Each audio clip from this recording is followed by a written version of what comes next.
fear that what could happen if Mamata returns to power to the average Hindu voter in distant Tamil Nadu. Let me tell you this, it is not in Bengal. At distant Tamil Nadu, the discourse or the dialogue in WhatsApp, in drawing rooms, in hotels, in restaurants is, if Mamata comes back to power, what could happen to Hindus as a whole in the country?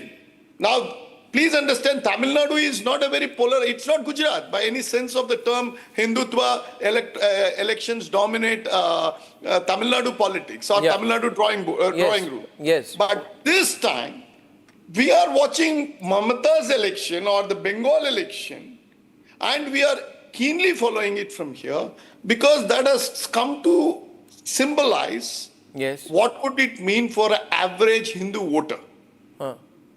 So see, this is existential battle at a very macro level, micro level for the communists. This is also a sort of a drift towards existential crisis for the Hindus in India. Should people like Mamata come back to power? Now, it may be wrong, it may be right. That's entirely a different thing. But the perception that I get from distant Tamil Nadu is, if Mamata comes back to power, it's doomsday for Hindus in Bengal. One thing and by extension, it could be one day in Tamil Nadu, in Chennai for me. One thing I also want to add, which is being lost in the most of the analysis on the Delhi-based channels, I mean, you know, is that they're not understanding when they talk about left, who are they talking about in Bengal? This is not Jyoti Basu's left. Yes. This is not Buddhadev Bhattacharya's left. This is not even Prakash Karat's left. This is not even Sitaram Yechury's left. You see, this is Muhammad Salim's left. This is a very radical Muslim party.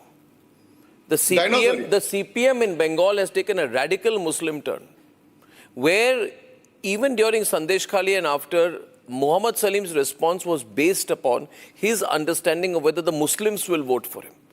Which again, if you're a Hindu left voter, if you belong to a, you know, old-fashioned Bengali family that is going to vote left because you have had unionists in your party, you've had Naxals in your party, you have an ideological core, that person will drift in this election. This is my sense. Sanjeev, you know, overall, what do you think of the picture is building up in Bengal? So, Arnab, I've been listening very carefully and I've enjoyed and understood and appreciated and even agreed with some of the points which most panelists have made.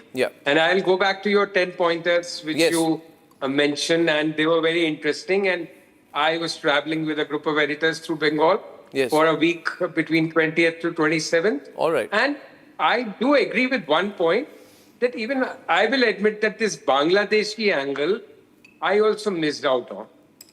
But but if I can take it further, what is happening on the ground, in my humble opinion or my two-bit understanding of the situation. So I will pick up a line from where Subrishta left. She mentioned a very interesting point, whether the transformation of the Bhadralok or the Bangla Hindu vote, how much of it will move from TMC to BJP in the phase 2 part of the campaign. The phase 1 North Bengal, that was even BJP did well last time. We all understand. Now, my issue is that all the panelists who are talking about the Hindu disillusionment, or my dear friend Ratan Sharda from Tamil Nadu saying MR. That, no, Ratan Sharda, because I remember his name, MR, saying that Tamil Nadu Hindus are also worried it's a talk amongst them what's going to happen if Mamata comes back. My assessment was that people who are voting and rooting for BJP are largely those who are either Marwadis or who have settled in Bengal and they are Bengalis. But they are more like Hindi-speaking Bengalis. So, and they voted for BJP even in 2021. And I also agree with Mr. No. There are two hands gone up. Let me complete. One minute. I just Sanjeev, you're getting strong counters. You're getting strong counters. I'll let them. I need to. When the moment is hot, I need to get the debate. I will complete in another. Okay, complete. I will complete in 30-40 seconds. Complete. And then I'll listen to all the counters. Yes. I have no thermometer to measure whether my assessment is right or wrong. My feeling is that has sufficient number of Bangla Hindu, original Bangla, native Bangla Hindus, have they migrated from TMC to BJP this time for whatever reasons, variety of reasons? And that is the one question which will answer. Now, whether they are the left supporters, like you said, or not, Yes. Marxist supporters coming to BJP fold. Yes. We met Biman Bose also, the 85-year-old communist leader. He's not active. He was equally critical of both. He was traveling. He was smoking away to glory and traveling in a non-AC Bolero and doing 300 kilometers every day. So these communist leaders are another material altogether. But he was equally critical of both TMC and BJP. So you may have a point there. But the left, no, some that of the vote may swing they don't towards have BJP. money to buy an AC now. My sense is... No, but criticizing both is not. No. They have lost out to He's both. finishing. I just complete last sentence. I think this My is where last the debate has sentence started is getting... that my issue is whether debate has started whether getting you call really it Bhadralok contentious or now. any other lok, whether the native Bangla Hindu is going to move in big enough Okay, shall we get responses? To BJP to Shall we get ensure their responses win? because I don't want to run out of time. Yeah, I think- So Ratan first, Ratan Sharda first. Sanjay So ji, make I it think quick, sir. you have not read the scene properly, because if you see the campaign of the BJP this time, it's totally Bangla rooted. All the leaders who are on the streets are all Bangla. The way they communicate is Bangla. And founder of BJP itself was Bangla, isn't it? SP Mukherjee, that is also coming back. So I think this way of looking is very superficial. Maharashtra में हिंदी भाषी vote कर रहे हैं, वो गुजरात में Marwari vote कर रहे हैं. This is very lame. This was excuse. also the impression given about the BJP in Assam. Yeah, But exactly. yeah, but it changed. It was also seen to be a non-Assamese. It was but last it election. changed. आप शायद इस election की बात नहीं कर रहे हैं. Yeah, Subrashta. Yes, so firstly, the idea that Hindus are voting as a single unified bloc is analytically misleading. Especially because, basically I'm carrying forward from the original point that you made, Arnab, about exit polls. Now, sociology of voting is definitely being outpaced by the methodology of measurement. So all the conversation right now that we are having is we are having it within the exit poll survey frameworks, etc., right? The point is this, that in reality, a lower income rural Hindu woman in Bengal might benefit from state welfare and might prioritize delivery and stability with Mamata Banerjee. But can we discount the fact that an urban, upwardly mobile voter in the Bhadralok will be more receptive to the ideological and national security narrative of the BJP? We do know that we have, candidates like Swapan Das Gupta and, mother of the deceased lady fielded as candidates, and they do not come as individual candidates. They come up with a huge ideological and misgovernance baggage. So we need to understand that these things are not contradictions. Correct. They reflect a layered context-specific decision making. Is there a groundswell? Is there a groundswell against Mamata? Mr. Bose, since you're in Kolkata, is there a groundswell? Well, let me tell you, Arnab, that until the first phase of polling, I went on air on that. I was giving an age to Mamata because I was calculating in the traditional senses of vote pockets. Just 48 second phase of poll, I suddenly saw people opening up. And after the poll, they started opening up more. Now, I'm just stopping it before I stop. I mean, it's very interesting. I spoke to at least 30 people. These are pretty commoners, electrician, chai dukandar, kind of people who are into community voting. The decision comes within themselves, right? They don't watch our television shows. They don't care for our theory. And believe you me, it is overwhelmingly against Mamata. It is for change.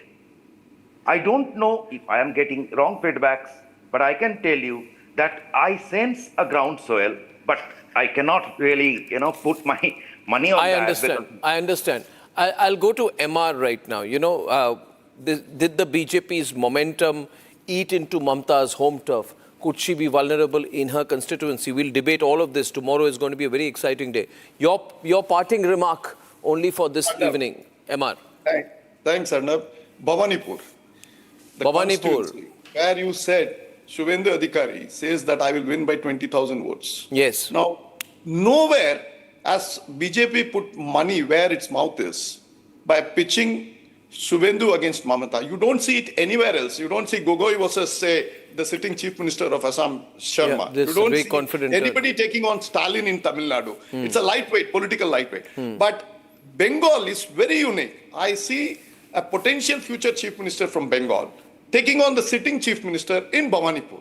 That is a classic, Muhammad Ali versus Joe Frazier. That's going to pan out tomorrow. And that tells me how seriously Bengal is being taken this time by BJP. And I think that's going to be the mother of all battles. Okay, that and finally, the Falta controversy, you may have seen, Yashwant, where there was this fight, repolling in Falta, Jahangir. You know, it becomes not just a kingmaker seat, it's giving me a sense that the BJP is not leaving a single constituency and a single booth for granted this time. Yeah. It's a classical battle, booth after booth, Arnab. I mean, I don't think we have seen such an intense battle. Lost him there. Booth level in any other state in the logging. I just fear that, it doesn't lead us to the political violence that we had seen 5 years back, regardless of the results where it go. I fear that for a simple reason that those who fear that they are losing might resort to violence, and there could also be a retributive violence as well.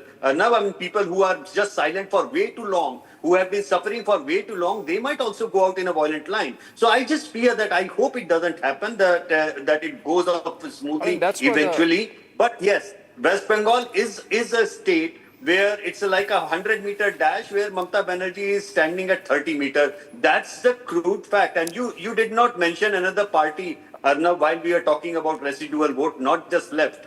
That party happens to be the Congress. And unfortunately for Congress, whatever Congress is going to win in this election, it is only going to underline what A.K. Antony wrote in 2014's defeat report, that, they have been branded as the Muslim Party of India. And unfortunately, whatever the results Congress is going to get in West Bengal, it is only going to highlight that. Earlier, it was just that it's a Muslim party, junior party. This time, it is a junior Muslim party. So it becomes a third to ISF or maybe a fourth behind MI. It's very sad. What happens to Adhir kind of Congress? Adhir, I believe, will form his own Congress. He wants BJP He's to sick and tired of working within the Congress. Adhir kind of congressman, what will happen to them? I think Rahul and Priyanka didn't even campaign. They've given up on Bengal. And that is the feeling they have. They're going to be a sub-regional party limited to Kerala. Rahul is worried about ecology. And I think, Mr. Mehrotra, you will agree that if this happens, then we have a strongest ever BJP formation politically in the country since 2014. Well, particularly if AIMIM, which is a B-team party of the BJP, is helping the BJP divide the Muslim vote, it may well be that the BJP may do much better, because some of the Muslim vote may get divided between the left, the Congress, the TMC and the AIM. I mean, why you say AIMIM is the B team? Because they're contesting in 12 seats. They've always been the B team in every. The Congress is contesting on 292 seats, one more than Trinamul. Ladies and gentlemen, we have B team in Bihar, in UP, in Gujarat. But in Bengal, just 12 seats. Okay, we will continue this, ladies and gentlemen. When I'm back, the great S. Guru Murthy, on why he thinks TVK's emergence, if the exit polls are true, could mean a slowing down of the Dravidian politics trend, with S. Gurumurthy and a lot more when we are back.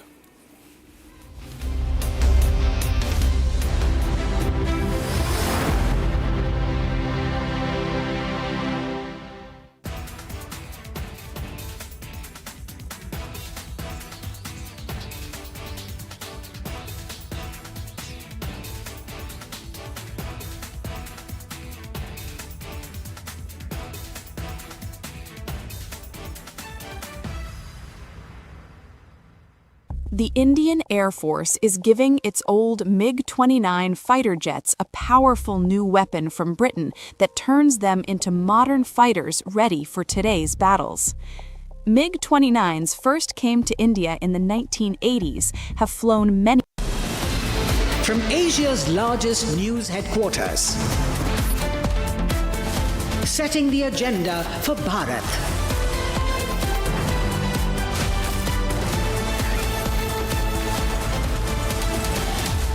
You're watching Republic.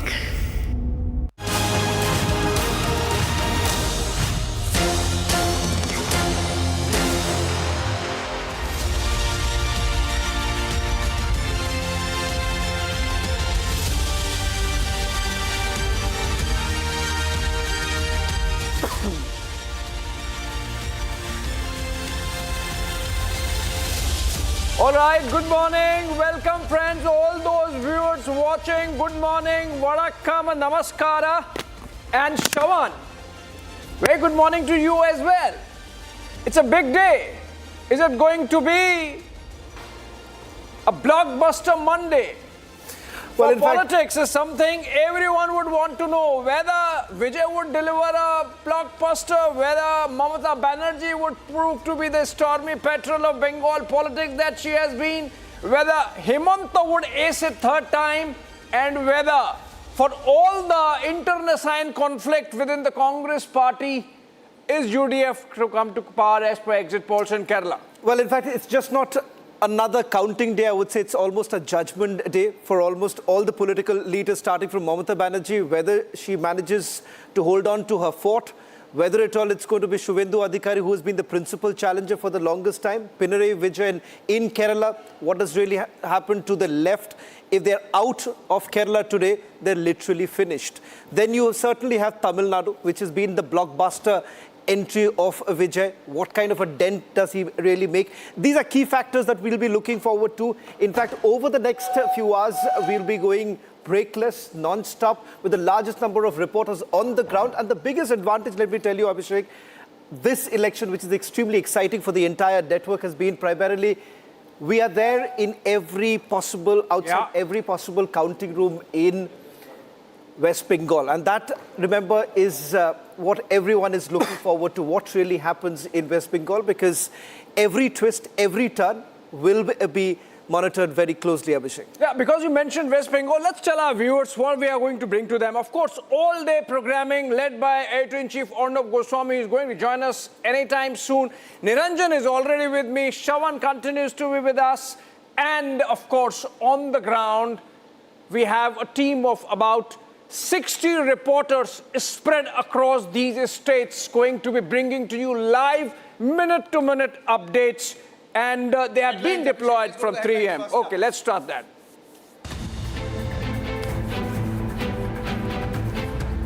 Results of much anticipated Bengal polls are today. As BJP eyes Bengal, we question, will the BJP win the state?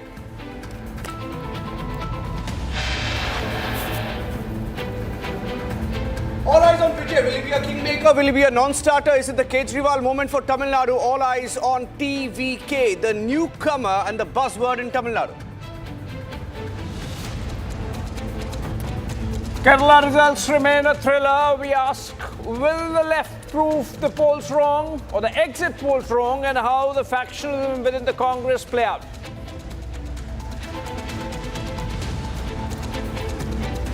Will history be made in Assam today? Himanta Biswa Sarma on course for another historic win.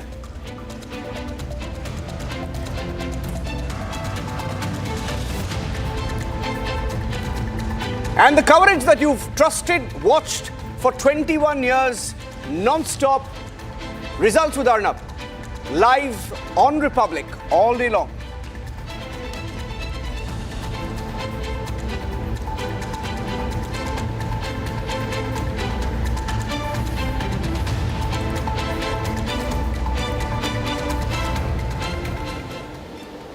All right, Niranjan, I was going to introduce our team of reporters across the states.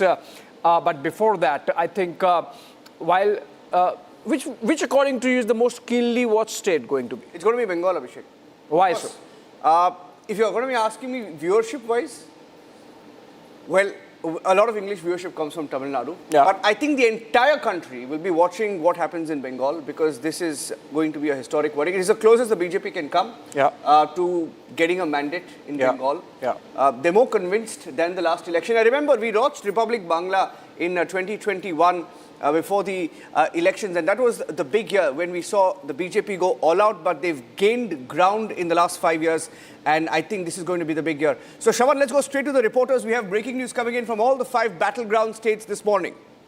Well, in fact, let's begin with the breaking news now coming in from Tamil Nadu, because in Tamil Nadu, what really happens within the TVK camp, till about late last evening, there were hectic parleys that were going on. Officially, all denied whether at all TVK is in touch with the AIADMK. Interestingly, you've had the AIADMK sending out the feelers. And the feelers is that they are in touch. This comes after some exit polls indicating that this is going to be a blockbuster entry for Vijay. Some have actually dismissed it. The DMK says that it has going to have no impact. Let's go across to Sharda as well as Aishwarya. Sharda, first up, where are you right now? And till about late last evening, TVK and AIDMK supposedly are still talking. Is that really happening?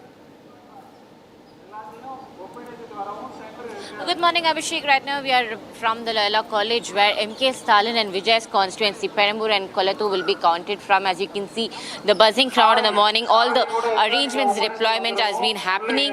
As you mentioned about the AIADMK and the TVK, the alliance has been going on. It's all constantly been about whether the AIADMK will go hand in hand with the TVK. Multiple exit polls show AIADMK and TVK in the second place, which gives them a huge majority, more than what DMK can secure if they are together. So that's the reason. However, there are indirect talks going with the AIADMK and TVK, not with the direct leaders, not Edapadi, not Vijay, not Adhav Arjuna, or the second-run leaders are talking. But it is the party functionaries, the cadres, especially the MLA candidates who have been in the 234 constituencies, have initiated friendship with the TVK party, the opposition lane who is there. But however, direct talks are not going on between the AIADMK and TVK. Yesterday, even the TVK spokesperson Felix, who spoke to us exclusively, mentioned that they will single-handedly win more than 140 seats and it is not required for them to go with the AIADMK. And he spoke that with a very hard heart, telling that when we called for an alliance, the AIADMK was ready to come with us, and now why do they want TVK when only when they need us, why should we go, was the question that he raised, Abhishek. So it's likely that the AIADMK and TVK might go on a post-poll alliance only based on the results today. If they really want to uproot the DMK, if they have the opportunity, they might use it. Okay, let's go to Kerala now. Aishwarya is in Kerala. Aishwarya has been speaking to the Congress leadership there. Aishwarya is in Tamil Nadu. Aishwarya is in Tamil Nadu. Okay, okay, we can go across to Aishwarya. She spoke to, okay, that was DMK. That was Farali. Okay, that was Farali. Okay, go to Aishwarya. We can go to Aishwarya. Aishwarya, how's the mood in the DMK camp? Stalin has been meeting all his MPs in the last 2 days. He's met them at least 2 or 3 times. Are they confident, or are they keeping some options open? Because their own allies are praising Vijay. Vaiko has praised Vijay.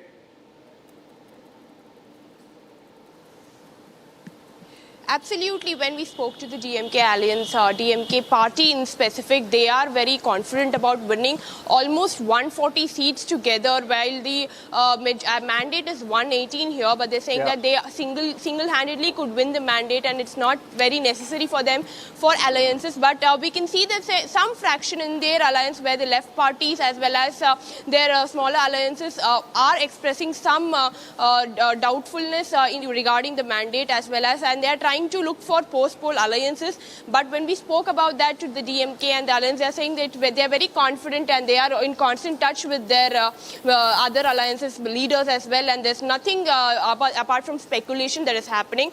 But they are a little worried, not directly, but they seem worried about the Vijay party breaking through in Tamil Nadu, which never happened when they was there, because when they said that they were constant third party front that came and they took the vote share, but they never actually could form a government. But they are little worried about the Vijay factor that could play out, especially in Chennai here, which is a strong foothold for DMK as well. But on the surface, they are saying that they are very confident, but we have to wait and watch what Vijay could bring onto the table. Arjuna of the TVK, In fact, you already have Adhav Arjuna the deputy here, in a way, a deputy to Vijay, just putting out a tweet. This is perhaps the first response really coming in from the TVK right now, where he says, storm for change.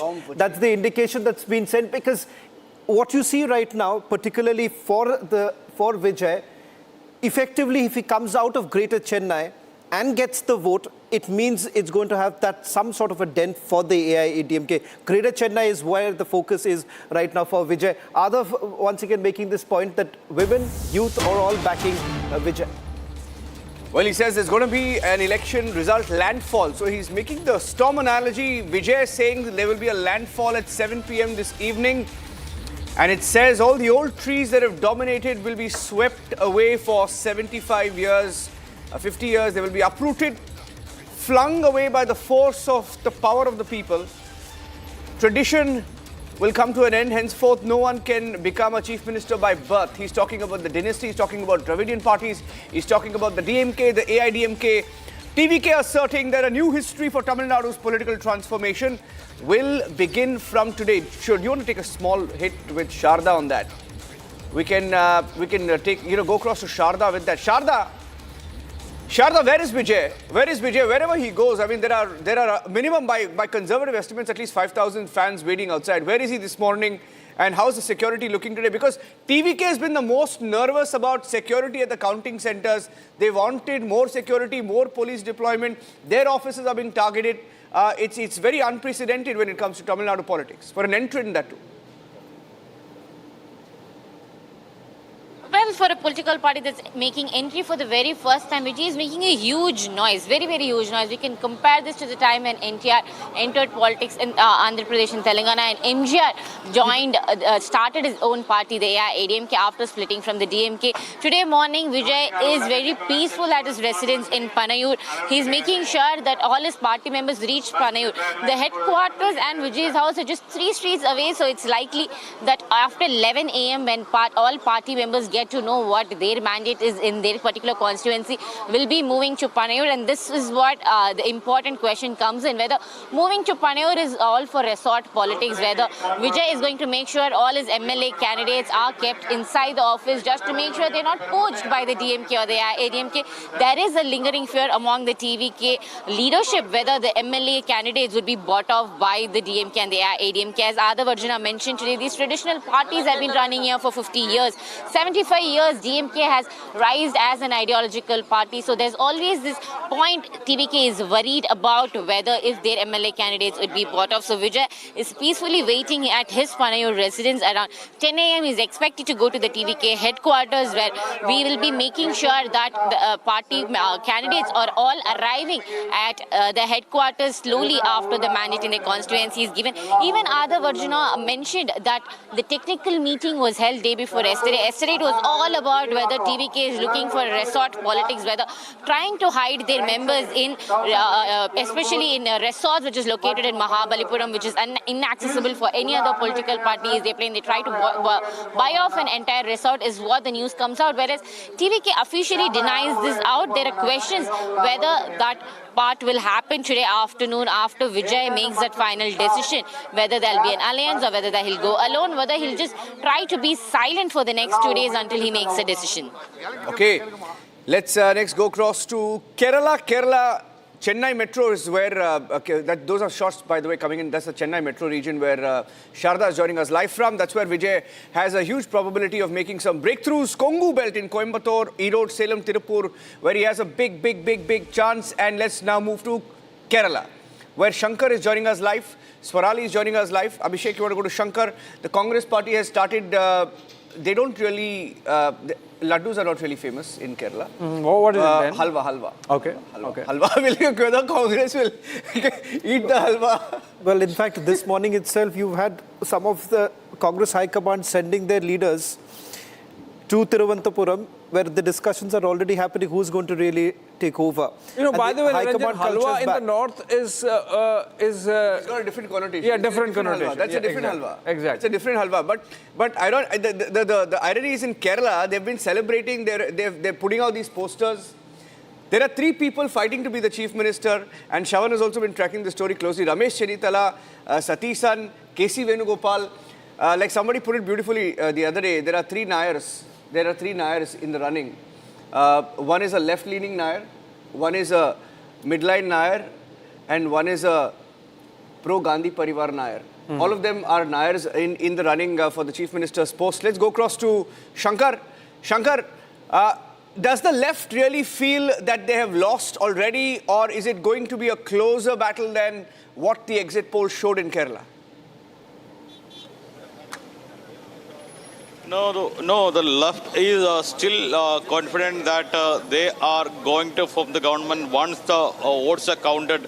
Even they fully rule out the exit poll results, as they claim that even in the past there were instances the exit polls went wrong. So this time the LDF camp is so confident and they are making measures and planning strategies to form the next government. In some instances, some exit polls predicted a hung assembly, and even the LDF camps are rejecting such predictions as well. They say the LDF will come to power with the utmost majority, and they say they would get at least 70 to 75 votes for sure, seats for sure, and for absolute majority 71 seats are needed. There are as many as 140 constituencies across the state, but the UDF camp is so confident of winning the state. All the exit polls are predicted an upper hand, an edge for the UDF in the assembly polls, whereas in the BJP camp is also confident of winning more than 10 seats. Some intelligence report in the state predicted some miraculous results in some 30 constituencies that would be in favor of BJP, like Manjeshwaram, Chattanur, Attingal, Palakkad, in Tirunelvelim, Kadakuttam, Vattiyoorkaavu, Nemam, and almost in 10 constituencies the BJP is very hopeful, and at the same time there are chances that in some 30 constituencies where BJP is very strong, and the wave can sing since there is a three-cornered fight, the wave can sing in favor of any of these fronts. Like the NTA is confident, the UDF is also confident, and at the same time the LDF is hopeful of coming back to power again for the third time. And we should understand that the UDF has been remaining without power in the state for the last 10 years. In 2016, when Pinarayi Vijayan's government formed, the UDF was hopeful of coming back to power in 2021. But again, so all hope and breaking the traditions, the particular tradition Shankar, of Kerala of voting the alternative power to Kerala, UDF.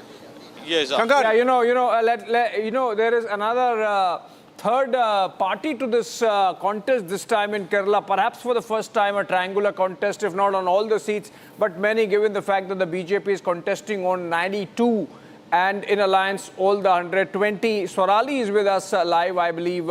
Quickly going to Swarali. Swarali, you've been there for a few days now. What's your sense on the ground? Is BJP visible there on the ground, even if through the campaign walls? Is it part of the chatter? Yes, that's true. Let me tell you, if we talk about the presence of BJP in state, yes, in state of Kerala, we talk about BJP, and when we have talked with the cadre of BJP here in the state of Kerala also, who have come from across the states of India to campaign over here for the polls. According to them, they're exactly implementing the Bengal model, because if we talk about Bengal in the previous elections, they had 3 seats, post which they had 77 seats, and now exit polls are predicting that they might form a government in the state of West Bengal is in a similar way. Not exactly talking about the years or terms, but in similar way they're percolating in the state of Kerala, wherein the major parties were always UDF, that is Congress, and LDF, that is left front. On the other hand, it is very important over here, both the parties, if we talk about UDF and LDF, are confident, as Shankar rightly pointed out, that they are coming to power But if LDF loses, it will be the last red bastion, which will be a major blow to left parties. On the other hand, if Congress wins, it's going to be a major boost for the party at national level as well. And as we all know that... the pictures of the bandobast there outside the DMK office, I think where Aishwarya is right now, the DMK office, the security being beefed up. I think the cops just standing guard. Aishwarya, where is Stalin? Where is Udaynidhi Stalin? The entire family has been sort of confident throughout. Where are they this morning? Stalin and Udaynidhi Stalin are said to be at their residence, and they might arrive here at the party office around 10 or 11 is what we are hearing here. As you can see, the security are being beefed up at this particular DMK headquarters, and everybody, all the party leaders are also said to arrive at 10:30, 11 when the results might give an indication of how the Tamil Nadu politics will fall, which assembly will be formed later. But here we can see that the poll is arriving. There's a huge beefing up that is happening. Even the party headquarters are being, the celebrations are already begin is what the feeling, the mood of the party office is also here, because all the spokespersons, all the leaders, the security the beefing of security is very high with all the MLAs and the MPs who are winning will come to this particular office immediately after 10:30, 11 is what they are also saying. Once they also get to know about their one particular constituencies, that is what they are also telling here. So that is the reason the kind of security is being beefed up here. After which, because the same kind of instructions are being given to all the party offices as well. Right, fantastic. We'll keep coming back to you. And in fact, even as we got in these pictures from South, let's travel east, Niranjan. Yes. Big ticket, developments expected from Bengal to Assam. We have Anirudh joining us from Guwahati. Anirudh, all exit polls, in fact, Assam is one state where there is no difference of opinion and the difference between the exit polls on who's winning. It's all the way Himanta Biswa Sarma. Where are you reporting from? Please tell us what's happening around you. Yes, Abhishek, I am in fact right now outside the counting station here in Guwahati at the Maniram Dewan Trade Center, and for more than 5 constituencies which are centered in Guwahati, this is the counting booth behind me from where the results will be out, including the fate of the Chief Minister, incumbent Chief Minister Himanta Biswa Sarma is also sealed in the EVMs which are stored inside. And as we talk now, we can also see candidates and their agents turning up in the counting station. The counting is all set to begin in another 1.5 hours, and the results will be gradually progressing through the results. The numbers will start to come in from around 8 a.m. From 8 past 10, we are expecting the first numbers around that time. And if we talk about the political scenario here in the state of Assam, as we all know, this election has been aggressively fought by the Bharatiya Janata Party, the incumbent party in power.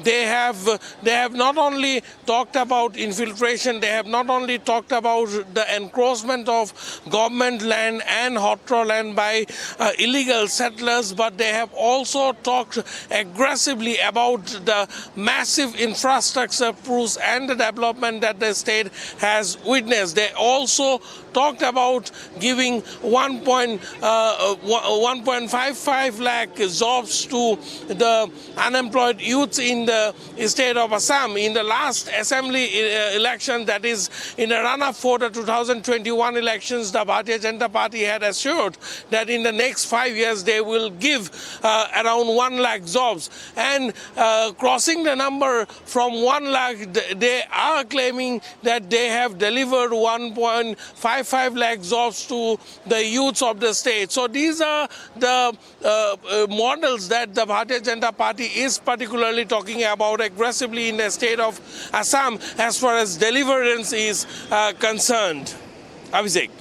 In fact, thank you, Anirudh. We'll come back to you in a short while from now. Let's quickly go across to West Bengal and the hugely contested seat of Bhawanipur, with Mamata Banerjee and her principal rival there, Suvendu Adhikari, fighting it out. In fact, even before the counting has actually begun, there are already allegations that have been levelled by the Trinamul Congress and BJP polling agents. We'll try and first go across those latest images coming in from the polling centre there, where the BJP Trinamul Congress counting agents are already in a dispute.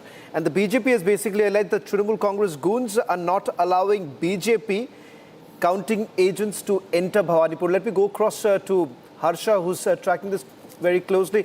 Harsha, you spoke to the CEO Bengal, and he's saying that there are arrangements that have been made, postal ballots to begin with in a short while from now. Yes, Shravan, you rightly pointed out, postal ballots are the first one which will go for the counting.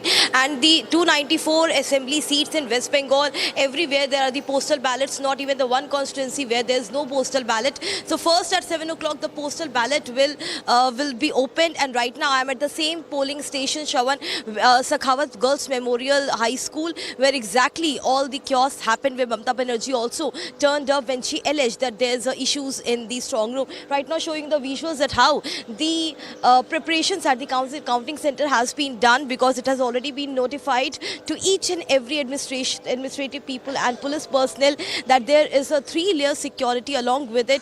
No one is allowed in the 200 meters of the vicinity of the counting center.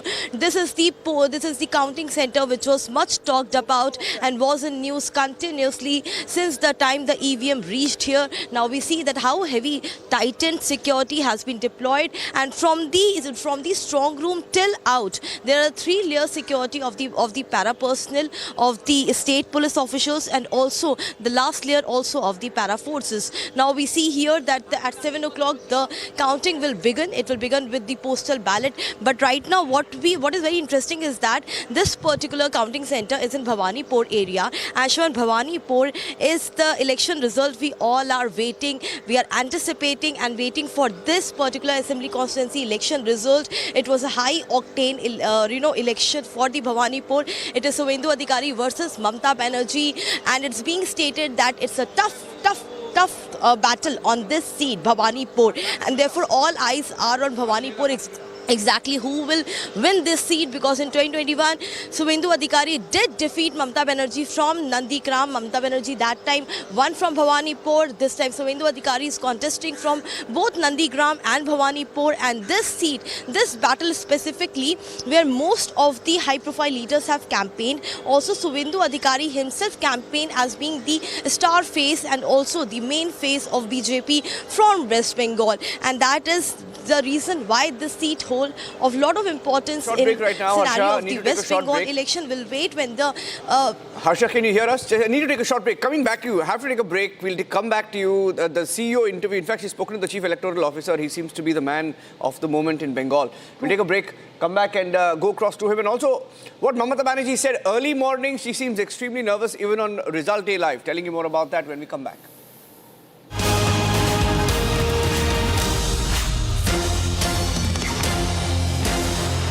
Introducing the Hitachi Sumo Heavy Duty Air Conditioner. Backed by Japanese innovation, Hitachi Sumo Heavy Duty AC is built to deliver a maximum cooling capacity of up to 7400 watts. Hitachi Sumo Heavy Duty ACs come with a long air throw of up to 24 meters. The Octa sensor technology of Hitachi ACs uses 8 intelligent sensors across indoor and outdoor units. An elegant machine that's bigger, bolder and better. Isn't just an AC. It's a powerhouse built for Indian summer.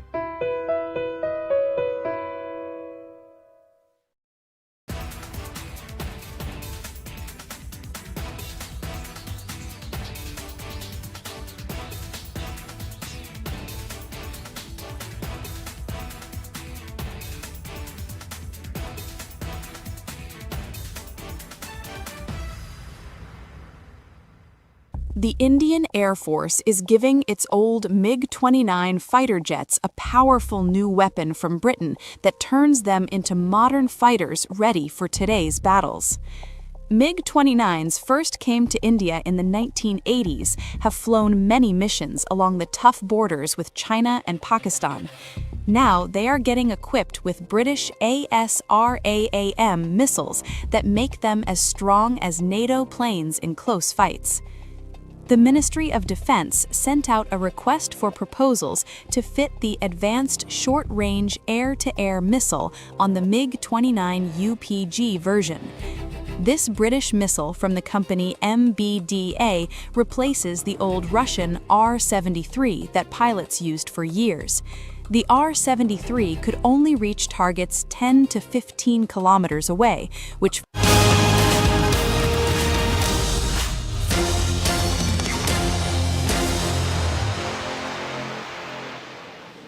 Okay, ladies and gentlemen, welcome back to the coverage. Abhishek, Mamata Banerjee, imagine Mamata Banerjee waking up, or actually I don't think she's slept at all. She's She's already said that everyone should be awake. Everyone should be awake. Yeah. Everyone should be awake. Protect your polling booths. And she's saying file complaints.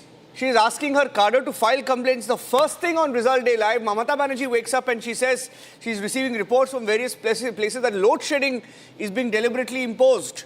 Now, EC has asked everybody to make sure, all the electricity providers, to make sure that they have a backup at counting centers. Mamata Banerjee saying, hey, listen, it's not me cutting the load, but somebody else is cutting the load. Load shedding is happening and it's being deliberately imposed. I don't know what's happening, but very interesting times in Bengal. It's interesting, Niranjan, that it's load shedding versus load shedding, because earlier we had Suvendu Adhikari also in the afternoon. Post that we are hearing about load shedding and that election commission has to make provisions for generators, etc., because an attempt is going to be made to disrupt CCTV footage. And now Mamata Banerjee making the same argument and same charge. I mean, who's really in charge? Who does load shedding? I mean, who controls those distribution companies there in Bengal that both Suvendu Adhikari and Mamata Banerjee are making the same charge, the same attack? And I think this is clearly a case of how close a call Bengal election is, Niranjan, politically speaking. And I believe we have some pictures coming in.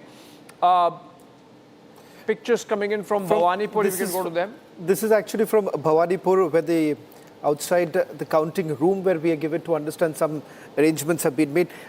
One reason why you saw this early morning message being put out. Clashes. There is a breaking news update. Shawan, there is a breaking news update from the Republic Bangla team, and I've just got the visual. We'll try and pull up the visual on Vidigo right now. This is a BJP versus Trinamul Congress fight that has begun. Let's open that, please. Instead of showing Mamata Banerjee generic pictures, BJP versus Trinamul Congress slogan fight. This is just in front of Barakpur. Surendranath College Counting Center. We have those pictures coming in right now. We'll just put out those pictures in just a second. Slogan, this is Barakpur is the stronghold of Arjun Singh. Arjun Singh has been complaining about what has been happening there. He also put out a tweet, by the way, early morning, talking about how BJP leaders are being harassed by the police in Bengal. And we have now pictures that are coming in. We have a breaking video. If you can put out that breaking video right now. BJP versus Trinamul Congress sloganeering in front of Barakpur Counting Center, Surendranath College. Surendranath College, we'll just put out that video in just a second. The police trying to calm down the situation. There are 77 counting centers, and I would expect some tension outside all 77 counting centers, Abhishek and Shawan. Yeah. Outside all counting centers in Bengal. This is actually proof of how close a call the Bengal election is going to be. How jittery both the sides are, or nervous both the sides are in anticipation, and the fact that Mamata Banerjee, through many a slip of tongue, has indicated that she's not very sure whether she's coming back to power, whether she can surmount the anti-incumbency challenge. And on the part of the BJP, though, they have made their most aggressive push yet in Bengal, and they believe that if they have to win, this is the moment, this is the time. That's the video. But as they say, ultimately it's the people who decide, and they are the Janta Janardhan. There is a reason why it's called Janta Janardhan, and I think all the leaders would have had in some measure sleepless night, Niranjan, not just Mamata Banerjee, and more so perhaps the Trinamul leaders, because the ghost of anti-incumbency is there, and it was visible through the campaign. And maybe that's something that has given those sleepless nights. But as of now, it's still a keen contest. It's a tight fight in Bengal. And first glimpse of which is coming through these pictures, where we are told that a scuffle. Okay, let's cut across live. सरकार से भारतवर्ष में भाजपा की सरकार है, बंगाल में भी भाजपा की सरकार इस बार बनने जा रही है। ममता बनर्जी और सुवेंदु अधिकारी का लड़ाई है, इसलिए थोड़ा सा ज्यादा यहीं पे हंगामा हो रहा है। ऐसा कुछ नहीं है, लड़ाई कुछ नहीं, हम लोग बहुत आगे हैं। सुवेंदु दा बहुत आगे। प्रमोद सिंह भाजपा के कार्यकर्ता, काउंटिंग एजेंट, आरओ टेबल में। हाँ सब ठीक ठाक है, हम लोगों का अरेंजमेंट सब ठीक ठाक है। भीतर जाके देखिए आरओ क्या करके रखे हुए हैं, बिना देखे हुए तो पहले बोल नहीं सकते हैं, ठीक है।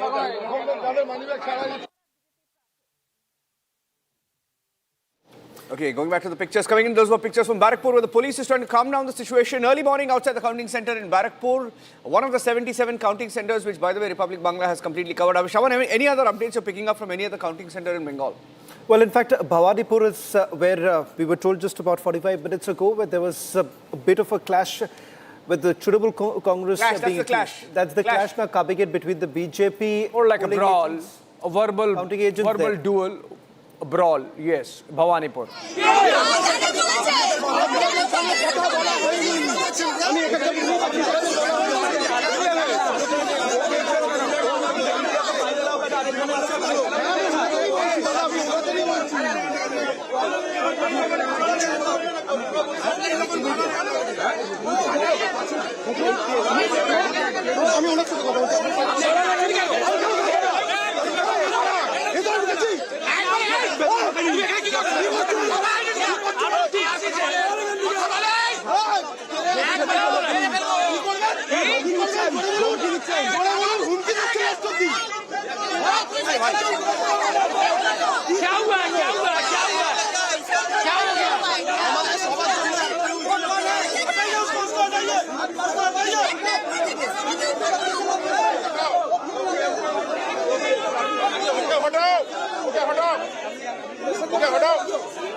भवानीपुर का यहाँ पे गुंडा लोग आके खड़ा हो गए,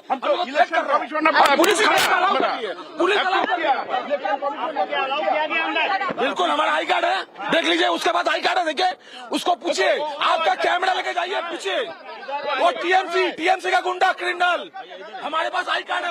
चलो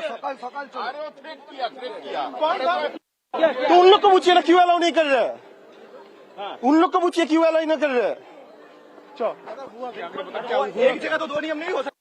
क्या हो गया? वो वाला गेट पे फाइल और पेन कुछ अलाउ नहीं किया, तो इस गेट पे क्यों फाइल पेन अलाउ किया जा रहा? उधर बोला जाए, आरओ बोला जाए, पेन फाइल कुछ अलाउ नहीं है। कौन लेके जा रहा है? कौन लेके जा रहा है? आप लोग Surendranath college counting centre Trinamool Congress से। अच्छा, और ये जो रोक रहे थे आप लोग, रोक रहे थे, ये आपका जिससे विवाद हो रहा था वो किस पार्टी से थे? वो आप लोग को देख के मालूम नहीं चल रहा किस पार्टी का है, किस पार्टी का है देख के? टीएमसी के लोग गुंडागर्दी कर रहे हैं, तो उन लोग भी तो कर रहे हैं। कहाँ हम लोग गुंडागर्दी के? प्रोटेक्शन करना गुंडागर्दी होता है? रूल से बात करना क्या गुंडागिरी हुआ है?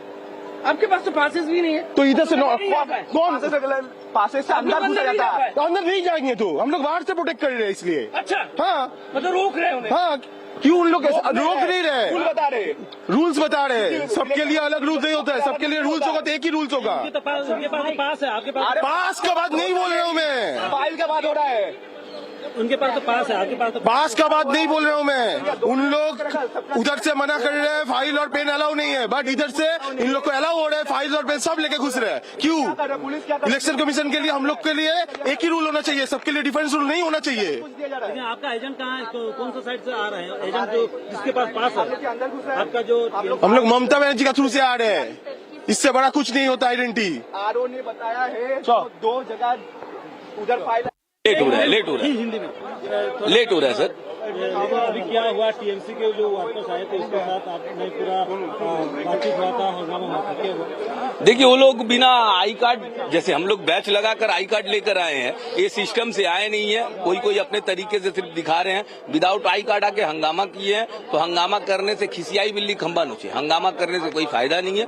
भाजपा बहुमत में जीत रही है, पूरे बंगाल में, भवानीपुर में भी जीत रही है। हमारे कार्यकर्ता, हमारे एजेंट जो हैं एकदम डट कर सामना करेंगे, और इस बार जिस प्रकार से भारतवर्ष में भाजपा की सरकार है, बंगाल में भी भाजपा की सरकार इस बार बनने जा रही है। ममता बनर्जी और सुवेंदु अधिकारी का लड़ाई है, इसलिए थोड़ा सा ज्यादा यहीं पे हंगामा हो रहा है। ऐसा कुछ नहीं है, लड़ाई कुछ नहीं, हम लोग बहुत आगे हैं। सुवेंदु दा बहुत आगे, बहुत आगे।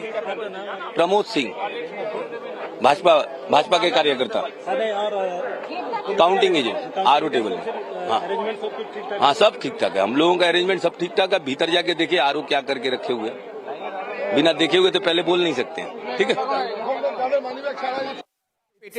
Those are pictures, by the way. Now what you're seeing on your screen, ladies and gentlemen, as expected outside every counting center, each of the 77 counting centers in Bengal, there is action this morning. These are pictures coming in from Raiganj, Uttar Dinajpur. This is a Raiganj Polytechnic College in Uttar Dinajpur. Sloganeering between BJP and Trinamul Congress, war of slogans as they both face off. On opposite sides, BJP supporters raising Jai Shri Ram slogans, Trinamul supporters chanting Joy Bangla. Now these are pictures that are coming in from Raiganj. Abhishek, exactly what we were discussing this morning. You can expect fireworks outside each of these counting centers. Well, and it's already visible, and as I said, Niranjan, this is actually reflective of what the nature of contest is this time, the tight fight that's really happening in Bengal, and the kind of restlessness we have seen during the campaign. Both the sides, perhaps more on the Trinamul side, as a reflection of a sense of anti-incumbency. But can we play the Nats again? These are pictures coming in from Bhawanipur. These are pictures coming in from Naupara. These are pictures coming in from Barakpur. These are pictures from Uttar Dinajpur in North Bengal. This is, as it pans out, a BJP stronghold, as South Bengal is for the Trinamul. These are pictures coming in from North Bengal. These are Uttar Dinajpur. And is this called the RAR area? RAR? Abhishek.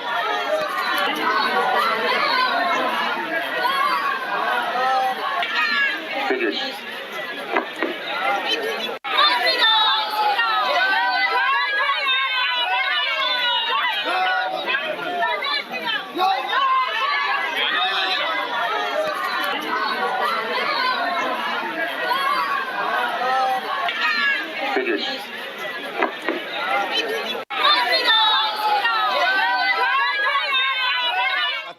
Maybe you can go across to her as well. She's in Bhawanipur, if I'm not wrong. Harsha, are you there?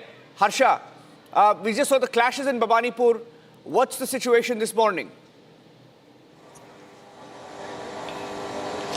So Niranjan, the video which we had played out, it was a clash in Bhawanipur between TMC and BJP, but not near the counting center. Let me assure you, nothing can happen around this counting center. We have seen what kind of security deployment has been done here. We are witnessing it on ground, and it's a 3 to 4 layer security deployment which has been done along with the para forces and the state police officials as well, and the officials who have been deployed here, in civil uniforms as well.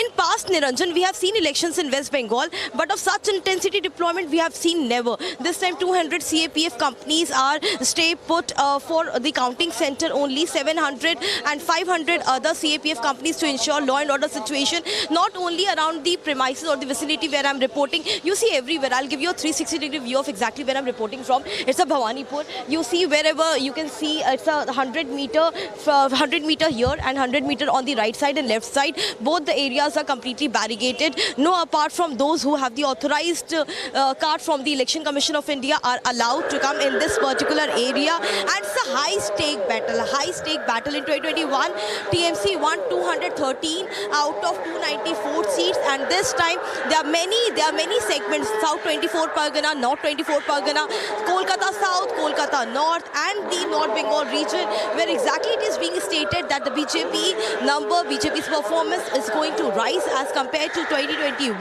And also, if we see exit polls, several have shown high performance to the BJP, but TMC is still stating that they will retain the power, they will retain the throne, and Mamata Banerjee has been stating this in the internal meeting of TMC as well. And now if we talk about Bhawanipur, Suvendu Adhikari from his home, where he resides in Kanti, will be coming to Bhawanipur at around 7 o'clock. We have got to know he will be visiting several temples today in Bhawanipur from the time when the counting will begin in Bhawanipur counting center where I'm deployed right now. But for all our viewers, I'll break down one thing, Niranjan, and most of the people don't know. Every time in the counting counting center. There are 77 counting centers in West Bengal right now. 293 constituencies are going for counting today. Falta is excluded. It will go for fresh poll. But in every counting center, there are 1 or 2 counting rooms, and for all those 1 or 2 or 3 counting rooms, there are almost every time there are 1 election observer. But this time, 1 counting room, 1 election observer. Another counting room, another election observer. You imagine more than 400, almost 432 election observers have been deployed to monitor each one counting room. Inside the counting room, there are only 3 micro observers.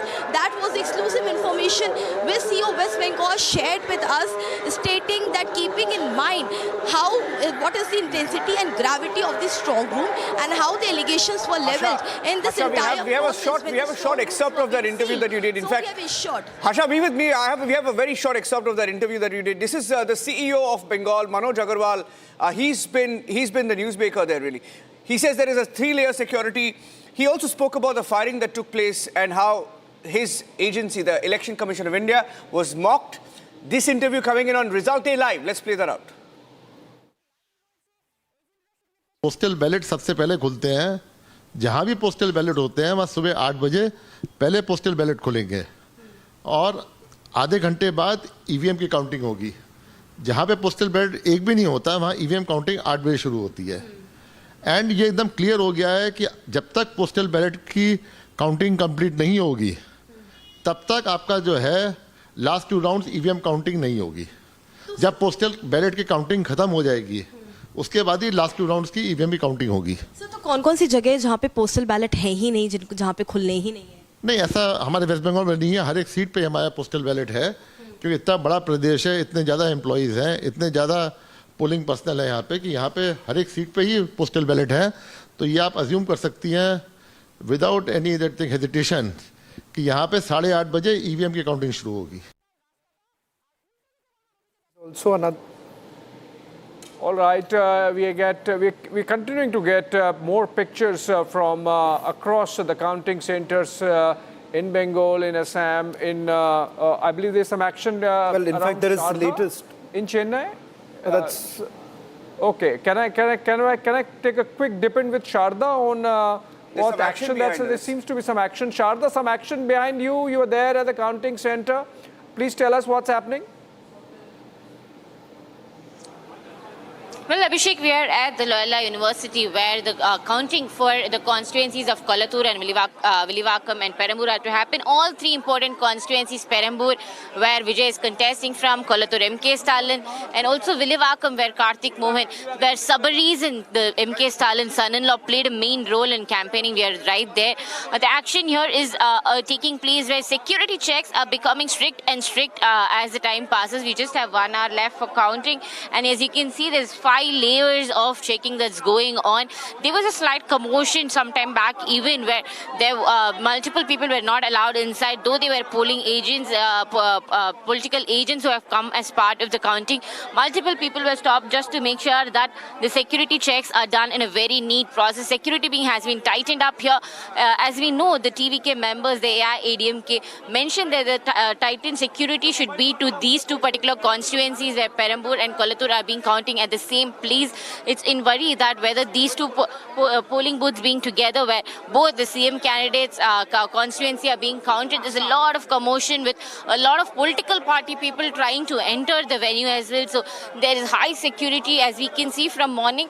There are multiple people who have stopped at the entrance as well, and after the 5-level security also a few tried to enter and police have now stopped them. As you can see, the multiple security checks have been now stopping even the political agents who are in part of the counting, making sure that no political party representatives are allowed to enter inside. Abhishek.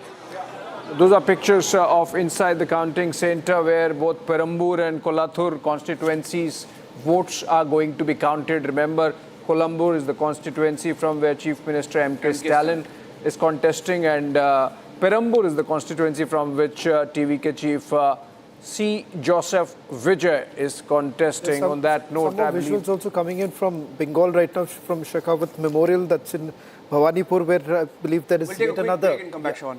quick break. We'll take a quick break here on Republic. Coming back with the live pictures from Bengal. Most of the action is in Bengal. This minute, taking a break. Back in about 60 seconds.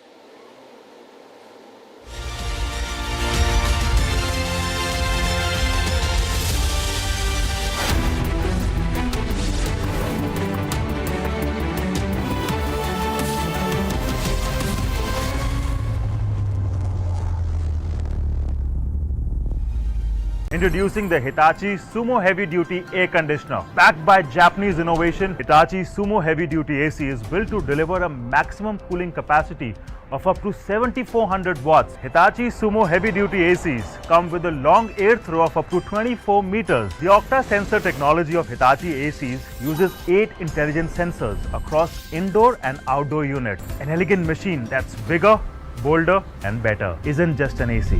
It's a powerhouse built for Indian summer.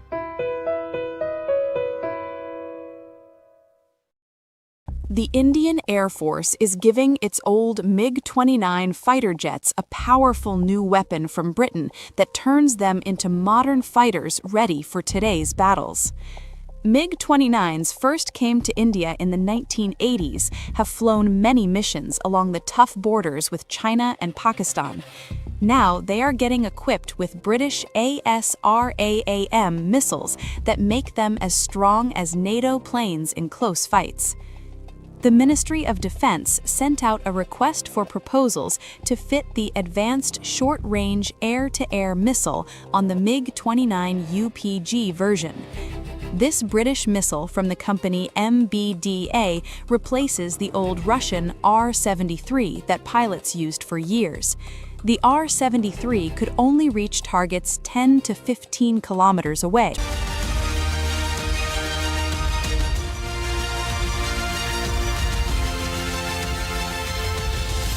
Introducing the Hitachi Sumo Heavy Duty Air Conditioner. Backed by Japanese innovation, Hitachi Sumo Heavy Duty AC is built to deliver a maximum cooling capacity of up to 7400 watts. Hitachi Sumo Heavy Duty ACs come with a long air throw of up to 24 meters. The Octa sensor technology of Hitachi ACs uses 8 intelligent sensors across indoor and outdoor units. An elegant machine that's bigger, bolder and better isn't just an AC.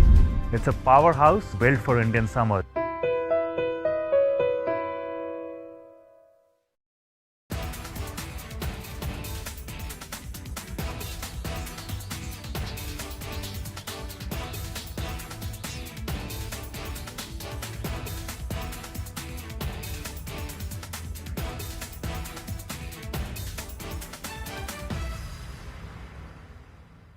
The Indian Air Force is giving its old MiG-29 fighter jets a powerful new weapon from Britain that turns them into modern fighters ready for today's battles. MiG-29s first came to India in the 1980s, have flown many missions along the tough borders with China and Pakistan. Now they are getting equipped with British ASRAAM missiles that make them as strong as NATO planes in close fights. The Ministry of Defense sent out a request for proposals to fit the Advanced Short-Range Air-to-Air Missile on the MiG-29 UPG version. This British missile from the company MBDA replaces the old Russian R-73 that pilots used for years. The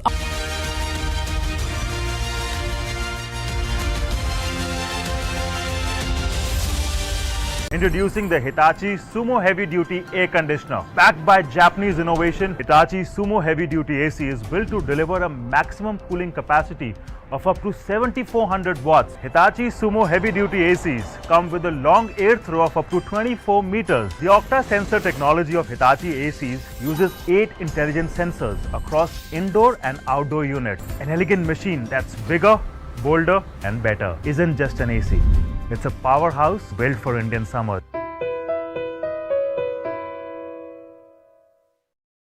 The Indian Air Force is giving its old MiG-29 fighter jets a powerful new weapon from Britain that turns them into modern fighters ready for today's battles.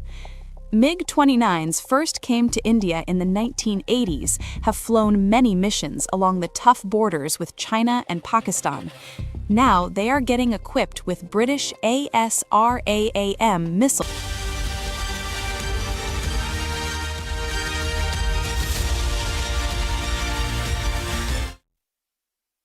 पश्चिम बंगाल के लिए सबसे महत्वपूर्ण दिन counting का दिन। हमारे साथ बात करने के लिए सीईओ पश्चिम बंगाल मनोज अग्रवाल खुद मौजूद है।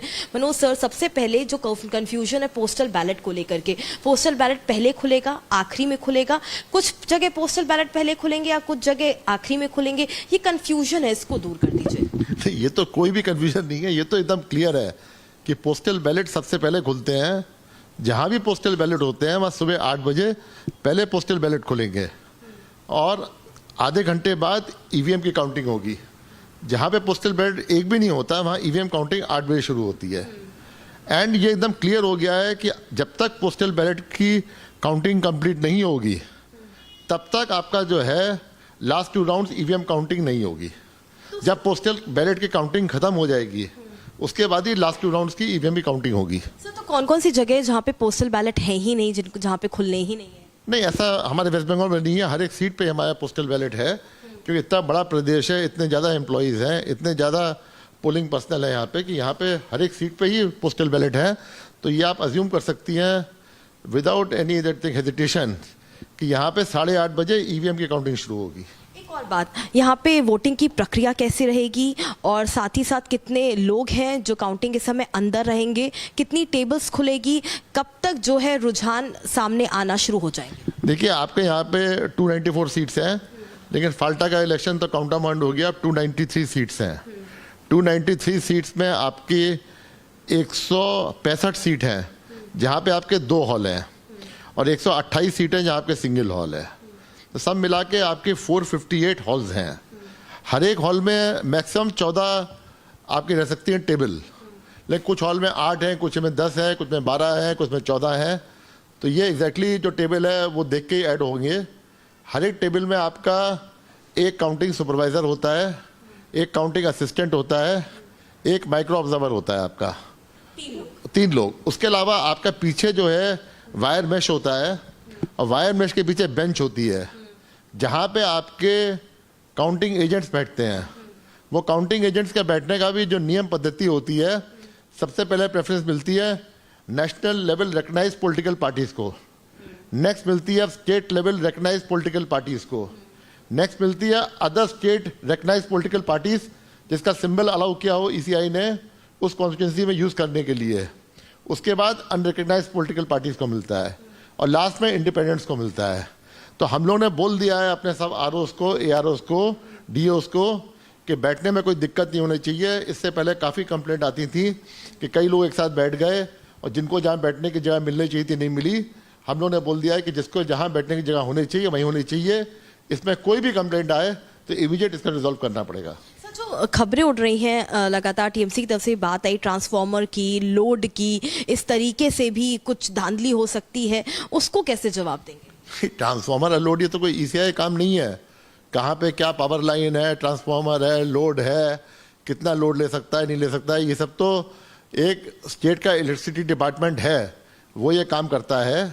ECI ने अपनी तरफ से सबसे मीटिंग कर ली है, स्टेट इलेक्ट्रिसिटी डिपार्टमेंट के प्रिंसिपल सेक्रेटरी से, West Bengal state electricity development corporation है, ट्रांसमिशन कॉरपोरेशन है, उनके MD से, आपका कैलकाटा इलेक्ट्रिक सप्लाई कॉरपोरेशन के MD और चीफ इंजीनियर से, और आपका जितने भी पावर सप्लाइंग एजेंसीज हैं, कुछ एरिया में DVC है, कुछ एरिया में दिशेरगढ़ पावर सप्लाई है, सबसे मीटिंग कर ली और बोला है कि आपका ऐसा कीजिए आप कि कहीं पे लोड शेडिंग ना हो।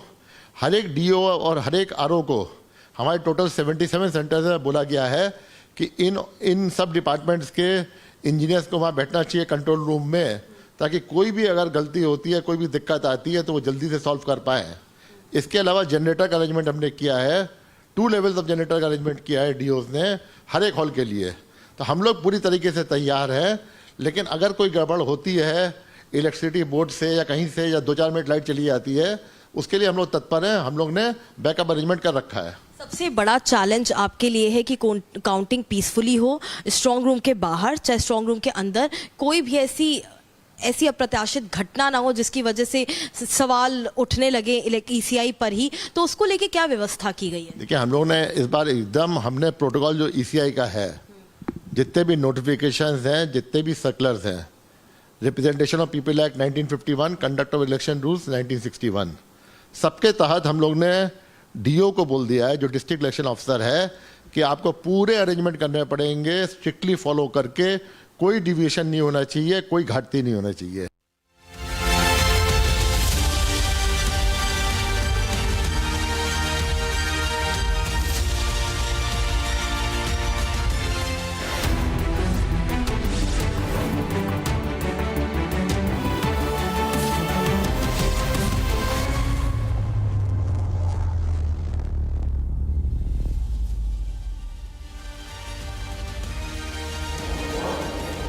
All right.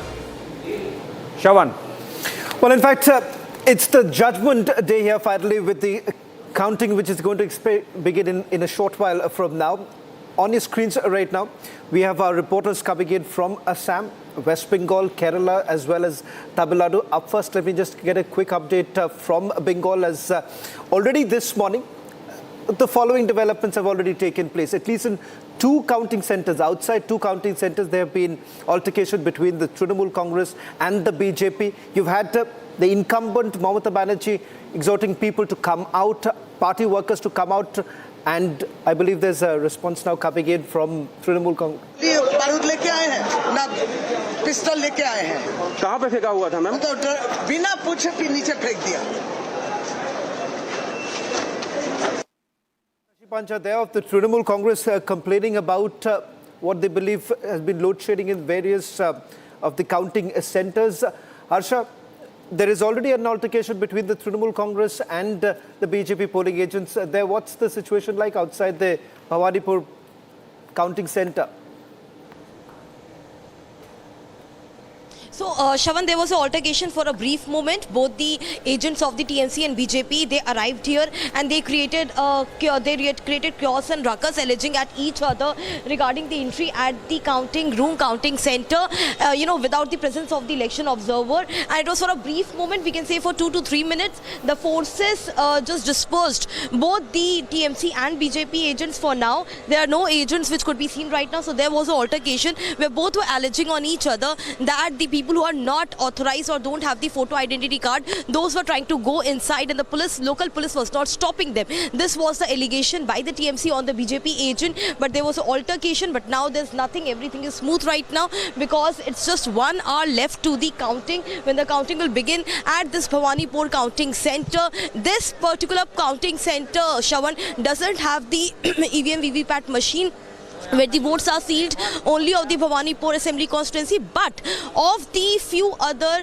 South 24 Pargana Assembly constituencies as well. So this particular counting center holds lot of utmost importance. If you are talking right now, all eyes are going to be here. It is being stated that today Suvendu Adhikari and Mamata Banerjee both can visit here around 9 o'clock when the postal ballots, when the postal ballot will start opening. Back to you.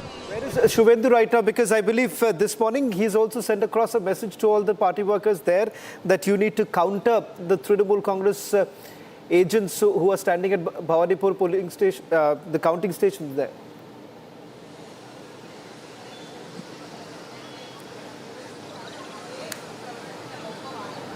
To stand outside all the counting rooms to be, deployed there. Don't leave your positions. Be there so that TMC can't do anything, like rigging or, can pressurize any of the election observer. Just stay there. Suvendu Adhikari has already motivated all the BJP, polling counting agents. But right. one more thing, Shravan, right now, Suvendu Adhikari is in Chinar Park in Newtown.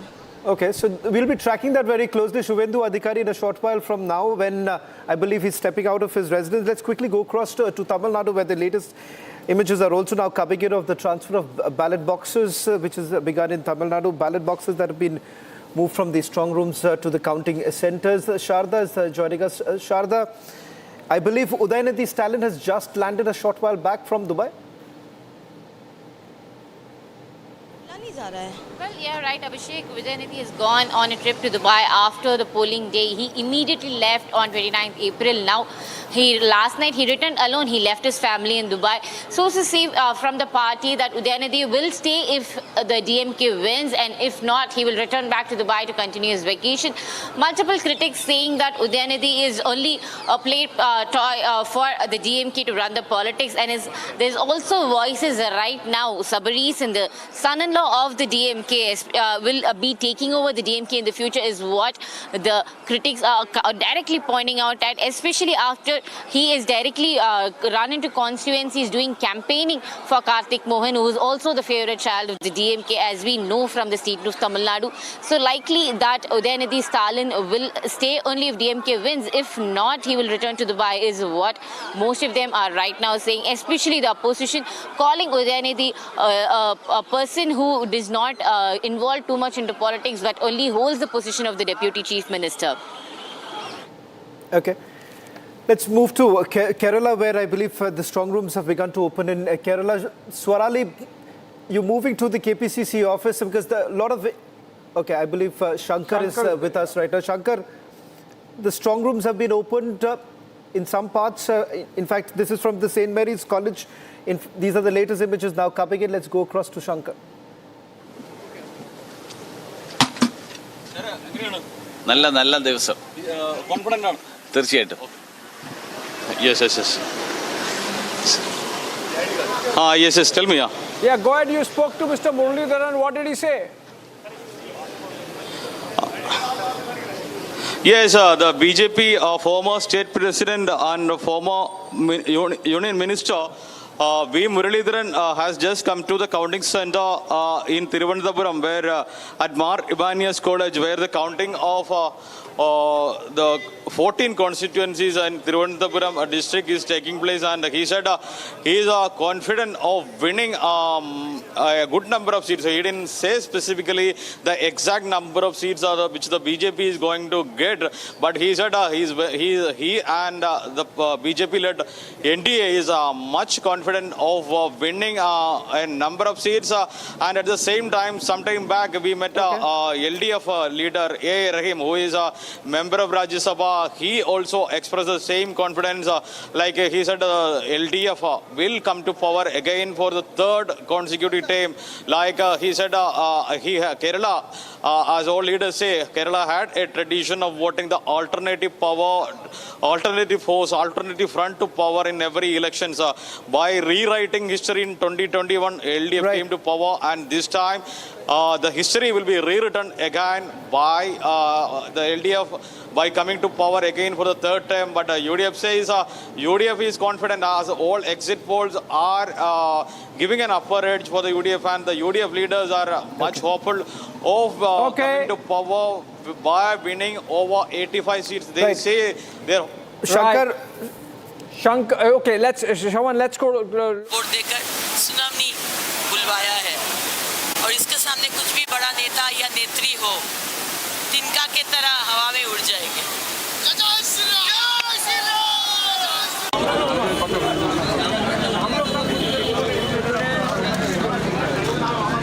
Go back to Guwahati.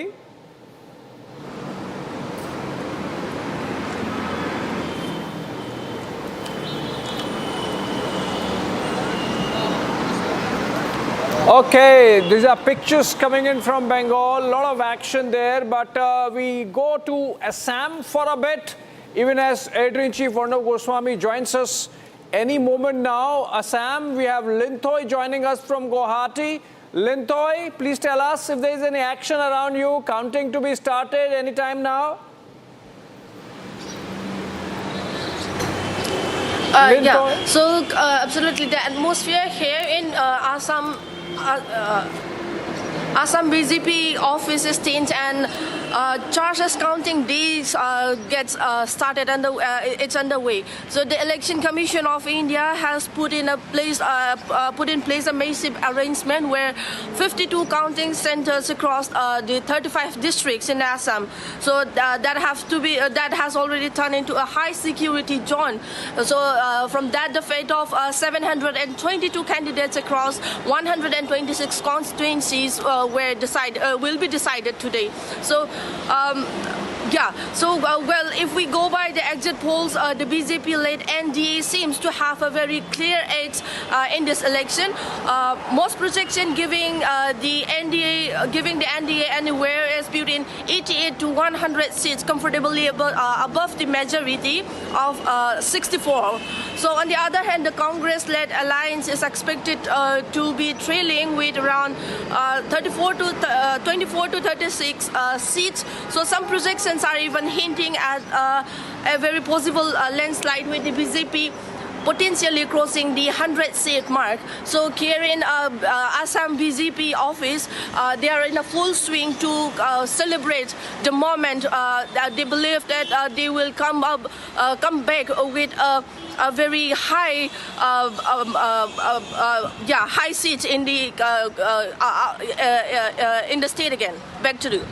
Yeah, absolutely. In fact, Assam is one state where most of all the exit polls are unanimous that the BJP is coming back to power.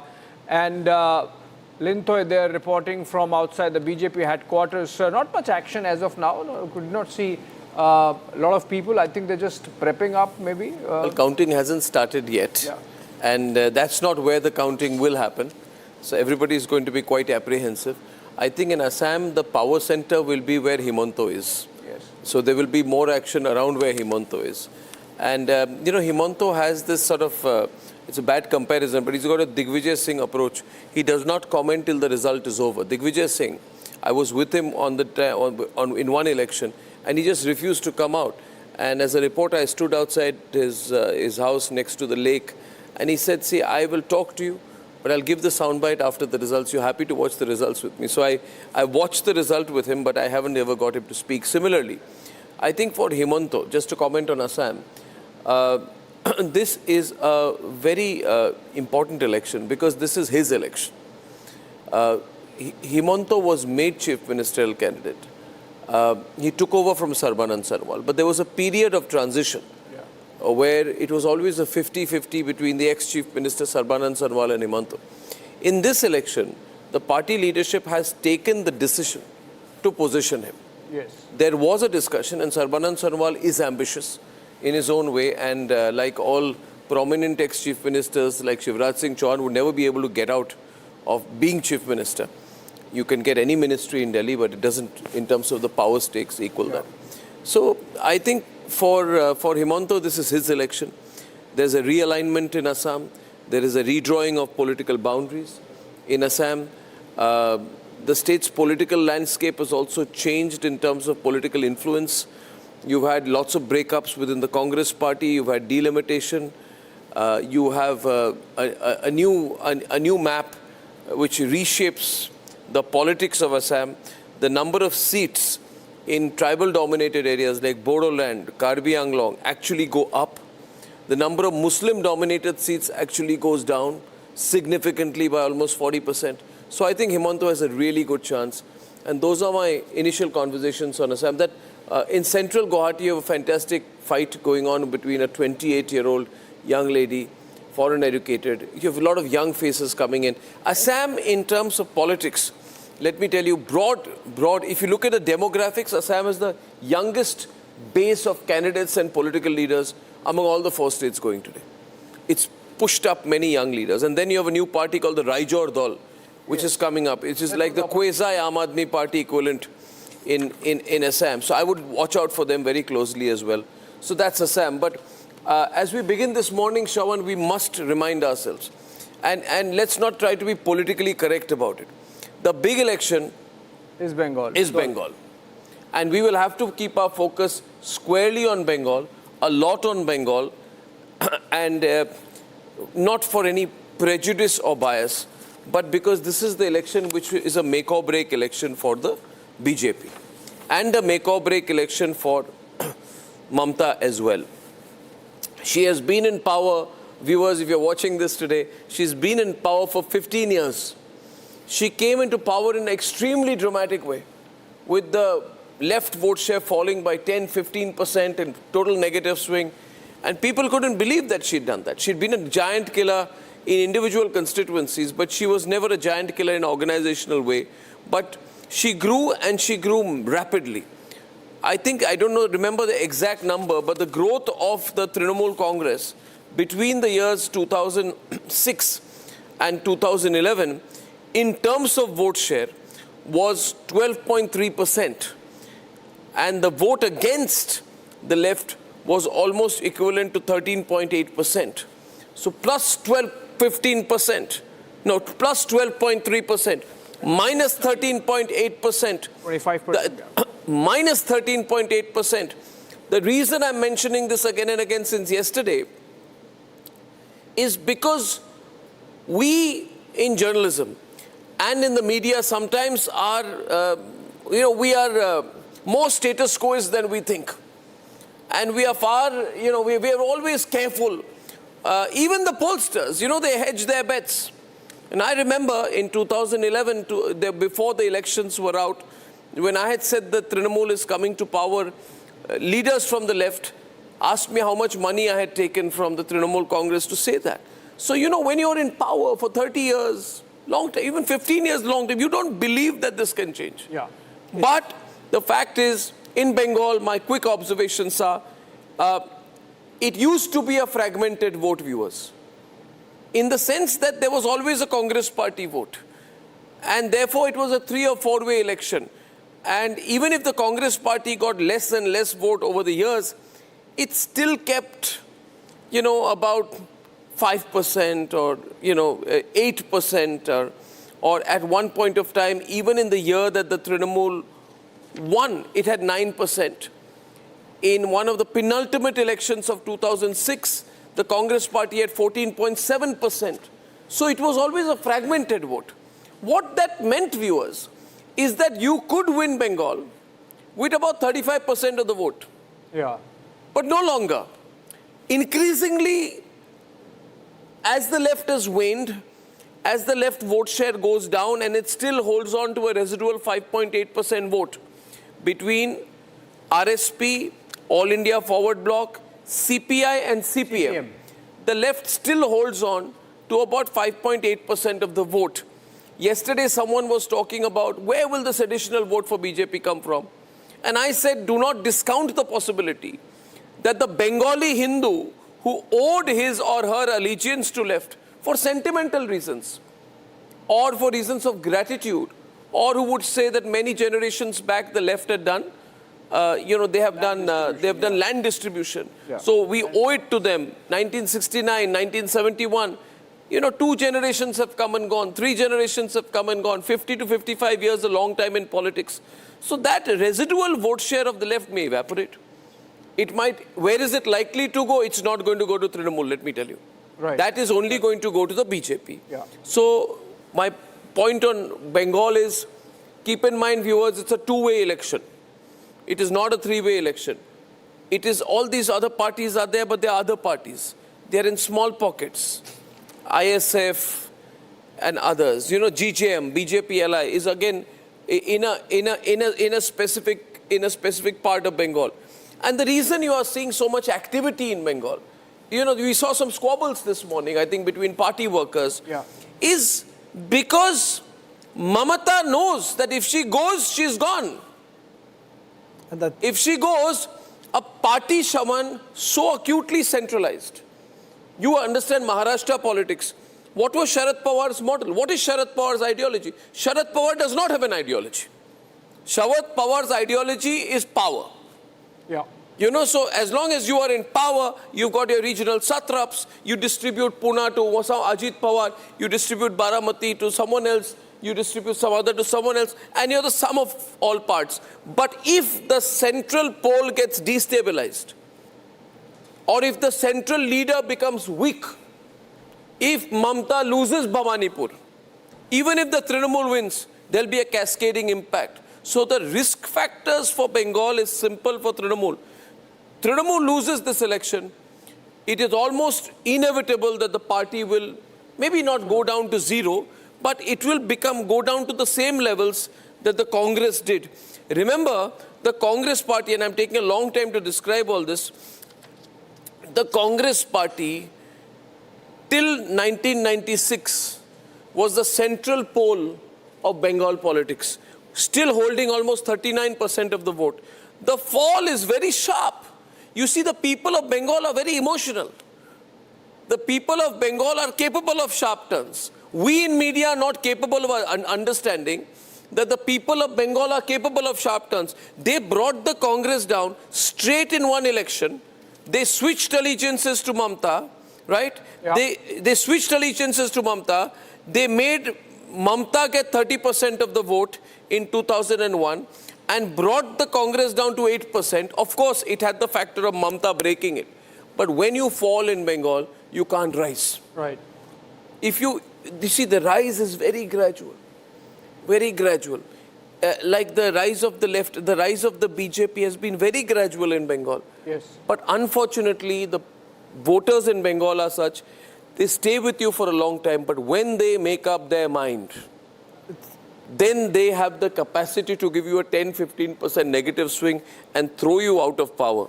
So I think these are some of the factors we need to look at in Bengal. Bengal is huge this time. This election in Bengal, important for the geostrategy of the country, important for a foreign policy of our country from the point of view of Myanmar, Bangladesh, immigration national issues. Security. Right? And I believe, I would like to start by saying, I don't want to make predictions. I believe, I can safely tell you this, the Trinamul peaked in 2021, right? And the BJP is on its way up from 3 to 77. 77 to where is the question today? Is it 77 to 110? Is it 77 to 130 or is it 77 to 180? Can it be as bumper as some people say? Earlier, you know, you could win an election with 35%. The BJP needs to go to about 43-44% in a two-way election, minimum. It's not 42%. What has been predicted here by Matrise and some of these pollsters, I find it unbelievable that 2% gap, there can be such a difference of seats. If the BJP wants to be comfortable, it has to get a 5 to 6% positive swing, and there has to be equal swing against the Trinamul, bringing the gap to about 8%. The gap essentially was only about 10% last time, from 48% for the TMC and the BJP 38%. But it's a dramatic rise from 10% in 2016 to 38% in 2021, and little flattened in 2024 to about 39%. But that positive swing of 5% changes everything, and that turnaround is a huge possibility now. Okay, we're getting some visuals. What you do is like this. We'll stay in with the news. Shravan, Abhishek, over to you. I'm going to look at the bigger picture. Okay, Shravan, over to you. Do you have a reporter? Niranjan, also tell us if you have a reporter there. Yeah, full frame images visuals. Now coming in from Haldia, where the chaos has begun with Trinamool Congress alleging that they've entered the counting center. BJP has entered the counting center by violating the rules. Now we'll see these are the latest images now coming in. This is pretty much the scene outside most of the counting centers, over 70 counting centers. First coming in from Haldia, then we also have these images now coming in from Barakpur, two places where we've just got this. Let me go across to Harsha, who's joining us. Harsha, what's the situation outside Bhawanipur? Because Bhawanipur also similar complaints had come in. These were barricades that were, if I'm not wrong, these were barricades that were broken in East Midnapur. Yes, you are right. There was a barricade which was broken by the TMC agents, and the BJP intervened, told the police personnel that these agents are not even allowed to enter. They don't have the photo identity card. Similar incident was seen in the Bhawanipur counting center where I am reporting from, and from the Barakpur counting center as well. Since morning, Shravan, there has been three altercation cases from the West Bengal, Barakpur, Bhawanipur and the Haldia region. Everywhere the TMC candidate, TMC agents who are trying to enter without even photo identity card, and they were stopped, and there was the altercation immediately. Everywhere there was an altercation for a brief period of time, and the police personnel immediately came and dispersed the crowd by warning them that they are not allowed 200 meters in the vicinity of the counting center. But right now what we see is that postal ballots have started opening. What we are getting to know from inside is that postal ballot have already started opening, and these are the security measures which have been taken in the Bhawanipur counting center. We are also learning that Suvendu Adhikari will be reaching this particular counting center at around 9 o'clock. Back to you. Well, if we're slipping into a short break. On the other side, we get you the latest coming in from the other counting centers. They're pretty much similar situation across 70 counting centers.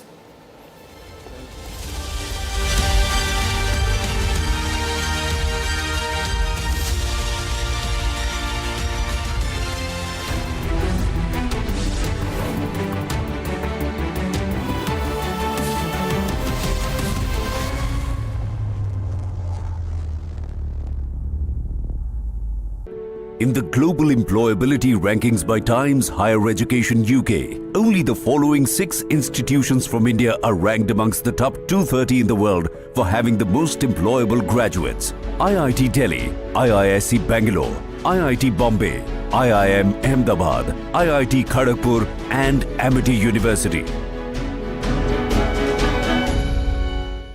Introducing the Hitachi Sumo Heavy Duty Air Conditioner. Backed by Japanese innovation, Hitachi Sumo Heavy Duty AC is built to deliver a maximum cooling capacity of up to 7400 watts. Hitachi Sumo Heavy Duty ACs come with a long air throw of up to 24 meters. The Octa sensor technology of Hitachi ACs uses 8 intelligent sensors across indoor and outdoor units. An elegant machine that's bigger, bolder and better. Isn't just an AC.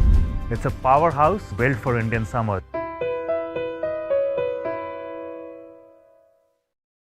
थोड़े में ज्यादा स्वाद यही तो है इसकी खास बात। वाओ मामा क्या स्वाद है? अरे मेरे राजा। AU सेविंग्स अकाउंट में मिलते हैं amazing benefits, paperless banking and higher interest, वो भी हर महीने। Money money money money every month. सोच बदलो और बैंक भी। चमकी चाट से क्या बना है? सैंडविच लस्सी और छाछ और हर घूंट में चमकी चाट। ड्राई फ्रूट और दही बड़े। चमकी चाट से स्वाद बढ़े। असली स्वाद सिर्फ चमकी चाट।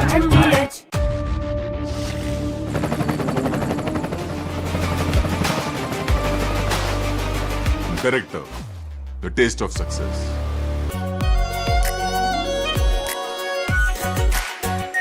Are pure shahi paneer masala, delicious, healthy everyday. कोशिश को कामयाबी, कामयाबी को शोहरत बनते देखा है। हाँ, पिछले 60 सालों में मैंने देश को बनते देखा है। कमला पसंद, 60 सालों से अनोखा स्वाद। प्यास बुझाए, ठंडक लाए, सबको भाए जीरा से।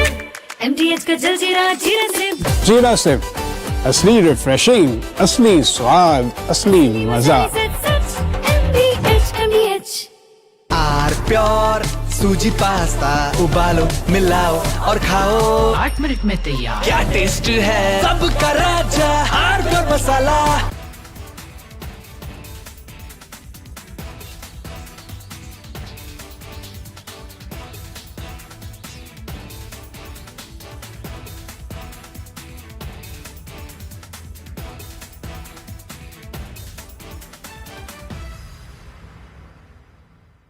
The Indian Air Force is giving its old MiG-29 fighter jets a powerful new weapon from Britain that turns them into modern fighters ready for today's battles. MiG-29s first came to India in the 1980s, have flown many missions along the tough borders with China and Pakistan. Now they are getting equipped with British ASRAAM missiles that make them as strong as NATO planes in close fights. The Ministry of Defense sent out a request for proposals to fit the Advanced Short-Range Air-to-Air Missile on the MiG-29 UPG version. This British missile from the company MBDA replaces the old Russian R-73 that pilots used for years. The R-73 could only reach targets 10 to 15 kilometers away, which forced pilots to fly too close to the enemy and take big risks. The ASRAAM changes all that. It can hit targets more than 25 kilometers away, almost double the old range. It flies at Mach 3 speed and uses a smart infrared seeker that ignores enemy flares and jamming better than before. The Indian Air Force flies more than 55 of these MiG-29 UPG jets in frontline squadrons.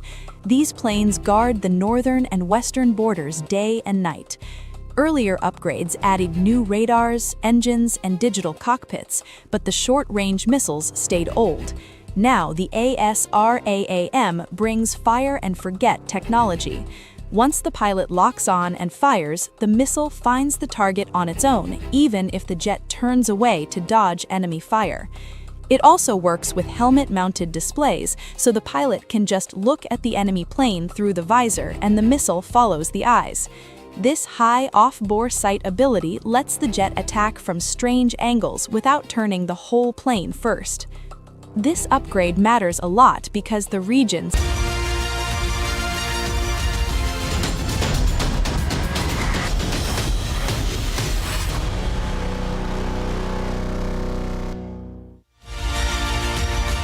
Introducing the Hitachi Sumo Heavy Duty Air Conditioner. Backed by Japanese innovation, Hitachi Sumo Heavy Duty AC is built to deliver a maximum cooling capacity of up to 7400 watts. Hitachi Sumo Heavy Duty ACs come with a long airthrow of up to 24 meters. The Octa sensor technology of Hitachi ACs uses 8 intelligent sensors across indoor and outdoor units. An elegant machine that's bigger, bolder and better isn't just an AC.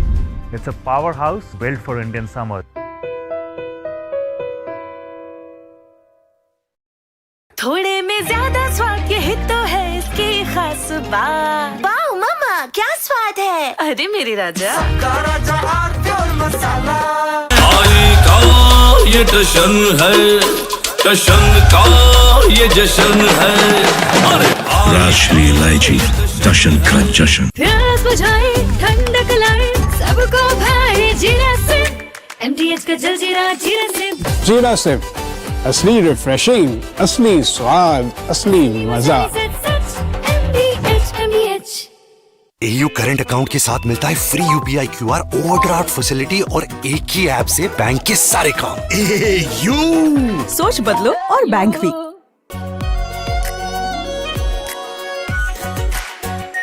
Are pure shahi paneer masala, delicious, healthy everyday.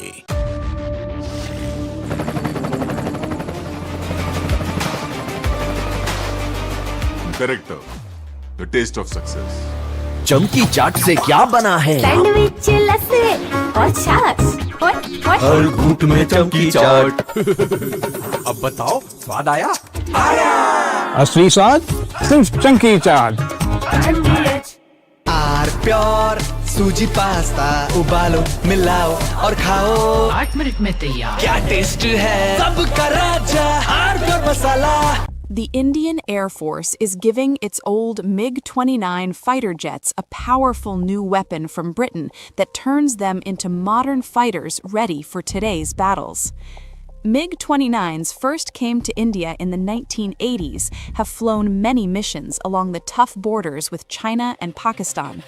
Now they are getting equipped with British ASRAAM missiles that make them as strong as NATO planes in close fights. The Ministry of Defense sent out a request for proposals to fit the advanced short-range air-to-air missile on the MiG-29 UPG version. This British missile from the company MBDA replaces the old Russian R-73 that pilots used for years. The R-73 could only reach targets 10 to 15 kilometers away, which forced pilots to fly too close to the enemy and take big risks. The ASRAAM changes all that. It can hit targets more than 25 kilometers away, almost double the old range. It flies at Mach 3 speed and uses a smart infrared seeker that ignores enemy flares and jamming better than before. The Indian Air Force flies more than 55 of these MiG-29 UPG jets in frontline squadrons. These planes guard the northern and western borders day and night. Earlier upgrades added new radars, engines, and digital cockpits, but the short-range missiles stayed old. Now the ASRAAM brings fire-and-forget technology. Once the pilot locks on and fires, the missile finds the target on its own, even if the jet turns away to dodge enemy fire. It also works with helmet-mounted displays, so the pilot can just look at the enemy plane through the visor and the missile follows the eyes. This high off-bore sight ability lets the jet attack from strange angles without turning the whole plane first. This upgrade matters a lot because the region stays tense. Pakistan flies JF-17 jets with modern PL-10 missiles that reach farther and lock on quicker. China uses even better systems on its J-20 stealth fighters and other planes. In a real dogfight, the old MiG-29 with R-73 could lose the first shot. With ASRAAM, the Indian pilots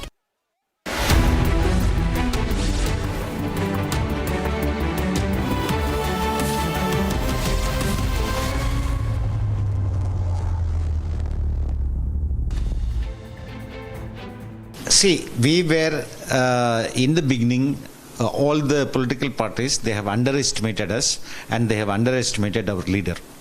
And today we are not planning to have any alliance. Why should we have an alliance? We are forming the government with comfortable majority and there is no question of alliance.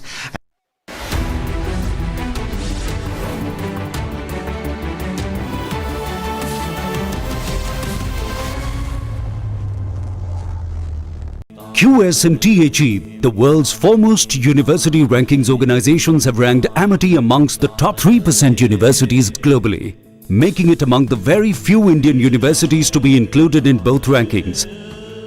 Yet another top ranking for Amity University. Introducing the Hitachi Sumo Heavy Duty Air Conditioner. Backed by Japanese innovation, Hitachi Sumo Heavy Duty AC is built to deliver a maximum cooling capacity of up to 7400 watts. Hitachi Sumo Heavy Duty ACs come with a long air-throw of up to 24 meters. The Octa-sensor technology of Hitachi ACs uses 8 intelligent sensors across indoor and outdoor units. An elegant machine that's bigger, bolder and better. Isn't just an AC. It's a powerhouse built for Indian summer. थोड़े में ज्यादा स्वाद यही तो है इसकी खास बात। वाओ मामा क्या स्वाद है। अरे मेरे राजा कोशिश को कामयाबी, कामयाबी को शोहरत बनते देखा है। हाँ, पिछले 60 सालों में मैंने देश को बनते देखा है। कमला पसंद, 60 सालों से अनोखा स्वाद। चमकी चाट से क्या बना है? आलू चाट या फ्रूट चाट। स्वाद बनाए चमकी चाट। क्या बात है। स्वादिष्ट पकोड़े और फरसान। अरे चमकी चाट है इसकी जान। असली स्वाद सिर्फ चंकी चाट। AU करंट अकाउंट के साथ मिलता है free UPI QR overdraft facility और एक ही ऐप से बैंक के सारे काम। AU सोच बदलो और बैंक भी।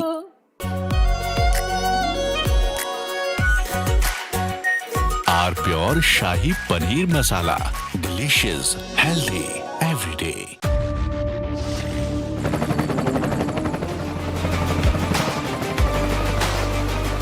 Character, the taste of success. प्यास बुझाए ठंडक लाए सबको भाए जीरा से MTH का जल जीरा जीरा से। जीरा से असली रिफ्रेशिंग, असली स्वाद, असली मजा।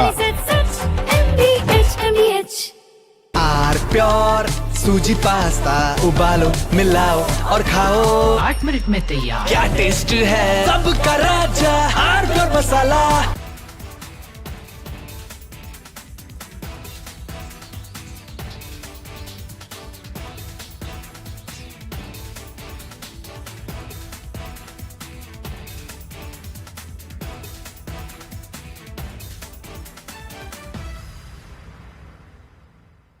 The Indian Air Force is giving its old MiG-29 fighter jets a powerful new weapon from Britain that turns them into modern fighters ready for today's battles.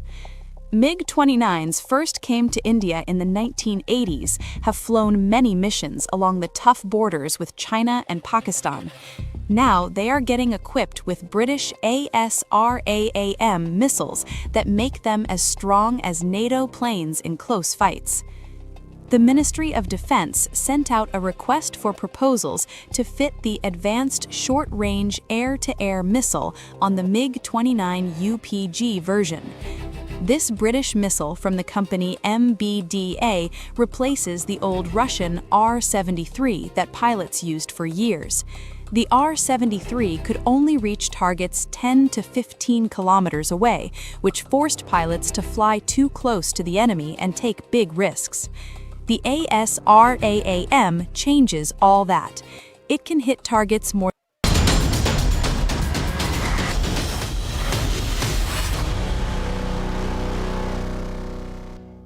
Introducing the Hitachi Sumo Heavy Duty Air Conditioner. Backed by Japanese innovation, Hitachi Sumo Heavy Duty AC is built to deliver a maximum cooling capacity of up to 7400 watts. Hitachi Sumo Heavy Duty ACs come with a long air throw of up to 24 meters. The Octa sensor technology of Hitachi ACs uses 8 intelligent sensors across indoor and outdoor units. An elegant machine that's bigger, bolder and better isn't just an AC. It's a powerhouse built for Indian summer.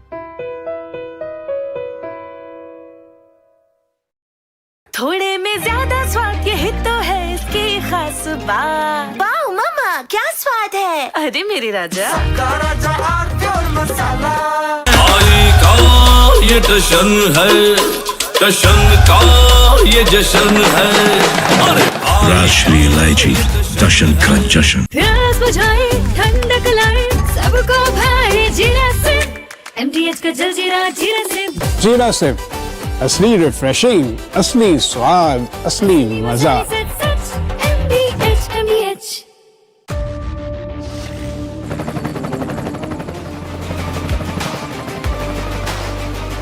Character, the taste of success.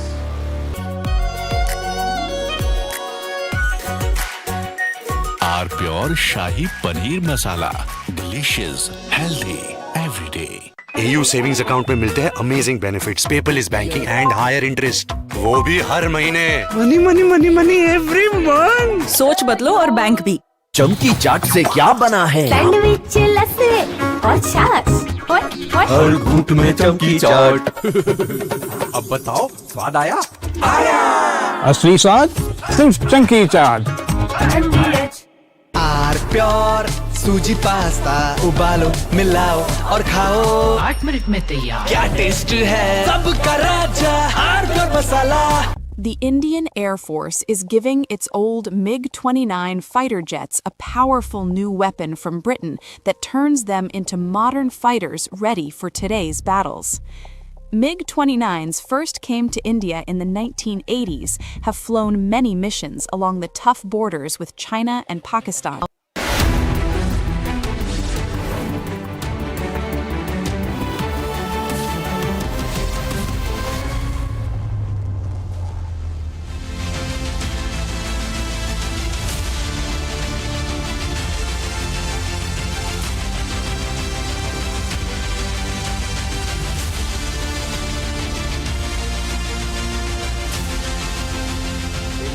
Welcome back. We promised to go breakless from now, at least till noon when the results are on.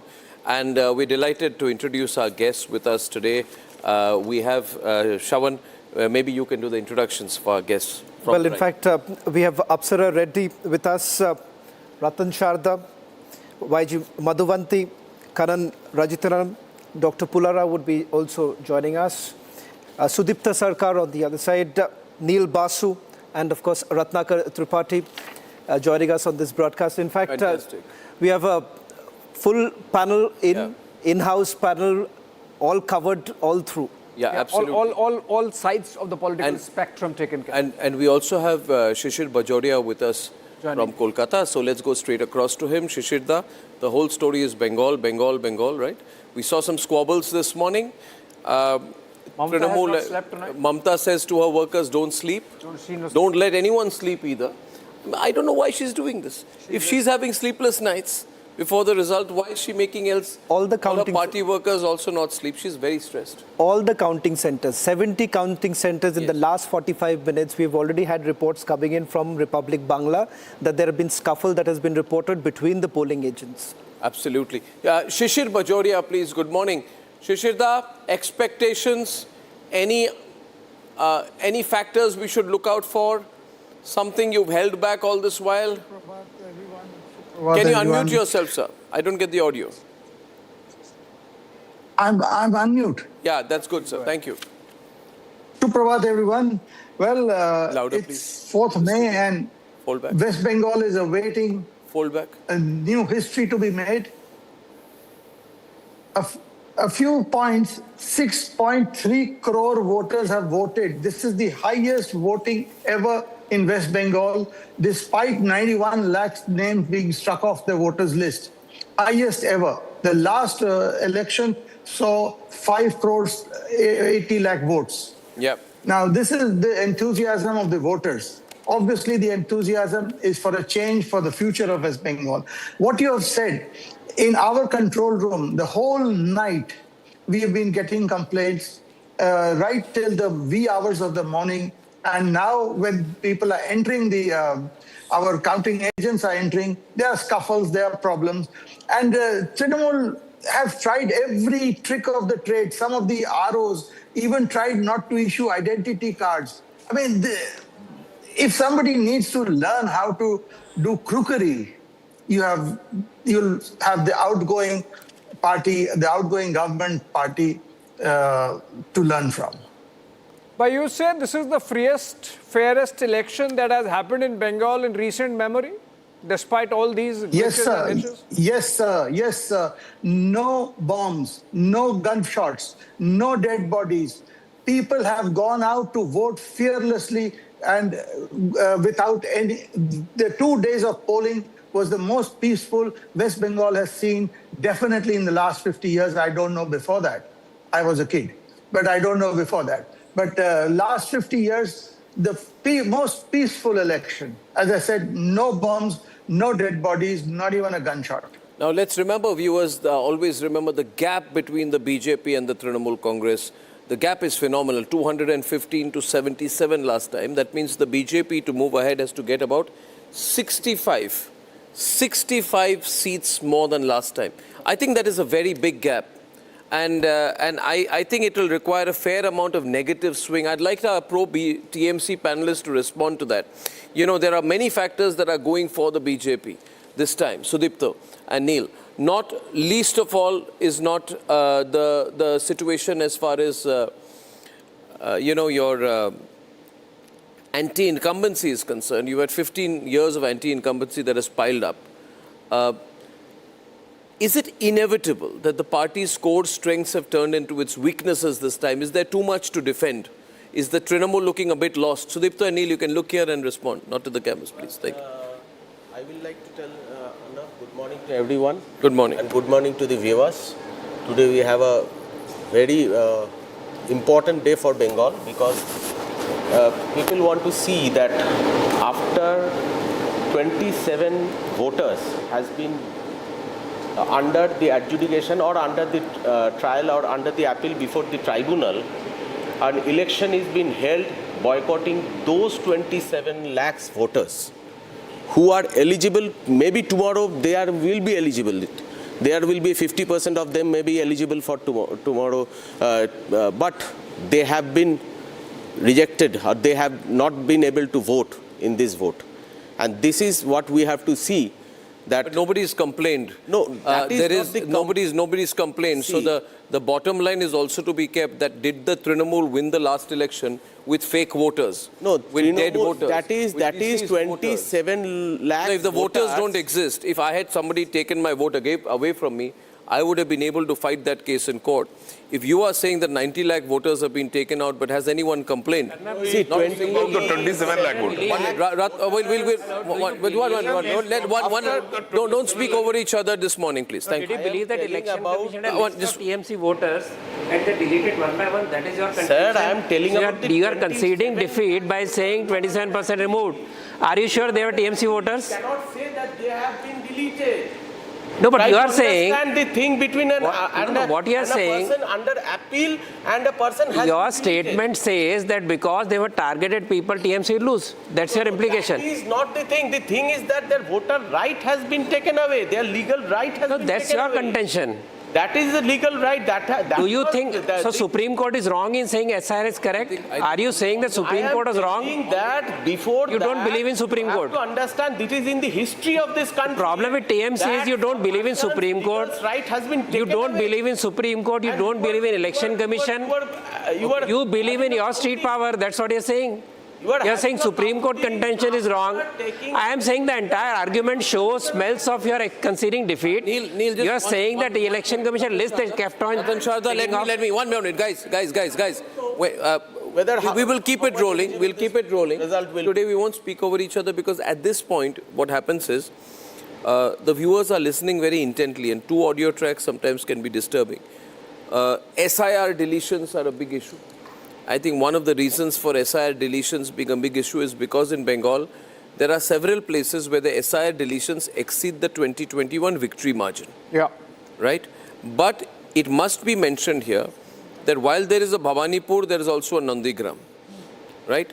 While there is the 14 of 15 Kolkata seats where the deletions exceed the margin, right? There are also districts like Kuch Bihar, Nadia, Paschim Bardhaman, North Chobbish Pargana. These are BJP held seats which are also affected.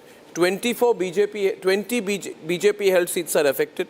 24 TMC seats held seats are affected, which means more or less both places where the victory margins, right, exceed, are less than the SIR deletions. Both Trinamul and BJP are equally affected. But the Trinamul has tried to build a narrative as if they are the only ones who are affected. But those who are in the know of the numbers realize that this is complete rubbish. It is not true. Both sides are equally affected. If you look at the district-wide spread of the 44 critical seats where the SIR deletions exceed the 2021 margin. Viewers, the only point I'm trying to make is elections cannot be won by stealth. And if there is an impression given that the BJP is trying to win an election by stealth, I don't think it is the case. I think it's going to be a very exciting result. Madhuvanti, Apsara, I would like to have a sense of the picture in Tamil Nadu, including Mr. Rajaratnam. The picture in Tamil Nadu this time, what are the factors we are looking for? Everyone's talking about Vijay. One quick thought from all of you. Apsara. I think Vijay is actually overrated. I think he's a new party. He's not covered much ground. There are a lot of punch dialogue politics, but no delivery on the ground. He's not in touch with the people. The agrarian distress, the crimes against women, the state debt rising. These are issues people are voting for and voting against the DMK. And I think it's the fight between the DMK and AIDMK. And AIDMK is poised to win. Yeah? You think it's all hype? Vijay is, I think... very charismatic, he is apparently. A lot of actors like Mr. Rajnikant couldn't deliver. Mr. Kamal Hassan had to merge his party with the DMK just for one Rajya Sabha seat. Even like somebody like a Shivaji Ganeshan failed in Tamil Nadu politics. It was only Madam Jayalalitha and Mr. MGR who went to the people and met the people. Mr. Vijay, when 41 people have died in his own rally, ran home in a private jet. So people make note of all these things. And I think Tamil Nadu voters are very intelligent voters. They're not going to be swayed by cinematic glam alone. Rajaratnam, Mr. Rajaratnam. I think Vijay is a wild card. Okay, all the actors that Apsara mentioned, the voters are very discerning. They realize they're looking for a savior. They're tired of the politics of the Dravidian movements. And here is a savior who is not the most organized, who's not the most eloquent, whose campaign has been in fits and starts. There's so much that he could have done better. But still, and despite what happened in Karur, there's an overwhelming sense of affection for him. And that is, part of that is, because people are tired of these two parties. Calling Vijay a savior when he runs home after a tragedy in his own rally is a joke. People have forgiven him. People are willing to gloss over all that. People are willing to embrace him, unlike Kamal Hassan, who probably was very intent on the ground when he floated his party and then disappeared, and then has become an extension of the DMK. So, ladies and gentlemen, what we are discussing right now is the Vijay factor. Actor Vijay trying to position TVK as a fresh alternative in Tamil Nadu politics, much like Vijay Kant attempted with DMDK in 2025. but he didn't do very well long term. You know, he did better when he went into an alliance eventually. Your quick thoughts on Tamil Nadu and nationally, Madhuvanti? See, Arnabji, I would only say Vijay is much ado about nothing. He's got his presence. I'm not saying no. He's got crowds coming and, you know, fanatics jumping the minute they see him. All of that drama happens. But is that going to convert into voting? Is that going to convert into the kind of seats that they are saying he's going to get? Yeah. No way. I'm sticking my neck out this morning and saying no way. And I've been saying this all along. Right. It's not happening. Okay, how far are we from counting right now? This is the 7 minutes to go. 7 minutes to go. 6 to 7 minutes to go. Yeah. The nation is watching Republic. I don't like to put down others, but you can just see the gap. I was between not us and joining the others on conversation because concurrent I'm keeping a users. hawk's eye on the numbers that we're going to get. Yeah. We're going to get two set of numbers, Pratikshit and the Election Commission. Typically, Exactly. Pratikshit is a little more organized and quicker on the take. I would like to add to that we also have very strong data coming in from the ground on Republic Bangla. Yes. Since we run the largest Over network there. 70 counting centers. We have almost all of them covered. All of them So covered. we have our own reporters. Every in the counting reporter, centers. every counting center will be having live images coming in. We already have that, and also live updates coming in from each counting center. So today, for everyone who's watching Bengal, this is the destination. Okay, so we are 6 minutes away from counting. Postal ballots are what we usually start with early in the morning. Once again, I want to tell you, we are not into trying to get you the numbers very, very quickly. There's been this whole new trend that you have seen in recent elections where there are certain networks who like to put in 100 seats out there when postal ballots have not opened. And the idea is to mislead you. The idea is to give you a false sense of satisfaction that we are ahead. Therefore, please be extremely cautious if the numbers seem to be moving in very fast. Yeah. In fact, you should take it with a healthy dose of skepticism. Yes. Do not trust numbers that move extremely fast. We have all day. The results eventually are going to be the same, irrespective of how you manipulate the numbers. But once again, ladies and gentlemen, Assam, very important because almost 35% Muslim vote. Himanta, fighting with all he's got. He has a personal attack on his wife by the Congress party. Pawan Khera was on the run for the longest time. If he comes back with 80, 85, I think that he would have distinctly created a very strong political identity for himself within the BJP and the Sangh Parivar, but more importantly, also in national politics. As the great slayer, the man who took the BJP from a 20% party to a party which can do a hat trick. Bengal, can the BJP get 65 more seats? Can the gap be 7 to 8% between them? And has Mamata already hit her electoral peak? I predict she has. But you know, last time we were surprised and some people were disappointed with the BJP's performance. So we'll wait for that. Tamil Nadu, nobody knows. Because nobody knows what the TVK is going to do. Nobody knows. I wouldn't hazard a guess. But the BJP safely has less at stake in Tamil Nadu than it has in West Bengal and Assam. That even they acknowledge that it's not our election this time. Yeah. Maybe the next one will be our election. Yes. In Kerala, I think, Rajiv Chandrasekhar has done a good job. But does he go from 10 to 15% to 20% plus? Can he get into a double-digit zone? Most people say unlikely. But I say never say never till it's actually done. They got 15% in the urban local body polls. I mean, they got. So strategically, they could cross 18% mark, but we haven't seen that kind of wave or indication of that. Now, ladies and gentlemen, if that's the overall picture, we're all very excited. I would like to say on the behalf of the Republic Media Network that we're grateful to you all for joining us. We're grateful to you for making us your choice destination. We're going to keep it very simple. Pullarao is sitting in another box, but just about 10 meters away from me.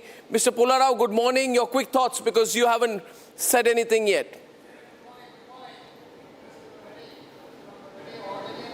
This has now become a critical election, become a mini referendum. 3 opposition stalwart chief ministers are in the race. And, you know, as I said, there should have been no election. The BJP should have relaxed. But the BJP has made it a national contest. So that's why there's terrific attention on these 5 states. And well, you know, something I'm going to say you may not like, has the BJP peaked or is it going on? That we'll know today in the next hour.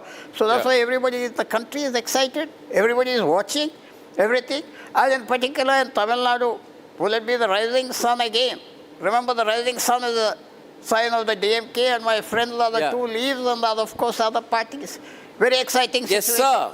And yes, sir. Sorry to intervene once again. People are calling me, Arnab. Come on, tell us the result in Bengal. I have no idea. But I would say this again, is that I have these visuals. These are the visuals right outside Mamata Banerjee's residence, right? And there are Trinamul flags. But this time, even close to Mamata's residence, there are BJP flags as well. You know, earlier, if you'd see a BJP flag within 50 meters of a Trinamul person's house, whoever put up the flag would be beaten up. If you were a little aggressive, your house would be burnt. If BJP workers were a little more aggressive than that, women would be pulled out, they would be gang raped. And if you were a little more aggressive than that, if you're a long-time BJP leader, you would be killed and your bodies would be hung on ropes, on trees, to send a signal that this kind of a Talibani approach will guarantee the success of the Trinamul Congress. Such a party with such brutality is now under tremendous challenge. And it's going to be difficult for the party if it goes wrong for them. But you can never say what happens. You see, the BJP is projected to script the third regime change in Bengal politics. 1977, Left Front begins a 34-year rule, dislodged by Trinamul Congress in 2011, which is projected to get dislodged by the BJP in 2026. But only a very deep anti-incumbency can actually oust Mamata. You see, a BJP win will mean that incumbency is no longer structurally protective in Bengal. If the TMC loses, it will be after Mamata has expanded her mandate previously across elections. See, if you look at the Trinamul Congress, 184 in 2011, 211 in 2016, 213 in 2021. For Mamata to lose, the BJP has to establish a large scale of victory. The BJP has to win over 65 more seats. The BJP will have to overturn 65 seats. If Mamata holds, to script their victory. So that's a big win, Shishirda, that you need. A really big win, which means that you have to overturn 22% of the seats in the assembly themselves. It's a tall order. I don't know how you're so confident today, Shishir Bajoria. You know, you're like a student, a good student going into examination. Where is Mr. Bajoria when I'm talking to him? And he's going in and he's being told, listen, you got to get 97%. And this student has got 85% last time. And the student goes in and says, I will get 98%. Now, you've got to be clear about it, Shishida. Are you just being a little ebullient this morning? You can't steamroll Mamata that way. Are you being a little overconfident, Shishida? Not at all, sir. No? No, not at all, sir. Not at all, sir. See, while the gap in seats looks very big, but in total number of votes, the gap between TMC and BJP is only 42 lakh votes. Only 42 lakh votes. So this is what has to be tipped, and it has already happened. The very first round of 152 seats, we have already tipped that balance. Okay. The second round, which was a difficult round for us. Well, I mean, you know, the Bengali voter, the Bangla voter has an established thumb rule. They pour all their faith patiently to a point and then they vote decisively.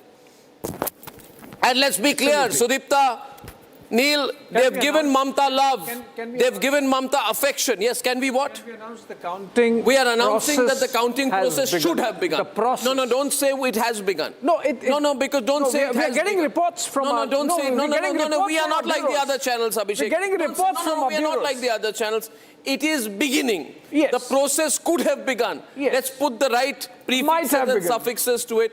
But the process could have begun, right? Yeah. Now the fact is Mamata's got love, Mamata's got magic, Mamata's got a lot of affection over the years, but she's done very badly. She's ruined the state. She's made it extremely polarized. She's gone all out to get the Muslim voter. She's disregarded the Bengali Hindu to the point of making them feel like unnecessary appendages to the political system. She's gone with Prashant Kishore's logic that you need 70% of 30% and you're lucky if you get 30% of the 70% Hindu vote. The Hindu voter does not matter. She has threatened the Hindu community. She has told the Hindu community, but for me.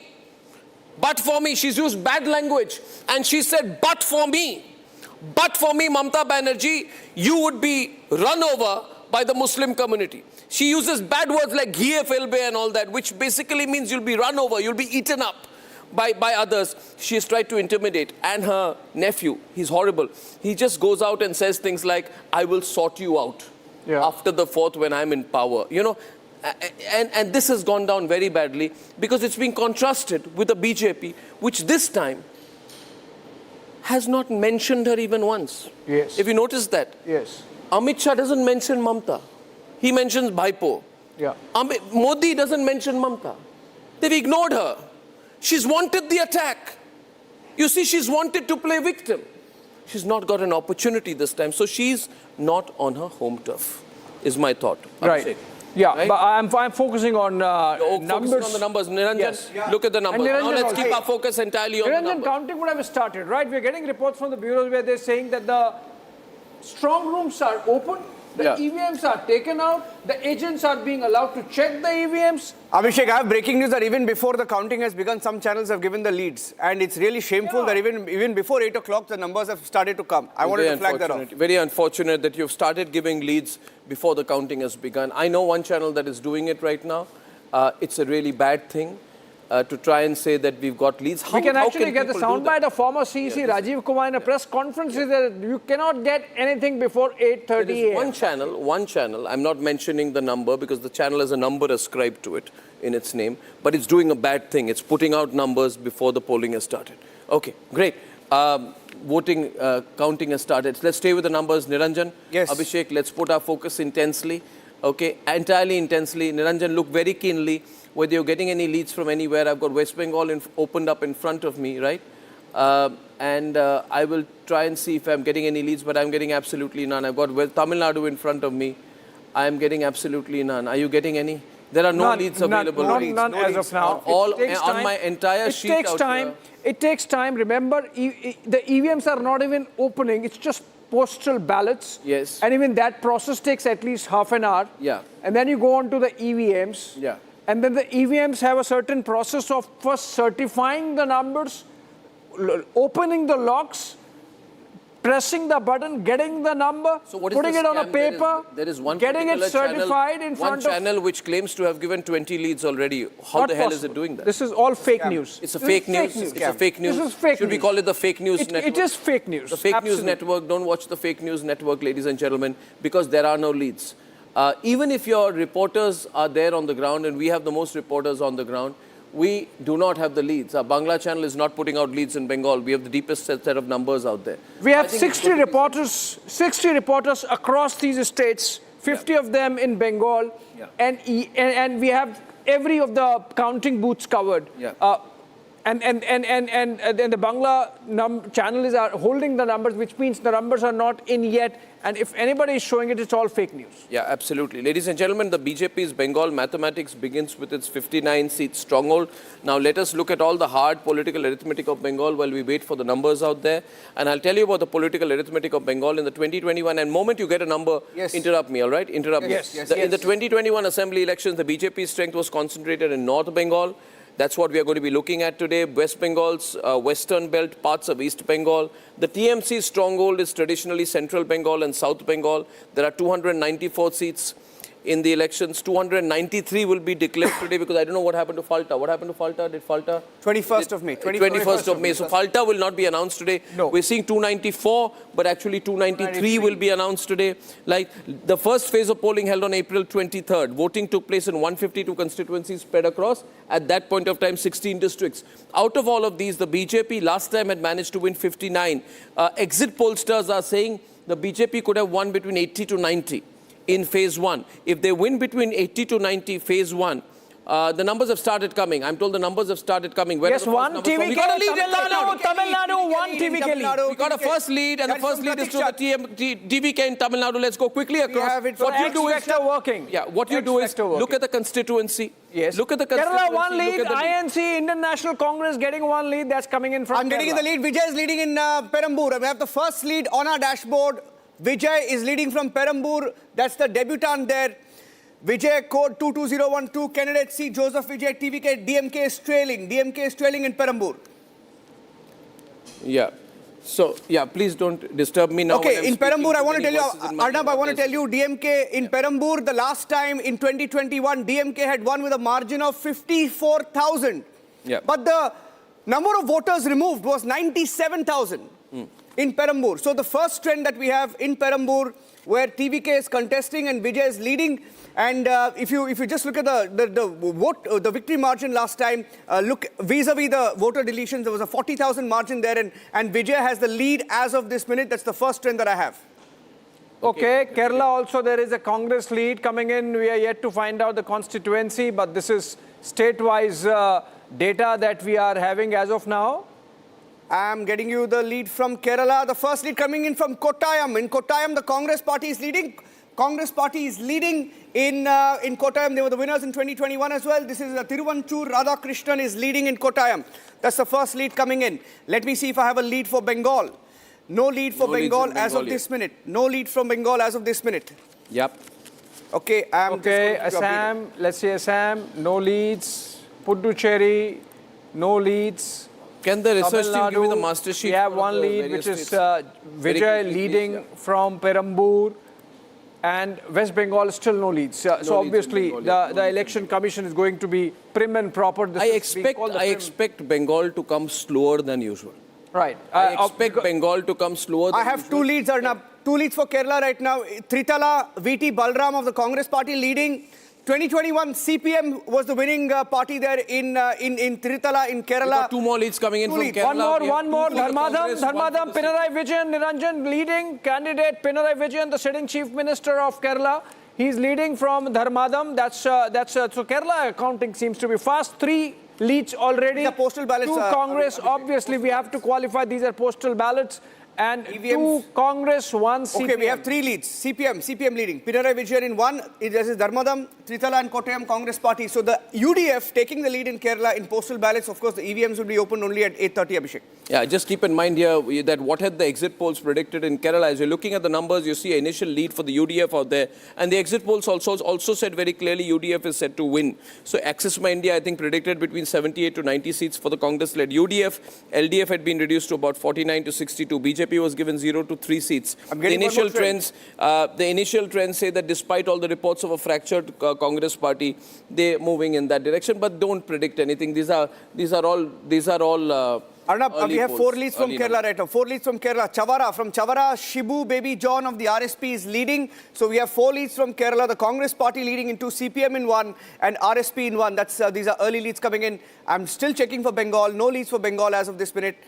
Tamil Nadu, we still have only 1 lead, and that is C. Vijay TVK taking the early start there in postal ballots. Kerala, we have 4 leads. Pinarayi Vijayan is leading in Dharmadam. VT Balram leading in Tritala. In Kottayam, Tiruvanchur Radhakrishnan is leading in Chavara. Shibu Baby John is leading. Checking for any leads from Assam. No leads from Assam yet. No leads from Bengal yet. No leads from Assam. No leads from Bengal yet. But that's okay. This is just building up, and I think the pace would pick up at around 8:30, Niranjan. That's when the EVMs open. Remember, the counting is really fast because every EVM typically counts about we are not going to 300, 400 votes. Thank you very much, 500 votes. Yeah. And then you get the leads, and which are really indicative of which way the wind is blowing. As of now, this seems like very indicative, very early, so we can continue the conversation. So just a quick update here right now. You have the Congress leading in Tritala in Kerala. You have the RSP leading in Chavara in Kerala. Yeah. TVK is leading in Tamil Nadu right now. We saw 1 seat out there as postal ballots open. The Congress is leading in with 2 seats as postal ballots open in Kerala. The CPM in Tamil Nadu with 1 seat as postal ballots open. No. Quick burst, Arnab from Kerala. Quick burst. We have Shobha Surendran of the BJP leading. Okay, Palakkad, BJP is leading. The first lead for the BJP from Palakkad. Expected lead, Shobha Surendran is leading here. Congress party is trailing. Congress party was the winning party in 2021. So the BJP is taking the lead here. And I have one more lead coming in. Independent G. Sudhakaran in Ambalapura. In Ambalapura, Sudhakaran leading, CPM trailing. We have a total of about 6 leads now, Abhishek, from Kerala. Kottayam, Palakkad, Tritala, Dharmadam, Ambalapura and Chavara. 6 leads coming in. Kerala numbers seem to have picked up early. Of course, the EVMs will be open only at 8:30. What is the lead result in Ambalapura? Just telling you, I'm just pulling that out. I'm going back to Ambalapura. In Ambalapura, G. Sudhakaran is an independent candidate and he's leading here. Well, that's a very significant result out here that you see in Ambalapura because I have seen that to be a traditionally very CPM strong constituency where you had a huge lead last time. Yes. So if Mr. Sudhakaran is in the lead, keep in mind that it is a very strong, extremely strong CPM constituency, which means that there is a big movement here. H. Salam of the CPM won it with a margin of 11,000 votes the last time. Now, if that is an early lead, of course, postal ballot, but look at it as a trend. Yes. It's one of those bellwether constituencies. Assam Please and continue. Bengal yet to open. One more point, Arnab. In Ambalapura, H. Salam was a CPM candidate. 11,000 was the victory margin in the last election. You're seeing a lot of leads coming in from Kerala right now. Yes. You've got 8 leads. Most of them are from Kerala. Right? And I think we need to look at the... One in Puducherry now, interestingly, TVK, right? TVK leading in Puducherry? No. I'm not getting that lead. No, I'm not getting that lead. I'm not getting that lead. That's Tamil Nadu, yes. Okay, I have another lead from CPM. Aranmula constituency. Veena George, the minister, is leading. She was also the winning party 2021. CPM leading in Aranmula. Veena George is leading. That's another lead that we have. Total of about 8 leads right now. And 8 leads from Kerala. The Congress leading in 2. You have one BJP lead coming in from Kerala. Could you tell me which? Palakkad. BJP is leading. You have CPM with 2, Independents 1, and you have got the RSP in 1. So you've got right now 3 seats going to the left front. The left is also, the left front is with 3 seats. The Congress is with 3 seats. It's a tight fight. We got one more lead that's just coming out here. We got 9 leads right now. And you got 4 leads going to the Congress party. So the Congress party is moving ahead in the early postal ballot counting. Over to you. In Palakkad, Congress party was the winning party in 2021. The victory margin was very narrow, 3,800. The BJP was the runner-up in 2021. Very interestingly, it was a very close battle. E. Sridharan was the contestant in Palakkad, and they've taken the lead this time. Metro Man was trailing by just about 3,000 votes, but it's a very narrow loss for him, and the BJP seems to have picked up pace there. I'm going to try and refresh and get you more leads. Okay, I have more leads. Okay, more leads coming in. C.R. Mahesh. We have Republic Congress. Bangla numbers. Can we show them? You can speak about it, Abhishek. You can speak about it. We got some initial Republic Bangla numbers. Yeah. And Republic Bangla, if I'm not mistaken, is as of this minute, projecting big numbers, for the BJP. Projecting big numbers for the BJP. Republic Bangla is projecting big leads for the BJP. 21, Arnab. We got 21 leads as per Republic Bangla. You can put it out there as per on the grid. 21 leads. So according to Republic Bangla, the TMC is the leading in only 4 seats. And the BJP is presently leading in 21 seats in Bengal, according to ground information, first and only with Republic Bangla. So it's a 1:5 contest out there. We're seeing 30 leads. Republic Bangla is projecting 30 leads to the BJP and only 4. Right now, it seems to be a bit of a super sweep for the BJP in Bengal. 30 and 8. With 30 and 8 seats. 30 to the BJP and 8. Can we put that on the grid out there, Alisha? This is very big news out there. Please focus on Bengal in your breaking news grids, because this is only and only exclusive information that is with you out here, ladies and gentlemen. I cannot tell you which these seats are.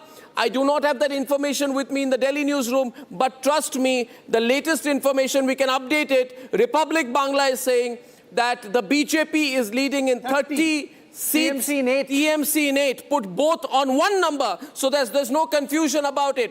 Now, leading with the numbers right now, showing the ability of this network to get ground information faster than anyone else. I promise that this is ground information that the public is predicting out here. 30 seats, and we'll try and get an update on that, because this is going to be fantastic out here. The numbers have moved to how many right now?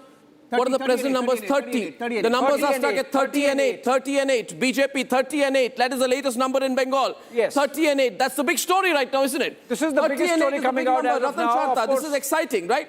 30 and 8. Exceptional. Big leads. Of course, postal ballots.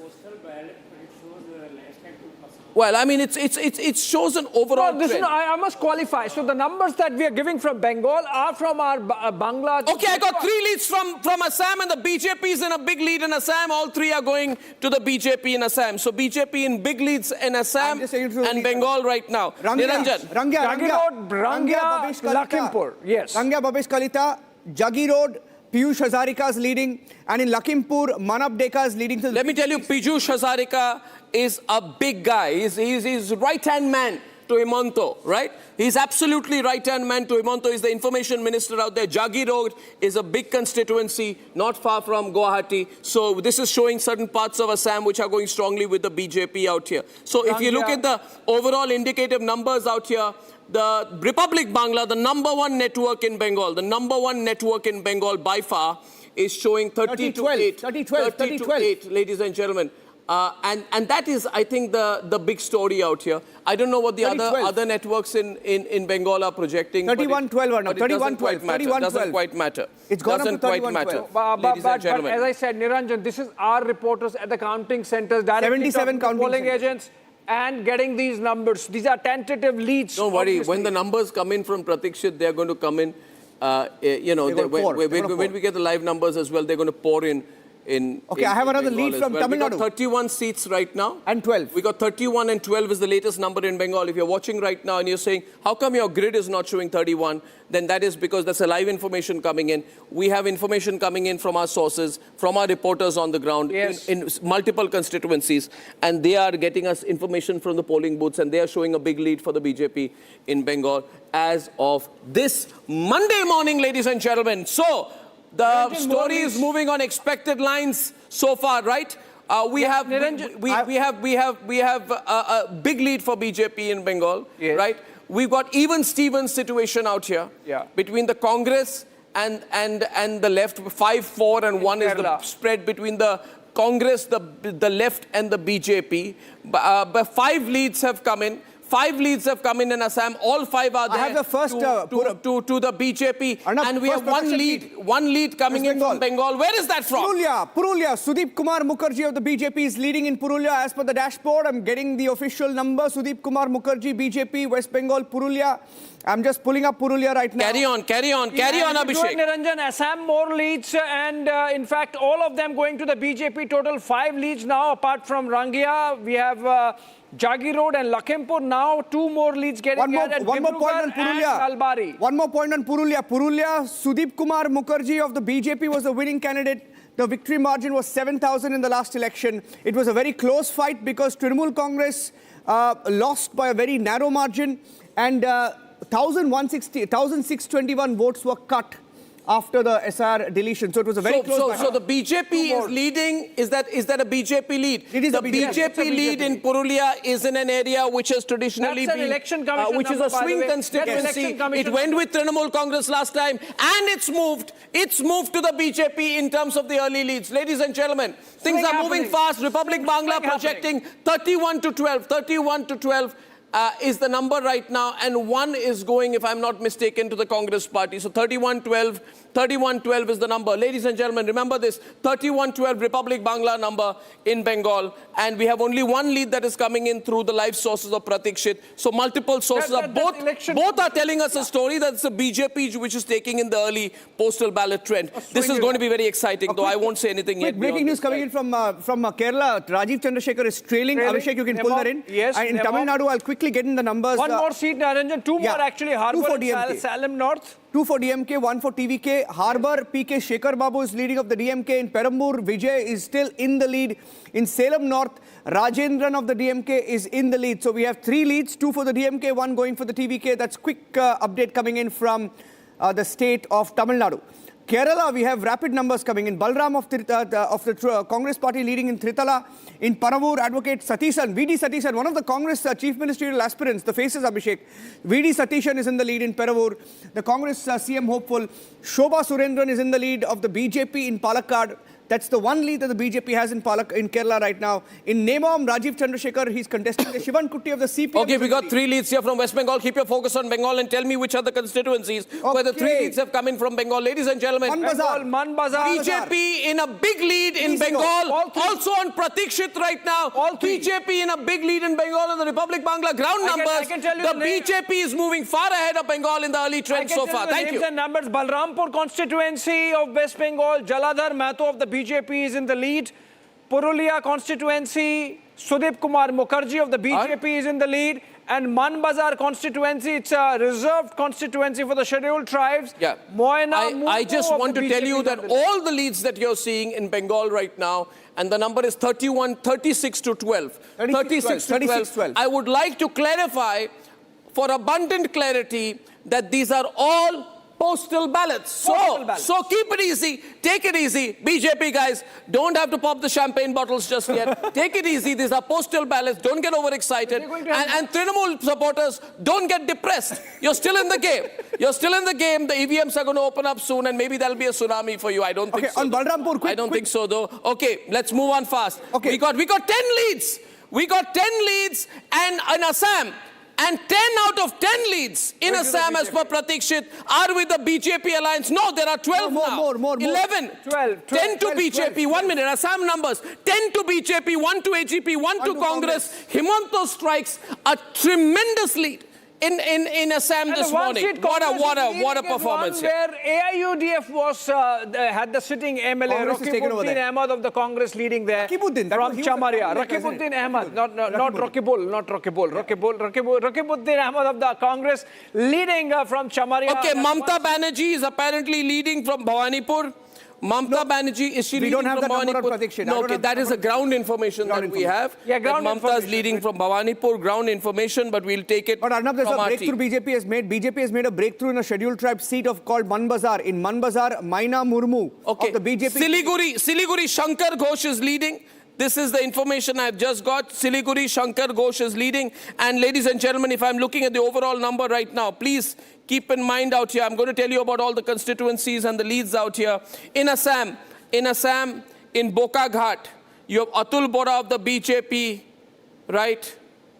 Who's in the lead? Okay, carry on. We got more leads coming in from Bengal, I see. Abhishek, Manbazar, very interesting trend because the Trinamul Congress here had won by a comfortable margin of 15,000. And this was a scheduled tribe seat. And here the BJP has made a huge breakthrough. It's made a huge breakthrough by having the early lead here in this particular seat. Well, if you look at the trends that we have on Pratikshit Niranjan, that's also very indicative of the fact that BJP is holding on to its bastion of North Bengal because these constituencies are in the phase 1 polling area. And okay, both Gaurav Gogoi and Himanta Biswa Sarma are leading from their respective constituencies. Quick update for me, Ladies and gentlemen, right now, big figure, 13 leads and 12 are going to the BJP-led alliance, 1 to the AGP and 1 to the Congress party. Right? We have the places where the numbers are coming in very thin on Pratikshit are Tamil Nadu and Bengal, but there is an indicative trend I'm seeing at least. We have one more Bengal, where 3 seats out of all 3 are going here to the DMK. The DMK. In Bengal, in the meanwhile, if you're watching right now, the gap is widened. I would like to give you constituency-wise data the moment I have it with me. But the overall number that I have is that 39 and 14 is the gap right now. Yes. The BJP gap in the postal ballots is widening. This is nowhere near the situation that we had. Please remember, viewers, we did not have a similar situation with postal ballots in 2021. Yeah. This is an exceptional situation that we are seeing. A very, very very different situation we are seeing from 2021, ladies and gentlemen. Now, Gaurav Gogoi is leading from Jorhat. Himanta Biswa Sharma is leading from Jalukbari in Guwahati. And Senthil Balaji is leading from Karur. Senthil Balaji is leading from Karur. In terms of leads, you have 3 to the DMK and 1 to the TVK. So you have a DMK lead situation on Pratikshit right now. More leads. Also, Tamilisai Saundarajan. 4 leads for the DMK now. Don't speak over each other. Don't speak over each other. Abhishek, 4 leads for the DMK now. 4 leads for the DMK. Yes. 1 to AIDMK. V. Somasundaram. Kanchipuram leading. DMK was the 2021 winner, so the AIDMK has made a breakthrough here. And so AIDMK leading in 1, DMK leading in 4, TVK leading in 1 as of this minute. And Tamilisai Soundarajan leading from Mylapore is the information coming in. Postal ballots, 28 postal ballots. She's a lead of 28. So now even specifics are emerging in terms of still, but postal ballots. They're very, you know, maybe not even 1% of the total votes polled for every constituency. So we cannot say if that's a representative sample, it's too early, but it's indicative in the sense that if, you know, VIP constituencies like Himanta Biswa Sarma in Jalukbari or Gaurav Gogoi in Jorhat or Tamilisai Soundarajan in Mylapore, they are leading. Obviously, it's indicative of the I have kind a very of big breaking trend news, that's Abhishek. going to be there in the constituency. Yes, go ahead. Very big breaking news. Even before the EVMs are opened, EVMs open at 8:30, some channels have called the elections. It's shameful. I just wanted to mention that. They've already called the elections. It's very shameful. In the meanwhile, on Pratikshit, we have more West Bengal constituencies. They've already called the Okay, elections. we got Zarir Hussain joining in from Guwahati. We got MR Venkatesh joining in. So, Can I give more constituencies of Bengal first? Just we got more. 6 leads now. We have 3 to the BJP, 3 to the Trinamul in terms of the Pratikshit postal ballot count. That's Bagnan in West Bengal, which is Arnab Sen of the Trinamul leading, Amta, Shukanto Kumar Paul of the Trinamul leading, Jagat Ballavpur, Subir Chatterjee of the Trinamul leading, and then 3. So as per Pratikshit, it's 3-3. Yes. And the Trinamul is leading in Bagnan, yes, Amta, and Jagat Ballavpur. And the BJP is leading in Balrampur, Purulia, and Manbazar. This is the way the spread is on Pratikshit. However, on Republic Bangla initial numbers, we're at 39 and 16. 39 and 16 is the breakup right now. A quick dip into Zarir Hussain, managing editor of the famous news channel News Live from Guwahati. What is the picture you have? You have any other picture on the ground in Assam? Zarir, you run the biggest network there. What is your information on the ground in Assam?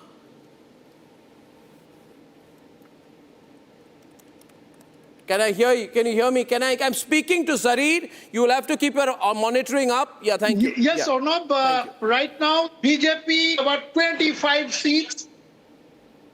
Okay. Yes, I am hearing. Yes, I am audible. Yes, am I audible? Yes, loud and clear. Yes.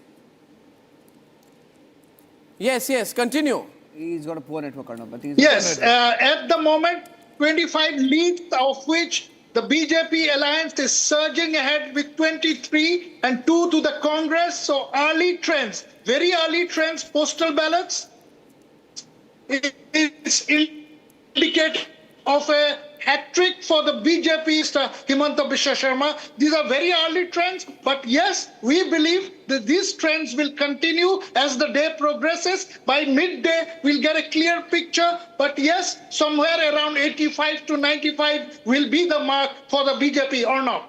Okay, that's interesting out here. We got a very evenly divided situation emerging on Pratikshit as far as Bengal is concerned, because we got 2 leads for the Congress party, 3 leads for Trinamul, and only 3 leads for BJP, though our information on the ground is that the battle is wider, with 40 and 18 is what is being projected by Republic Bangla. I would say hold on to the situation in Bengal, look at the leads, try and understand where the leads are, and see if you can derive a story out of it. But right now, I think the picture from Bengal, all I can tell you is that if I look at the current leads in Bengal, we can only recite out the current leads for you, and then try and see if we can get some analysis out of it. Because is there a story out of any of these constituencies out here that we are seeing here? Also, where are the Congress leads coming from? The Congress leads coming from Mal and Motabari. Mal and Motabari, which is a reserve constituency. Motabari, where Shyam Chaudhary is leading over the Trinamul Congress in these 2 constituencies, right? Yeah. And Republic Bangla projecting 40 and 20. 40 and 20 is the number being projected by Republic Bangla. And I think on the ground we are seeing a close fight. We will only be able to get a full sense of it once EVMs and all open up, because these are all postal ballots still, right? Is it 8:32 in the morning? This Can I go on Bengal, right? We're on Bengal. Yeah. Can I go back to the Pratikshit numbers? Just one point I want to make. On the Congress, Mamata Banerjee is trailing is the ground update that we have right now. And Motabari, where the... 1 minute, hold on to that. Please hold on to that. Yes. You said Mamata Banerjee is trailing. You're saying Mamata Banerjee is trailing our ground information. Mamata Banerjee is trailing Suvendu's in leading. Bhawanipur and Suvendu is on the lead. Pratikshit confirming that. Pratikshit confirming that? Yes, Pratikshit is confirming Okay, that's big. That's big news. Oh, that's the story of the moment. Because that's election commission and number. the story of the moment also is the BJP suddenly sprung up in the Pratikshit leads, and the BJP has 6 leads, the Trinamul has 3, the Congress has 2. So 6 out of 11 leads are going to the BJP. Yes. But the big headline, as of 8:32 this morning, this beautiful Monday morning, is that Mamata Banerjee is trailing in Bhawanipur. Yes. And I'm just going to confirm that because I don't go by hearsay. I'm going by prediction. But it's confirmed. on my laptop. It's confirmed. It's confirmed.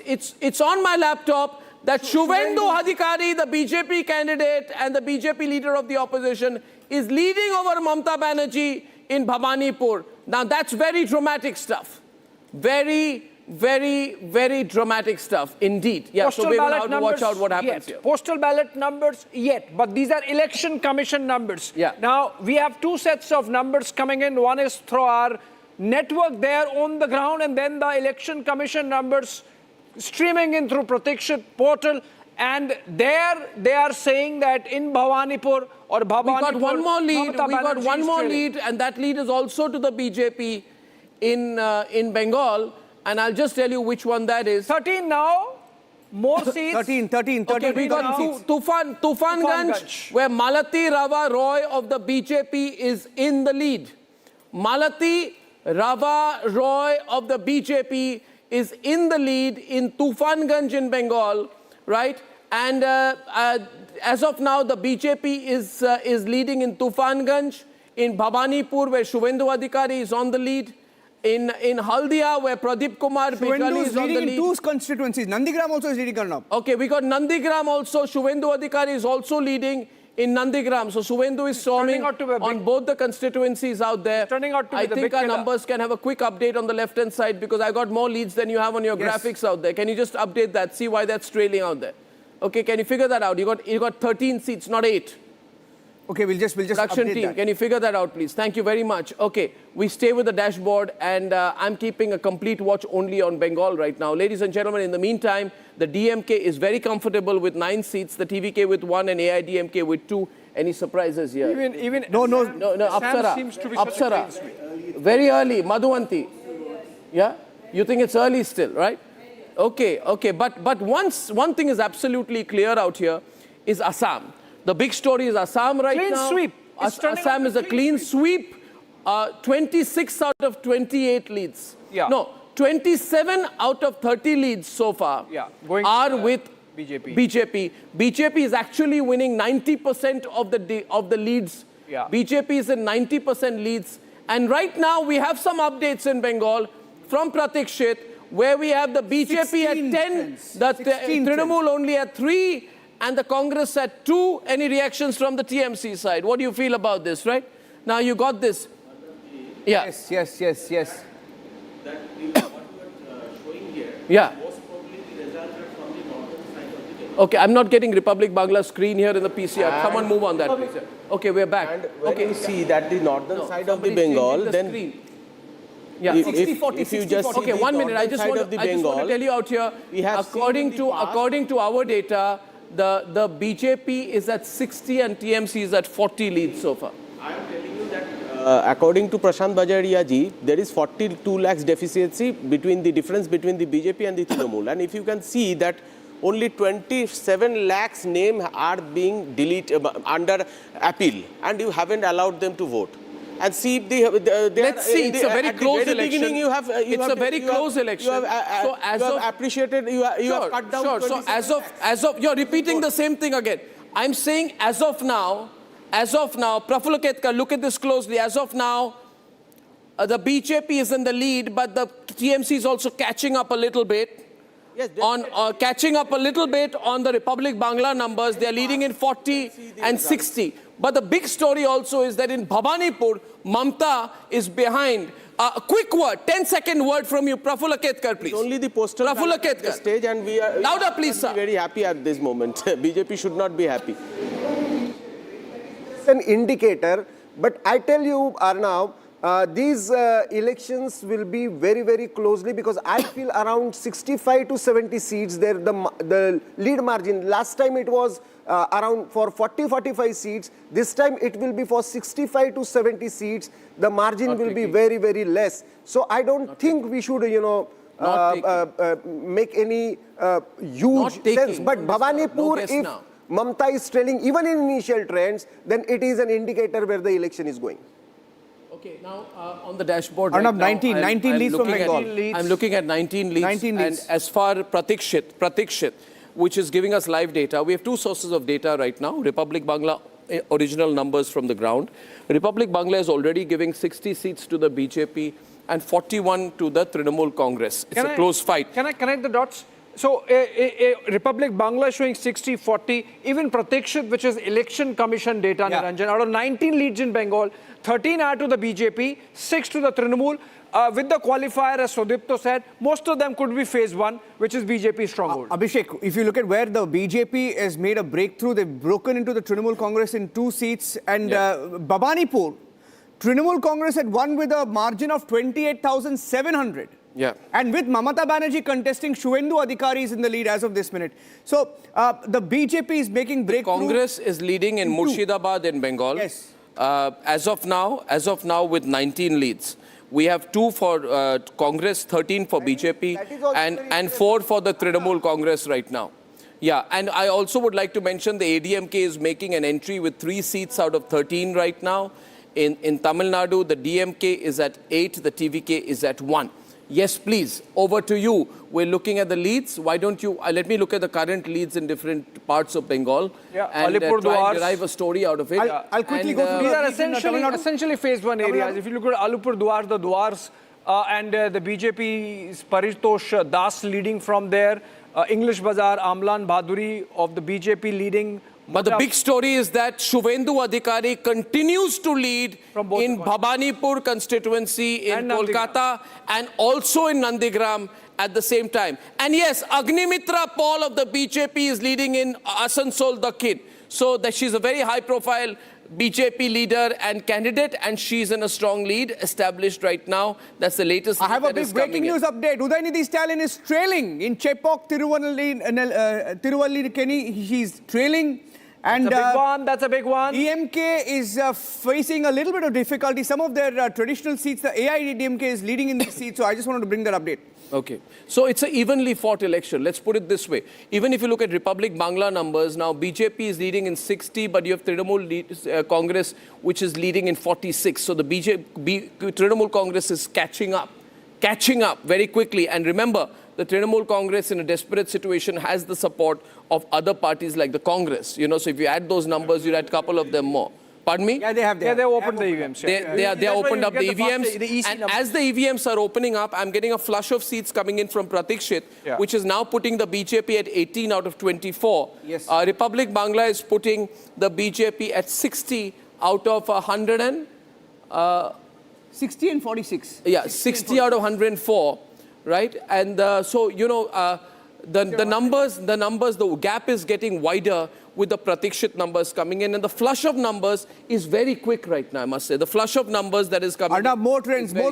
We just have 24 trends that have come in right now. The BJP has made a breakthrough in Nayagram. It's a reserved seat. Amiya Kisko of the BJP leading over the Trinamool Congress. In Gopi Ballabpur, Rajesh Mahata of the BJP leading over Trinamool Congress. In Jhargram, Lakshmi Kantasa of the BJP leading over the Trinamool Congress. In Beenpur, reserved seat once again, Dr. Pranat Tudu of the BJP leading over the Trinamool Congress. Manbazar, reserved seat once again, BJP leading over the Trinamool Congress. Seeing a trend here with reserved seats, Arnab, where the BJP is making a breakthrough. I think in Assam, Niranjan, only let's focus on Bengal. Assam is there's no contest in Assam. Keep the focus entirely. So Abhishek and Niranjan. Coming back to West Bengal. Please stay on West Bengal. Seats now.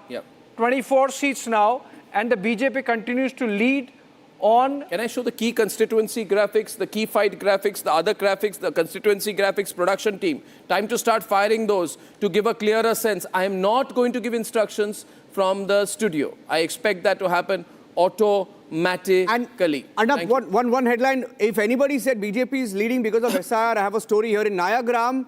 Trinamool Congress had won. Dulal Murmu of the Trinamool Congress had won with 22,700. That was the victory margin. SIR deletions were only 276, and yet the BJP is leading here by a large margin in Bengal in this particular seat. So we're seeing Nayagram, that is. Nayagram, the BJP has made a breakthrough, and even though the Trinamool Congress had won with a margin of 25,000. Okay, so Agnimitra Paul is leading. These are big constituencies out here. She's leading in Asansol. Big constituencies, big candidates. Suvendu Adhikari is leading in Nandigram. Mamata Banerjee is trailing. Mamata Banerjee, ladies and gentlemen, I say it the third time, Mamata Banerjee is trailing in Bhawanipur. This has been on for 21 minutes now. Yes. Suvendu Adhikari continues to be on the lead, You have got Malati Rava Roy, who is leading of the BJP in Tufanganj. So the critical constituency, we see big leaders out there. There are more BJP leads than there are Trinamul leads. The numbers of leads coming in right now is very fast, thick and fast. We have got right now a 65-46 gap on Republic Bangla. 65 to BJP, 46 to Trinamul Congress. 21-5 on... But you have 21-5 is the lead on Pratikshit because the gap is wider on Pratikshit. So something's happening out here. The gap is wider. The BJP is wide gap on Pratikshit. A slightly thinner gap on Republic Bangla. BJP now moving up to 67. 67 leads, ladies and gentlemen. BJP is going very strong last 5 minutes in Bengal. Very strong, climbing up the numbers, and I think this is indicative that the shift has happened somewhere around 840. Around 840, I think, all that we are seeing after that are the EVMs which are coming in. As the EVMs come in, you see the BJP strikingly more in the lead, and I'm getting excited because I'm seeing a big lead build up for the BJP right now, which has moved to 22 out of 29. Yes. This is an exceptional situation, ladies and gentlemen, building up this beautiful Monday morning. 23 of 30. 23 of 30, which means 3 out of every 4 seats right now, 3 out of every 4 leads that we have here on Republic is going only and only to the BJP. The Trinamul Congress trailing, the Congress stuck at 2, and Mamata Banerjee continues to trail in Bhawanipur. Ladies and gentlemen, no complaints out here. Watch the trend. It's changing. This is becoming a much wider gap than people thought. Much wider gap. The Trinamul would be very worried right now if it's watching the numbers in Bengal, but they can't do anything about it because it's sealed, you see. The vote is sealed. And let me tell you which are the ones which have just come in out here. Okay, you got Raghunathpur, BJP in the lead, Asansol, Dakhin, Agnimitra Paul in the lead. You got Para, Reserve Constituency, Nadar Chand Bauri of the BJP in the lead. Manbazar, BJP continues to be in the lead. You got Purulia, Sudeep Kumar Mukherjee in the lead. Balrampur, Jaladhar Mahato in the lead. Binpur has just come in. Dr. Pranath Tudu of the BJP in the lead. Mednipur, Shankar Kumar Guchat of the BJP is in the lead. The Trinamul is leading in Keshpur. Trinamul is leading in Shalboni with Sheoli Shah and Shrikanta Mahato of the Trinamul Congress in the lead, but Gorbeta is going to the BJP. Ladies and gentlemen, these are traditional Trinamul constituencies. Debra going to BJP. Narayangarh, they will be very, very worried because Giri Ramprasad of the BJP is in the lead. Jhargram, they would be extremely worried. Very strong belt out there, right? Which is the BJP in the lead. Gopi Ballabpur, Rajesh Mahato in the lead. Amia Kisku, BJP in the lead. The moment I complete these, and I hope I get the lead numbers out there, the big fight numbers out there. You see on your screen, Suvendu Adhikari on the lead. This is a decisive moment in Bengal politics and national politics. Haldia, Pradeep Kumar Bijali in the lead. Don't disturb me right now. Go with the big numbers at the end of it. Trinamul is in the lead in Bagnan, Amta, Jagat Ballabpur, Chandan Nagar, and Holdia. Holdia BJP is in the lead. Ladies and gentlemen, Tufanganj, Malati Rava Roy, very high profile, is in the lead. Alipurduar, we know the part where you cross Tinsukia Mail goes into Assam through Alipurduar. BJP is in the lead in that part, North Bengal. Falakata, you got BJP in the lead. So yes, to some extent, the leads are coming in from areas where the BJP is strong. Yeah. But even as the numbers are coming in, the gap is widening. Republic Bangla is projecting 70 and 48. 70 and 48. 70 and 48. But you have Pratikshit projecting 25 and 9. Yes. Either which way, I'm seeing a directional trend. Clear pattern, You have two sets of numbers coming into our studios, one from Pratikshit, one from Republic Bangla, and both are showing a fairly decisive majority building up for the Bharatiya Janata Party. So are we on the edge? Are we on the cusp of that big change in Bangla politics? I always say it's not over till it's over. I would say never call an election till 9:30, 9:45. It's only 8:46 right now. We're 45 minutes away from that. But never, never, ever call an election till you have at least 60% of the seats in your hand. Absolutely. And right now in Pratikshit, truth be told, we have less than 20%. Yeah. On Republic Bangla numbers, we have about 40%. Yes. So we are 40 minutes away from calling an election. Yes, ladies and gentlemen, but it's exciting. But it's truly exciting this morning. Let me tell you. The trend is very solidly building up, very solidly building up. I have a breaking trend here, Abhishek and Arnab. In Binpur, which is a reserved seat, and you cannot blame SIR once again, because in Binpur, Trinamul Congress had won by 40,000. Victory margin was 40,000. And here the BJP has broken through. In the last 5 minutes, BJP has just eaten into 12 of the Trinamul Congress seats. So the BJP is making a big entry into Trinamul Congress strongholds. So wherever you saw a victory margin of 30,000, 40,000, the BJP is leading in those seats, I think, which tells you the mood on the ground, Abhishek. Okay, I just want to tell you right now, we have got about 200,000 people who joined us, watching us only on the concurrent stream right now. So this is huge viewership. People are just shifting in large numbers. And I know it's a working day. I know you're probably in office. You're probably getting into your car. All you need to do is just get into our app. If you're driving, don't watch, listen. Listen. We are flooded with numbers this morning. Flooded with numbers. And we have 27 of 38 leads on Pratikshit going to the BJP, projecting a huge and probably magical, tremendously historic lead for the BJP. And we have Charu Pragya, we have MR Venkatesh. MR Venkatesh, good morning. DMK 11, AIDMK 4, TVK 2. Quick comment on Tamil Nadu, MR.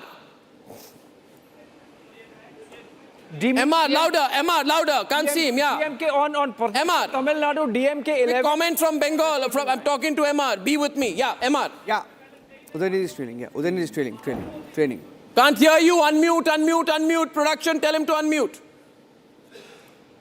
Arnab, usually the government employees' votes go for the DMK because they are usually the very loyal employees, voters of the DMK. But this time I see that there is a dent in the postal votes of the DMK. It's bad news for the DMK. Yeah. It's a gloomy morning in Chennai. It's a cloudy morning. I don't see the sun rising as of yet.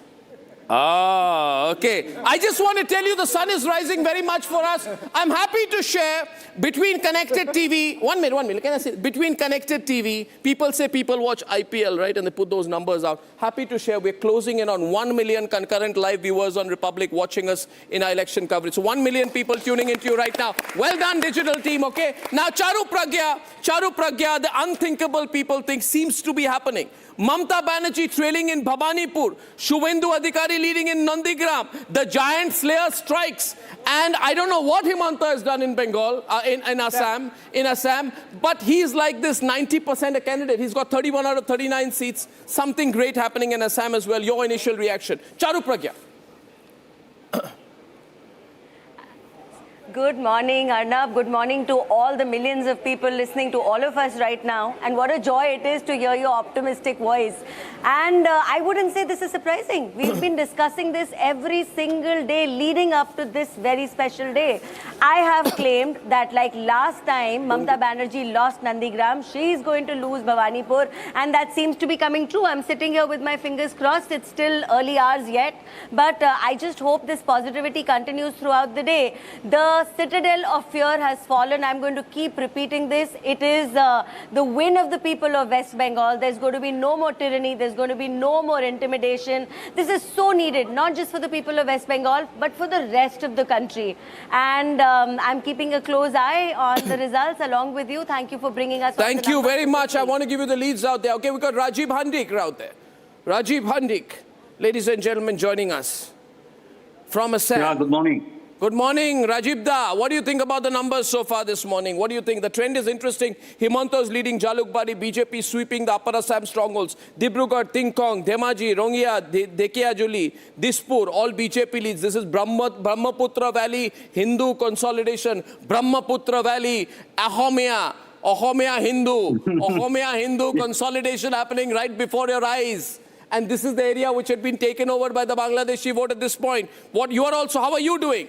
What's your own result going like? And what do you feel of what's happening in Assam? Yeah, I am fine. Thank you. Thank you for having me. We are having actually 40 counting centers all over Assam. Yes. And I understand all of them are not actually doing it in the same pace. We have 722 candidates in all for 126 constituencies. And actually it has been an asymmetric sort of contest. Yeah. Where the BJP from the very early on had a lead. And it's been actually also historic for the very reason that it is the first election, assembly election after the delimitation exercise. Right. Yeah, so yeah. there are many constituencies which will be actually having, Arjun Singh is leading from Nopal. their names are changed, the constituencies are changed. So this is really historic for We'll wait Assam another as a whole. 10 minutes. We'll come back to you in 10 minutes. We're not taking any more candidates now. Thank you, production team. We're going to tell the MIM candidate to hold on for just a little bit because I want to stay with the big picture in Bengal. Don't force me to go into other conversations, please, right now. It's all very exciting. I need my panelists. I need a panelist with me, and I need to tell you, one second. You need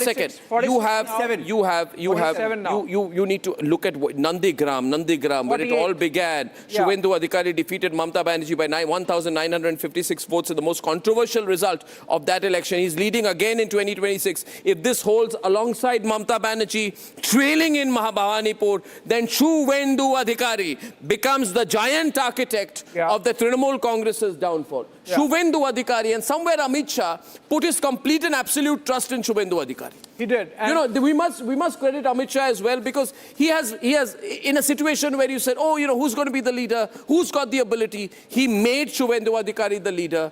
And we have Suvendu Adhikari, I'm told, is just left from his residence, right? Do we have a reporter trailing that? Okay, ladies and gentlemen, we'll go to Harsha. Please let me know the complete information the moment you have it. Okay, we have Harsha with us. Harsha, good morning. What's happening with Suvendu Adhikari? You're tracking him. Where is Suvendu Adhikari? What's the mood? BJP at 37 out of 49 could be a historic victory in Bengal right now. What's going to happen to the Trinamul Congress? And where is Suvendu Adhikari? Quickly, 30 seconds. To you, Harsha. So Arnab, right now I'm in Chinar Park, the area, the way Suvendu Adhikari resides. Just now Suvendu Adhikari has left. I'll show you the visuals. Yeah, louder. Suvendu Adhikari's cavalcade has left. He spoke nothing. His lips completely sealed. And he stated that he will only speak after 12 o'clock. And he has straight from here gone to the Bhawanipur strong room. Bhawanipur strong room he's headed to. Spoke nothing to the media person. Only stated that I will only speak after 12 o'clock. So Arnab, this is the latest update. Suvendu Adhikari has left from his residence towards the strong room Bhawanipur. Okay, I just want to tell you, I've got a few updates out here from Howrah, the 4 seats of Howrah, ladies and gentlemen, all the 4 seats of Howrah, Trinamul is leading. Bagna, Nuluberia, Uday Narayanpur, all ready and ahead for Trinamul. Shamsherganj also, Trinamul is leading, right? Ranaghat North and Krishnaganj, BJP is leading. Jamalpur and Kalna, BJP is leading. Diamond Harbour, BJP was leading in the postal ballots. Okay, so this is interesting. Shruti, Congress candidate, is leading.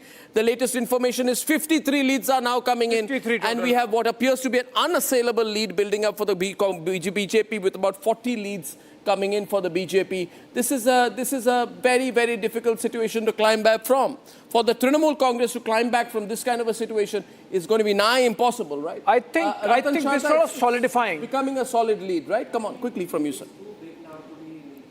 Avoided saying it's too early. I think the lead is too huge. Too wide. Too wide. Too wide. It's like and saying also in Tamil Nadu, I'm looking at it that actually the DMK loss is TVK's gain. Yeah. If you look at the leads, and that is a dangerous sign for DMK, and it's good sign for ADMK. Big story from Tamil Nadu. We'll dip into it. Udayanidhi is trailing. Is that where is the BJP? BJP is not. Madhuvanti, the BJP has not opened its account so far. But the ADMK has got 6, but the TVK has also got 6. So this alliance wasn't good for BJP. It wasn't good for BJP, and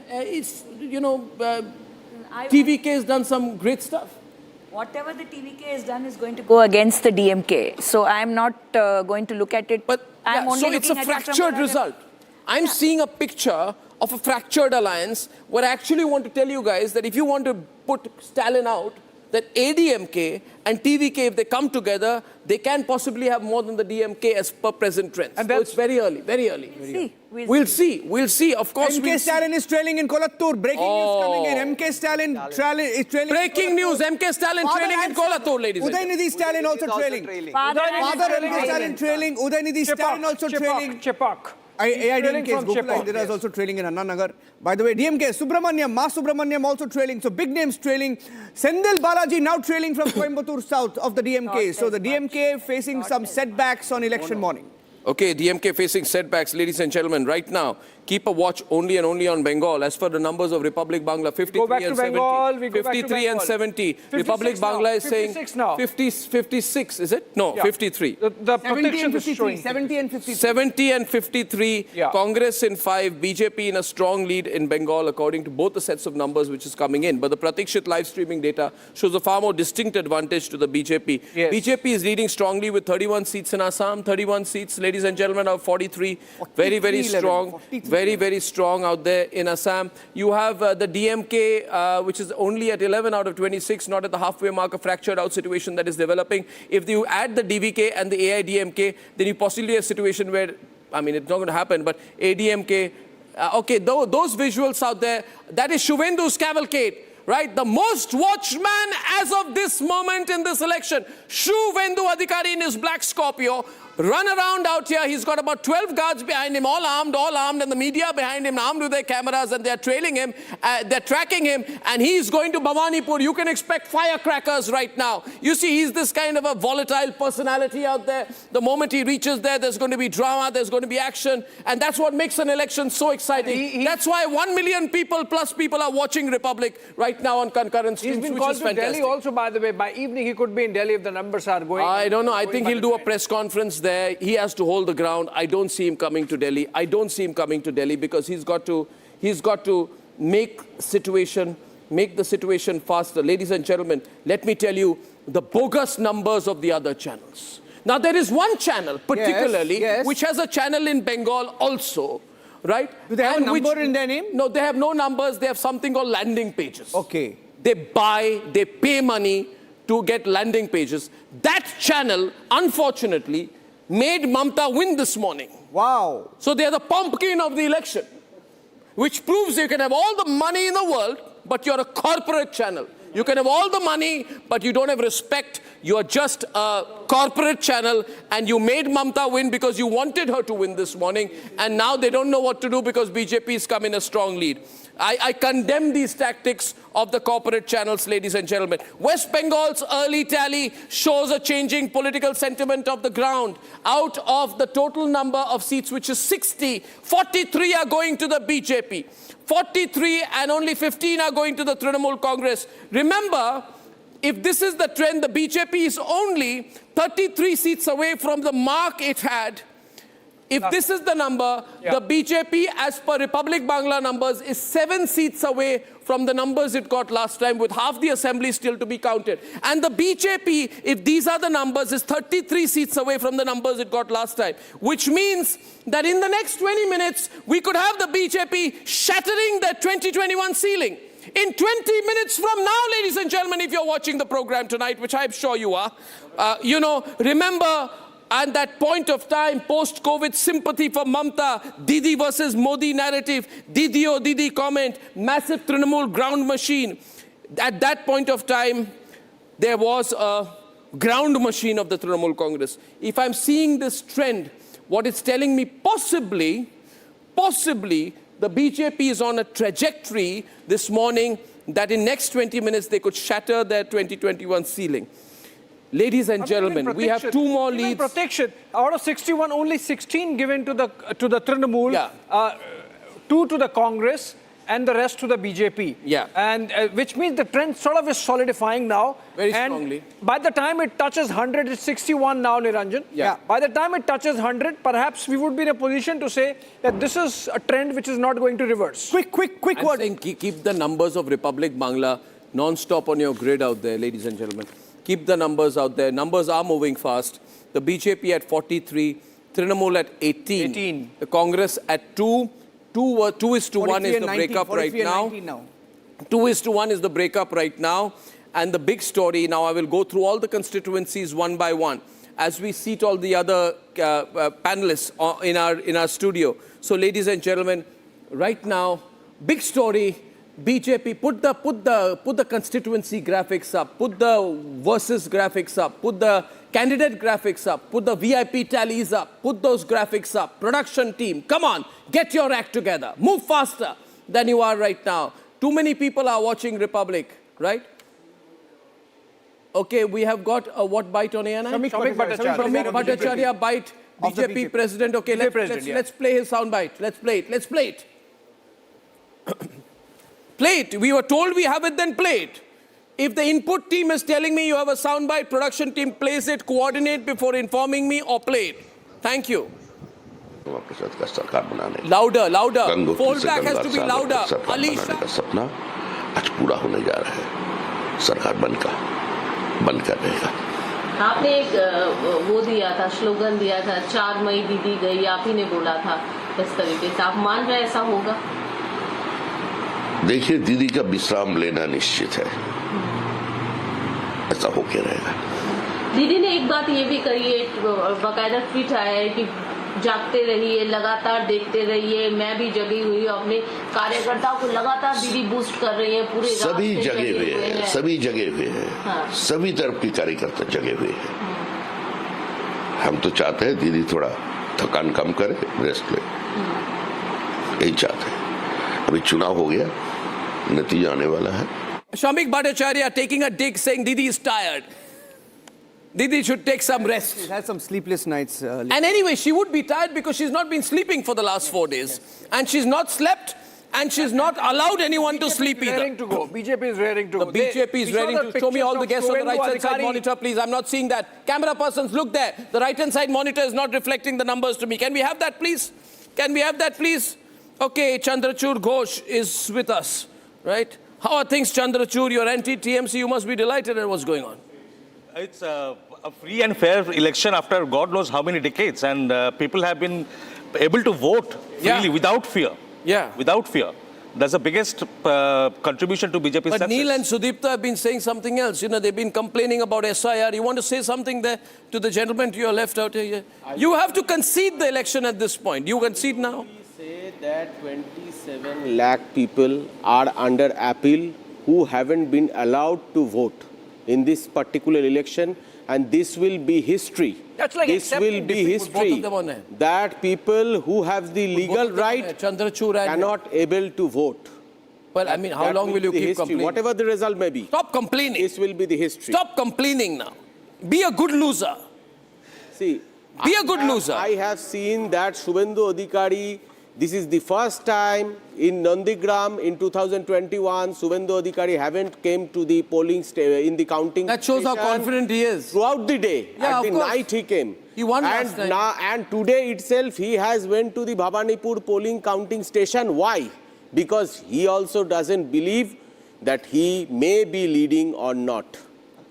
Okay, I don't know what to make. Rahul Ishwar, good morning. What's happening in Kerala? Rahul Ishwar, in our studio. Show all our guests in, please. Yeah, Rahul. Arnabji, in Kerala, there seems to be, at least as far as this results are, a strong minority consolidation in favor of Congress and UDF.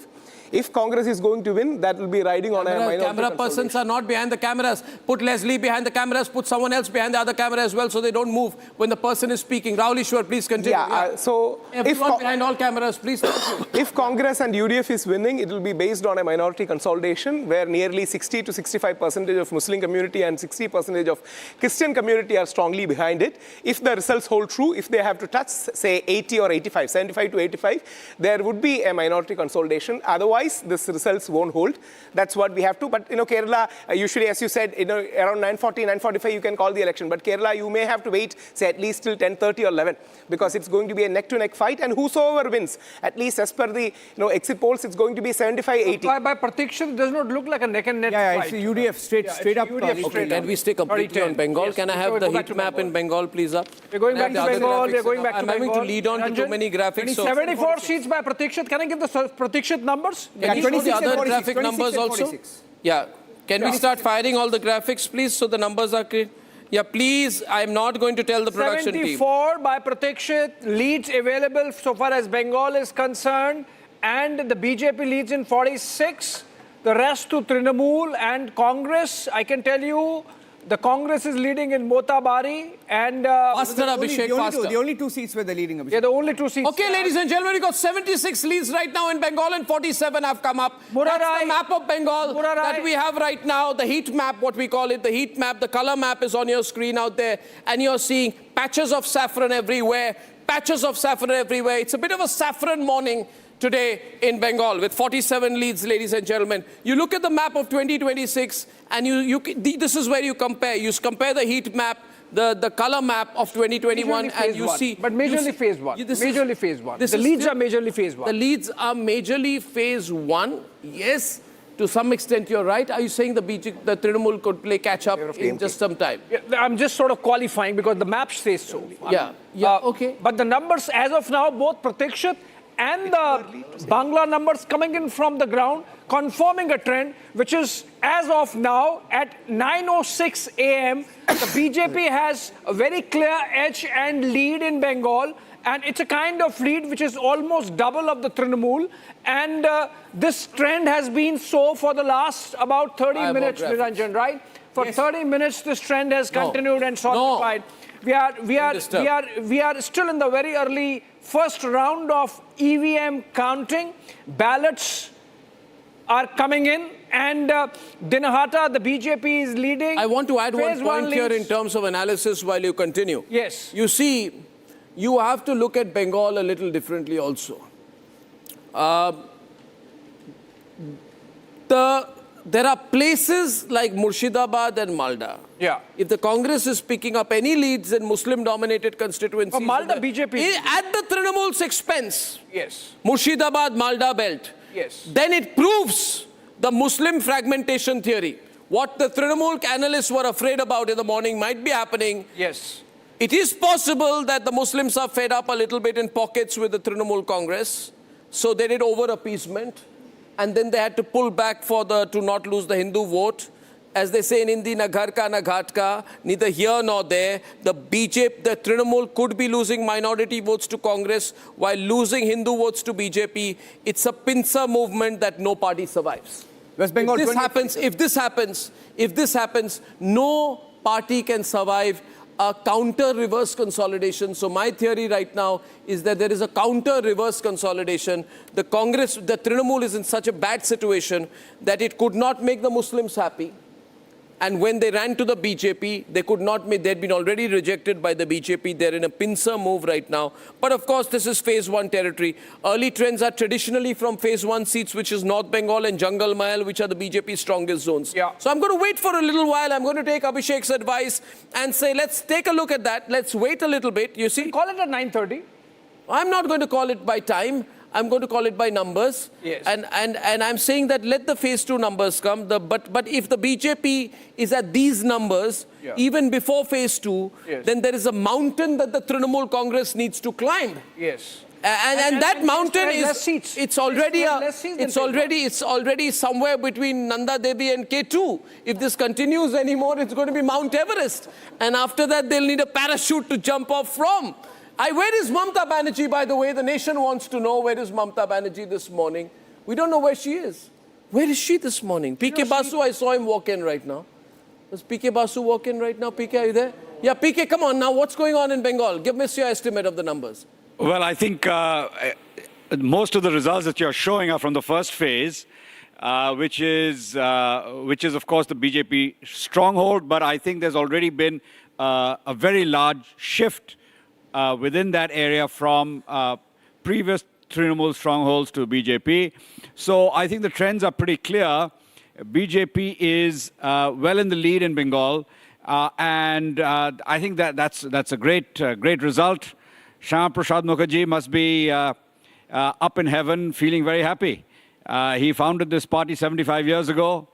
It was called Bharatiya Jansangh then, and he was assassinated within 18 months, but his party has finally come back to home base and is well in the lead. So okay, but you know it's getting a little closer as per Republic Bangla. Yeah. And Republic Bangla, which was showing a 1:3 gap, the TMC has climbed up to 60, 60, 60, and you have the BJP at 74, but you have the Congress at how many seats out there? I can't see it out there. Five. At 5 seats, right? So you have the Congress with 5 seats, which means Trinamul plus Congress could be 65. Yeah. If required, could they come together? Ramesh Sabarwal, can they come together? Anything to keep the BJP out, right? Why not? Why not? Yeah, Mamata, why not? Mamata is our part.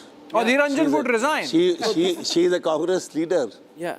So this was a Congress. They're part of the same ecosystem. This is the sentiment I'm getting. TMC If push comes to shove, the Congress will go with the BJP, and there'll be a structural realignment to keep the Congress will go to with the Trinamul. There'll be a structural realignment to keep the BJP out. But as of now, I don't see it happening. Now we're getting into specifics. Now, for example, when we say that the BJP is leading in Jharkhand, they are leading by 976 votes. Yeah, but what do you expect? This is going to be the first or second round? No, yeah, exactly. But then we're getting into specifics from very early postal ballots where we were getting leads like 28 votes to now 976 votes. These are constituencies where typically the victory margins are in the range of 5 to 10,000.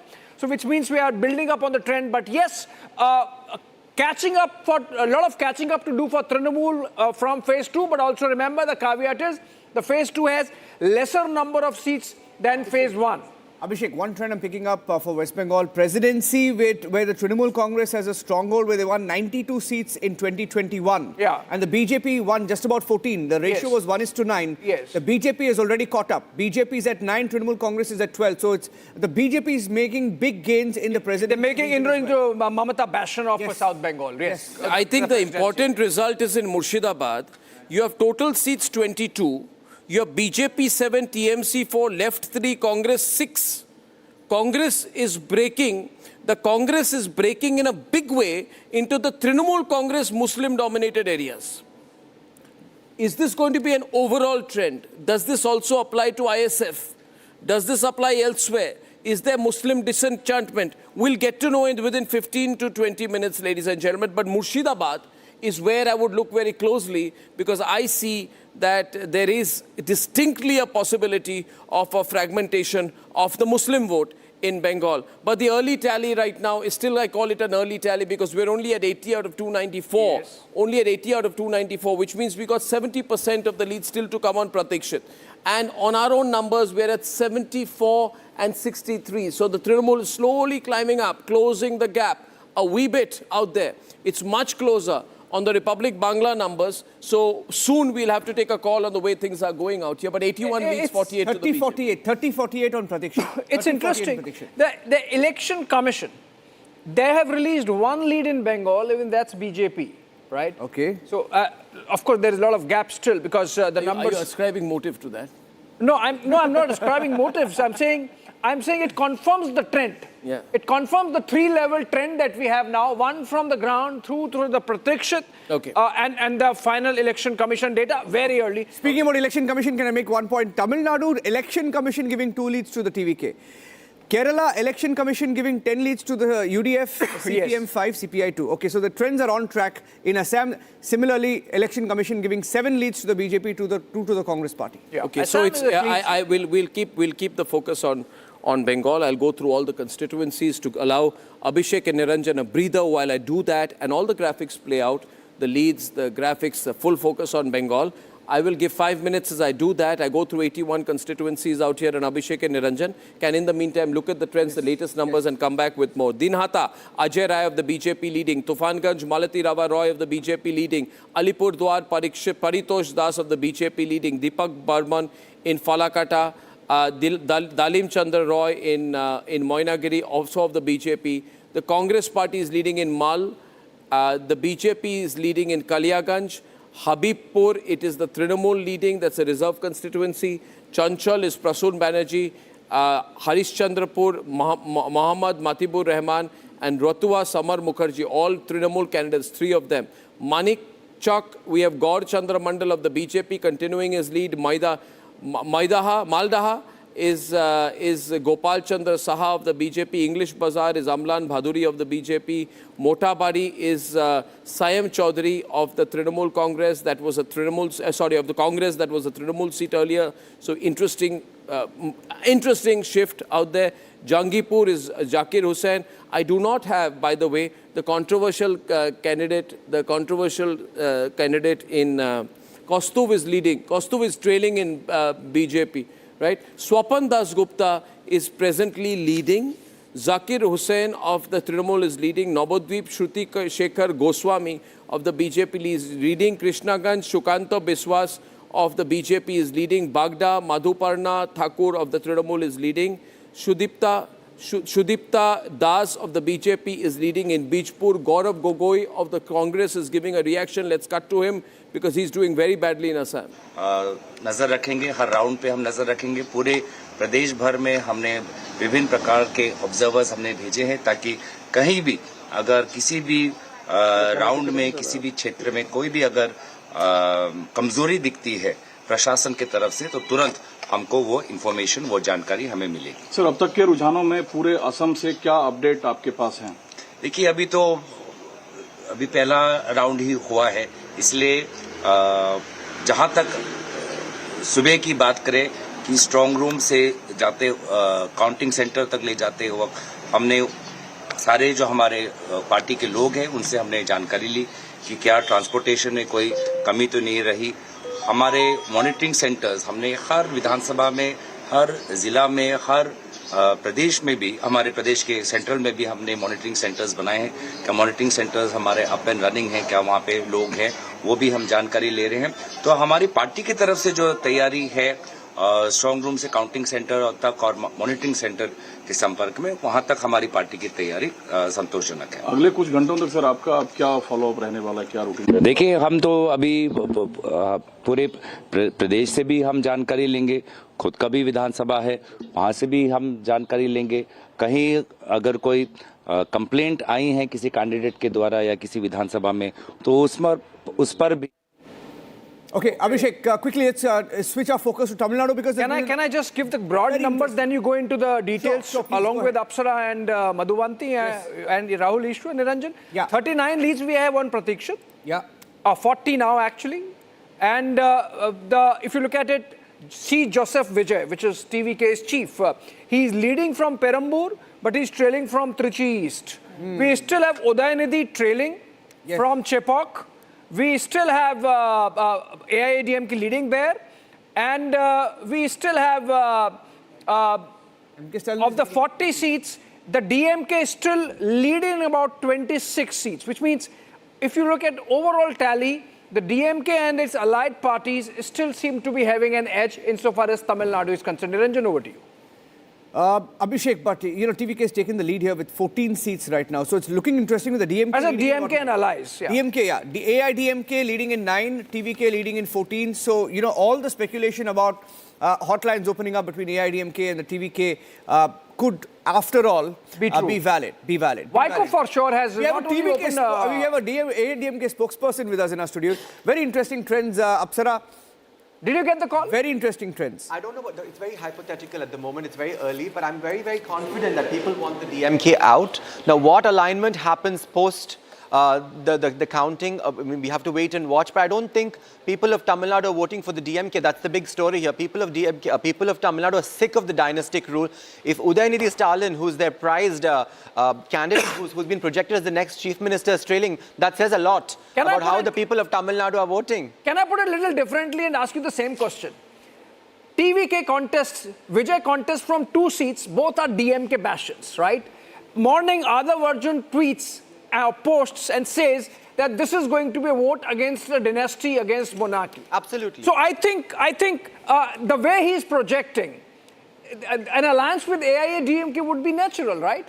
See, TVK and AIADMK coming together has to be, it's a decision that Editorial K. Palnichami, our leader of the NDA alliance in Tamil Nadu, has to take. But I think the larger story from Tamil Nadu is people are sick of the dynastic rule and they want a change in Tamil Nadu. And the large number of voting indicates that. Right. Prafulla, would you not mind that AIADMK and the TVK come together and it's your alliance? Prafulla? Stay with the numbers. Stay with the numbers. It will be, Abhishek, it will be very, very premature to talk about this kind of, but yes, anti-DMK votes will be consolidated, and if Udaynidhi is losing or trailing, then it is a big message that Tamil Nadu is no longer going to accept either dynasty politics or anti-Hindutva politics. Right. Just came back to Bengal. We have a breaking news update from Bengal. 55 leads for the BJP, 32 for the Trinamul Congress. So out of 91, 55 leads for the BJP, 32 for the Trinamul Congress. So the BJP is widening the lead on prediction. Please let me make it clear to you, to all of you. Everyone here wants to know whether the BJP can win Bengal. Yes. So guys, thankfully just stay with that. Please show me fire all the graphics and numbers on Bengal. Aditi, we'll go to all our guests later. They will also understand. Stay with the numbers. Even they would like to have the analysis of the numbers. What is the party-wise vote share right now? These are the kind of things that we need to know. What is the party-wise vote share? What are the women candidates? What are the margins less than 5,000? Can we stay with those numbers out there? Can we go to the details of the political analysis a bit later? The big story right now, you've got 92 West leads. Bengal, 56. You have the BJP in a firm 56. lead. BJP 56. Pratikshit giving 50% vote share. Pratikshit giving 50% vote share. The BJP, as per Republic Bangla, has crossed the 80-seat mark and has crossed the number which it got in 2021. So the BJP is already at its best ever performance in Bengal. So give it up to the BJP out here. They're doing exceptionally well. That's the big number. And the Trinamul Congress is about 15 seats behind as for Republic Bangla, but it's about 24 seats behind as for Pratikshit. So it's got a big mountain to climb. It's got a big mountain to climb. Is it going to be able to do that, right? So we're going to have to evaluate this number, look at it very, very closely, and see the way things go. Okay? So let's continue to look at the dashboard. Stay with your numbers out there. Stay with your numbers. Stay with your tally.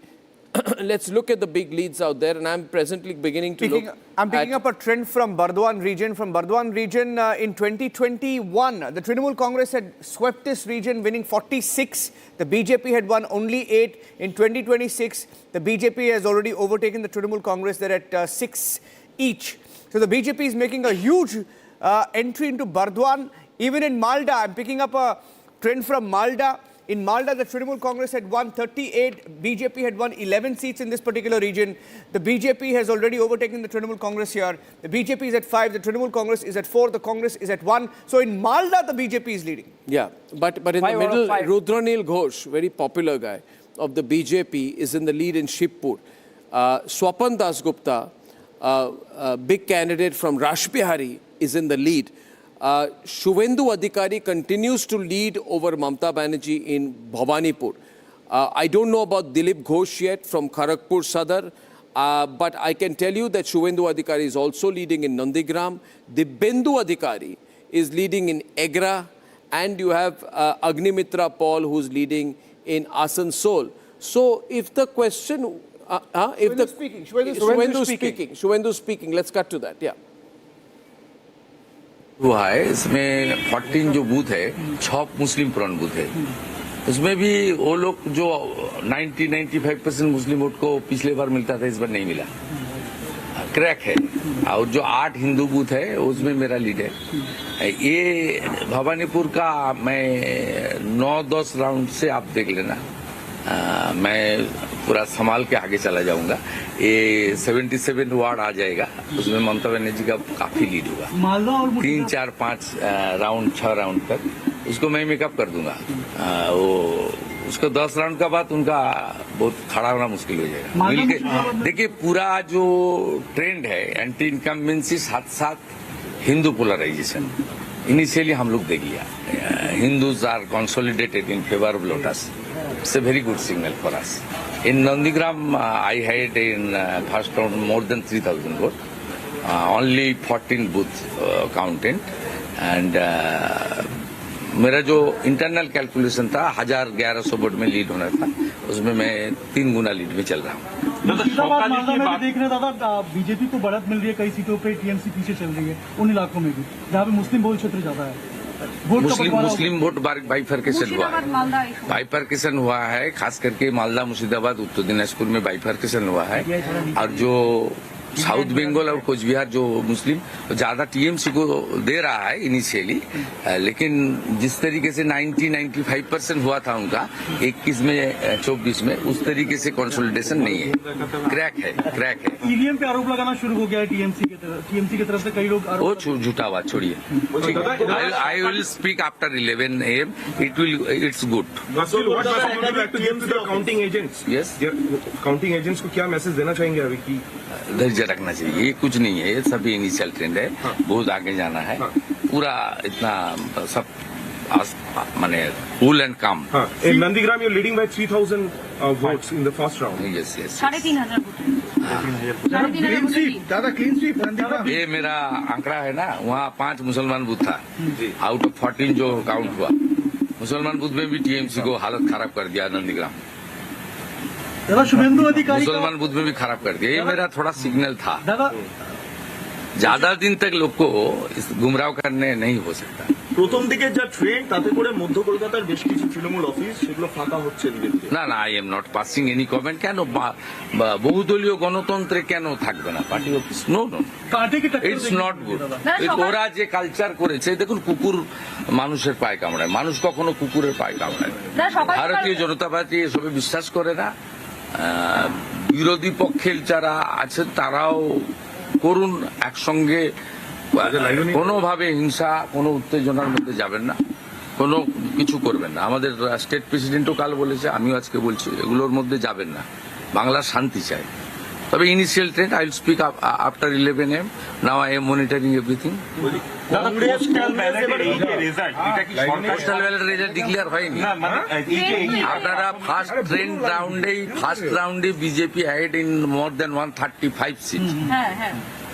এটা first round EVM, postal ballot counting চলছে, কিন্তু declare হবে আপনার 3 রাউন্ডের আগে। শেষের 3 রাউন্ডের दादा सीटों का एक्सपेक्टेशन कुछ जिस तरीके से आंकड़ा बढ़ रहा है, सरकार हो रहा है, अभी ये बोलना ठीक नहीं, जल्दीबाजी हो जाएगा। সকাল সকাল রাজ্যবাসীর উদ্দেশ্যে কি বার্তা দেবেন আজকের দিনে? আজকে রাজ্যবাসীকে কিভাবে বার্তাটা কি বার্তা? সবাই শান্তি রাখুন, পারস্পরিক সহমর্মিতা রাখুন, কোথাও কেউ কোনো উত্তেজনার বশে করবেন না। এখন ইনিশিয়াল ট্রেন্ড, অন্তত 50% কাউন্টিং হোক, বেলা 12টার পরে কমেন্ট করবেন, জনতা জনার্দনের উপর ভরসা রাখুন এবং কোথাও কোনো সমস্যার মধ্যে, ঝামেলার মধ্যে, উত্তেজনা ইত্যাদির মধ্যে যাবেন না।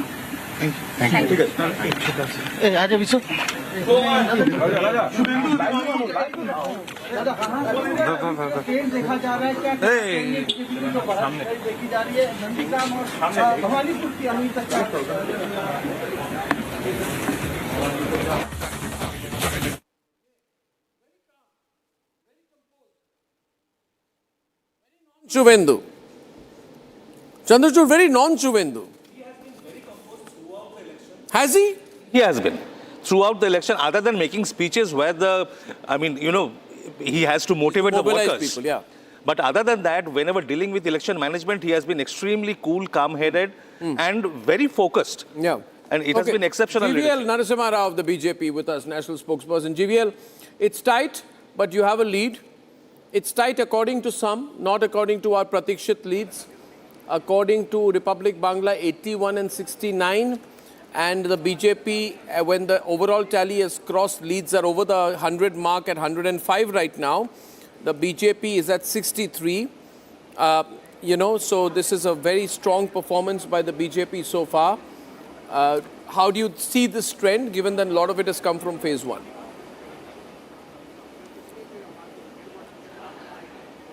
Good morning, Arnab, to you and all the viewers and the panelists. I think these trends, will further solidify in favor of the BJP as the counting progresses, because the counting generally in West Bengal progresses slowly compared to many other states. So states like Kerala, Tamil Nadu, they count faster for some reasons, for administrative reasons. So according to the Election Commission trends, West Bengal has reported only 5 trends so far. I think these are the official trends. So I think it will take at least an hour or 1.5 hours until 11:30 or so. West Bengal may not give you a final numbers or closer to final numbers. We are very confident of winning Bengal and winning it big. Because people in the last few years we've seen the people are voting heavily in favor of the winner. And there is a mood for change, a very strong mood for change in West Bengal. So it's unlikely to be a very close victory. The BJP is confident of bagging a big victory. That's already evident in Assam. The Election Commission, the numbers, the trend numbers, which are official counts, they show in Assam we are already, we have a huge, unassailable kind of a lead in Assam, where BJP is leading in 19 against only 2 of the Congress party. That is the kind of a margin by which BJP will be winning. So it's a massive victory, close to 100 seats in Assam. A big win, certainly a big victory in Bengal. But the real story is Tamil Nadu. Because if you look at the trends that are emerging from the Election Commission, which are the official first round count of the EVMs, look at ADMK. We are leading in ADMK. Tamil Nadu is not churning. Tamil Nadu always was in favor of an anti-DMK vote. And it was ADMK which was always in the lead. We are leading in 11. No, but one thing, can I be on it? 1 minute. GVL on Tamil Nadu. Tamil Nadu becomes a hot story right now. We go back Tamil Nadu. So TVK is the single largest party. Yeah. Right. TVK, yes sir. TVK is the single largest party. Can the TVK and ADMK? No. My information is TVK is the single largest party. No, it's as per the... No. I'm showing it on the trends, Election Commission trends. Election Commission ADMK 11. No, it's now ADMK on... The DMK now is... 14 versus TVK 13. Yeah, MK Stalin is trailing. But the story is the DMK is out of the game. Yeah, DMK is out. That's the big line. DMK is facing a rout in Tamil Nadu, no doubt about it. So what's going to happen in Tamil Nadu next? Madhuvanti, you want to go first? Yeah. Yes. Mr. Karan. Yeah, one party rule is over in Tamil Nadu. So the BJP is in with a chance? You think that BJP TVK form a coalition government? Post-poll alliance would be between the TVK and the AADMK. Okay. And, Is that possible? Is that possible, ma'am? You are the official ADMK spokesperson. Absolutely. In politics, never say never. I think we have to align to keep the dynasts away, and I think we have to align to keep the father-son, son-in-law rule out of Tamil Nadu. DMK is going. That's the big story. But if ADMK and TVK comes together, what happens to the BJP? Madhuvanti. Problem because it's going to be the NDA. If at all anything happens in Tamil Nadu, it's not just the ADMK, it is going to be the NDA. But there were people who said BJP should build up on its own. If the TVK and ADMK become stronger, it does become electorally at the expense of the BJP. BJP is making inroads in Tamil Nadu. BJP has tried a lot of times and we have failed. We are making inroads in Tamil Nadu. The idea now is to first oust this family out of power. Okay. After which, many things can be worked out. Okay, so Stalin, Niranjan? Stalin and Udaynidhi are trailing, Arnab. Stalin, Udaynidhi trailing. We have a political flip-flop that's happened. Only usually it would have happened to the ADMK. This time it's gone to ADMK and Vijay and BJP. So this is a possibility. What we are hearing in the studio is the coalition government, which will become an NDA government in Tamil Nadu, which is what the BJP will want. We have to understand that Mr. Modi ji at the center and Mr. Editorial at the state have given a fantastic government, whether it's medical... Vijay, why are you underplaying If Vijay comes into the NDA alliance, he'll be part of that alliance. You have a problem with Vijay? Not at all. I feel Vijay is still very early. I mean, he's emerging, but I think we never say never to alliances to keep the DMK. Into the word of both DMK and ADMK. Okay, so ladies and gentlemen, the broad headline as of now would be BJP sweeping Assam, BJP in a strong lead in Bengal, though we have to watch. And in Tamil Nadu, DMK faces a rout. So the possibility of a coalition government, which could include the BJP, will be very important in Bengal. So we have Sarbanand Sonowal, former Chief Minister of Assam, who's speaking. फिर से NDA सरकार बनेगा BJP के नेतृत्व में। Sir कितना seat देख रहे हैं आप इस बार? हाँ, हम तो पहले से यही कह के आए हैं, यही विश्वास से हमने कही कि we are close to 100 with our allies. said close to 100. GVL is with us. Subrashta, early reactions also joining us. Subrashta, BJP outpacing the Trinamul very well. Very well. Phase 2 is about to come. Republic Bangla showing some 75, 84 and 72. What do you see the BJP numbers settling at? What's the big story in Bengal, Assam? Your overall thoughts. Subrashta. Okay, sorry, Arnab, I have never given numbers on television. I won't do that even today. But I can definitely see Mamata Banerjee not performing well. I can definitely see BJP making a huge turnaround in Bengal. And I can see Congress being completely routed across the states. And I can see national politics calibrating around something which would be a far more interesting kind of a conversation, and keeping Congress out from the pivot that it has posed itself to be. I think that's the story for me. The story for me is that regional players and BJP will, work it out to explain to us what does nationalism mean in today's times. That's how I'm looking at Will the BJP, the big story, GVL, is does the BJP take over 2 seats as NDA, which includes being the central, smaller but important player in Tamil Nadu, as well as a significant winner in Bengal. That makes 21 states of the country, not including the union territories, will be under BJP control if that happens. Could that happen by 4 o'clock today? GVL.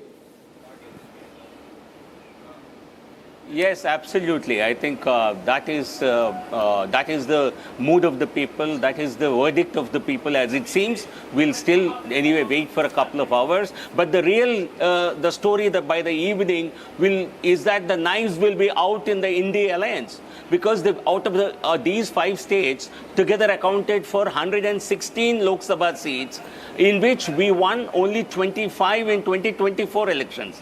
And we were in power only in 2 states, accounting for 16 seats. But today, if the NDA comes to power in 4 out of these 5 states, which appears likely, including the Puducherry as a state, if we come to power in 4 out of 5 states, it will be a huge boost for the NDA. And the ND will be a divided house by afternoon today, because the change of power will, the Congress will wrest power from communists in Kerala, which will lead to a lot of bad blood. Secondly, the Mamata losing Bengal will certainly blame the Congress and communists also for not coming to her rescue. And third, in Tamil Nadu, the Congress will fight within itself for not aligning with TVK, and the Congress will distance itself from DMK, because the DMK I have will have no with us right now. Selam Dharindaran, would you like to? Because, you have a historical relationship, not very good with Apsara and Madhuvanti and all, You've been quite tough with them, and Apsara is smiling today, and you're looking very concerned. Very defeated already. I think that you should congratulate Apsara on air. They've got 22 seats, very nice. 26 now. 26 now, all right, 26 seats. 26 seats. You got TVK 27 seats. You got Stalin possibly losing, Dharindaran, very sad.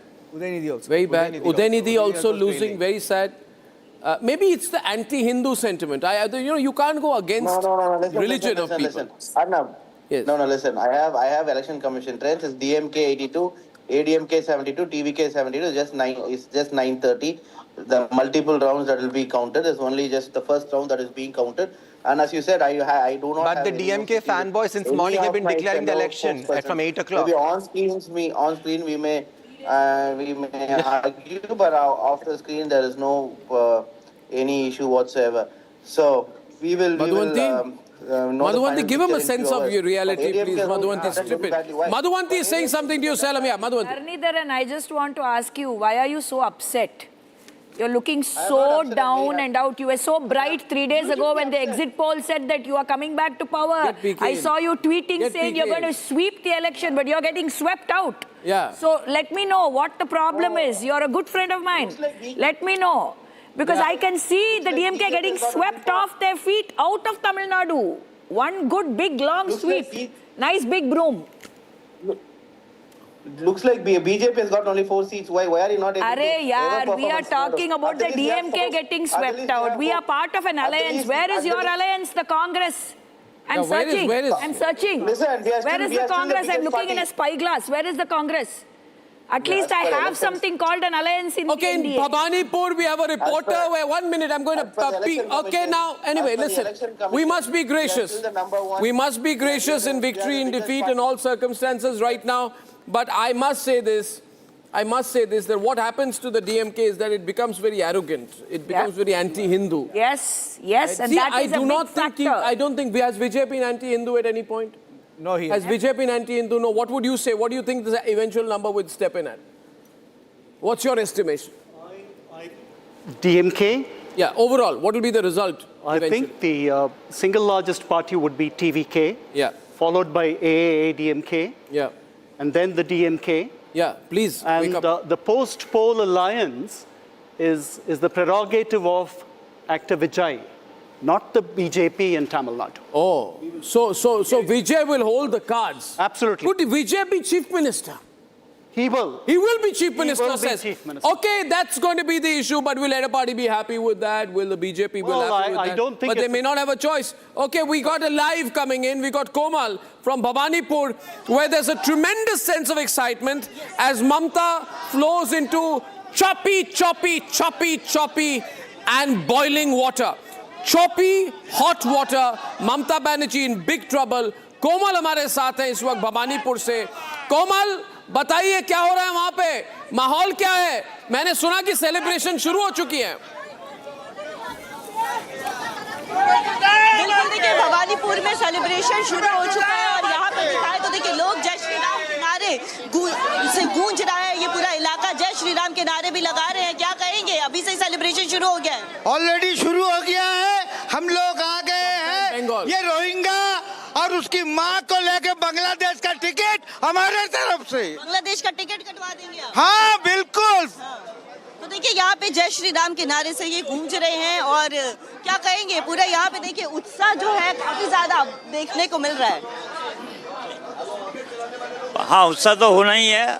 इस बार हम लोगों की सनातनी हिंदुओं की जय होगी. इस बार सनातनी की जय हो रही है. हम लोग बंगाल में सरकार बना ली है. देखिए यहाँ पे देखिए साफ तौर पर जय श्री राम, जय माँ काली के नारे से गूंज रहा है. ये माँ काली का बंगाल है, ये दुर्गा माँ का बंगाल है. ये जय श्री राम का है. ये सनातनी देश है. थोड़ा आगे भी लिए चले तो यहाँ पे देखिए जोश जो Information I have from Pratikshit is that Mamata is now leading in Bhavanipur. Mamata has come into the lead in Bhavanipur. जो खबर में प्रतीक्षित से मिल रही है. थैंक यू कोमल, हम वापस आपके पास आएंगे. मगर जो खबर हमारे पास है, it is a 50-50 quick up and down. Now next 15 minutes will be very interesting because I expect to go up and down multiple times. That means the margin must be really small. Let me try and pull out for you what the margin is in Bhavanipur. Let me see if I can get what the margin is in Bhavanipur. It must be really minor, Just right? Let me pull out in Bengal, and okay, Bhavanipur is not among the seats where the margin is in the lead. So which means that Mamata has got more than 5,000 lead right now. As of now. Mamata has got more than 5,000 leads. So that's good news for Mamata. She's come back in Bhavanipur. It's getting close. The fight is interesting. Republic Bangla is saying 86-75. Okay. It's saying 35, 36-70 Arnab. No, but now, according to Republic Bangla, it's a tough fight. It's a close fight right now in Bengal, according to Republic Bangla. And I wouldn't discount their numbers because they've got really good reporters on the ground, right? Yeah. But according to Pratikshit, the BJP is at 70 out of 112. अभी भी कुछ भी हो सकता है क्या? PK Basu, you've been standing there for a while. Analyze this in terms of numbers, the overall picture, the trend, the seats, everything. Well, I think Tamil Nadu and Puducherry are worth focusing on. There's been an earthquake in Tamil Nadu relative to the exit polls. Yeah. The exit polls were saying... Keep changing. Keep me on the 80% of the exit polls were saying DMK will win. DMK is third. DMK plus, DMK plus Congress are third in almost every count. ADMK and TVK are neck to neck. So that is a huge earthquake. DMK has been essentially voted out according to the trends at the moment. In Puducherry, the NDA has won what looks like a landslide so far. So that is huge. And I think nationally, the left, the final sunset of the left is occurring, because in Kerala, LDF is looking as if they've been voted out. In Bengal, the left may have won at most one seat or perhaps zero. You know, most of the trends are showing that Arnab, is gone from Bengal. It is now gone from Kerala. Mr. Basu, 1 minute. I'm getting in a breaking trend from the Election Commission. Election Commission saying BJP is leading in 14 in Bengal, Trinamul Congress only in 3. 14-3 in Bengal as per Election Commission. Election Commission in Tamil Nadu, ADMK 28, TVK 26. So they're giving that, and DMK just 12. In Kerala, 49 for the Congress, CPM 25. And in Assam, BJP 32, Congress 9. So these are the trends from Election Commission. Yes. Now, the Pratikshit lead showing that BJP has doubled its tally in Bengal, 3671. And as of this minute, MK Stalin trailing by about 800 votes. So it's not going well for the DMK in Tamil Nadu. Yeah, and see, left front doing very badly, only at 1 seat out of 113. That is also a big story. It's a dramatic collapse for a party and a formation that once ruled the state for 34 years. This is an unobserved headline, that the left front is only at 1 seat, 1 lead out of 113, which shows just, where have those seats gone? After 2011, this is a wipeout of the left in Bengal. Can I get my response from my panelists from Bengal on what you think of the results now? Do you think the Trinamul has any of a chance, given the numbers we've seen? Because usually, when 115, 12 numbers come in, the trend stays. Do you see a turnaround possibility? It is still a little early, Arnab, but what I'm saying here is that we are getting a consolidation of the 2024 numbers. Okay. Where there was a structural change, Congress gained a number of seats in the Murshidabad, Malda and Uttar Dinajpur. We will have to keep an eye on those seats. The BJP is strengthening its improvement from 77 to 89 in 2024. And now we have to see whether it can cross, how quickly it can cross those numbers. Can I ask you, if I were to tell you that Trinamul Congress is much behind in Bardwan, would you have believed it? Would the Trinamul be able to accept that BJP has 12 out of 17 leads? 17 leads, BJP has 12 in Bardwan. Bardhaman, Midnapur are the districts where BJP will have to perform impressively to be able to form the government, to complete. So I'm saying in Bardhaman they've done very well. In Midnapur, out of 32 leads, 28 have gone to BJP. So that means BJP is doing exceedingly well.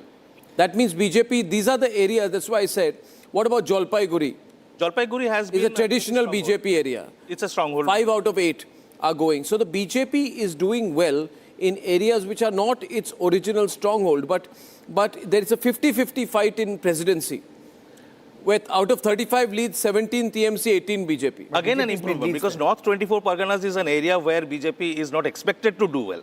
So that loss will have to be made up in Bardhaman, in Midnapur, in Kolkata division. So out of the regions, it's only in Malda that Trinamul is ahead, that also wafer thin right now.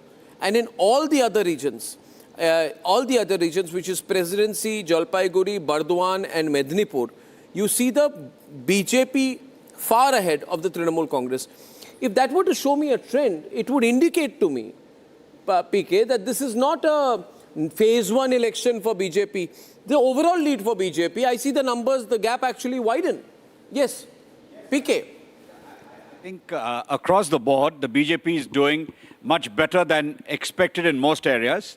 And I agree that some of the districts of southwest Bengal, like Mednipur and Bardwan, are going to be very important. So Bardhaman, if the BJP is so strongly in the lead, that's fantastic news for the BJP. It is clearly holding on to its Uttar Bengal, North Bengal strongholds, Jalpaiguri, Alipurduar, Kuch Bihar, all the way to Raiganj. So really, the trends are looking very good for the BJP across the state. And I think, at the moment it looks as if the BJP is well on the way to a huge political earthquake. I've just pulled out one.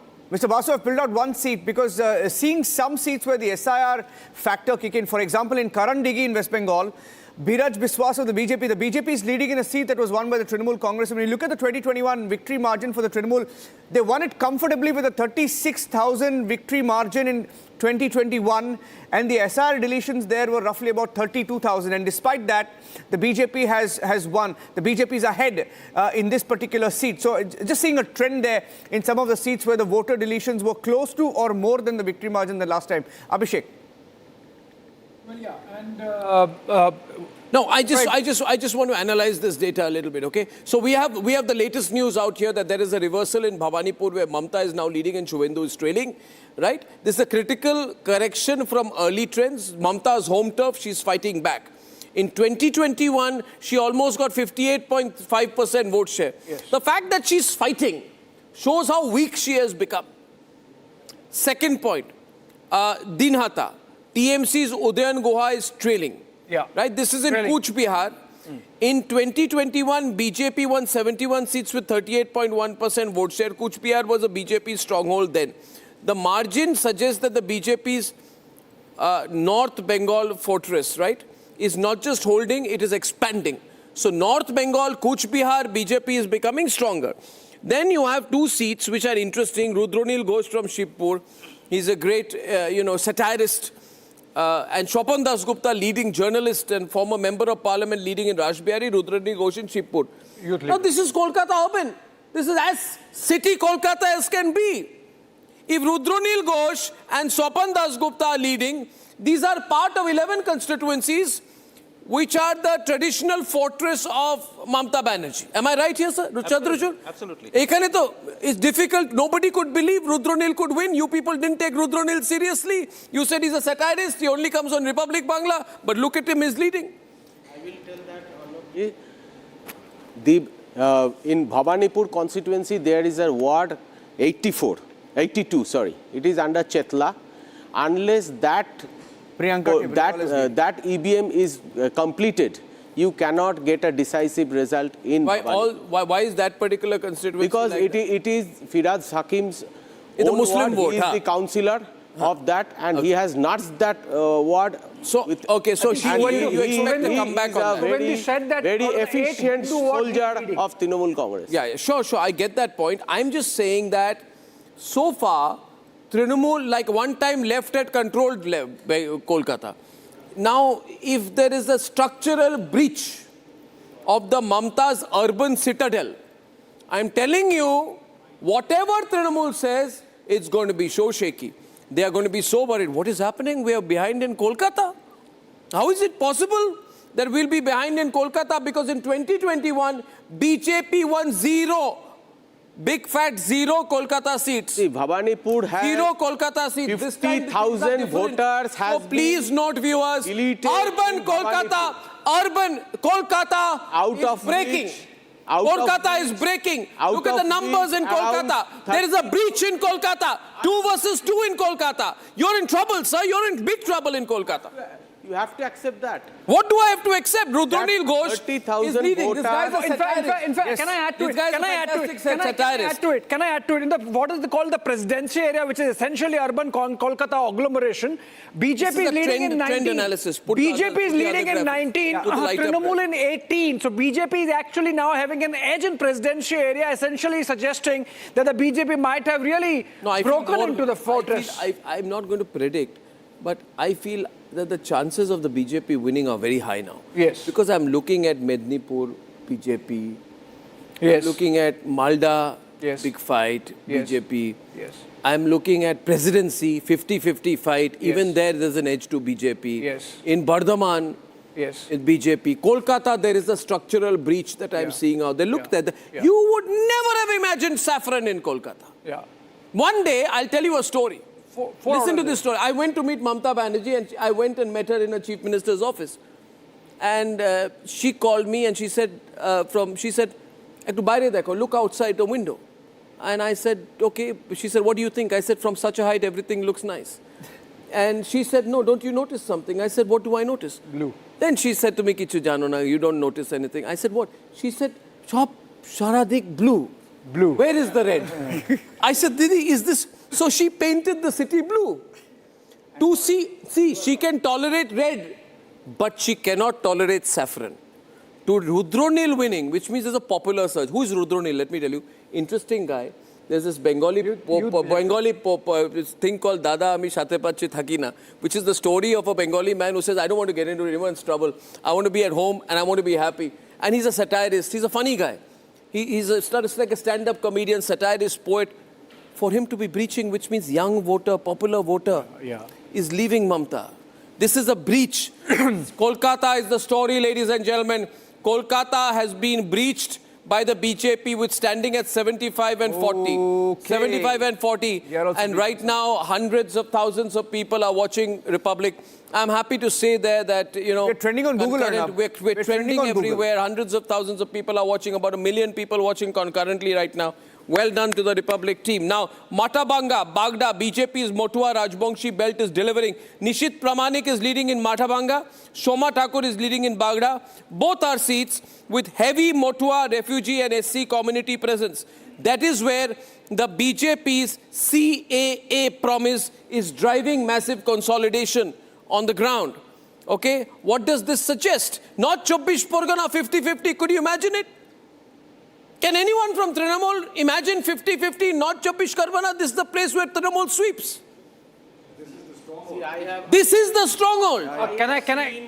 This is the stronghold. This is it. I have seen in Nandigram, how there is a fight when the EBMs are open up. Some places the BJP is going up because they are Hindu consolidated areas, and some are Muslim consolidated. They will never vote to BJP. And now we have to see that what the minority is relying on Didi or not. Minority, and I'm sure this is the problem with you. Minority always rely on Didi. And we are sure that finally Muslims will save us. Yes, because that's your only tactic. Now you are saying Muslim vote. Muslim vote. All the mask is off.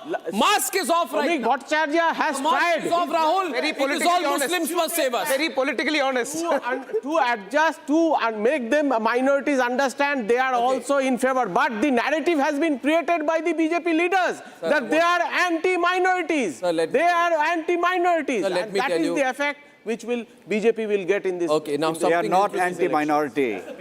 They are. Okay, let's go on the numbers again, guys. It is not the Muslim vote. In order to get the Hindu vote, you are only just insulting the minorities, and the minorities will come back. Which is the number of seats they were getting in the last two elections, 2016 and 2021. They are 64. The only good news for Mamata right now is that she is back in the lead. She is back in the lead. Everything else is going wrong, and Adhir Ranjan Chaudhary is trailing in Baharampur. Narugopal Mukherjee of Trinamul is trailing in Baharampur. Then who is leading in Baharampur? I must know. BJP is also leading. No. 1 minute. Who is leading in Baharampur? The nation wants to know, and I'll tell you why that is very important. It's very important. By the way, markets are booming. The markets are skyrocketing today. Both Nifty and Sensex over 1% are very happy with the result because it's showing greater political consolidation for the BJP right now, which means everybody needs stability. They're also expecting business opportunities to open up. It's like a war-ravaged zone. The economy, the urban landscape, the infrastructure development of Bengal has been so far behind. So today will be very interesting to see whether infra stocks also go up, because there will be massive investment in Bengal. Bengal needs investment, Bengal needs job, Bengal needs capex. Okay, thank you for the market update. Now, who is leading in BJP, Baharampur? Subrata Maitra of the BJP is leading in Baharampur. Oh God, now that is very big. That is very big. And I'm going to say something very big right now. If the BJP is leading in Baharampur, BJP is leading in Baharampur. Which is the most prominent face of the Congress party in Bengal. Adhir Ranjan Chaudhary is trailing. If Trinamul is trailing, right, this is in the Muslim-dominated Murshidabad area. Yes. If the BJP is leading, it means that there is fragmentation of the Muslim vote. Yes. So sorry, sir, you just said Muslims will save us. So Muslims are not even saving you this time. Muslims have broken up. Muslims are also fed up with you. And even when ISF is not there, sir, I have never told that. Sir, the you Muslim just will said save us. Muslims will save But us. definitely the Muslim will react. Muslims will vote for us. Say that? We heard you just now. We heard you. Yeah, no. Muslims are not going to save. I am telling you, they are citizens of India. They have equal rights as well as Hindus have. They have Bangladeshi Muslims do not have equal rights in this country. In the independence of this country, Muslims are not and they should be treated equally.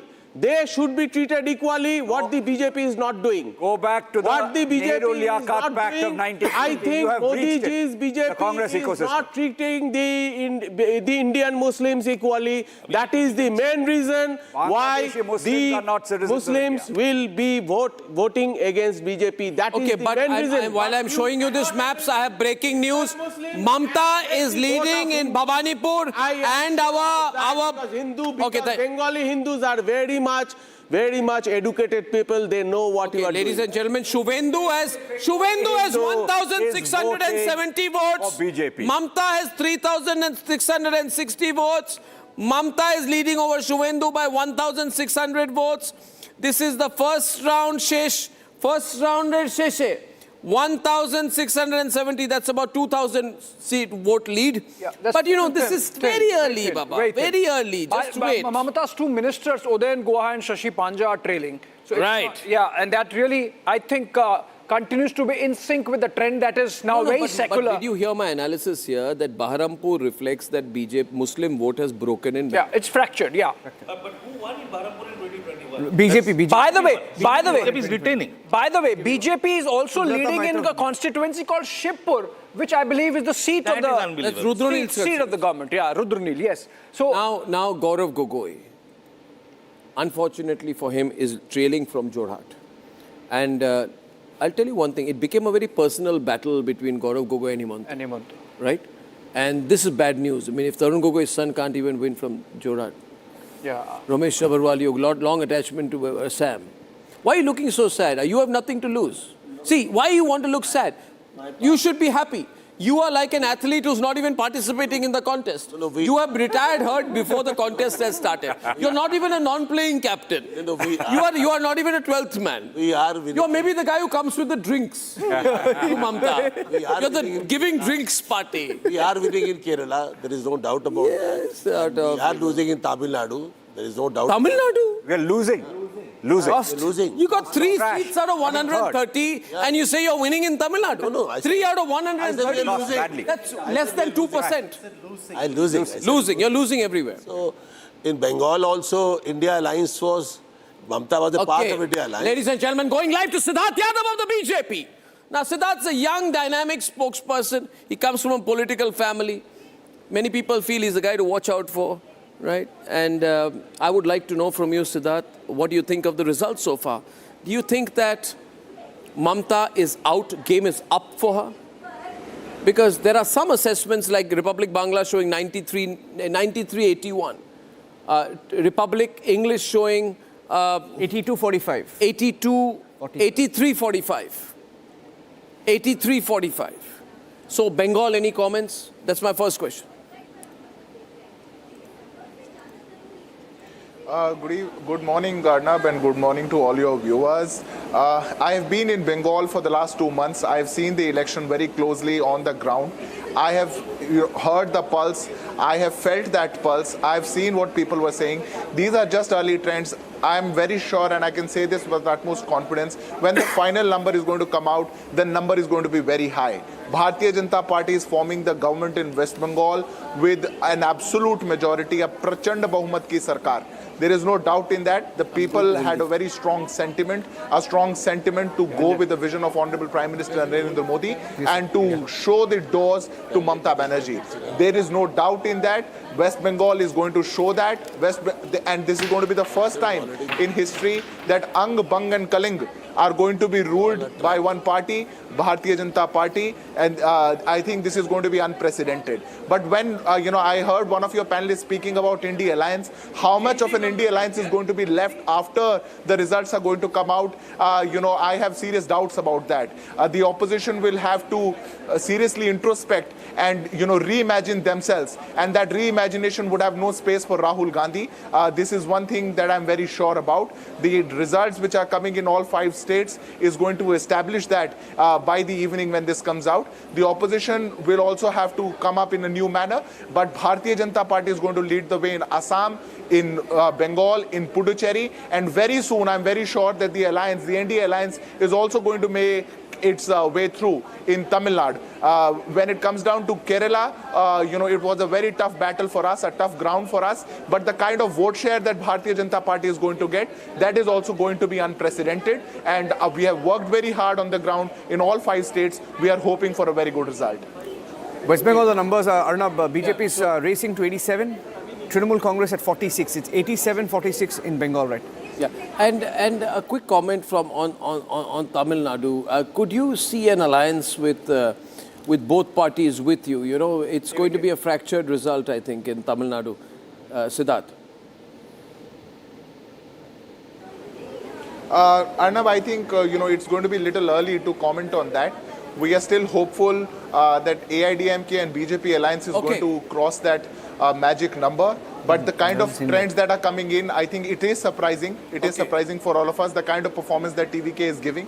But we'll still have to watch out. We'll watch it because they're emerging as the single largest party with 58 seats. This is a big headline this time, And in fact, there can't be a government unless the AIADMK and the TVK come together. No, they are... It is no surprise at all. No surprise. No, this was an undertow. Nobody could read it. There was only one poll that suggested that which put TVK in the forefront. But there was an undertow, a current underneath. This is a vote against not just the DMK. It is a vote against the BJP as well. And he's leading both in Perambur and Trichy. Both places he's leading. And the question is, will the ADMK be gracious enough to be a junior partner? Does it have an option? Does it have an option? Does it have an option, Apsara? I really feel AIDMK will... You are kept underestimating, Vijay, and look at it, you're shocked. You're shell-shocked, actually. 100%. You are 100% shell-shocked. AIDMK will cross the halfway mark. And I don't think we'll ever be a junior partner. The rise of MGR. Okay. The rise of a new MGR in Tamil Nadu. Before you leave. One minute. I'm not going anywhere. No, for the Hindi. I will go to Hindi. I'm just tremendously excited about the fragmentation of the Muslim vote. Saurav Ganguly might be regretting because both from Behala Purba and Behala Paschim, the BJP is leading. The problem with Saurav Ganguly is that he has to decide. He wants to be a politician, but he wants the BJP to win the election and then put a chariot outside his house, right? Make it air conditioned so he doesn't have to suffer the heat, and then walk in and go straight to the chief minister's chair, where he will spend about 1 day a month, because the rest of the time he has too many advertisements and contracts and television shows to do. Saurav Ganguly is a classic case of a person who lost the opportunity. Yeah. Who the just BJP has made a point. He's out of the game. Let's not talk about that. Is it time to start celebrating? Some friends of mine are asking me from Bengal, because I'm very clear. I'm very biased and I'm very clear. I'm very anti-Mamata, because Mamata has been very bad for the people of Bengal. She beat Bengal what Lalu was to Bihar in a 15 No, she's worse. Years. She's worse. She's worse for Bengal than what Lalu was. I got Aishwarya, who's our reporter, outside where Vijay is. Vijay's residence, and he's clearly the superstar today, the man of the match and the man of the series in Tamil Nadu, winning 60 seats already out of our available projections of 157, which means he has a choice. He can choose to form a minority coalition who nobody can unseat, or he can go with the BJP and bigger alliance, or he can just tell Edapadi, listen, I'll be chief minister, you be deputy chief minister. Unconventional guy. What's happening there? Aishwarya, over to you. here in Vijay's house, we can see there's police officials beefing up here because this is expected. This was unexpected. It was a huge whistle podo moment, to be honest, where an unexpected result came where where Vijay is leading, emerging as a victorious party here in defeating almost 50 years of experienced parties, both AIDMK as well as DMK, which is very surprising. So here we can see the police are beefing up, and there are some police officials who are entering and coming out of the Vijay's residence. He's yet to visit his party headquarters, might visit soon once his victory is being mandated, but it is upon ongoing the trends, we can see that he might win, and AIDMK should be a second fiddle for TVK if they want a coalition government. But it is a very expected... Go ahead. But it is expected that DMK, it's a very shocking, it was a very shocking setback for DMK because they were very confident about their victory because they thought there was no opposition to them. They second-guessed TVK saying it is a new party and he could not be an MGR or NTR for that matter, and he doesn't have any big faces apart from TVK. But here the Tamil Nadu voters surprised him because this is an interesting trend with Tamil Nadu voters as well because they never have the same party for the second term. They always want a new party, but when they saw that there was no hope in the AIADMK, according to them, maybe they have chosen the new party here, which Vijay gave them that hope. No, it's a new kind of politics, Aishwarya, also, because TVK lacks a distinct Dravidian identity. Yeah. And that is what makes him different, right?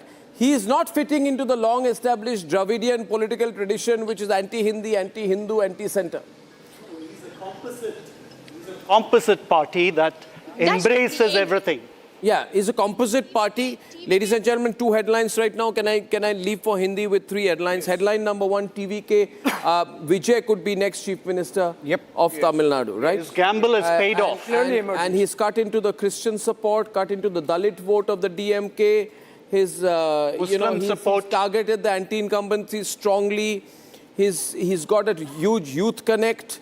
Women voters were emerging as his big bet, so Vijay has really gone unexpectedly strong. We'll have to see the way Editorial takes it. Now, but he doesn't have a choice right now. 31 ministers trailing Arnab. Now with 151 leads and 91 in BJP and 53 in Trinamul Congress camp, right? I think within 15 to 20 minutes, Pawan Khera is on air, please. Pawan Khera. Well, man who just avoided going to jail. हम अपनी तरफ से पूरे आश्वस्त हैं कि कई राज्य जहां हम डायरेक्ट लड़ रहे हैं, जहां हमारी स्थिति मजबूत है, वहां हम जीतेंगे। असम की बात पूछूंगा आपसे। बहुत अच्छी तरह से लड़े चुनाव हमारे साथी, और वहां भी परिवर्तन की एक लहर है। इंतजार करिए, जरूर नतीजा मिलेगा। Congress party political non-entity. His political experience was as personal assistant to Sheila Dikshit, and now he is the number 2 leader in the Congress party after Venugopal. So, ladies and gentlemen, that's the future of the Congress party. Not looking very happy out there. Going back to Bengal out there, viewers. Bengal, 152 seats, 91 BJP. 54-91. 91-54. Yeah. Right? Republic Bangla projecting 180. According to Republic Bangla, as I leave you for just 10 minutes, yes. As I leave you for just 10 minutes, BJP has hit the 100 mark, right? And I hope when I come back by 10:30, I'll be able to announce that the BJP is forming the government in Bengal. But you guys, yes, sir. You guys, don't move away for a second. Abhishek, don't stray away. Staying with don't go to make those mysterious phone calls which you do. No, I don't. Every 5 minutes. Stay stuck. You know, I've got to control him. I've controlled him. How long have we worked together? 18 years. How? Oh, God. Aren't we fed up of each other? He wanders away. The live show is going on and Abhishek Kapoor has just walked away. You don't do that. And to my Trinamul guest, have heart. Have heart. Gracious, big gracious. She told you, charge of the light brigade. And you went. I'm not the Trinamul. You are the Trojan horse. I am finding you very mysterious also because you're not commenting neither, Rudhar. See, it's 2 hours since. But I'm telling you, I'm a Rudronil fan. Rudronil is a great guy. And if Rudronil has won in Kolkata, I'm expecting a breach in Kolkata. So we should not even be sure about what happens. We have been expecting a breach in Kolkata, at least in six of the seats. But let's not get into the numbers, but it's 2 hours since counting began. Yeah. There is no wave, but there is a steady lead being maintained. I see this result. I'm not going to say anything right now, but I see this result as a 150-55 situation for BJP. Right? Between 40 to 60. Uday Mahurkar is there with us. Oh my God. Uday Mahurkar, sir. Good afternoon. Good morning. Mr. Mahurkar, good morning. What's happening, sir? What's your prediction for Bengal and overall? Bengal is almost as expected.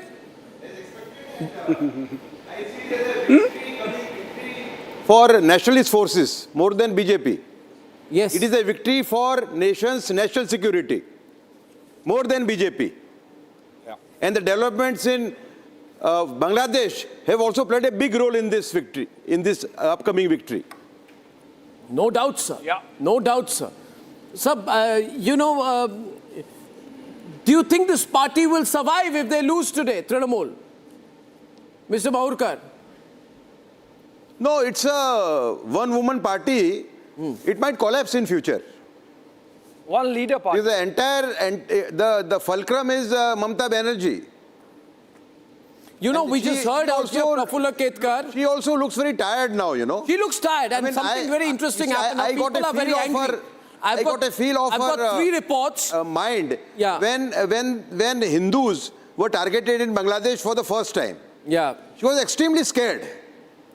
Yeah. She knew that something is coming against her now, you know. Yeah.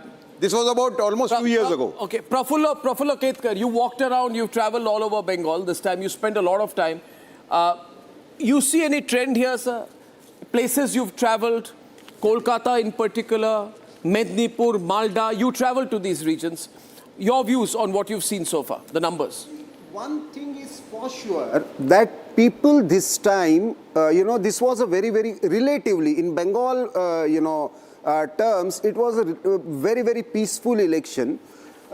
In ST and SC dominated areas, there was a clear-cut trend that, there is a Hindu consolidation, Matuas, Rajabamshis, Chai Bagan, they were overwhelmingly in favor of BJP.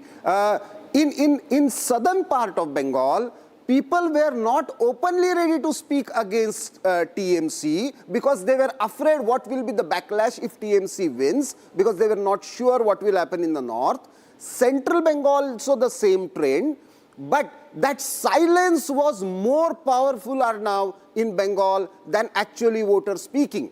That silence spoke actually that they are ready for change. And this has happened when Communist Party came to power in 1977. This happened in 2011. Voters were very silent because this has been unfortunately the trend. Since 1937, Muslim League came to power. This has been the trend. Whoever comes to power, unfortunately, they use the tactics of violence. They manipulate the entire state machinery. Now, fortunately, if this trend continues, I think Bengal will finally get the reprieve. Right. One from and while you were speaking, sir, Shashi Panja, women's minister, Australian, women's minister, who did not say one word when Sandesh Kali happened.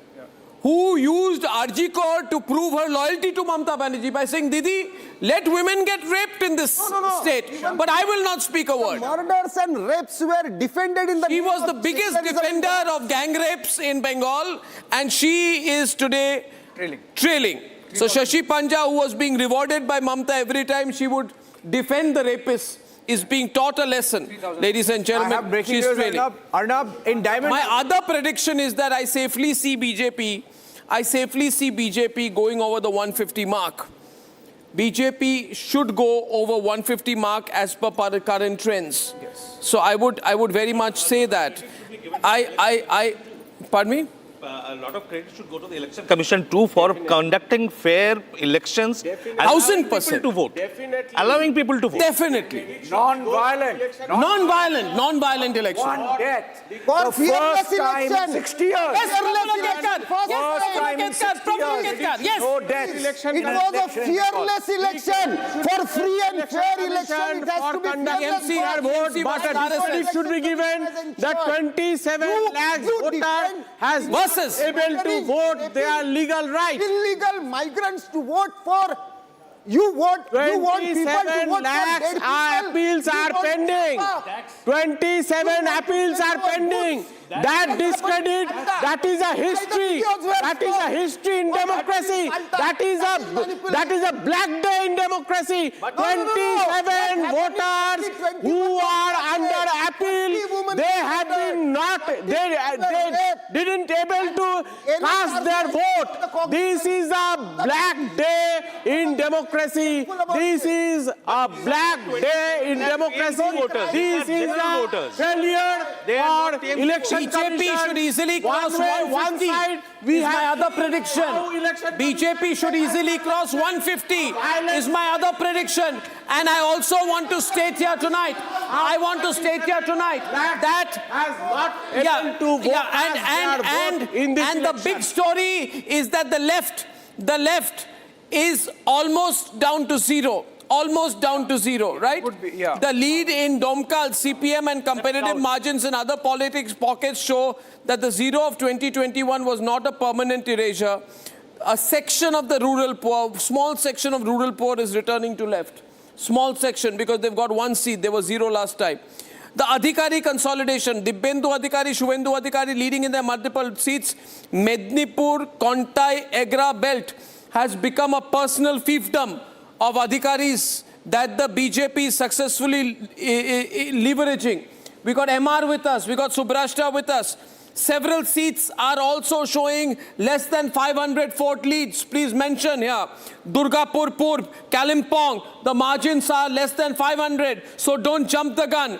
There is, ladies and gentlemen. Jadavpur BJP leading. I mean, that's big one. Jadavpur is the Diamond Harbour BJP is leading. You see, BJP is leading. The high voter turnout in the special intensive revision areas suggests that the removal of 9 million names did not dampen voter spirit. It may have cleaned the rolls to show the true intense polarization between the two camps. I also want to mention that the lead of the KPPU in Alipurduars and BGPM in the hills suggests that voters are increasingly tuning in to regional identity parties when they feel that the two giants, in this case Trinamul and BJP, are ignoring localized demands. So hyper-localization is also happening. All in all, with 96 seats to the BJP as per Pratikshit and 102 seats to BJP as per Republic Bangla, I would predict the BJP safely going into a 150 zone.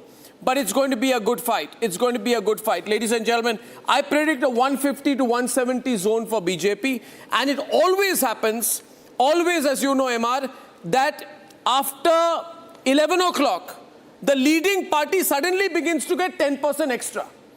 Yeah.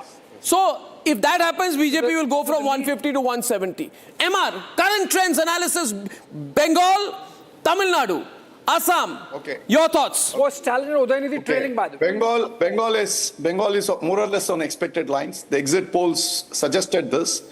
And if Mamata loses her seat, then the TMC would face torrid times in the assembly, and that would be the end of TMC. This is my prediction. As far as Tamil Nadu goes, it looks like decimation, Munnetra Kazhagam. They are in for a rout. It looks like the DMK is not coming back to power as per their own track record. They have never come back to power. They have never been voted back to power.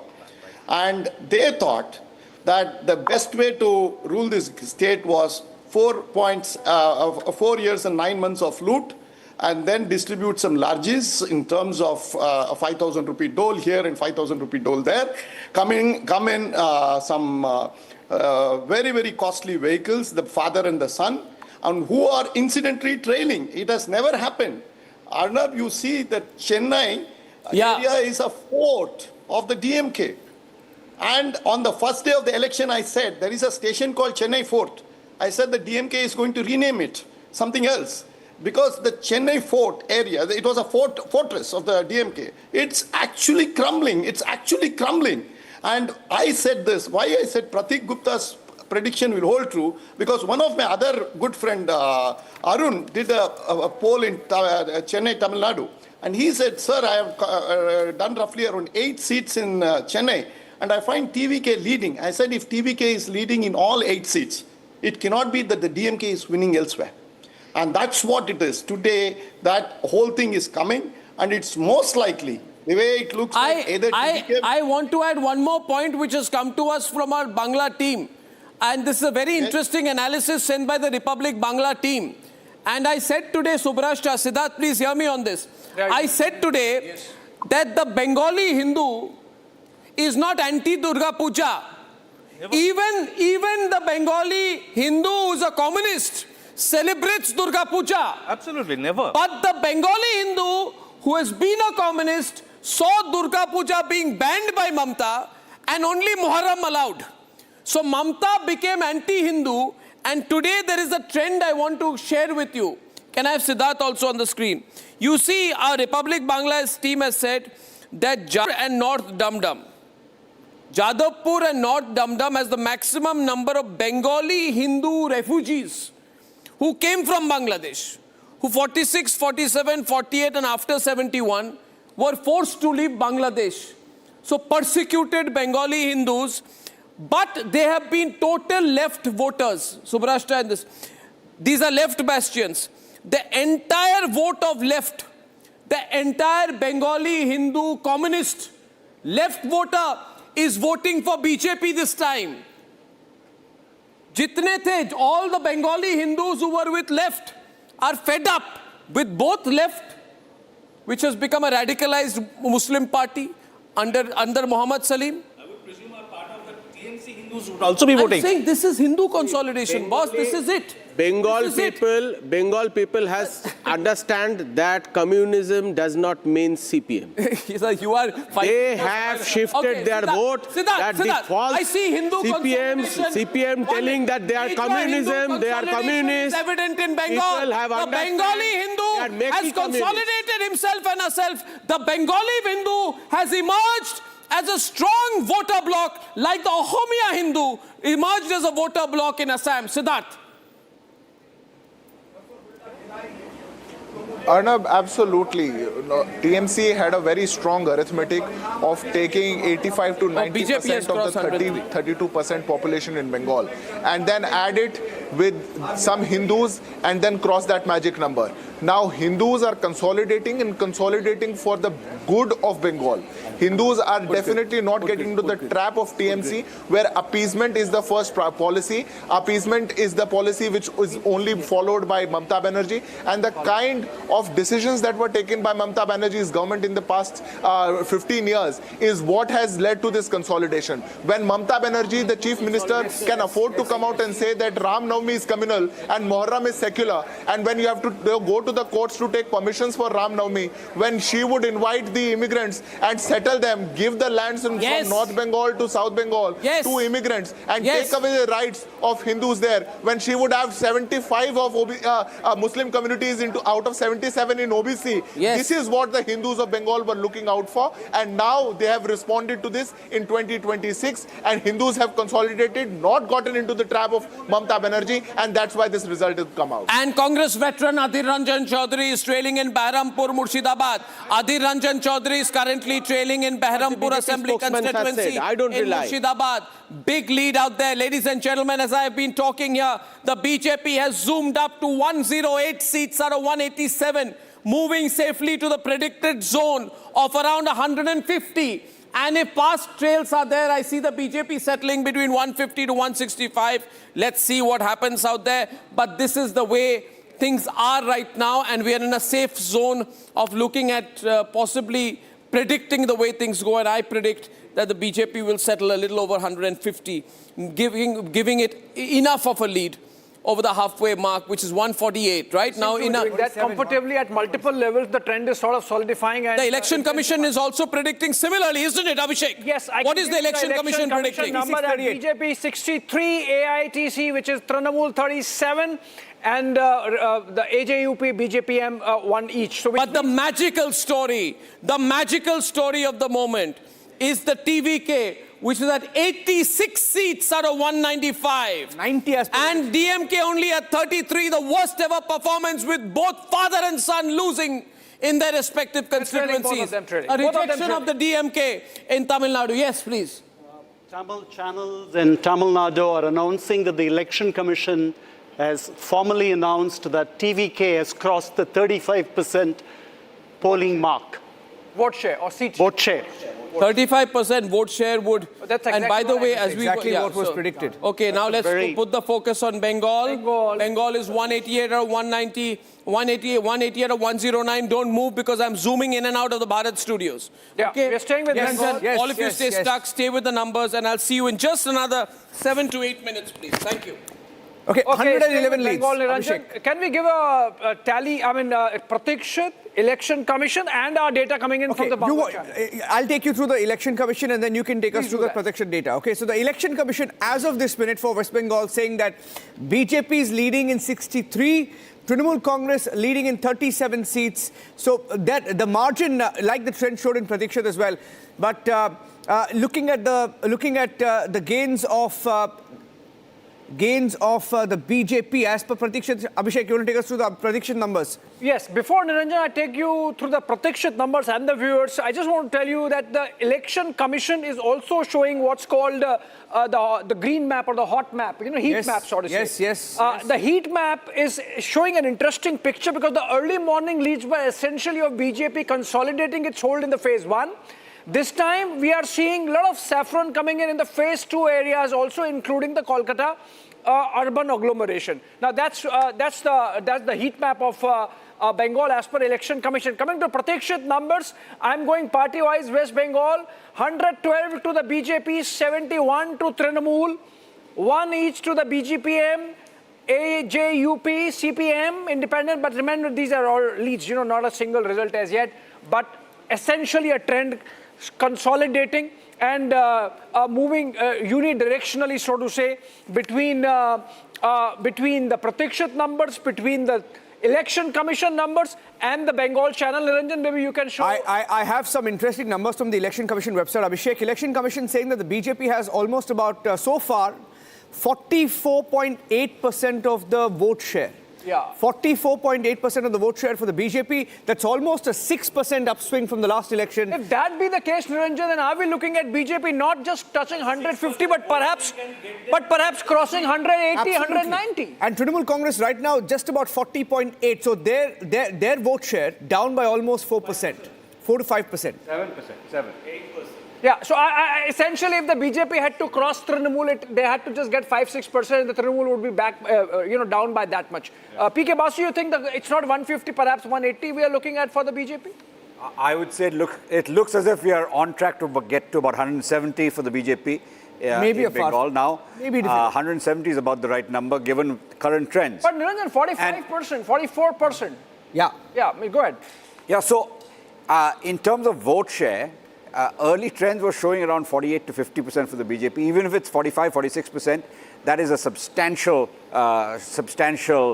plurality that will, I think, deliver about 170 seats. So a very, very clear mandate on the part of the BJP, and probably the death knell, certainly the death knell of the left, getting some and celebration increasingly shots, death knell of Trinamool Congress. Now, Trinamool, you were talking about Shoshi Panja, by the way.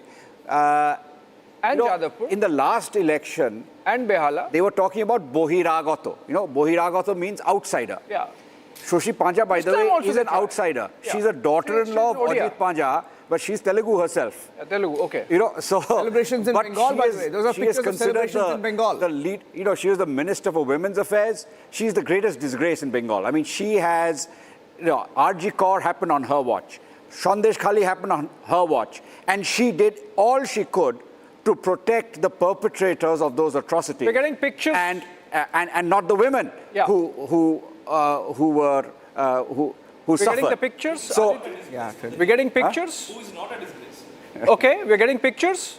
We have those pictures let's go from to pictures. Siliguri. Siliguri Celebrations in Siliguri. Let's go across full frame to those pictures because I think. Modi ji का झालमुड़ी, मोदी जी का झालमुड़ी, झालमुड़ी खा रहे हैं हम लोग खुशी में झालमुड़ी खा रहे हैं।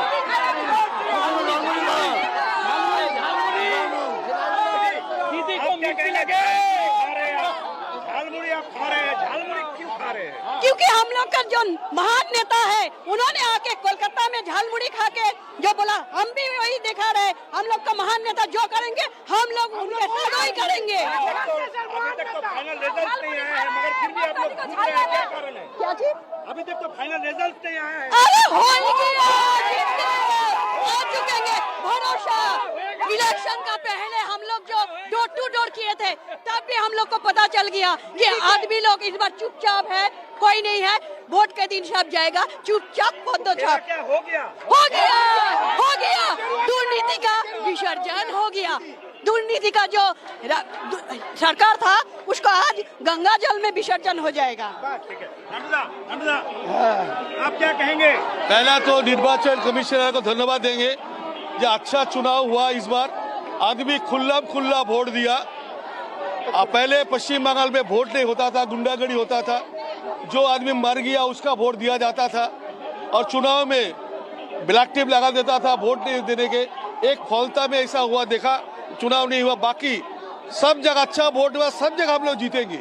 इस बार पश्चिम बंगाल में सुशासन हो रहा है, बहुत दिन बाद निर्वाचन कमिश्नर अच्छा चुनाव कराया और खुला आदमी वोट दिया, अपना वोट अपना देश से का, इसलिए हम लोग का डबल इंजन सरकार होने का। अभी तक देखा जा रहा है कि बीजेपी का सीट जो है तृणमूल कांग्रेस से काफी आगे है, ट्रेंडिंग ये बता रहा है। देखिए और भी आगे इशारा कर रहा है सारे। ये एब्सोल्युटली सब चाहते हैं बीजेपी सरकार बने। All right, Niranjan, we're coming out of it, staying with Bengal, and it seems there is another breaking news development swinging Bengal election. Mamata Banerjee seems to be trailing again. These are protection numbers. Confirmed. I have the dashboard open. I have the dashboard open for Bhabanipur in front of me. Bhabanipur, Suvendu Adhikari of the BJP is back in the lead, and he's leading roughly by about 2,000. My dashboard showing roughly about 2,000, 3,000. That's the margin as of now. We don't have an exact margin, but this is roughly. Pratikshit says Mamata Banerjee trailing by 3,600 plus votes, which means Suvendu is leading. Suvendu is leading by those many votes. You know, you were mentioning something about green gulal not selling in Kolkata, Chandrachud. The first identifiers of the trend are the market. So what's the political point in that? The political point is green gulal is used by whom? By the ruling party, the TMC. That's, I mean, the dance of the TMC workers with green gulal is what we have been the Trinamul workers were actually anticipating this result and not preparing for it. It's a feedback from the market, from the shopkeepers, from the sellers, that this is not selling and people are actually hoarding the saffron. Firad Hakim leading from Kolkata port, that was expected, the kind of polarization and counter-polarization, the story that's emerging out of Bengal. Mamata Banerjee trailing again from Bhabanipur, even as BJP continues to consolidate its hold over phase 1 North Bengal. Election Commission showing the Suvendu Adhikari is leading with 1,600 votes. Yes, so that's the Election Commission number. Obviously, there would be some gap between the Pratikshit numbers and the Election Commission numbers, because remember, we have to explain to the viewers why it is so. The reason why it is so is that Election Commission numbers come through multiple layers of bureaucracy, checks, cross-checks, counter-checks, while the Pratikshit numbers come from the counting center. Of course, these are also Election Commission verified numbers, but the numbers of the Election Commission that come on the website, they travel from Kolkata to Nirvachan Sadan in Delhi, get verified, stamped, and then put online. Okay. We have 90 seats to be counted. Yes. Exactly 90 in Bengal. Yes. And BJP is 20 seats short of majority. Right. 20 short of majority. So they just need 20 out of 90. You're going by Pratikshit numbers. So I'm going by Pratikshit numbers. Yes. Pratikshit saying that at 122, and there are, they just need roughly about 23 seats now, 24, 25 seats out of the 90 left to be counted. for forming the government unit, 148. Yeah. Right? Am I right? 148. 147. Yeah, 147 is the halfway mark. 148. It's just 2.5 hours since counting started. Yes. And the voting, the vote percentage, which you said. Suvendu Adhikari speaking. Suvendu Adhikari speaking. Let's cut across live, please. এগিয়ে আছে গোটা রাজ্যে। আর নন্দীগ্রামে আমার third রাউন্ডের শেষে আমার lead আছে 6,777, approx 7,000।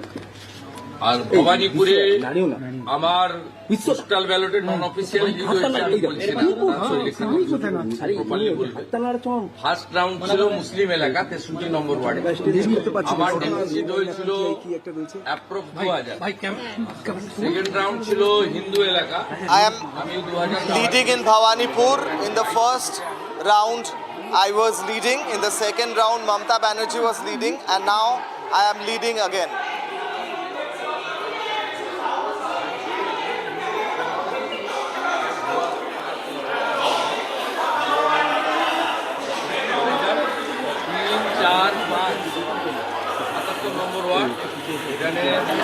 Back in the lead again. That's the translation that Kishore gave Niranjan. That Suvendu, I think that's interesting that he's available and he's pronto with his reactions, and that he's announcing that earlier he was consolidating his lead in some pockets of Bhawanipur, then he fell into a trail, then again now he's back in the lead, and he comes out and speaks to the media and says, okay fine, I am back in the reckoning. Mamata Banerjee trailing, and that sort of indicates towards where the wind is blowing in Bengal. The fact that Jadavpur, okay, Jadavpur, you want to make a point to Jadavpur, what this means really, Jadavpur, BJP leading in Jadavpur? This is huge. I mean, Jadavpur is where Mamata Banerjee started her political career. BJP perhaps trailing in Rajkot, for example, in Gujarat. That's kind of seat. She defeated Somnath Chatterjee from Jadavpur and started in 1984. She became a giant killer, defeating that was in Lok Sabha. From Jadavpur is a stronghold of Trinamul. It was not expected to be shifting, but no, what I also want to just translate that what was left. That was not BJP. BJP winning for the first. Mamata Banerjee defeated Somnath Chatterjee in Jadavpur. Yes, 1984. That was the biggest overthrow of that period. But if BJP wins Jadavpur this time, it's going to be equivalent. Yeah. It's signaling that BJP has arrived in the city. Yeah, in Bengal. Not only in Bengal, in the city. In the city of Kolkata, the bastion of the Trinamul is Kolkata. That bastion has been breached. Can we say the road to Navanna goes through Jadavpur? Can we say the road to Navanna goes through Jadavpur? Almost one of the main roads. One of the routes. I have a breaking news update. Shivpur, and why should we call it Navanna? It might well be Writers Building now. And Shivpur. The person who believe in communism, they don't believe in communism. Yes. I have a breaking news update. So literal and metaphorical, both the roads for the BJP leading to Navanna there. See, the person who are communists, to Navanna. One is coming down from the northern Bengal. Stop denying that CPM are communists. Boss, you have to understand that. Mr. Sarkar, I want to give you some news, and the news is in West Bengal, as of this minute, there are 92 seats. Okay, it's just increased to 96 seats, where the margin is less than 5,000. Okay, so it is still game on. The BJP has an edge, but let me tell you the positive part for the BJP. Their leads are upwards of 2,000, 3,000 in most of the seats, but the Trinamul Congress has wafer thin margins. For example, the Trinamul Congress has just about 500 vote lead in Farakka. So the vote margin is going anywhere from, I have 200 seats where the BJP, for example, the BJP is leading in Jadavpur. You were talking about Jadavpur. The BJP has just a wafer thin 200 vote lead in Jadavpur. So it goes all the way from 2,000. Oh, look at this. For example, Domjur, Govinda Hazra, BJP has just about a 78 vote lead. So there are many wafer thin margins that are still at play in Bengal, 96 such seats. And they are likely to change as the counting progresses. Yeah, they but could the change. thing is, what the main trend that we are seeing is that there's a steady lead. Can you tell me who is trailing There's a steady lead. Can you tell me who is trailing in Jadavpur? Jadavpur, let me get the number for you. Hold on. Jadavpur, the trail is of the left candidate, the former No, Trinamul Congress is trailing. Trinamul Congress is trailing. Yeah. Trinamul Congress is trailing. That's what I'm saying. That the left has understand, the left mind people has understand that CPM is not a communist party. I'm telling you that. What's your CPM is TMC won by, but TMC won by 30. I am telling you that they haven't. Communism is different. What is he saying? The definition of communism is different for different people under different circumstances. 1 minute, sir. Hello, Mr. Sarkar. You cannot say that communism means this is warped logic. 1 minute. Stop relying on CPM no, this is as warped communist. logic, sir. I'll tell you why. Warped logic. I'm coming to Ratan Sharda. No, 1 minute.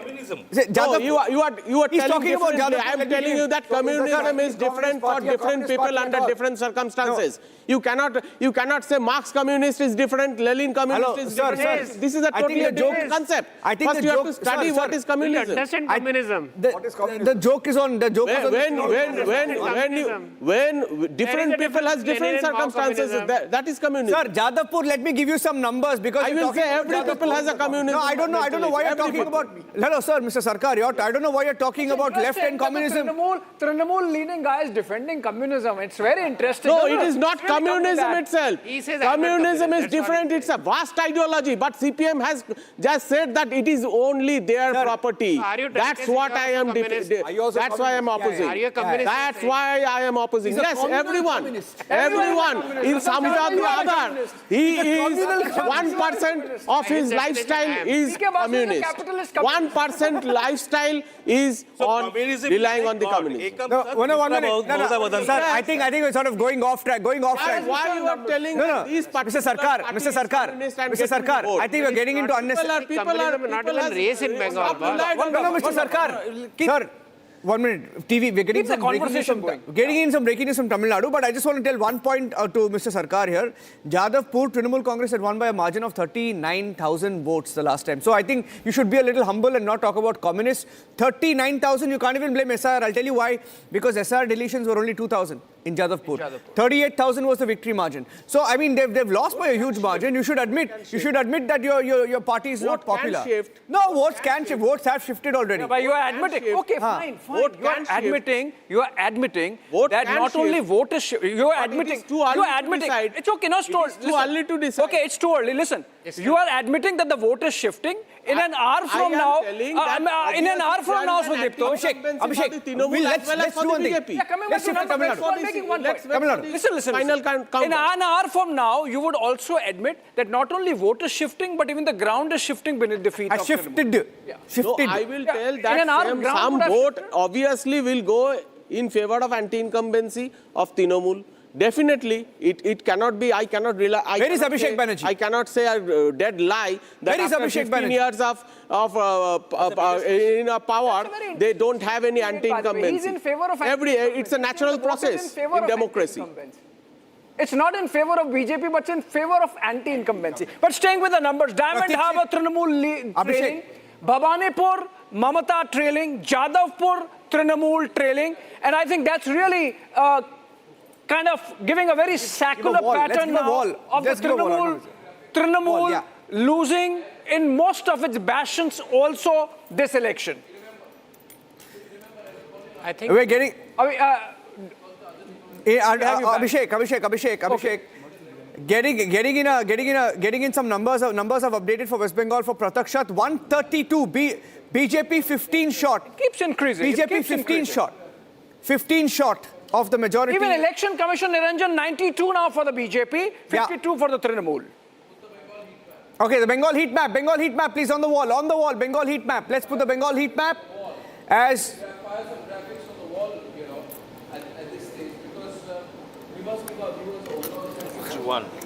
What's happening in Assam, what is the number that we are looking at? Okay, so we are looking at right now about 130 seats out of the BJP, and that's the heat map. Arnab, right behind you. If you look at the political map of Bengal, the reason I wanted to stand by this map is to just show that it is very spread out this time, right? This is not a phase 1, phase 2. I want a comparison to 2026 on my right and 2021 on the left. We see the spread out nature, north, west, South Bengal, the breaches in Kolkata, right at the south out there. And this is the map of Bengal that was there in 2021 to my left, where you see all these areas have been eaten into by the BJP. This entire belt has been eaten into by the BJP. The reason I wanted to put out this map is because I wanted to put out this map is because I want to emphasize the fact that this time it is Mednipur that has voted for BJP, Malda that has voted for BJP, the whole Kolkata belt which is voting for BJP, Presidency area which is voting for BJP, Birbhum which is voting for BJP, Jalpaiguri which is voting for BJP. So look at it, and the Trinamul Congress leaders will be absolutely flabbergasted and shocked that what happened. We cannot even say it's a phase 1, phase 2 election.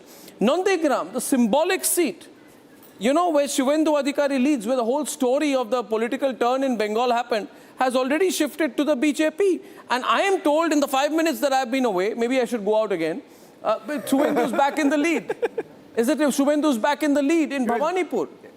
Right? Except Firad Hakim, I do not see Trinamul stalwarts winning this election.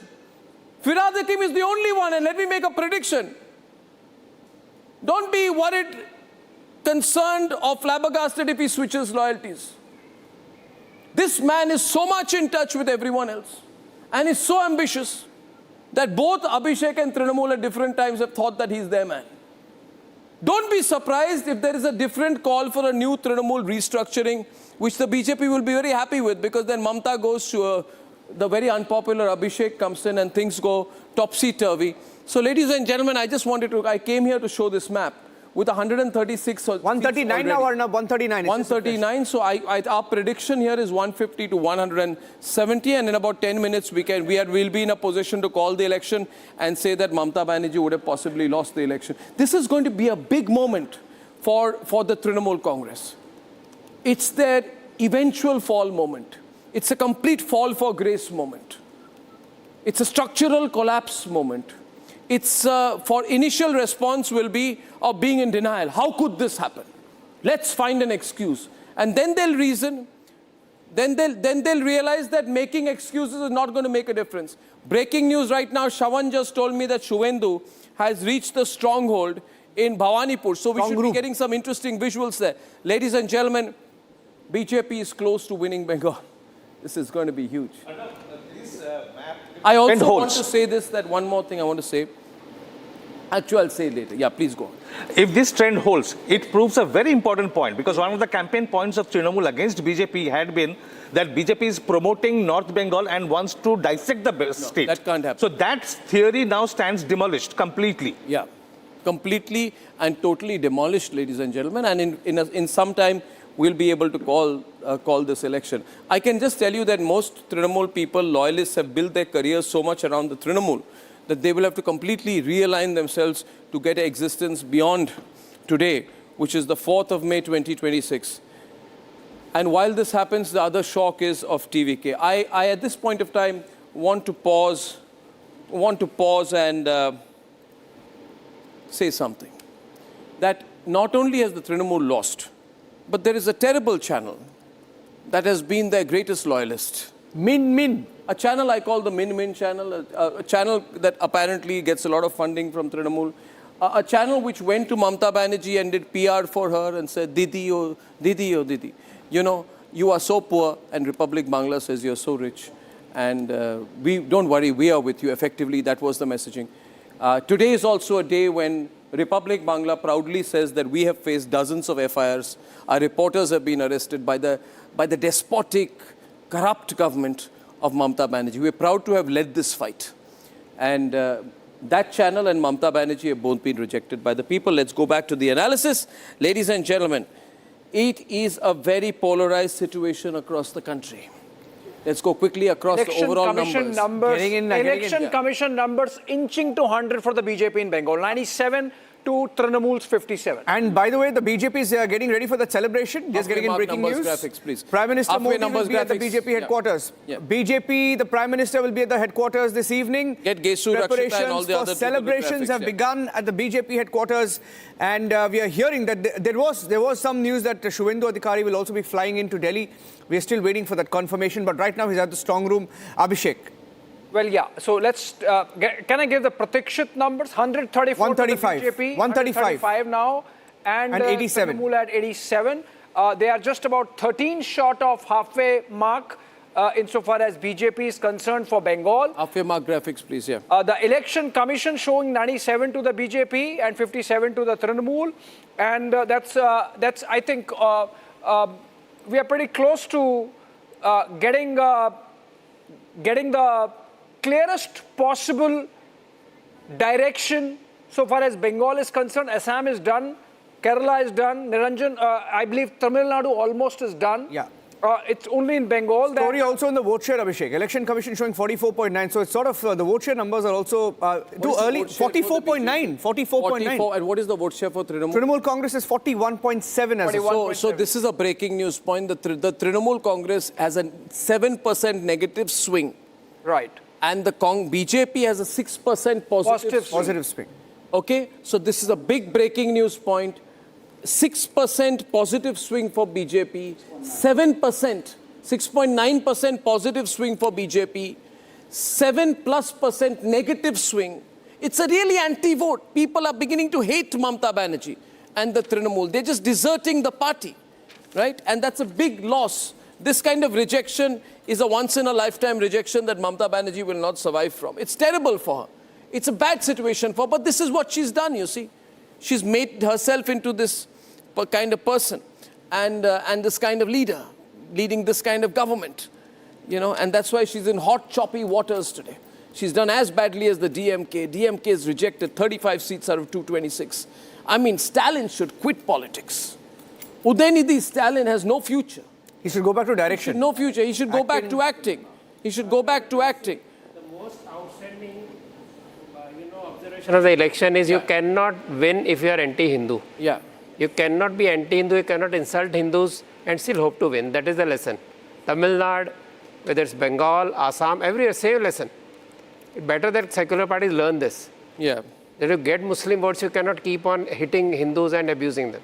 Yeah, yeah. Tamil people are very devout. They are very devout. It is after all, the Cholas were a great Hindu civilization. Nowadays they are called Shaivites by Stalin. Okay, one point here. Suvendu Adhikari leading with 6,380 votes. Mamata Banerjee trailing with only 4,822 votes. Mamata Banerjee trailing Suvendu Adhikari by over 1,500 votes. This is a very major factor. Yeah. The BJP having a 7% positive swing, -7% and +6%. We're seeing an exceptional situation that is building up in terms of the popular vote. BJP has crossed 100 mark in the election commission numbers. 104 now to Trinamul, 60. Trinamul is coming down now. Earlier they were, and the BJP is increasing, which means we are inching closer, Niranjan, to the halfway mark insofar as Pratikshat is concerned, and the election commission data 100 mark has been crossed. Yeah, absolutely. We are staying with that. And if you look at the I have S. Gurumurthy on air, S. Gurumurthy, editor of Tughlaq, and the most leading voice. Mr. Gurumurthy, this TVK phenomenon, you know, this is great. I mean, this is unbelievable. You were hinting at it, right? You were hoping it would not happen, but that is, I think, because of your love for the BJP. But they are at 105 seats, sir. You think that ADMK should form a junior party government with them? See, how it will all work out, I don't know. Only after the results come out, finally we will know. But I always witnessed a huge incumbency wave in Tamil Nadu, which was not very well noticed, which was kept suppressed by the DMK by buying the media, by shutting the media down. And I mentioned that this is what happened to Mrs. Gandhi in 1977. When she completely shut down the media, she didn't know the kind of feelings that were getting generated against her. I thought that in the people's mind, the credible party to defeat the DMK would be the ADMK and the BJP PMK combination. But I think the ADMK failed to project itself as the alternative to take the anti-incumbency votes. And I think Vijay has been, of course, he had a novelty value.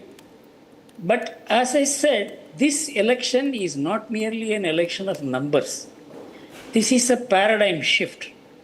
This is a shift from separatism promoted by Dravidians Dravidian ideology for the last 60, 70 years into a more positive approach to India in Tamil Nadu politics.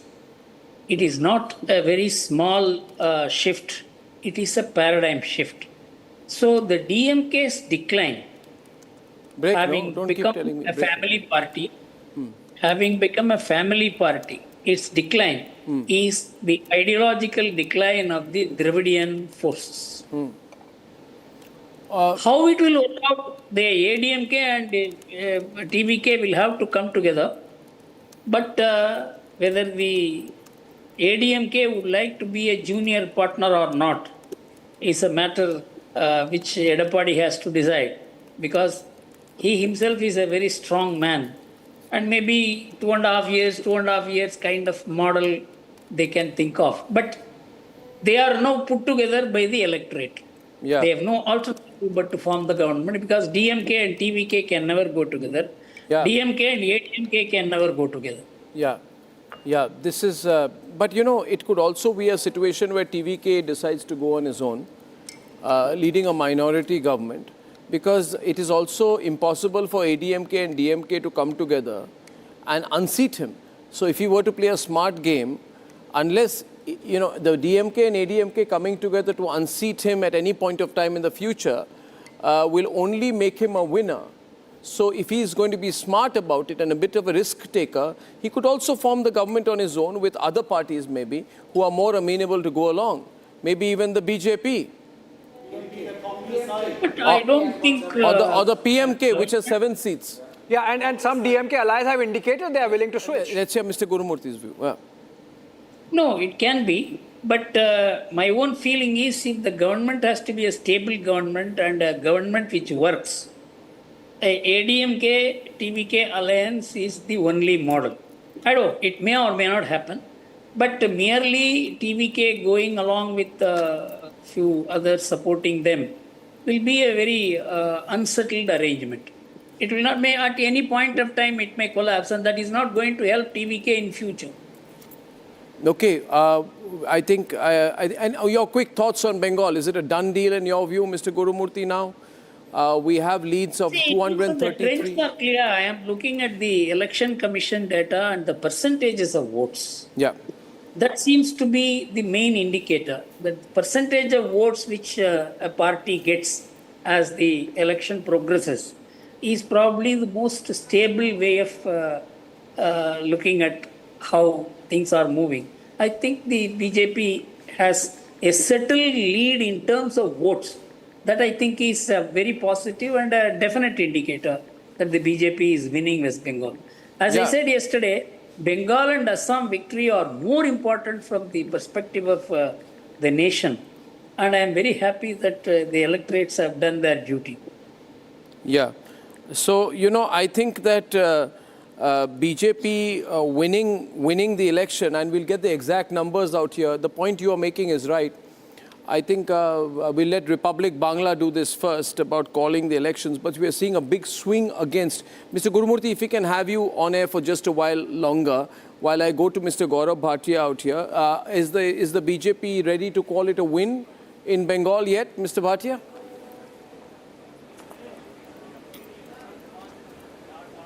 A very good morning to everyone. Arnab, I would say that one thing is very clear, the historic mandate that the BJP and the NDA is about to get.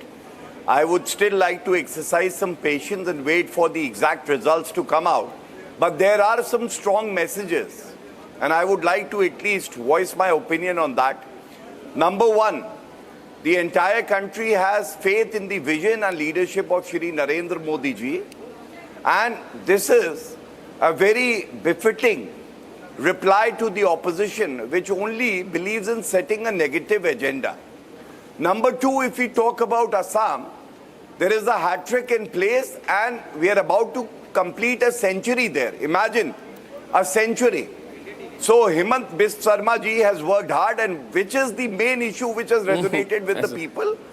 The culture of Assam has to be preserved, and we cannot allow infiltrators to take over the rich cultural heritage of Assam.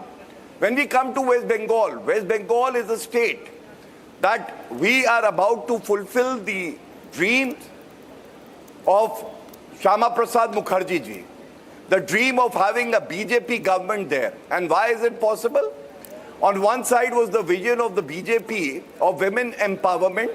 On the other side, we saw how Mamata Banerjee, in order to appease the minorities, was shielding the goons, and Adhikari medical, she was siding with TMC goons rather than protecting the family members of the victims. Second, this country and West Bengal, every inch of it belongs to the people of the country and the West Bengal persons, not to the Rohingyas.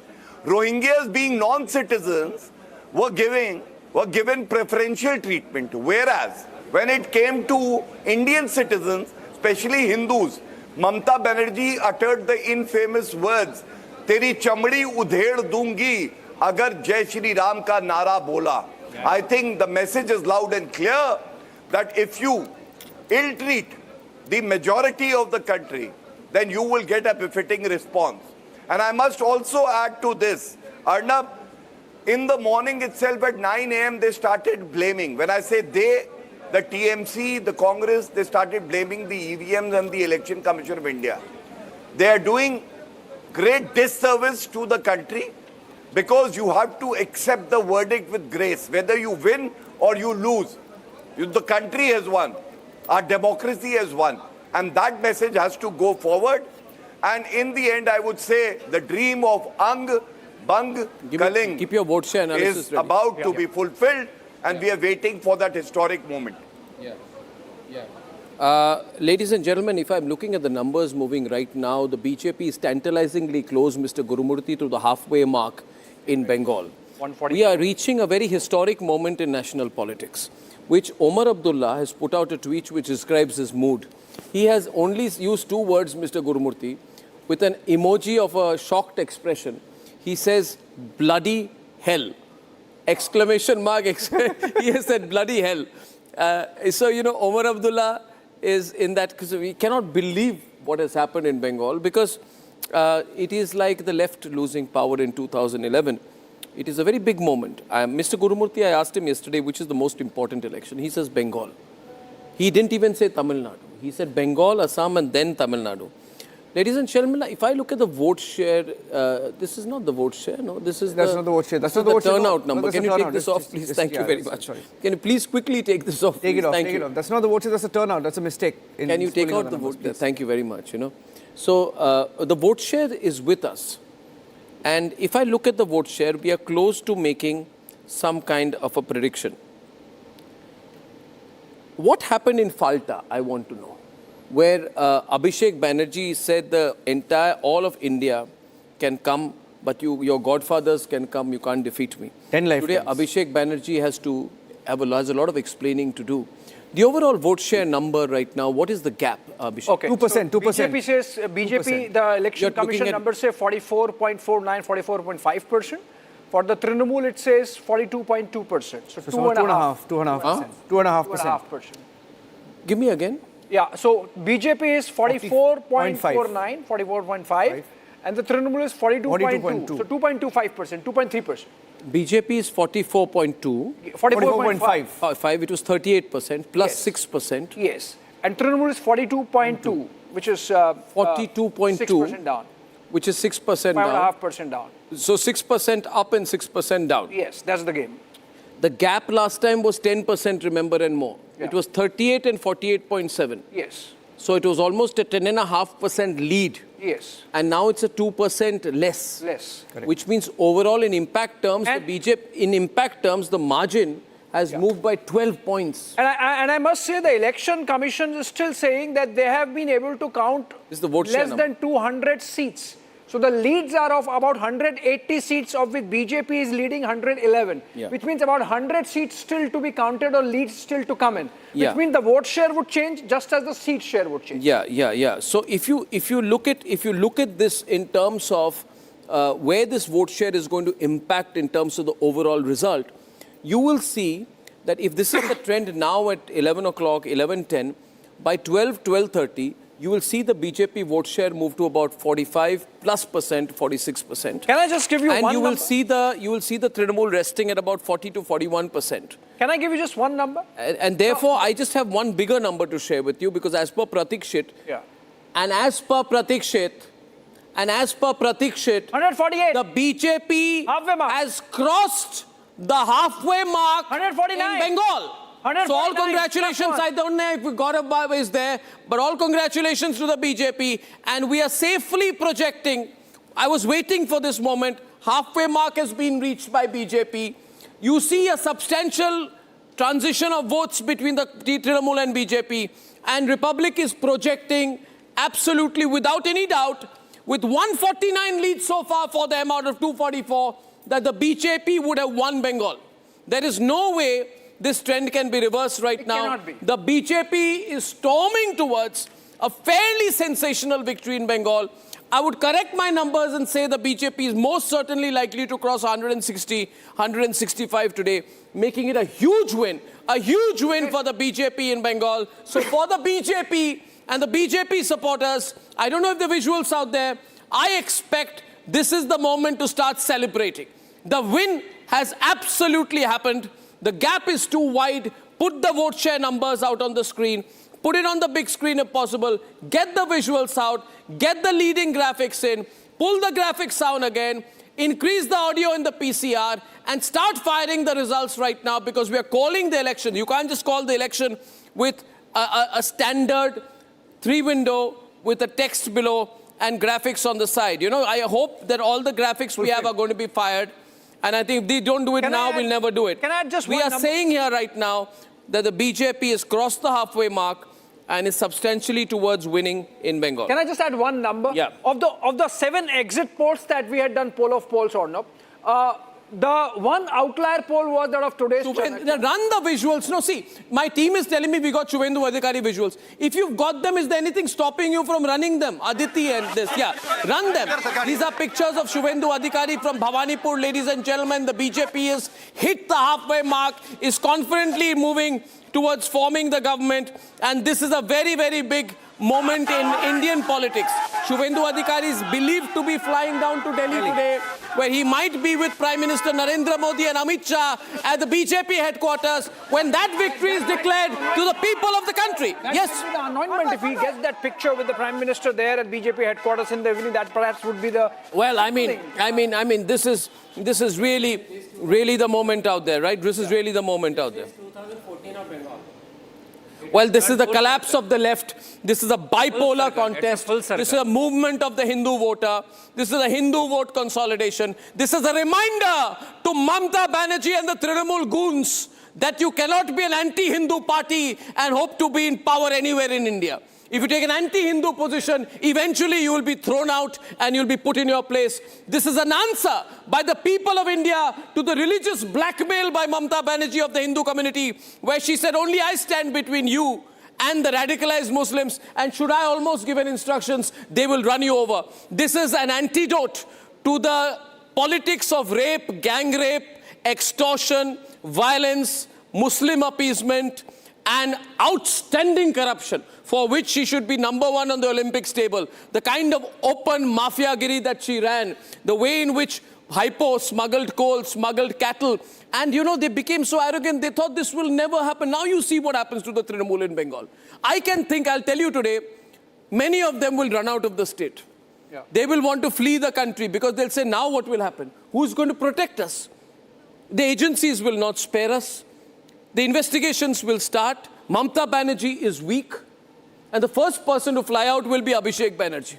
I can tell you guaranteed, because now his cowardice will begin to show. Ladies and gentlemen, today, there are tough margins. Barabani, Champdani, Singur, Bardhaman Dakshin, where the fight is still close. But with 151 seats, you see the tally of the Trinamul actually fall down to 94. The gap between the Trinamul and the BJP at this moment, ladies and gentlemen, is an unsurpassable 57 seats. Yeah.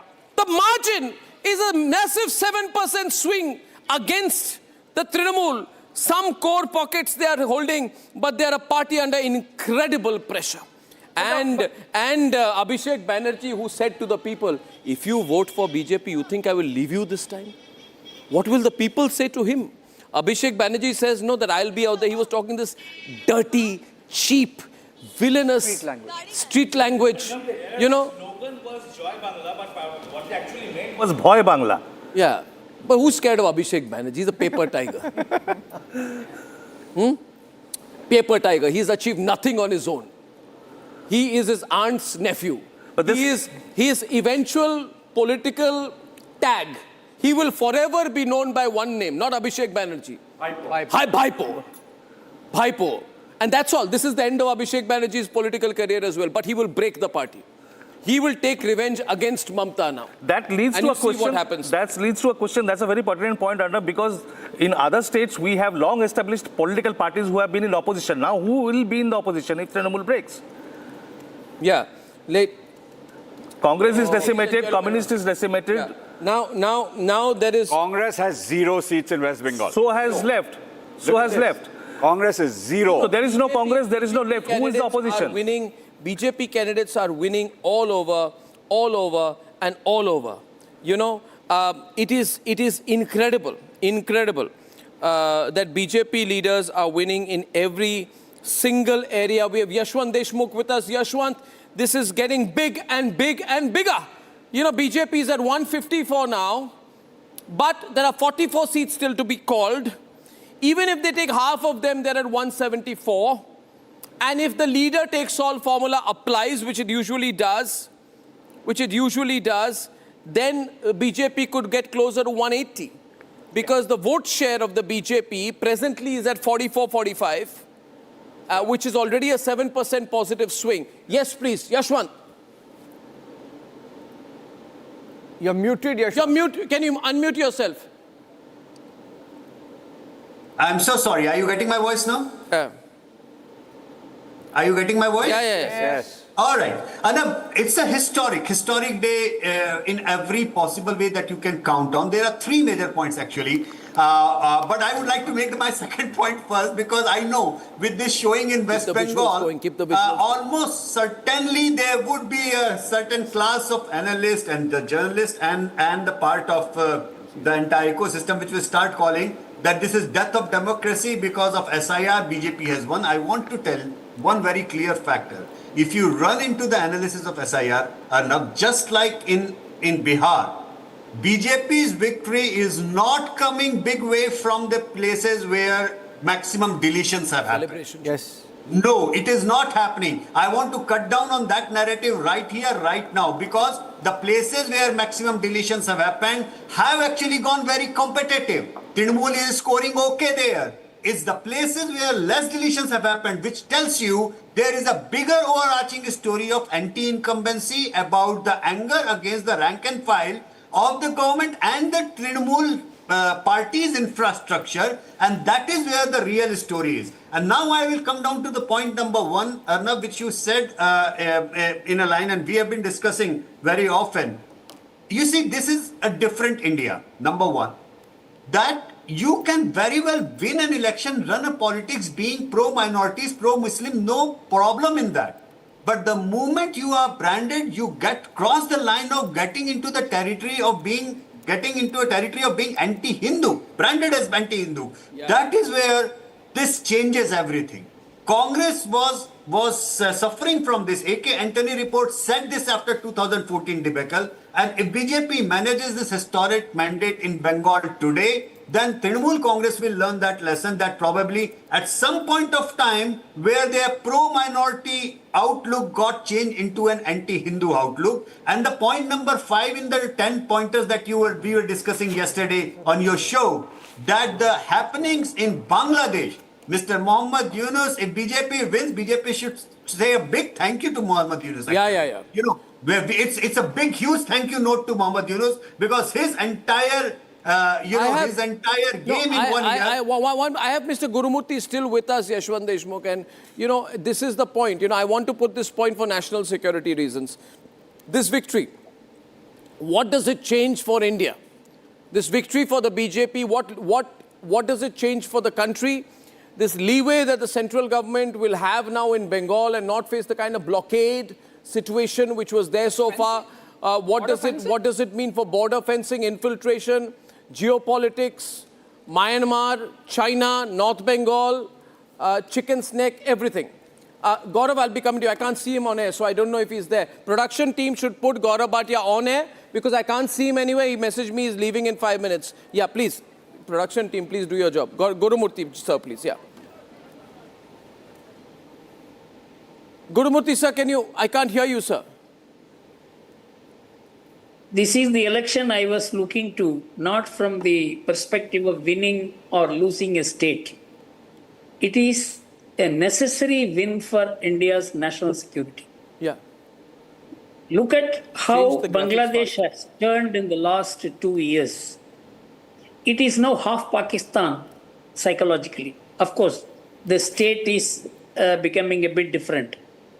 And with some 10 million Bangladeshis in Assam and Bengal, according to the UPA government sources, they mentioned it is over 118 million. And the India government mentioned it is over 20 million. Assume it is 10 million.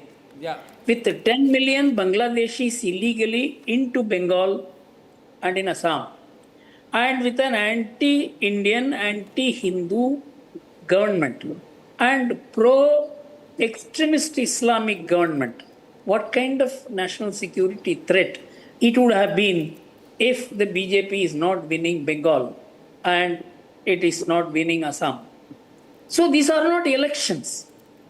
They are actually building a wall for India from the security perspective. So that's why I told yesterday, these are not, Bengal and Assam are not very ordinary affair. No. So even geopolitically, if we have to control the influence of Rohingyas, we have to save Burma, we have to save the Northeast from, you see, Northeast is suffering from the same problem of Rohingya infiltration. And unless there is a strong central government with two strong local governments, Bengal and Assam, we cannot control the situation. You have to look at it as not just a national affair, but geopolitically for that region, these two governments are very important. So I am extremely happy, regardless of whether results come this way or that way elsewhere. These results are not very ordinary affair. No, absolutely and not. It's decisive. Absolutely. It's a very, very decisive verdict. With 157 seats, Gaurav Bhatia has to go in a minute. I have to take a comment from him as well. 157 seats and the numbers of the Trinamul are falling even further. Down in the dumps. The party seems to have really upset the people of Bengal and they can't even cry about SIR anymore because it's a negative vote against Mamata. She's turned out to be a marginalized and hated figure. Where is Bhaipo? We wonder today, what will happen to Bhaipo? He was hoping to break the party and take it over after the victory. Now, we don't know where Bhaipo is. Gaurav Bhatia, political impact. By the way, you got a thriller victory in Assam, where Himanto, BJP on its own is 78, AGP is 10. That's 98. But the BJP alliance is at 98. So that's a fantastic performance. 77 to 98. I mean, what has he done? I mean, this is absolute magic. And I think one thing is clear, the decisive nature of the BJP central leadership of Amit Shah and Narendra Modi, that they made Himanto and Suvendu the virtual faces. This is like a thing which Congress never does, but this is a good trend which they are doing out there. And it's showing them the results. Gaurav, your parting shot before we have you back and again on the debate this evening.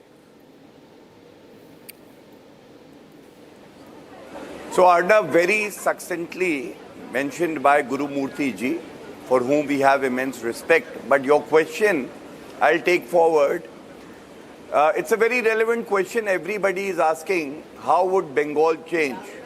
And I must start by saying Sonar Bangla is our dream to ensure the rich cultural legacy of West Bengal is restored. So count the benefits now. One, border fencing will be implemented more effectively. So no illegal immigration. Second, better sharing of effective intelligence inputs, because we all know Mamata Banerjee used to deter the state police from doing that with the central government. Third, no more fake ration cards or IDs to people who illegally come to our country. India's resources for Indian. West Bengal resources for West Bengalis. That is the strong message. And I must also say, women empowerment would begin. Gone are the days of Adhikari medical rape and murder case. Gone are the days of Sandesh Kali. And last but not the least, I must tell you, a government which is accountable, a government which will ensure end of corruption, syndicate Raj, commission Khori, all this will end, and I'm waiting for the next 2-3 hours when I can accept congratulatory messages from you and others. Because we already called the election. I think BJP will safely go over 170 seats this time. Over 170 seats. And I want to also mention one thing to you. Bengal wants to change. Rasgulla खिलाएंगे आपको. No. Bengal wants to. आप पेड़ा खेड़ा को खिलाओ. आप पेड़ा पवन खेड़ा को खिलाइए. तो हिमंत जी ने पेड़ा खिला दिया है. I think the latest is Pawan Kheda. Pawan Kheda wants to be Congress president because he says, I have been Sheila Dikshit's personal assistant. I can be Congress president also. You don't need more qualifications than that because Venugopal is trying to become Chief Minister of Kerala. My point is Bengal wants to change. Bengal wants, we see BJP leads. This is an important point, Yashwant. BJP leads are highly concentrated in industrial and urban pockets like Asansol Dakhin, Uttar, Durgapur East, West, Raniganj, Kulti, Jamuria. These places were very competitive in 2021. People here need jobs, right? People need jobs. The gap is widening. So mining and industrial zones, when that consolidates, it means the urban and working class voter wants jobs, wants subcontracts, wants employment and employability, which Mamata was not doing. Everybody wants a better future for their kids, for their families, for themselves. That is where they look for an aspirational way. And when someone says, and that too from a member of parliament stature from Trinamul says that West Bengal was never an industrial place to be. I mean, that was as blatantly lie as possible because West Bengal, all the industries were driven out first by the hard left turn and then nothing. For all said and done, Mamata Banerjee was implementing the same policies. There was no new industry that was coming in. There was no growth plan in that way. So obviously, that part of the chunk of the society was certainly looking for the alternatives. But at the same time, the real fear, where you said that is it like Assam as we have seen, the real fear of demographic change in Assam is delivering you this verdict. That Assamese, the Ahomiya identity have spoken. Yeah, and same thing is happening in Bengal. You see, I'll tell you one more analysis I have got here. The penetration of BJP in urban, semi-rural and rural area, Monteshwar, Kalna, Goghat, Purbasthali, Uttar, Bhatar, these are traditionally TMC leaning belts.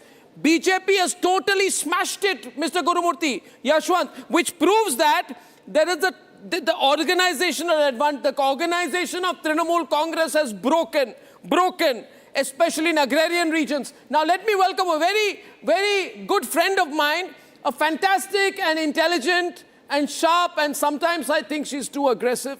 I can't handle her then at that point of time. Nupur Sharma. Not to be mistaken with the Nupur Sharma. This is also the Nupur Sharma. She leads an organization called Op India. And I have had the privilege of knowing her, and she suffered so much. She had to move her family because these cowards from the Trinamul Congress made life for her family impossible in Bengal. Because she reported on the communal violence and the Muslim card, they persecuted her family. And Nupur, with a husband and young daughter, had to move out of Bengal. And she called me yesterday and she said, Arnab, what's going to happen? I said, I don't know, I can't handle the stress. But I hope for hell she's gone. You know, I hope for hell because she ran what you know, what was said about the Soviets at one point of time, which was wrong by the Americans, but she ran the evil empire. Mamata Banerjee ran an evil empire in Bengal, which has broken today. So congratulations, Nupur. This is a watershed moment, isn't it, for you as well? Good, Mr. Gurumurthy is on. Why are you taking him off air? Nupur, your thoughts on this win for the BJP? I think the hopeful victory of BJP in Bengal, I'm still being circumspect till 1 o'clock, but hopefully BJP wins. And that victory is going to send a larger message, not just all, but overall in India, that Hindus cannot be taken for granted anymore. In places like Murshidabad, we've seen about 85 to 89% consolidation of the Hindu vote. There are strongholds of TMC that Mamata Banerjee is losing. She was and probably still is a despot who deserves to be brought down. There are a lot of things that I want to say today, and I'm trying to be, measured and controlled. It's a little difficult for Don't me. hold back, Snowport. Don't hold back. Don't hold back. That's not you. That's not you. Don't hold back. Don't do this. TMC gundas and the police came to my house and threatened my 70-year-old father, saying that what happens to you if your daughter and son-in-law, something happens to them. Yeah. They took my daughter's name with their dirty mouths. They switched off the camera during my interrogation and asked me what happens when your daughter goes to La Martiniere every day. She leaves the house at 7:30. They sat my husband down and asked him, what happens if something happens to your wife? If something happens to your 3-year-old daughter? She was 3 at the time. What happens if something happens to them? I got calls from TMC saying, Khela hobe. I got calls from TMC saying that we know when your daughter goes to school. There were multiple FIRs which the Supreme Court stayed, and then a mysterious FIR was given to the CID. They wanted to arrest me, they wanted to hound me, they wanted to kill me, they wanted to harm my family. And I had to flee because intelligence inputs said that either I would be thrown in jail forever or I would be killed. I want TMC to suffer the same fate that all of us did. I want TMC to suffer the fate of those thousands of victims, those 80,000 displaced in 2021 who had to flee to Assam. That woman I interviewed who was gang raped by Muslim TMC goons in front of her father who was held at gunpoint, they came and said, "Hame Hindu ladkiyan chahiye." That girl roamed around in a burqa for months because she was going to be killed. There were little girls who were raped and they found refuge in a temple. And you know this, and we could not report this because nobody would come on record. There were hotels where TMC goons sat. They got women and girls as young as 13, as young as 12, as young as 10. They raped them and threw them the next morning in the gutter to suffer. There were men who were murdered. Abhishek Sarkar, who was lynched along with his dog, got lynched not more than 5 minutes away from my erstwhile home that I had to sell off and leave, along with my family, along with my 3-year-old daughter, along with my husband, my father, my mother, everybody had to leave Bengal.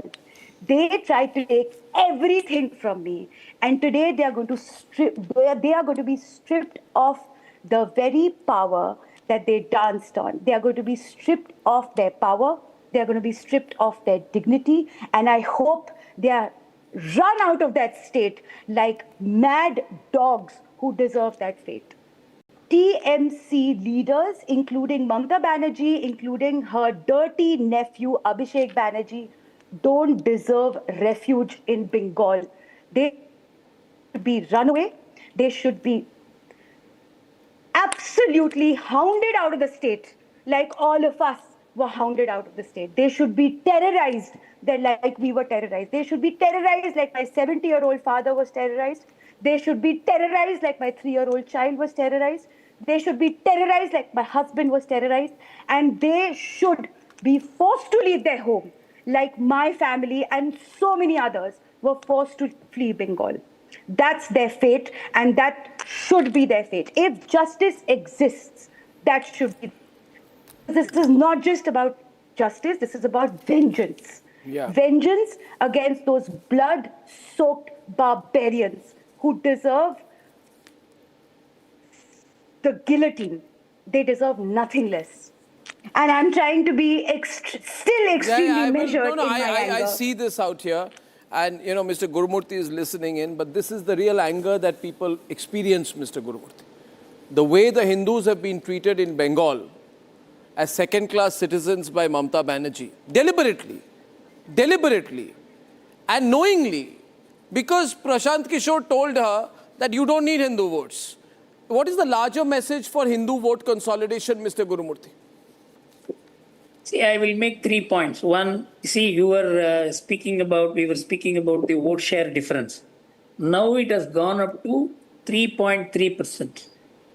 Actually, the vote percentage is gradually increasing, which shows the trend is firming up and increasing seats are likely for BJP. This is the first point.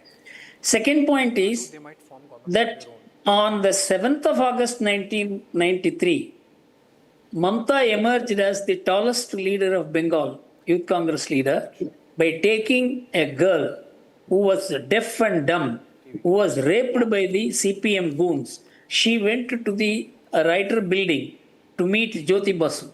Jyoti Basu threw her out, and the way she was treated, that made her the leader. But RG Kar hospital rape, you must immediately come to 2024 from 1993. How power made her, which she got because of a rape case, which the CPM trivialized. And she trivialized the same kind of rape case and a murder in RG Kar hospital rape. That shows how power had corrupted her completely. She became a CPM and worse than CPM version because the lawlessness, including lawlessness during the elections, increased in the TMC route. That's the most important point. So far as Bengal is concerned, Bengal was ruled by Muslims or extremist Muslims or Bangladeshi-minded Muslims through Mamata. But the blame that we got was the Muslims are insecure in this country. The Hindus were the most insecure people in Bengal. They were not even willing to say. In fact, one of the pollsters said, when they asked in the exit poll, they would not even say whom they voted for. They were so afraid. This fear is going. And the kind of narrative that was being given, that the Muslims are insecure in India, when the reverse was the case in many places, even in UP you see, where Yogi Adityanath is ruling, the kind of rape and love jihad that is taking place because of the rootedness of minority-oriented politics in India. A long way to go. But Bengal has shown the way that the Hindus can consolidate and save India. So I want to add one point here. I've done a little bit of vote share analysis and I want to put this past Yashwant. This is the number now. The vote share of BJP is almost on its own 46%. So the gap is about 4.2 already. And the CPM is at only 3.7%. And therefore, you see 2% further loss for left evaporation. The left has evaporated in Bengal. And the entire half the left vote, Yashwant, at least 50% of the left vote has gone to BJP. 4% gap now. So basically the Hindu votes of left have deserted them and gone lock, stock and barrel completely. I mean, that's a process which stands to, we can say it stands to get completed today. You know, it started 10 years back where Hindu voters of left started deserting them and started swinging to the BJP. And that brings to another very interesting point, Arnab, where we are discussing West Bengal. But I want to draw the line here between the connection of West Bengal and Kerala politics. What you are seeing in West Bengal today, 10 years or 5 years down the lane, you can very well see in down south. For a simple reason that BJP vote share again has shrunk there for 12% because over there the Hindus think the CPM was the Hindu party of Kerala. But now that CPM is decimated in Kerala, for the first time we are going to see no left front government anywhere. And that will bring down to another chapter in Kerala politics, Arnab. Now I can say that, from here onward, the more the BJP growth will grow up in terms of vote share, which by the way crosses plenty of time 20% in the Lok Sabha election. So that is where the traction is. And I can say with a fair degree of confidence that by the time next Lok Sabha election happen, Kerala would be turning into Congress versus BJP fight at the moment, because that is where the next set of polarization is likely to happen. Yeah. And it's... yes, let's take a round here. Yes, Ratan Sharda, sorry. Yes, let's get you into the debate. Pinarayi Vijayan is also losing. He's also trailing now. Pinarayi Vijayan trailing, MK Stalin trailing, Udaynidhi trailing, Mamata Banerjee trailing. What an election. Madhuvanti, but you're not happy. See, you're not happy, Madhuvanti, because TVK may form the government on its own. Because Mr. Gurumurthy right now, they have got 110 leads. We got Pavitra Margarita, Minister of State for External Affairs. A very, very important and young leader from Assam, very close to Himanto. Joining us from Jorhat. Our Pavitra, kene asa? Namaskar, Arnab. Bhale ase? Bhale asu, etu to hanghatik hol. এইটোতো ময়ো expect কৰা নাছিলোঁ আপোনালোকে বুজাৰ 85-90 মান ভাবিছিলে কিন্তু গৌৰৱ গগৈৰ কি হ'ব নেশ্যন ওয়ান্টস টু নো গৌৰৱৰ কি হ'ব So actually, with due honor to the leader of, deputy leader of opposition, Mr. Gaurav Gogoi, I must say that he was actually not connected to the mass people, to be honest. I do not have any hesitation to say. Actually, he does this circuit house politics. He comes to, be with the cream of the society. So this way actually, but you have noticed that Dr. Himanta Biswa Sarma and all the party characters of Assam, following the mantra of our BJP, we always walk at the grassroots. That is why this is the mandate we're going to get. This is the blessings of people of Assam. The interesting thing is that I don't know how the other people, our party characters, are celebrating, but in Assam, the slogan is Phir ek bar Modi Sarkar. Phir ek bar Modi Sarkar. Phir ek bar Modi Sarkar. That's true. Yes, and the good news is that while we've been talking, the BJP-led alliance in Assam has just touched 100 seats. I think this is a complete... I always felt, Pavitra, that nowadays elections are very decisive. There's no 50-50 election anymore, right? How much did delimitation help you? Question one. And secondly, the whole Ahom vote.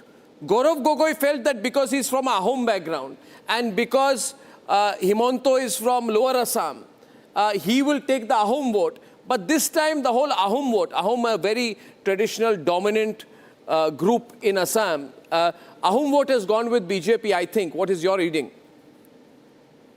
First of all, about delimitation, I should not comment on delimitation because it's an exercise carried out by Election Commission. But if you discuss about Ahom, I'm also I'm a proud Ahom actually. Yes. I belong to Ahom community. Yes. So Ahom ruled Assam continuously for 600 years. The people of Assam, including Ahom, are politically very much conscious, concerned, and they know whom to vote. And they are now they have given the mandate in favor of development, peace and harmony, the law and order situation. So we have witnessed a remarkable, unprecedented development in our state of Assam. So people have stood with development, with Modi, Himantaji's double engine Sarkar. People are with, our BJP led by Nitin Nabin and all our party characters. So they try to, separate our Ahom community from the mainstream.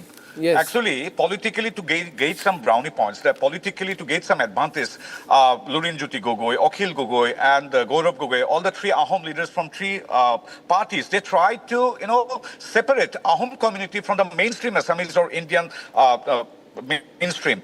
So that's why they were rejected by not only the Ahom people, but the entire caste and community have rejected them. So the result reflects the same.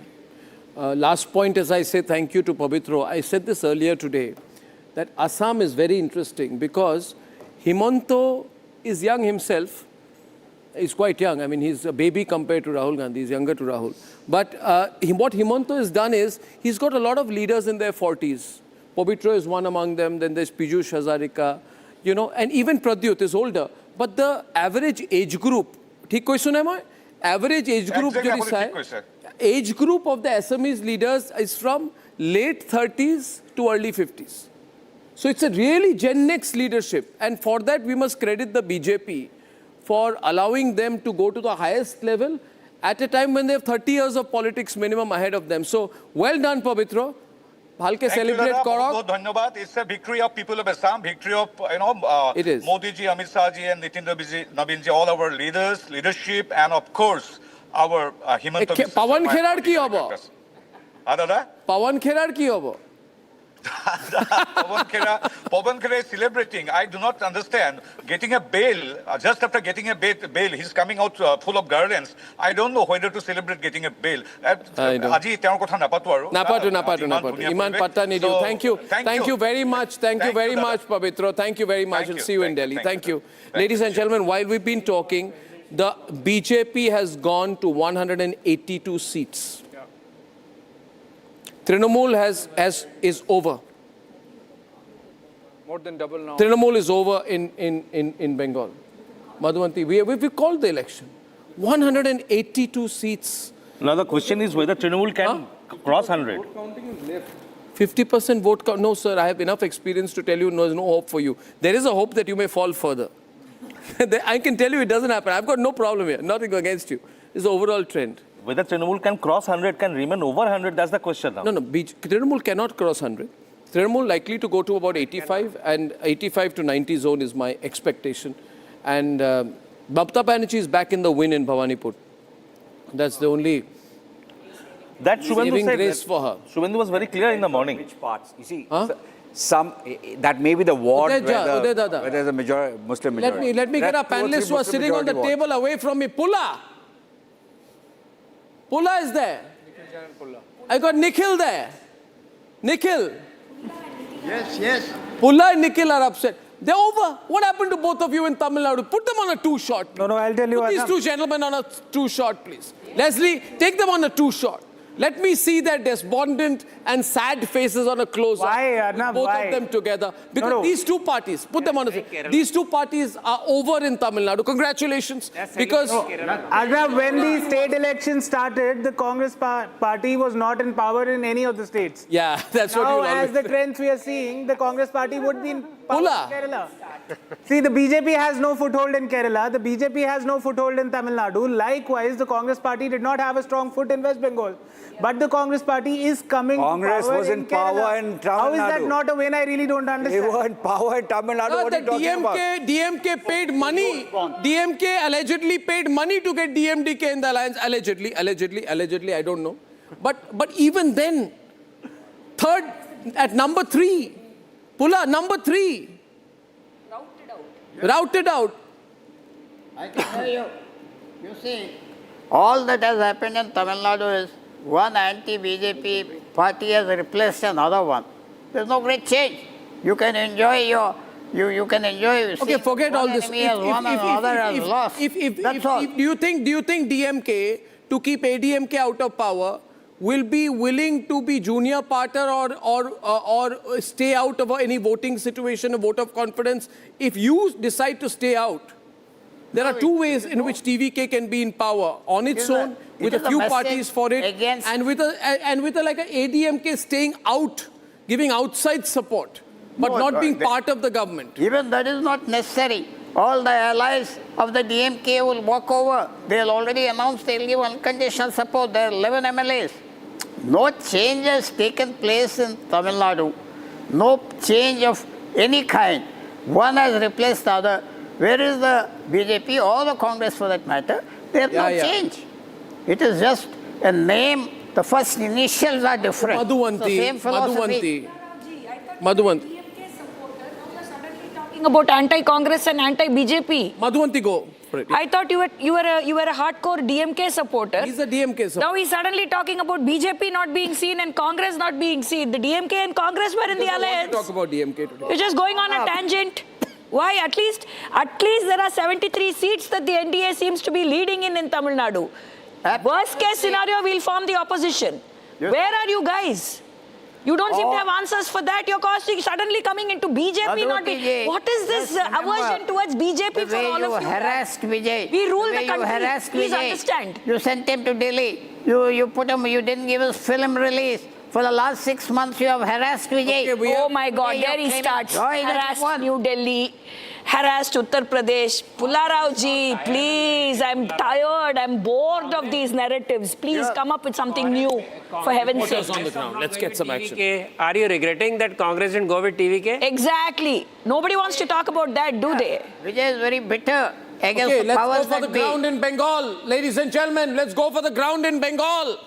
And in Bengal, we got Gopal Krishna Agarwal, BJP spokesperson, lined up with us right now in the vote share. As per election commission, you got election Pratikshit vote share of BJP. BJP 51, Trinamul 46.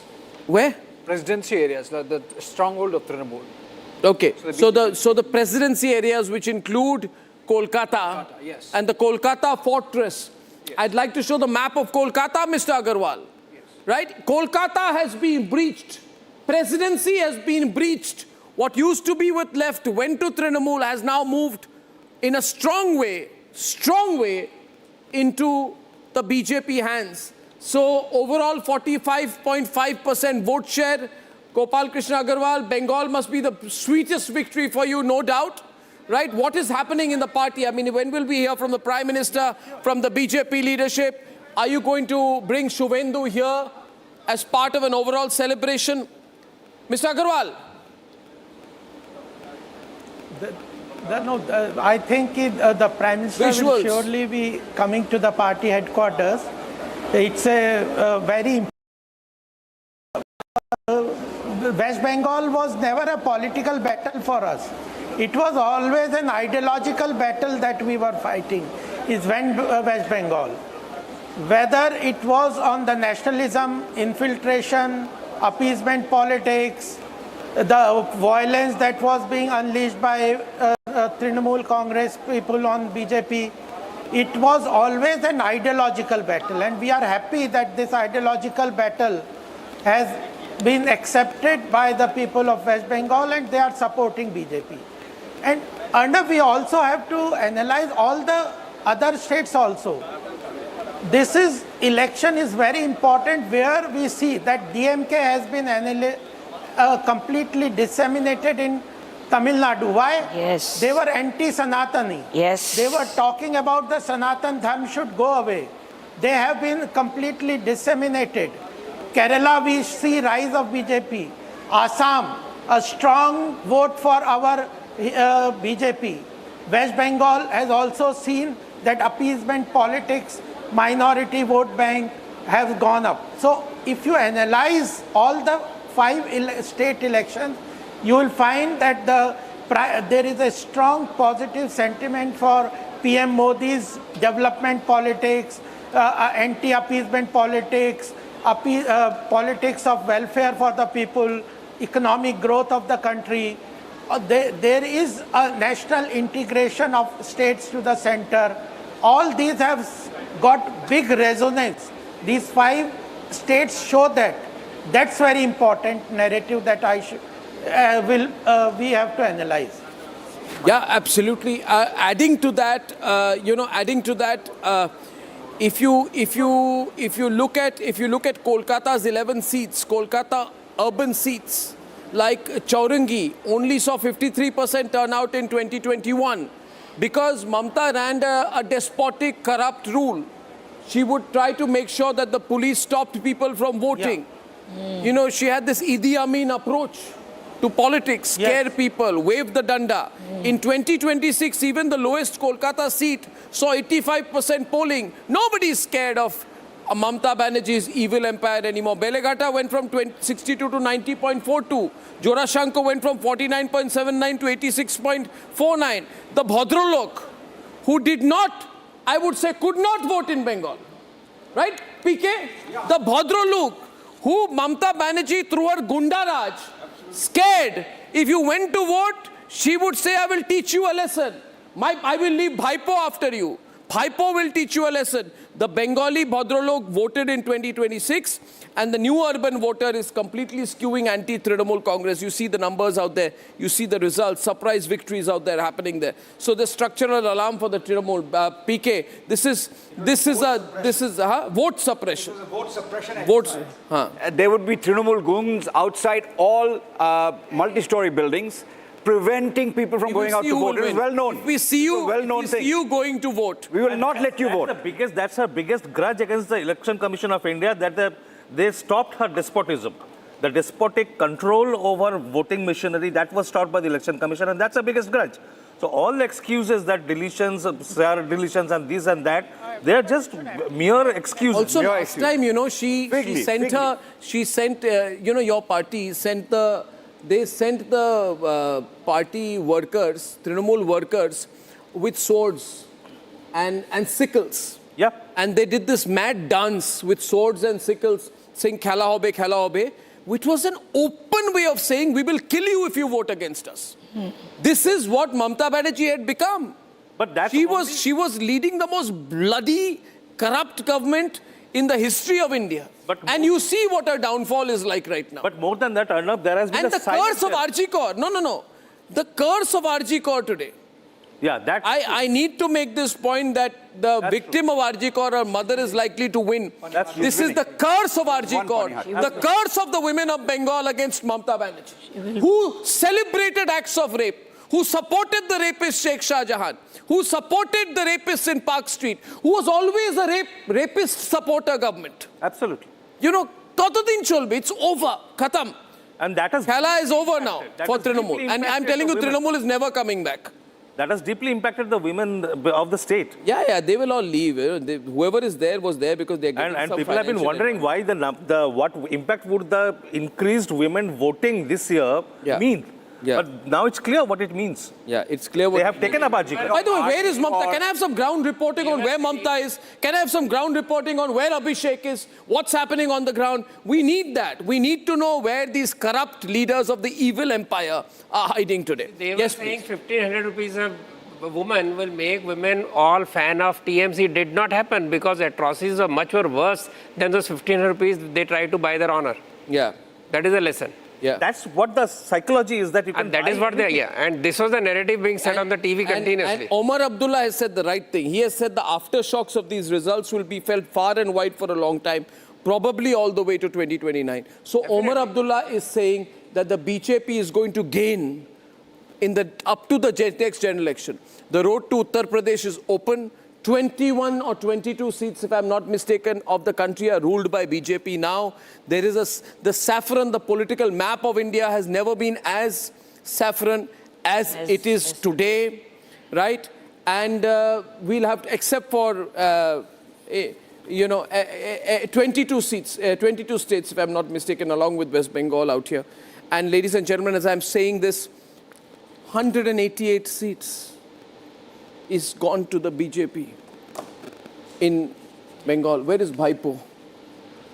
Bhaipo said that even if I lose, I will come out and kill you. Effectively, he said a ticket to Thailand or somewhere. Where is Bhaipo? He will take all his money and go away, maybe between Dubai and Thailand. I'm told that he has a lot of interest in Thailand. But he challenged the Union of India just 2 days ago. Yes. Yeah, he challenged the Union of India. Where is he? So the whole TMC made it a battle between Bengal and India, as if Bengal. I used to say Bengal is part of India. It is not an independent country.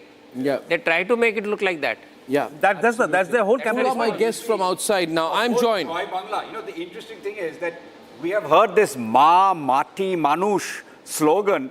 It was copied. It was copied from the BNP, the Bangladesh Nationalist Party. Bangladesh Nationalist Party slogan is the slogan of Trinamul. And Joy Bangla. Joy Bangla is Sheikh Mujib's slogan. It's nothing to do, if you go around Kolkata, you'll find people saying Joy Bangla whenever there are BJP rallies going on. And they are saying that Bangla Joy Abar Hobe, Bengal will win again. What nonsense. If Bengal, after 15 years of deindustrialization, if Trinamul were to win, that would be the ultimate defeat for Bangla. Anyway, thank goodness we now have change, and now is the opportunity for Bengal to focus on reindustrialization. Arnab, you talked about Asansol being part of the industrial belt. It is part of the rust belt of Bengal. Bengal has no industrial belt any longer. It has a rust belt. So that needs to be changed. The first ever loan given by the World Bank to any private company in the world was given to Indian Iron and Steel Company based in Burnpur, in that area. And that company now no longer exists. It's part of the Steel Authority of India. Yeah. So the entire, enterprise has been destroyed through this last 59 years, starting in 1967. Yeah. And that needs to be revived. I think that the revival of Bengali entrepreneurship, of a market-oriented Let's get more reactions. Santosh Mehrotra is live with us. Santosh Mehrotra is live with us. Santosh Mehrotra, first reaction, please. Well, congratulations to you and to for predicting something that was likely to happen in Bengal. Congratulations. Yeah, I mean, we could feel it on the ground. She was so hated. How much of this is accounted for by SIR? No, there's no SIR impact in this. Oh, really? That's what you would like us to believe? And even in 2024, let me remind you, Mr. Goswami, that in 2024 Lok Sabha election, there were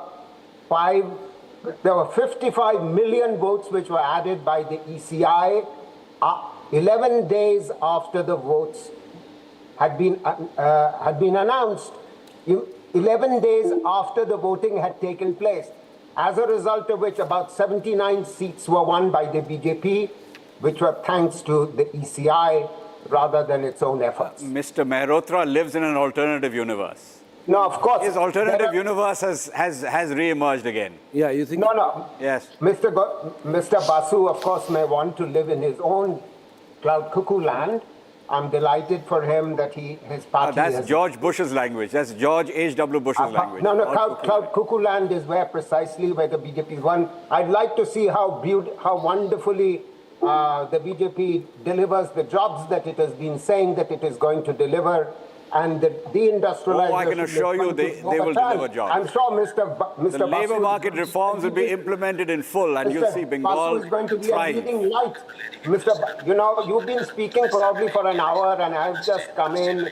Mr. Basu, I know it is your day, but it doesn't give you the right to keep interrupting me while I'm speaking. You're mentioning me. I really appreciate if Mr. Goswami would play the role of the anchor that he is. Yeah, but whatever it is, you have to bow to the will of the people.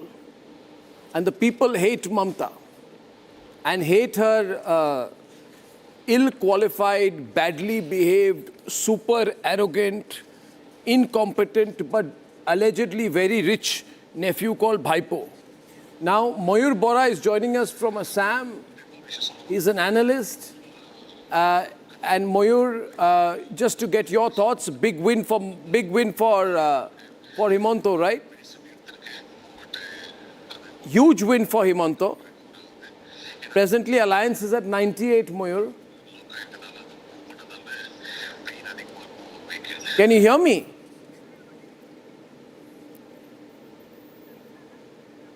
Unmute yourself, Mayur.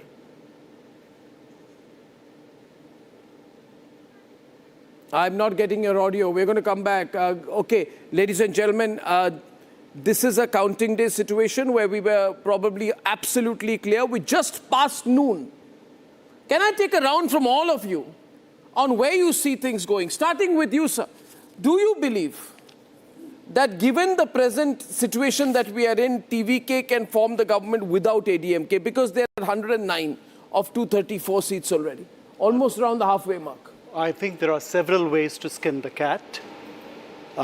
The allies of both the DMK and the AAA-DMK might reassess the situation in light of what is transpired.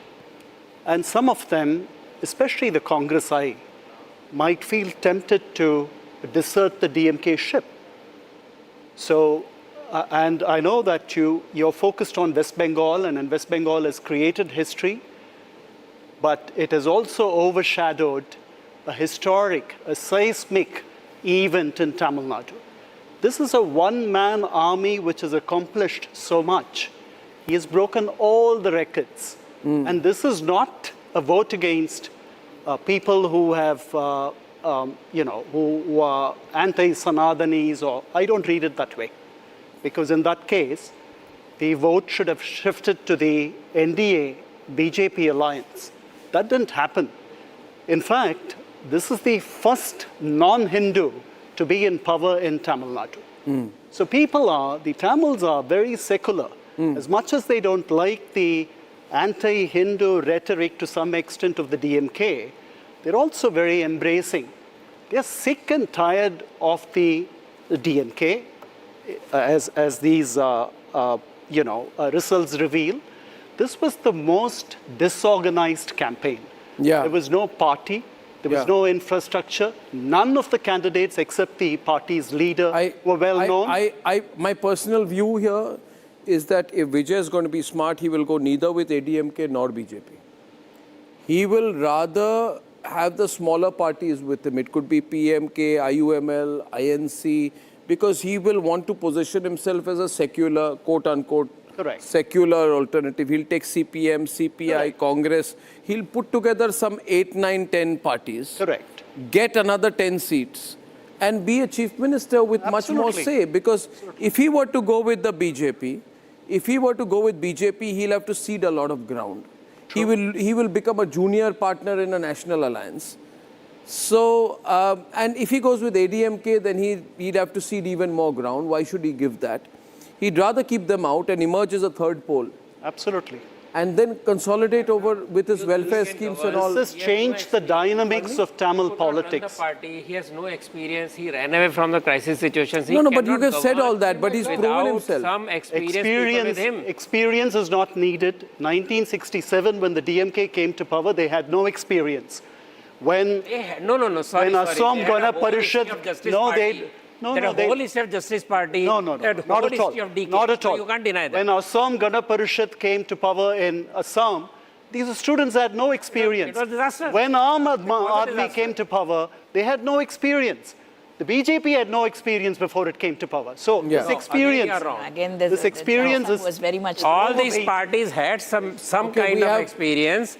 Even when you say DMK, remember it's their forefather Justice Party and DK. Yeah. Now this afternoon, Shehzad Poonawalla is also with us. And Shehzad, we have some people saying, looking so happy there.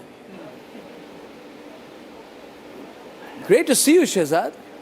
Can I tell you why in one line? Yeah. Arnab, can I tell you why I'm very happy in one line? Yes. Arnab, BJP will get a lot of credit, PM Modi will get credit, Bengal, Assam, Puducherry. But one credit I want to give Republic Network. If there was somebody who stood in Bengal and did not get suppressed when others were crawling, it was the Republic Network. And therefore, as much as it is the victory of the people of Bengal, it is a victory of the Republic of Bengal, Republic Network of Bengal.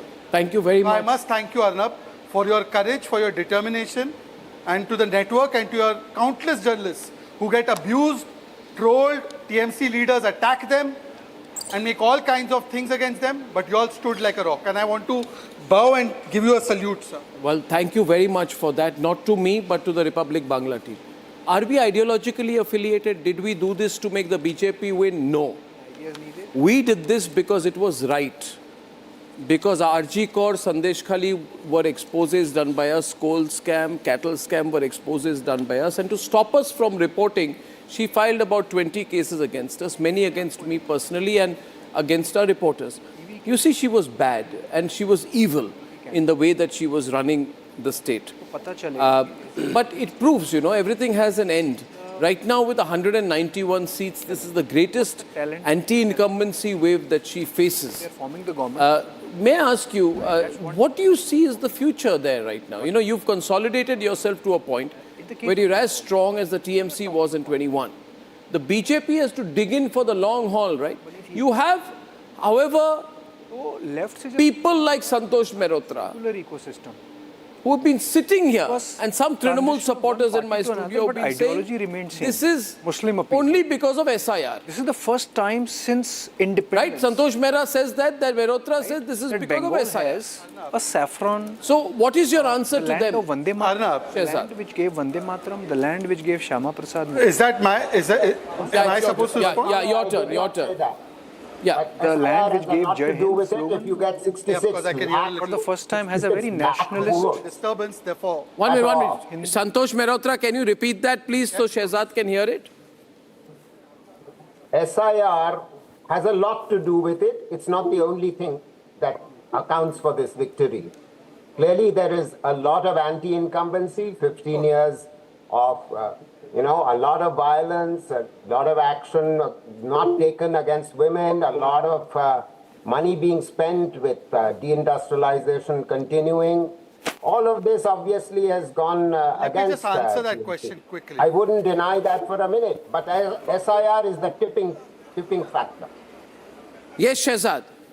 Okay, I've understood your question. Let me, Arnab, there were two other states where the SIR activity happened in this election cycle. That was Kerala and Tamil Nadu. Yeah. The Congress and its supporters are not complaining about SIR or EVM in Kerala. They are not complaining, and I don't see anybody complaining about SIR or EVMs in Tamil Nadu also. So it's a very particular situation. Kerala are much superior to what they are in Bengal. Much superior. Sir, if I may complete, sir, I did not interrupt you, sir. And sometimes you make me wonder whether you are an analyst or you are a party pravakta, sir. And I mean, there's no wrong in joining as a party pravakta. But let me at least elaborate my point, sir. Now, Arnab, there are 2 or 3 things that can be taken for reality that will happen by 3 o'clock.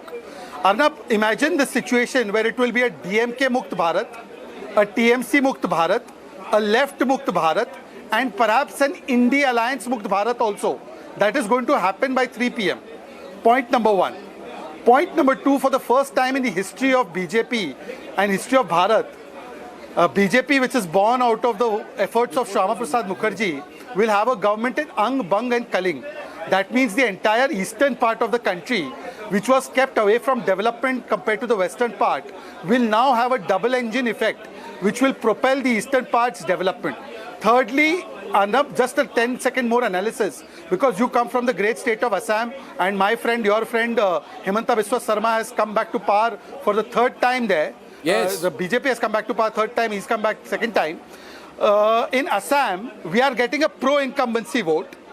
And in every other place, the anti-incumbency vote has caused the others. So in Bengal, they have lost to anti-incumbency.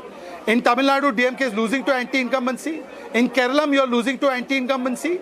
But in Puducherry and in Assam, the only places where we buck anti-incumbency is NDA, which is Modi. So Modi is the Teflon to anti-incumbency.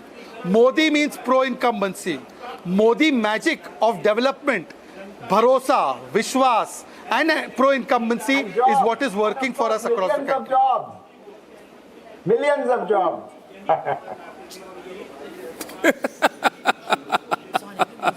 Very good job. You can't swallow it. Hey? No, Mr. Malhotra, Mehrotra can't accept the result. I will send you. We'll wait to see, Mr. Goswami. I'll send him Jhalmuri. I'll send him Jhalmuri. Of course, I'm following it. It's an electoral result. I am a Democrat. Okay? Which some other people on this panel may not be. Yeah, but who? TMC? TMC, you mean TMC? That's what he means. You mean they will do riots, is it? I will send you some Jhalmuri personally. We need to track Abhishek. You would like Jhalmuri or Sandesh? We're going on the ground where Harsha. उस रुझान के हिसाब से Bharatiya Janata party की सरकार होने जा रही है पश्चिम बंगाल में रामराज आ गया. Okay, we're going to Harsha. We got Harsha next. Shawan, hand over to Harsha. Harsha is in Bhawadipur right now with Suvendu. Harsha, Suvendu has already spoken.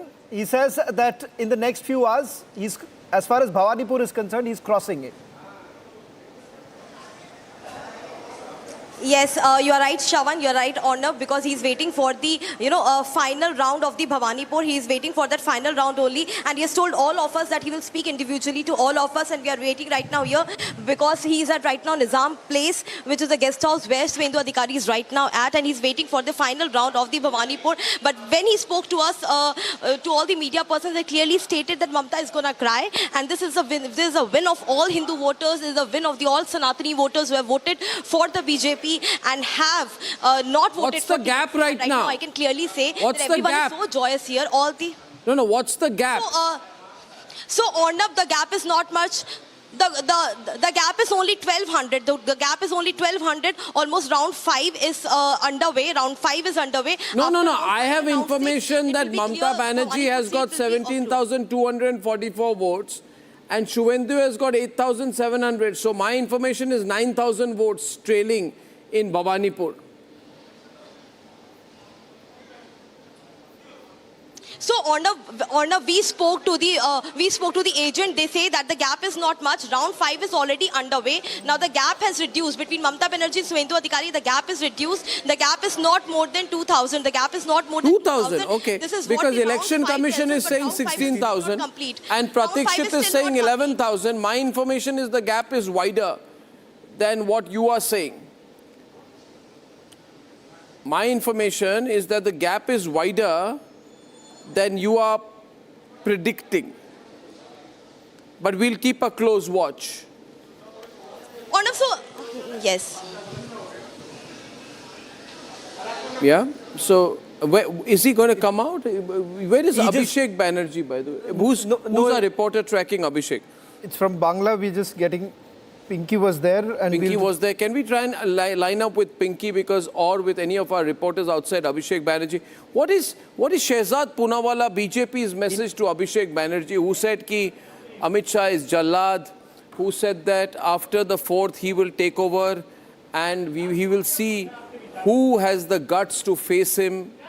He threatened to almost kill people after the 4th who don't support him, right? Huh? Yeah, so I'd like an official BJP response on Abhishek. Arnab, if you see after 29th, when the last phase of polling ended, ever since then, Suvendu Adhikari and Mamata Banerjee, they were two completely different perspectives. Mamata was in panic, blaming everybody, issuing threats, and Suvendu ji was trying to give even the message to the TMC workers that, look, the elections are over, and for a prosperous Shonar Bangla, we all must come together. There are two messages. We want cooperation and coordination of all in making Bangla great again, but the TMC goons who have cause problem to the women of Bengal, इनको हम उल्टा करके लटका के सीधा करेंगे. We will not spare the TMC goons, but we will take support of every person who loves Bengal to make Bengal great again. We are willing to work with everyone, but if you will try to create confusion, problem in Bengal, we will not spare you. Okay, so we got a soundbite of Humayun Kabir coming in a while back. Now, let me give you the current situation as far various numbers are concerned. I'd like our reporters lined up because for the next 15 minutes, I'd like to go across right now into various parts. Now, would you concede, this has been a terrible loss for you, right? Anil Baluni has just tweeted something. He's the head of the media cell. And he's saying that we have Pinky live with us. Do we? Okay. Prime Minister, he says that Prime Minister Narendra Modi is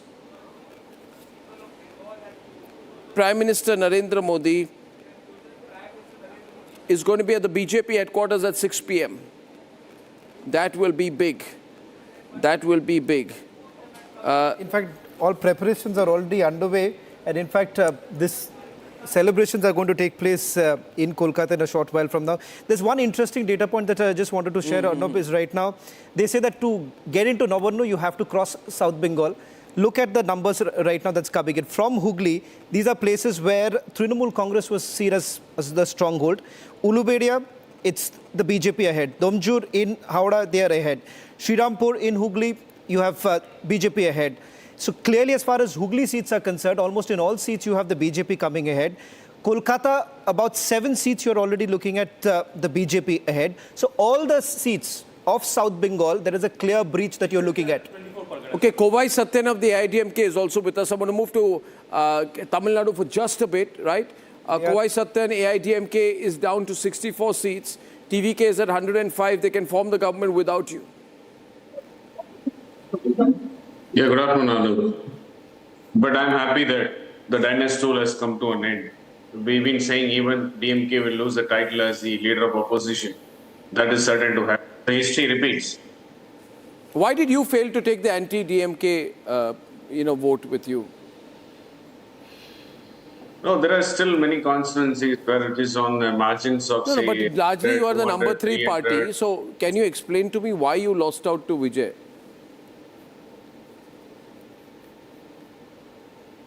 We have not still done the analysis, Arnab. So this whatever is emerging right now is a surprise to us. We have been sure that Vijay will take an X percentage, but not a massive lead like this. But our going with the numbers in the last half an hour or so, the margin of votes in almost 50 constituencies is less than 500 Did you lose votes. because of the alliance with the BJP? Or did the BJP lose because of the alliance with you?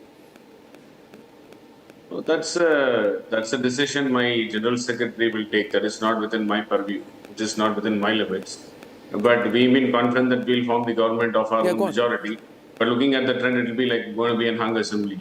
But Kovai, So you have to concede the fact 13 seats where you had won last time. This time, it is the TVK going in. So let's be very clear. Somewhere down the line, if you see the dent, if you do a clear comparison, 13 seats you're losing out to them. This is the first list. There's much more that's going to come in. Yeah, there are some mixed and surprise results which has come in now. But South, which we were predominantly weak, TVK has helped us to take away the votes of the DMK. So in southern parts of Tamil Nadu, those are pictures of Vijay's family celebrating. Take them full frame, please. That is Vijay's family celebrating. Whistle Port. It's called Whistle Podu. Whistle Podu. Okay, whatever. Yeah, great. I mean, fantastic. Very, very enthusiastic there. And Vijay, emerging, he's a guy to watch out for. You know, I think he's just turning about 50 soon. So, When MGR overnight turned his fan base into an election bloc. How old was MGR when he took over? It was 1977. He might be in his 40s. You know, he was in his 40s. So Vijay did that magic 49, 50 something? Yeah, Vijay is about 50. So 50-year-old takes over. He's 50 plus. He's 50 plus. So whatever, 51, early 50s, right? So younger, much younger than Rahul Gandhi. Yeah. So everybody is much younger. But he takes over. So he has a long political career ahead of him. He's going to think of the long haul. But an earthquake like 1967, 1977. You know, 67 you had DMK winning for the first time. 1977 you had AIADMK winning, MGR emerging. And this is the new MGR. I mean, essentially, this is a huge victory, I think. It's an earthquake in Tamil politics. There's no doubt that the era of Dravidian ideology has come to an end, and a new ideology is going to emerge. I think it'll be a more integrationist ideology. It's not very clear whether TVK is going to be But let me tell this to you. TVK has done from 0%, they've gone to 38%. Right? They're 35%. TVK has done in one election what BJP took 1 decade to do in Bengal. Yeah. No party in Tamil Nadu's post-independence history has made a debut like this. Nobody has. Vijay is going to be the first Christian chief minister in quotes. Yeah, and he'll be the first Christian chief minister, first non-Dravidian politics chief minister, first chief minister to enter at this vote share level in his first assembly elections. Youngest among them, in his early 50s, long way to go. Film star, charismatic, lot of money power has been behind him.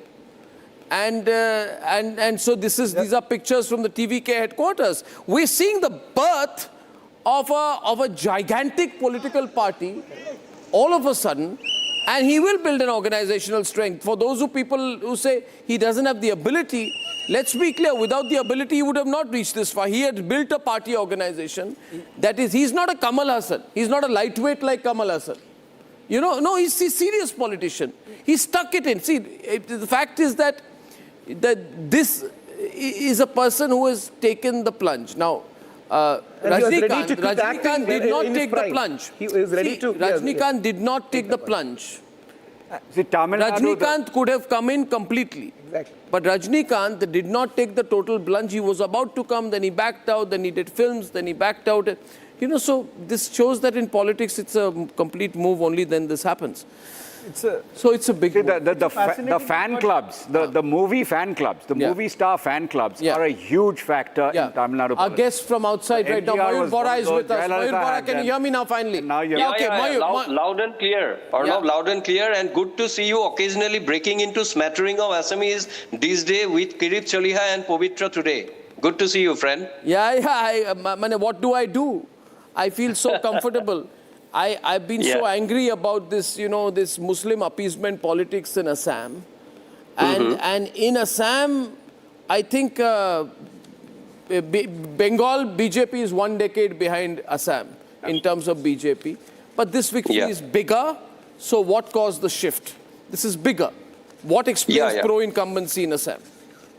See, one of the panelists, Arnab, was telling about earthquake, but we are actually more prone to the seismic region, earthquake region, and you will remember it very well. Before you were born, I was born. The Congress politician who used to be the president of Indian National Congress, Devakanta Borua, he used to very proudly say about Ali, Kuli, Bangali, and marginalizing the Assamese Hindus at that point of time, and this has been going on for quite some time. You know about Assam agitation, 6 years, 1979 to 1985, how 855 people sacrificed their life, and they were busy only in appeasement of the Muslims. And suddenly after in last 10-15 years, now they have been trying to pander to the wishes of the Assamese middle class people and the Assamese people like us, thinking that they will be disillusioned with BJP and they will vote us to power. And probably the 2024 election win for Gaurav Gogoi might have emboldened them to think on those lines. But ultimately, see, when there is development, and Arnab tell you, the biggest impact of Himanta Biswa Sarma's last 5 years is the high point, as per me, which might have swayed the people, is 150,000 job where people have got it very, very transparently, cleanly. You will remember during our time in Delhi University, you went to Oxford, I came back and I joined a national level organization. Nobody thought of coming back to Assam because of the corruption in Public Service Commission and other stuff. These things have been clear, and this has got a huge impact in addition to Orunodoy and other freebie or schemes, welfare schemes that are primarily aimed at women as well as to the student community of the state. And this coupled with the fact that infrastructure development, and here is a man who can be at times polarizing, who at times can be, he might have been thinking of building up a architecture of toxicity, but even then, when it comes to development and infrastructure, here is a man after a long time who is trying to do something. So ultimately that has got a win, but I personally never thought that BJP NDA would ever cross this 100 mark in Assam, because 100 mark in Assam is an amazing thing nobody has achieved in the recent past. So that way I think it is a very, very landmark incident, and it's a different kind of pro-incumbency vote which can be equated metaphorically only with an earthquake or not. Once again ties up Rahul and Himanta always. You know, Mayur, only difference is Himanta gets 99 out of 126 and Rahul gets 99 out of 543. 20 candidates of... that's the irony. Arnab, you know, all four of us, all the names you have taken, we are from the same generation. We are not Gen Z, but Rahul, Himanta, yourself, myself, we are from. And you see, some people, they do not want to learn. And the kind of hunger, the kind of energy, the kind of imagination that Himanta might have injected into the politics of Assam, apart from certain things also which are not very desirable. Let me stick my neck out and tell. But these things have ultimately people have reposed trust in vote. And the more important is you are following, Povitra was telling some time back about the 3 Gogois, as per the information, plus CLP leader, all are trailing. all the three Gogois were trailing till some time back. I do not have the information right now. Then CLP leader Debobroto Soikia, who happened to be the son of a ex-chief minister Hiteshwar Soikia, he was trailing some time back. Badruddin Ajmal was trailing some time back. And UPPL leader and current Rajya Sabha MP Pramod Baru was also trailing. So it's an irony, all six who wanted to challenge in different ways the Himanta Biswa Sarma government was trailing some point of time. And it cannot be reversed for all six. One or two can reverse. We don't know. It's still too early. But I don't expect that all six, the three Gogois, Badruddin Ajmal, Debobroto Soikia and Pramod Boro, in the life of their political listening, I don't think it is going to be reversed by the evening or by the afternoon. Yeah. That's my take. Only thing on, you want to add something to Assam, yeah? I was just saying that of the 25 Congress candidates who are leading, there are only 2 indigenous candidates. All the rest are minority candidates. So it's now very clear the picture that is coming in, that the indigenous community has completely rejected the Congress party, and that is the reality today. And the biggest mistake that they have made.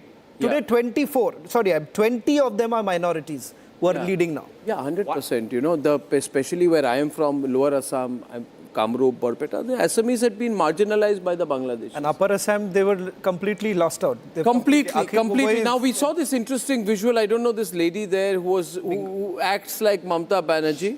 Do we have that video? There are a lot of people who make fun of Mamata now.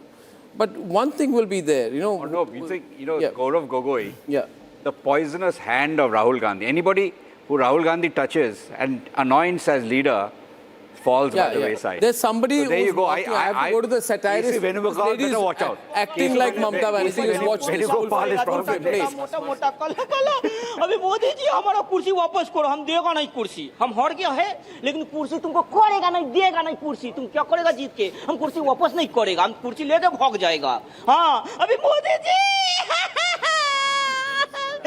Jhalmuri बहुत तीखा है लेकिन मोदी जी अमित शाह को हम बोला था 4 तारीख के बाद दिखेगा नहीं There are so many people who do this satire of Mamata Banerjee who are scared to do it. But Mamata would arrest these people. There are a lot of people who do these memes on Mamata Banerjee. Case took 12 years to get out. Journalists. So a lot of these people turning up, to get the camera attention. And my producers can tell me whenever I need to take breaks. So, I'll take my first break at about 12:35, 12:40. Ladies and gentlemen, we want to, Neil, where is, what do you think, Neil? You have something to say here? Something is that in democracy, sometimes... Where's the energy, Neil? Come on. I mean, David... No. Of course. Fighting with in all democracy, losing does not mean that to shy away from that, to not to say something. But whatever happens, it happens in democracy. That is the best part of democracy, I think so. And of course, some winning and losing is a part and parcel of every election. Yes. Until and unless the final result comes, of course, there is almost a very remote chance of about 180, remote chance of Trinamul winning the elections. That I admit. But it's in democracy this happens. There is nothing to shy away, nothing to go away. It is nothing like that. Many leaders... No, Arnab. They're more got national impact. Today's results, Bengal, Assam and Tamil Nadu is a watershed movement for India. It's a big victory against divisive forces. I'll go several steps further, Assam, if you look at the way Assam was, Bengal was divided during partition. If you look at the division of Bengal during partition, Bengal was heading in the same direction. It's a very big thing for India. I think it's a big day for not BJP, for the nation, for the unity and integrity of the nation. DMK politics, again a symbol of divisive politics. There they have been handed over a big defeat. So, on the whole, today is a very big day, not for BJP, for the nation. Because divisive forces, whether it was Mamata's party, whether it was DMK, we used to call a name to even Sanatanis, they have been all dealt a body blow, Not with me.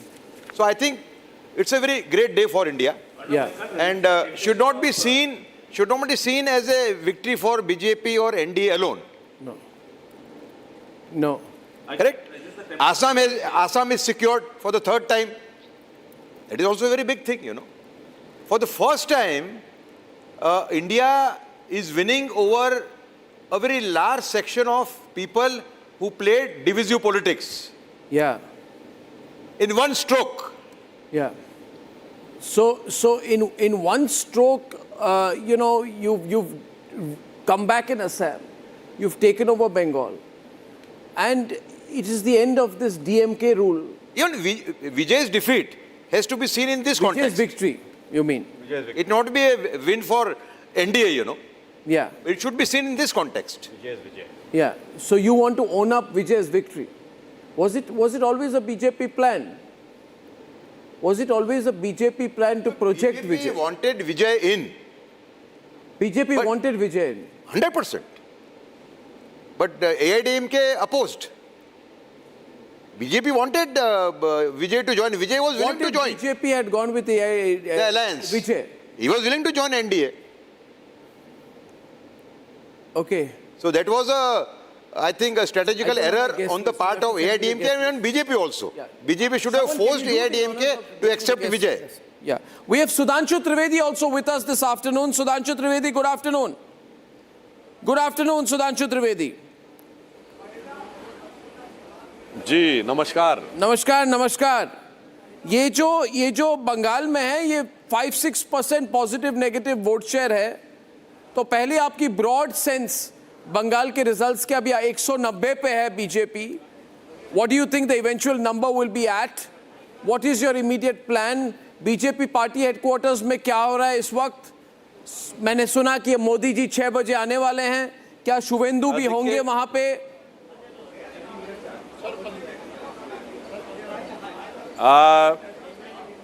in the morning when the trends starts coming, they shows that a tide of nationalism is start emerging in West Bengal. And as the results have coming down and the final tally is emerging, now we can say the tide is converting into tsunami. In Hindi, I would like to say कि बंग भूमि में राष्ट्रवाद की तरंग दिखी जो परिणाम आगे बढ़ रहे हैं वो तरंग प्रबल होकर ज्वार का रूप धारण कर रही है और अब वह ज्वार से सुनामी की तरफ आगे बढ़ रही है in Assam we are heading for a landslide victory and we would like to remind in both the states. In Bengal in 2011 we were the irrelevant party. In 2016 a party with just 3 seats and 10% vote. In 2021 77 seats 38% vote. So whatever you are witnessing is a natural process which is going on right now. And in this context I would like to say कि गंगा गंगोत्री से निकलती है उत्तराखंड, फिर उत्तर प्रदेश में संगम होता है, फिर बिहार और बंगाल. तो यानी गंगोत्री से गंगा सागर तक अब राष्ट्रवाद और विकास की अविरल गंगा निर्बाध रूप से बहती दिखाई पड़ रही है. But for doing this the which type of Bhagirath effort it is to be taken. I would like to remind Arnab in 2014 after our great victory in elections and we got 282 seats. At the time Shri Rajnath Singh ji told me, he was still the party president there. उन्होंने हमसे कहा कि साहब मोदी जी तो बहुत गजब है. पहली बैठक हुई तो कोई इस बात पे चर्चा नहीं हो रही थी कि हम बहुत बड़ी जीत हासिल कर लिए. चर्चा इस बात पे हो रही थी कि 2019 ऑनवर्ड्स कौन सी स्टेट्स है जहां बीजेपी फर्दर ग्रो कर सकती है. And for that 2 states Odisha and West Bengal were selected and from their party started working. If I would also like to remind Amit Shah ji जब पार्टी के प्रेसिडेंट भी नहीं बने तो उनके ऊपर बहुत उनकी प्रशंसा हो रही थी कि यूपी में 2014 में उन्होंने 73 सीटें दिलाई. उन्होंने कहा कि अब अगला लक्ष्य बंगाल है. For 12 years consistent far-sighted planning and commitment of our leadership, hundreds of workers sacrificed their life. They have faced the torment rule of Trinamul Congress. Still they remain standing unwavering. And our consistent effort, whether our leaders who are there from center, our in charge, Bhupendra Yadav ji, Amit Malviya ji or Sunil Bansal ji and our local leadership, Suvendu Adhikari ji, Shamik Bhattacharya ji and all our party presidents of the previous. It is a consistent, hard effort of 12 years which is resulting in this. And also I would like to remind, in Assam, in 2011 we were having just 3-4 seats. Now third successive government. और मैं अर्णव एक बात थोड़ा philosophical कहना चाहूंगा, किसी को हिंदी में हो सकता है अटपटा सा लगे। देखिए, ईस्टर्न पार्ट ऑफ इंडिया में शक्ति की आराधना होती है और शाक्त सेक्ट जो है वो ईस्टर्न पार्ट ऑफ इंडिया में ज्यादा प्रोमिनेंट है। और 3 बड़े शक्तिपीठ हैं पूर्व में, त्रिपुरा में मां त्रिपुर सुंदरी, आसाम में मां कामाख्या और पश्चिम बंगाल में कलकत्ते की काली मां। मां त्रिपुर सुंदरी का 2 बार आशीर्वाद मिला, मां कामाख्या का 3री बार आशीर्वाद मिलने जा रहा है और कलकत्ते की काली मां का आशीर्वाद पिछली बार आधा मिला था, इस बार पूर्ण मिलने जा रहा है। तो अब हम ये कह सकते हैं कि पूर्व में हिंदुत्व की शक्ति का अच्छा, ये अभी मैं एक तस्वीर दिखाना चाहता हूं आपको सुधांशु जी, जो ममता बनर्जी के घर के बाहर लोग जय श्री राम कह रहे हैं। ये गाड़ियां जा रही है, लोग मोटरसाइकिल में ममता बनर्जी के घर के बाहर खड़े हो गए, कह रहे जय श्री राम।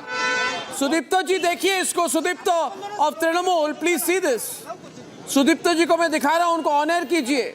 ये जितने तृणमूल के लोग हैं जो एंटी हिंदू हैं, Sudipto, you see, you tried to put a lid on Hindus in Bengal. As a Hindu yourself, don't you feel bad? Don't you feel this was a terrible mistake? I don't think that your perception is okay because Trinamul is not. You just said sometime back कि Muslims will save us. थोड़ी देर पहले तृणमूल के सुदीप्तो ने कहा मुसलमान हमको अभी भी बचाएंगे। कहाँ गए वो? Trinamul is opposing BJP and BJP. No, you said Muslims will save us. After getting 37% of the vote of Hindu out of 80%, they think that they are the Hindu Messiah. They are proclaimed Hindu Messiah, self-claimed. I will not say proclaimed, self-claimed. So that is not the truth. The truth is that the election commission has done their job. The election commission has not allowed 27 lakhs voters to vote for use their voting right. Okay, fine. एक ही line repeat कर रहे हैं, एक ही line. Election commission has made a peaceful vote. I agree to that. Now the big concern is to keep peace in Bengal. That is the main concern of the election commission. आपने जितनी धमकियां दी थी क्या होगा सुदीप्तो जी? एक minute, ये आपके धमकीबाज भाईपो कहाँ हैं आज, जिन्होंने कहा अमित शाह जल्लाद है और देख लेता हूं मैं कौन किसका बाप किसको बचाता है अगर हमारे खिलाफ वोट करेंगे, इस तरह जो बात कर रहे थे, ये भाईपो कहाँ है आज? एंड अभी तक भाईपो को अरेस्ट क्यों नहीं किया गया है? Member of Parliament, ये जो it is better to ask the leader of Parliament. Sudhanshu Trivedi, कोई अगर भारतीय वोटरों के हित के खिलाफ बात करे और कहे कि तुम्हारे वोट को देख के तुम्हें मैं देखता हूं 4 तारीख के बाद 12 बजे के बाद, तो 12 तो बज गए, 12:40 हो गए, भाईपो नहीं दिख रहे। सुधांशु जी, डेफिनेटली अर्णब सुधांशु जी, अर्णब आपकी समस्या ये थी कि सीसीटीवी फुटेज को लाइव देखा जा रहा था और वो देख इसलिए नहीं पाए क्योंकि चुनाव आयोग और सारे के सारे सुरक्षा बल लाइव सीसीटीवी पे सब कुछ देख रहे थे। फर्स्ट टाइम ऐसा हुआ जबकि इलेक्शन में कोई भी मतलब हत्या नहीं हुई। Otherwise, there used to be a time in 2018 panchayat election 75 people died, killed. बम फेंके जाते थे, कट्टे चलते थे, क्रूड देसी बम चलते थे, पथराव होता था। First time that is violence-free, transparent election has been taken. So the people of Bengal, जिसे कहते हैं उन्होंने भाईपो कहाँ है? कि संभव है कि भाईपो देश छोड़ के चले जाएंगे, आप उनको छोड़ेंगे? उन्होंने जो कुछ भी किया ये टॉलरेंट अप्रोच नहीं होनी चाहिए। आप याद रखिए पिछली बार इलेक्शन के बाद भाईपो और भाईपो की पार्टी ने कितने लोगों को मरवाया था, हमें याद है। Sudipto, we remember how many people you killed, you know, murderous party. का बाहर कैसे जाएंगे? आप जो बात बोल रहा है तो you should ask better the central aviation. मैं कह रहा हूं इनके खिलाफ लुकआउट सर्कुलर है कि नहीं? I am crossing इनके खिलाफ सुधांशु त्रिवेदी लुकआउट सर्कुलर है कि नहीं? क्या पता? If he has done, first you have to prove that he has done anything wrong. Second, if he is, according to your statement, if he is leaving this country, then what the ATC is doing? What is the Sudhanshu Trivedi भाईपो कहाँ है? सुधांशु त्रिवेदी जी देश जानना चाहता है, पूछता है भारत, भाईपो कहाँ छिपे हुए हैं? First you have to prove that he is on मुझे the wrong लगता है side. हमारी Before after our government will take over,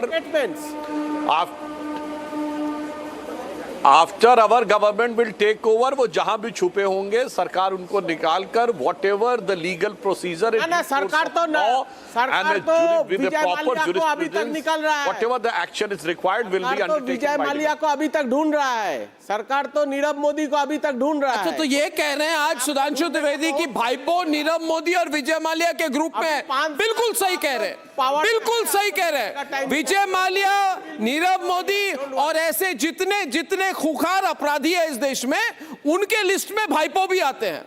ये सच्चाई कहने के लिए मैं आपकी सराहना करता हूं। आपने कहा कि नीरव मोदी के बाद भाईपो हैं, मगर नीरव मोदी ने लोगों को नहीं मारा, भाईपो ने लोगों को मारा, मरवाया, और दीदी ने जितने वहां पे बलात्कारी है उनका समर्थन किया। ये बलात्कारियों की जो समर्थन करने वाली पार्टी है, ये कोयला घोटाले की पार्टी, ये कोयला घोटाले की पार्टी, ये भाईपो की पार्टी, ये जिन्होंने एसएससी स्कैम किया, ये जिन्होंने बलात्कारियों का समर्थन किया, जिन्होंने आरजी कोर्ट में कवरेज, वहां पे सबकी कवरेज बंद कराने की कोशिश की, जो शेख शाहजहां के लिए झंडा लेके वहां पे खड़ी हो गई थी ममता बनर्जी, याद है कि नहीं आपको? बताइए मुझे सुदीप्तो जी, चुप क्यों है आज? Why are you scared? Why are you scared? मुझे तो लगता था कि ममता बनर्जी भारत को तोड़ना चाहती है, ममता बनर्जी बांग्लादेश की प्रधानमंत्री बनना चाहती है, और जिन्होंने कहा,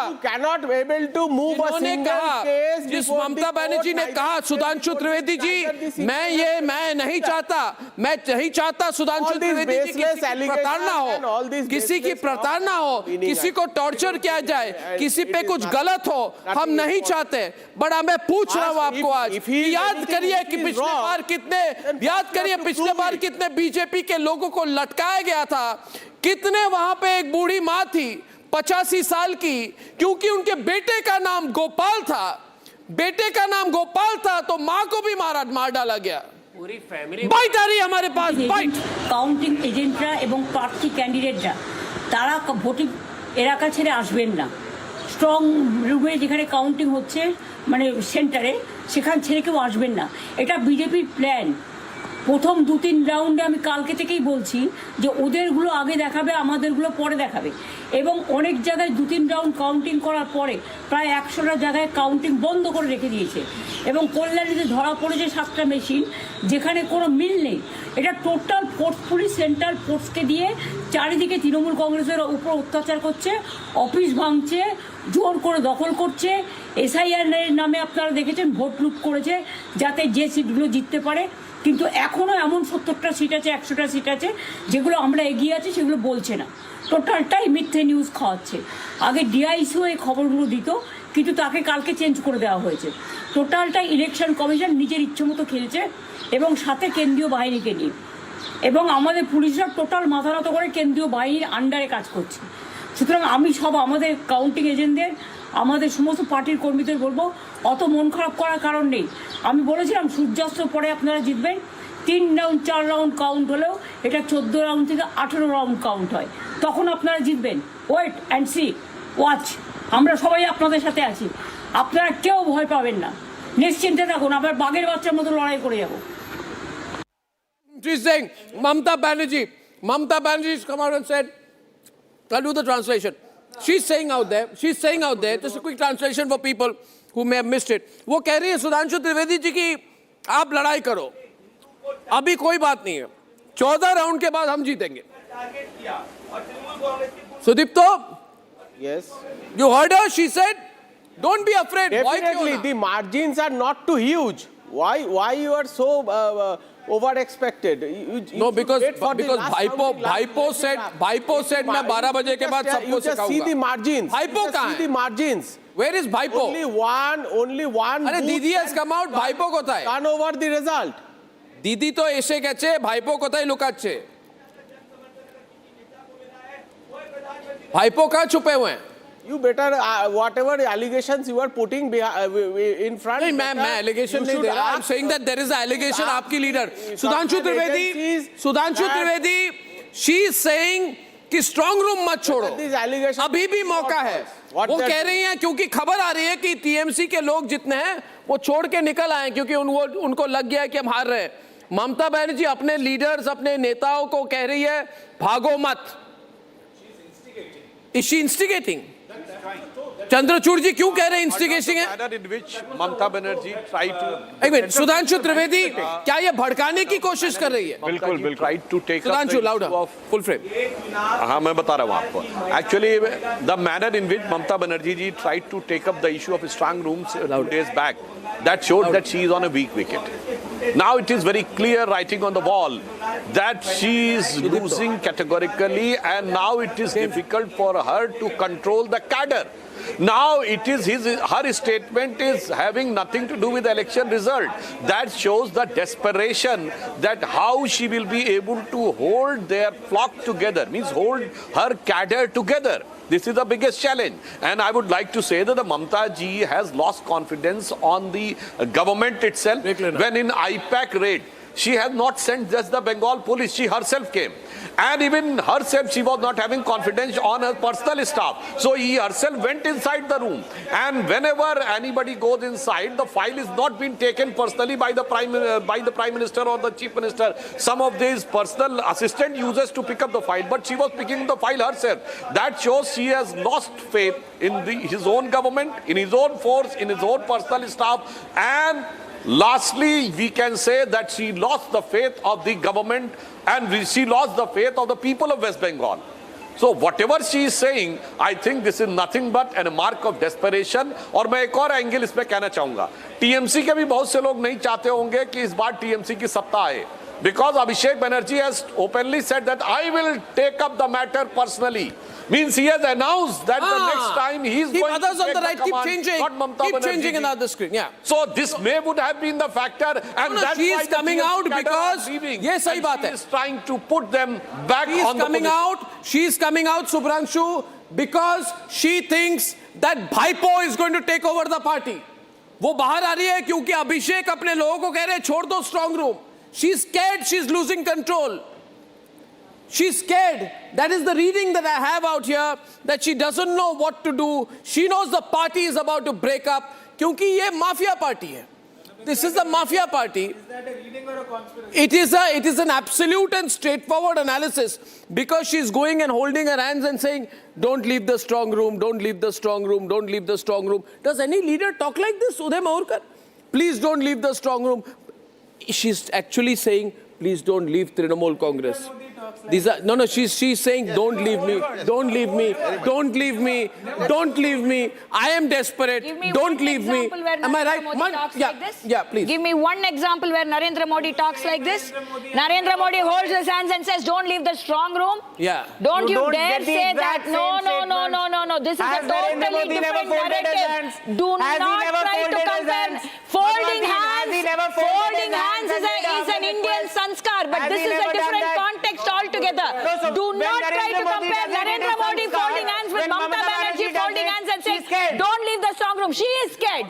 She is scared. Can't you see her face? She is scared. But please tell me why. She is scared. That woman was standing 3 days ago with her hands like this.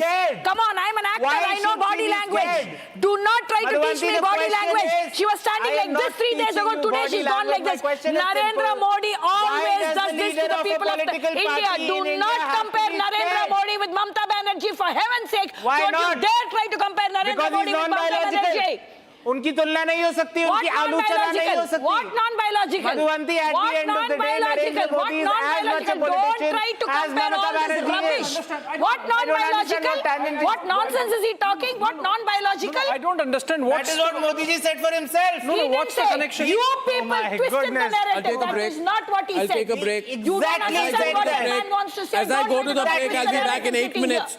Mamata Banerjee is appealing to her party workers not to leave her. She's begging them. She's not just appealing. Begging them. She's begging them. Exactly. And she's in big trouble.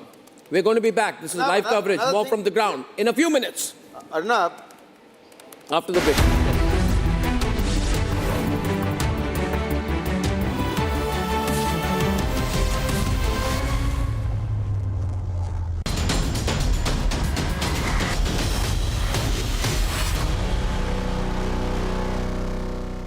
In the global employability rankings by Times Higher Education UK, only the following 6 institutions from India are ranked amongst the top 230 in the world for having the most employable graduates. IIT Delhi, IISc Bangalore, IIT Bombay, IIM Ahmedabad, IIT Kharagpur and Amity University.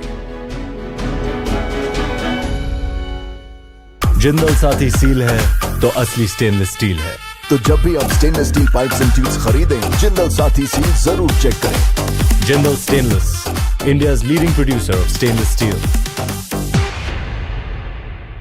चमकी चाट से क्या बना है? आलू चाट या fruit चाट, स्वाद बनाए चमकी चाट। क्या बात है? स्वादिष्ट पकोड़े और फरसान, अरे चमकी चाट है इसकी जान। असली स्वाद सिर्फ चमकी चाट।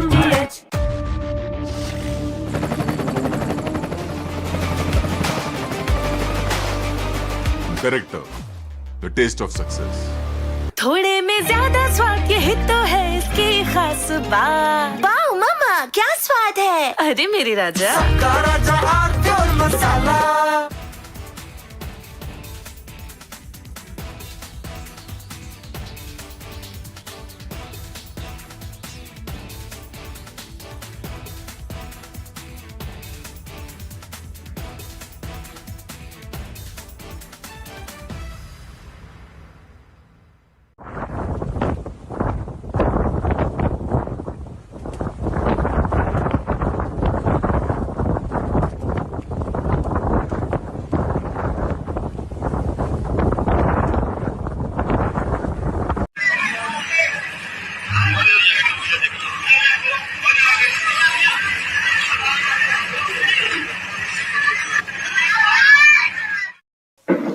हम लोग घूमने गए हुए थे। सिस्टर का थोड़ा सा था मौसम, सुबह थोड़ा सही था तो बोलती चलो चलते हैं घूमने। हम लोग वहाँ गए, photo session.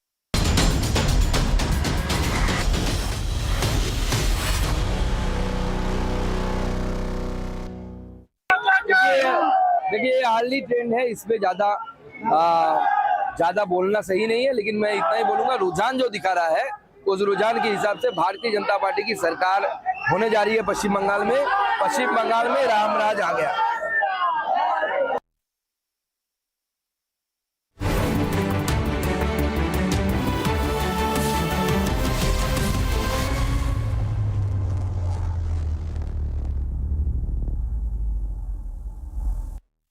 Introducing the Hitachi Sumo Heavy Duty Air Conditioner. Backed by Japanese innovation, Hitachi Sumo Heavy Duty AC is built to deliver a maximum cooling capacity of up to 7400 watts. Hitachi Sumo Heavy Duty ACs come with a long air throw of up to 24 meters. The Octa sensor technology of Hitachi ACs uses 8 intelligent sensors across indoor and outdoor units. An elegant machine that's bigger, bolder and better. Isn't just an AC. It's a powerhouse built for Indian summer.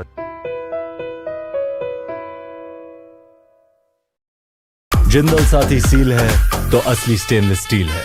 तो जब भी आप stainless steel pipes and tubes खरीदें, Jindal Saathi seal जरूर check करें। Jindal stainless, India's leading producer of stainless steel.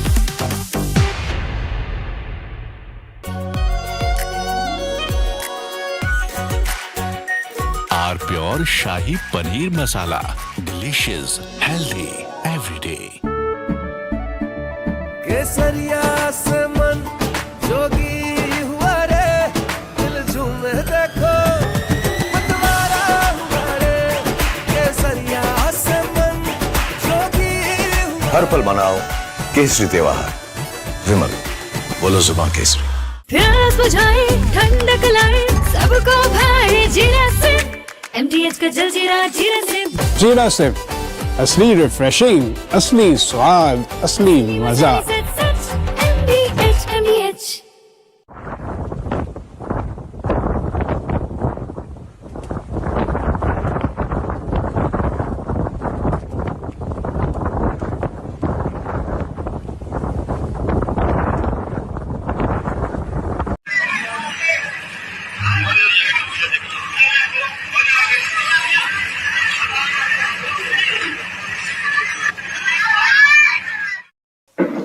हम लोग घूमने गए हुए थे। सिस्टर का थोड़ा सा था मौसम, सुबह थोड़ा सही था तो बोलती चलो चलते हैं घूमने। हम लोग वहाँ गए, फ़ोटो सेशन वगैरह कर रहे थे। वहाँ से हम लोगों को इन्फॉर्मेशन मिलती है कि आप लोग जाइए, आप लोगों की वजह से क्रूज़ रुका हुआ है। थोड़ा सा 5 मिनट और हम लोगों ने फ़ोटो सेशन किया, फिर उधर से अनाउंस हुआ, आप लोग जाइए, आप लोगों की वजह से क्रूज़ रुका हुआ है। हम लोग गए, पानी की थोड़ी सी ठंडक तो हवा चलती, हम लोगों ने बोला नॉर्मल हवा है ये। 10 मिनट बाद हवा थोड़ी सी तेज हुई। 5 बजे हम लोग क्रूज़ से वहाँ से निकले। हवा इतनी तेज थी और लहरों को देख के हम लोगों ने समझ में नहीं आ रहा था कि ये ऐसी लहर आज तक आई नहीं। हम लोग 5 मिनट भी वहाँ पे जो डांस वगैरह हुआ तो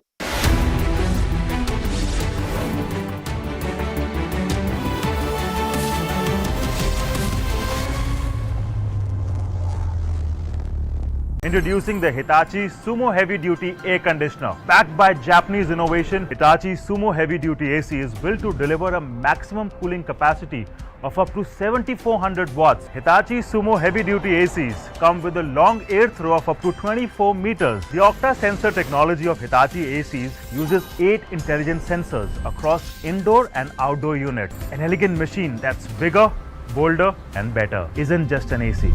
It's a powerhouse built for Indian summer.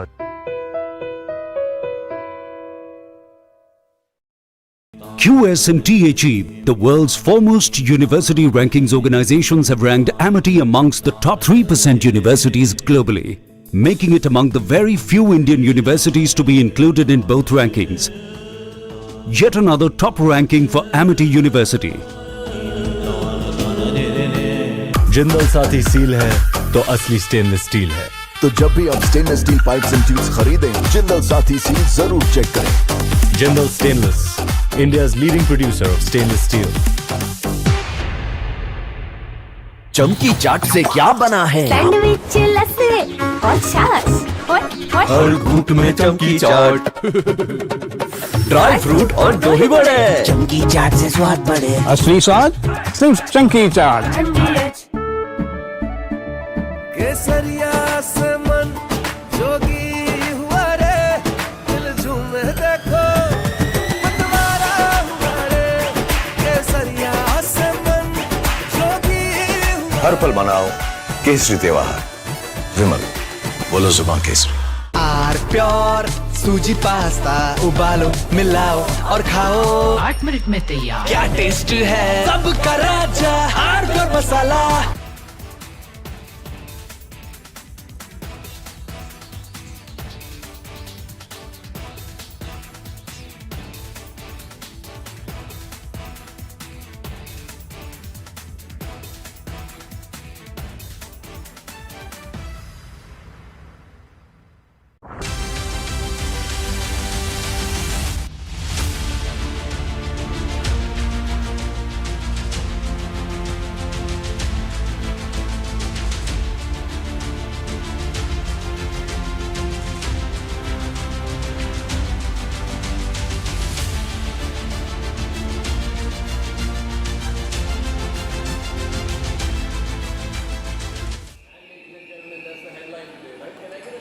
Yeah, thank you very much. Camera 2, jib shot, Arnab waiting, production team yet to respond, wrong background, right graphics. It's there. Ladies and gentlemen, look at the number of things I have to do to get a simple graphics on a screen. Can we get the other anchors also in so they can move their job, and can Shawan and Naranjan help me in this, please? Now the question here is that you have a fairly firm verdict. The BJP could go below, I mean, 188 to 192, and you have a result of the, as far as Trinamul is concerned, 95 to 100 is, I think, the verdict that we are more or less looking at. The saving grace for Mamata Banerjee is that she might end up winning Bhawanipur, so she's not going to be thrown out of the assembly. That's the only saving grace for her. And otherwise, Rahul Gandhi is the consistent performer. He's led the party to another series of evaporations. It's a slim victory in that they've had in Kerala. In Kerala. So, ladies and gentlemen, the map of Bengal is very interesting. And the big story right now is Vijay. So, we can pull that big Vijay graphic out, because Vijay is without doubt the one who has ended the DMK's rule, which nobody thought was possible. Many people thought that he was a political debutant, would not convert to seats, but he's an absolute giant killer with 108 seats. 108 seats there. If you put ADMK, DMK together, they about come around to the number that he has on his own. So singularly, a giant killer, giant slayer. And Shawan, over to you for the other graphics. Yeah. Well, in fact, just to take through the places where TVK has gone through, Greater Chennai was one such area which was seen that they will be penetrating. Now it seems the Delta region too, where you have the TVK coming into the picture, which was not seen because two reasons. One, AIADMK and DMK was seen as the cadre party and TVK minus a cadre. But despite that, you see the kind of spread that they have had. These were essentially the entire stronghold of the DMK, which seems have now been taken by TVK. Right now, about 16 seats, direct 16 seats, where the AIADMK is losing out to the TVK. Yeah. As of now, it's about, this was the projection for 2021, 155 and 75 for the AIADMK. Let's pull up the Assam graphics next, where we have had a spread, the effect of delimitation. Muslim majority constituencies where Muslims were decisive went down from 36 to about 23 due to delimitation. But what you see here is large parts of lower Assam, right? Except this particular area, probably Dhubri area, large parts of lower Assam, what is the Bodo-dominated areas, right? Then down to Borpeta, then down to Dibrugarh, Jorhat, almost all of Upper Assam, the tea garden area, it all becomes a sea of saffron. This is the complete saffronization of Assam, and it shows for Hindus who are despondent that with a 30% to 35% Muslim vote, Hindus will not be politically influential. They have to rethink the game. If Hindus are together, then you cannot have a Muslim-only party like the Congress. Congress is the Muslim party. So you can't have a Muslim party like the Congress do anything. Even the Barak Valley, they have penetrated. And Rahul Gandhi's favorite, Gaurav Gogoi, he just loves him, because anyone who doesn't make him insecure, he's happy with him. Gaurav Gogoi, who can't even speak Assamese properly, you know. He spends more time outside Assam than there. He just goes there as a tourist. It's horrible, you know, to see Tarun Gogoi's spectacular political legacy being destroyed by his own son. So that's the situation in Assam, ladies and gentlemen. So what we are seeing here is we are seeing decisive victories. Tamil Nadu decisive for TVK. Assam and Bengal decisive for BJP. Right? So I think we are seeing very decisive victories. Like Uday Mahurkar, there is no, can you take this camera? Hello, sir. I'm talking to Uday Mahurkar, so you'll have to move that camera towards him. Uday Mahurkar, I referred to him. No, I'll have to tell the camera persons to get their camera together. Yeah. So we're seeing decisive victories, right, Uday Dada? Absolutely. Yeah. So this as decisive as one could think. Yeah. In the prevailing circumstances, given the demography. Yeah. There is no fractured verdict. There is no fractured verdict anymore. People are making a clear and conscious call. And the call in Bengal is also quite decisive out here. But let us go and trace to how it all began, you know. You know, 15th August 2024, when the Bangladesh episode began, and we saw Hindus being targeted in Bangladesh. Yeah. That day when I saw Mamata on the screen, I was quite perturbed, you know, because there was fear on her face. One could see the fear on her face. So when we discuss Bengal victory, we should also discuss developments in Bangladesh, which have played a very, very key role in the defeat of Mamata Banerjee in Bengal. Because Bengal has a history of partition period, the way Bengal was divided. Actually, Bengal was saved by Veer Savarkar and Shyama Prasad Mukherjee. Otherwise, we were set to lose Bengal at that time. Correct? So I think those memories were revived when the voters or Hindu voters of Bengal saw the atrocities on Hindus of Bangladesh. I think those memories got revived. What is your source about that history that those two peoples has saved Bengal? Because they have supported the partition of Bengal. History says I that. have written a book on partition. History says that. Here's the question. You can go to the you can go and check the Google also. Why Bengal is not to be given totally. From the very Bengal was beginning, divided? the Bengali How half of Bengal went to Bangladesh? And that is been decided as Jawaharlal Nehru. Are you aware of the direct action day? That has been decided by August? Shama Prasad Mukherjee. Can you deny that? And that has been decided. Can you deny direct action day on 16th August by Jinnah? When thousands of Hindus were massacred. Misleading. Why you are misleading? That was the starting point. I am not going into the history. It history. continued in Naukhali also. I'm not going into the history. It continued. Please don't mislead. Let's also remember that it was Shama Please Prasad. don't try to create new history. This is distortion of history. History is very clear. It is written. No, it was. Don't try to create new history. I am following. Okay, we are going over. Distorted history. Okay. Shama Prasad has made an alliance with Muslim League in 1941. That is a different matter. I know. Why different matter? I know that. Why different matter? I know that. Why different matter? To protect Hindu interest. To protect Hindu interest. Don't speak over each other. Don't speak over each other, for God's sake. And there has to be a proper graphics of it. Okay, ladies and gentlemen, going across to the BJP headquarters where we have Rakshita, I think, live. Can I see her on the screen? That will help me a lot. That will help me a lot. Put the monitoring up in the PCR. Put the monitoring up in the PCR. Take Rakshita live. Otherwise, in this din, even I cannot be heard. Cut to her live. Go to a two-window. Go to a two-window. You cannot do the debate and her live. Take others off the screen. Thank you. And kindly be quiet. Manage the guests. It's not my job alone, Chavan. We are outside now. Sir. One. Hold on. Sudipto. Hold on, we are live. Ratan Shah. Sudipto. Fireworks in the day. Sudipto, I want to just... Can you please? Look at our performance, as you can see, all the karyakartas, all the party workers, supporters over here, and they are elated, they're overjoyed, and of course there is feast going on, and Jhalmuri party is also expected today, as we understand. We can pan the camera to the celebrations.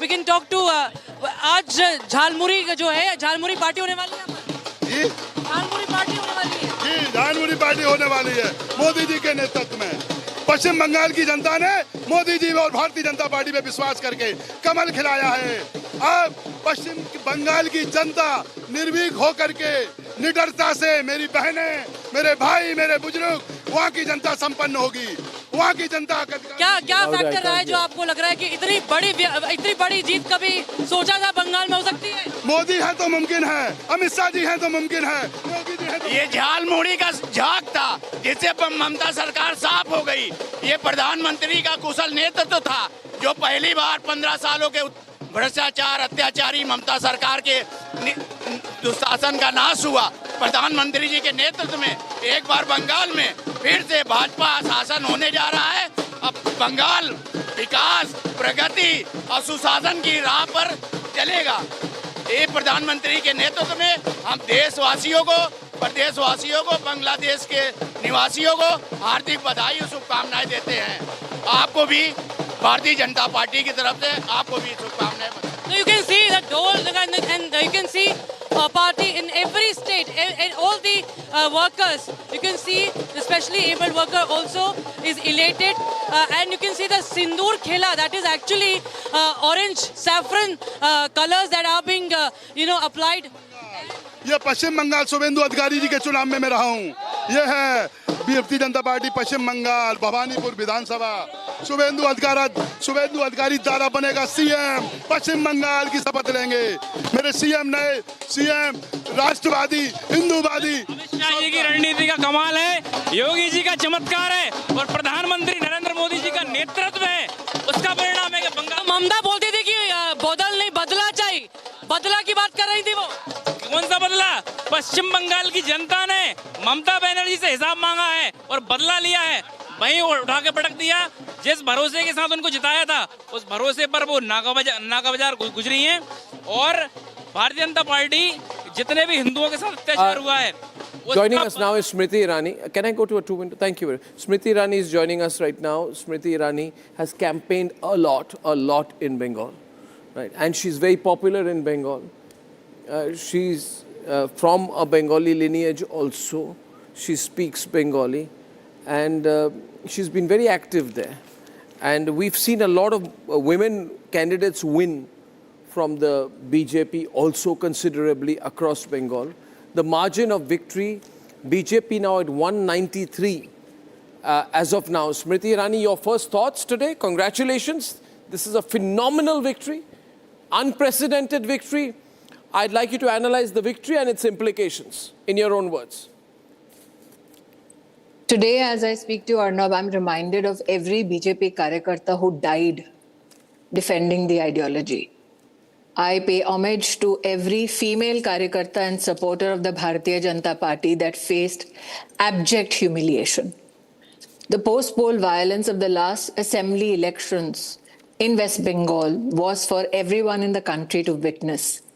So as I begin my deliberations with you, I also pay homage to the victims of those violent acts. What you see in Bengal is unprecedented, but undeniable. You see the victory of development, you see the victory of hope, you see victory of the prospects of justice. My gratitude to my leadership. It is not easy to hold steady, be composed when your Karyakartas are killed for just lifting the BJP flag. It is not easy for a leadership to maintain a sense of balance and faith in democracy for the larger landscape politically in the country when your Karyakartas are being killed, butchered, only because they want to do BJP as their political activity. So it is with a deep sense of gratitude to my leadership for their composure, for their planning, and to the Karyakarta of the Bharatiya Janata Party who did not lose faith, who did not lose hope. But more than anything else, it is to the people of West Bengal that I express my heartfelt gratitude to. These are people who just wanted safeguards for their own voting capacity, who just wanted somebody to assure them that they'll not die a violent death only because they choose not to support the TMC. So also a big thank you to not only the Election Commission, but also the paramilitary forces that ensured a semblance of peace, ensured that the dance of democracy does not turn into the dance of death, which many in Bengal have witnessed under the TMC's misrule. And more than anything else, Arnab, this result that you see today flash on your screen is also the hallmark of Narendra Modi's leadership. That when we went to people with the promise of good governance, they said, yes, Modi is the only guarantee, he's only the symbol of that good governance. So they chose Prime Minister Modi's leadership, they chose the hard work of our Karyakartas, they chose their own destiny over that of Mamata Bandyopadhyay. And for that, I'll forever be grateful to the people of West Bengal. Now, I will make an on-air request to you.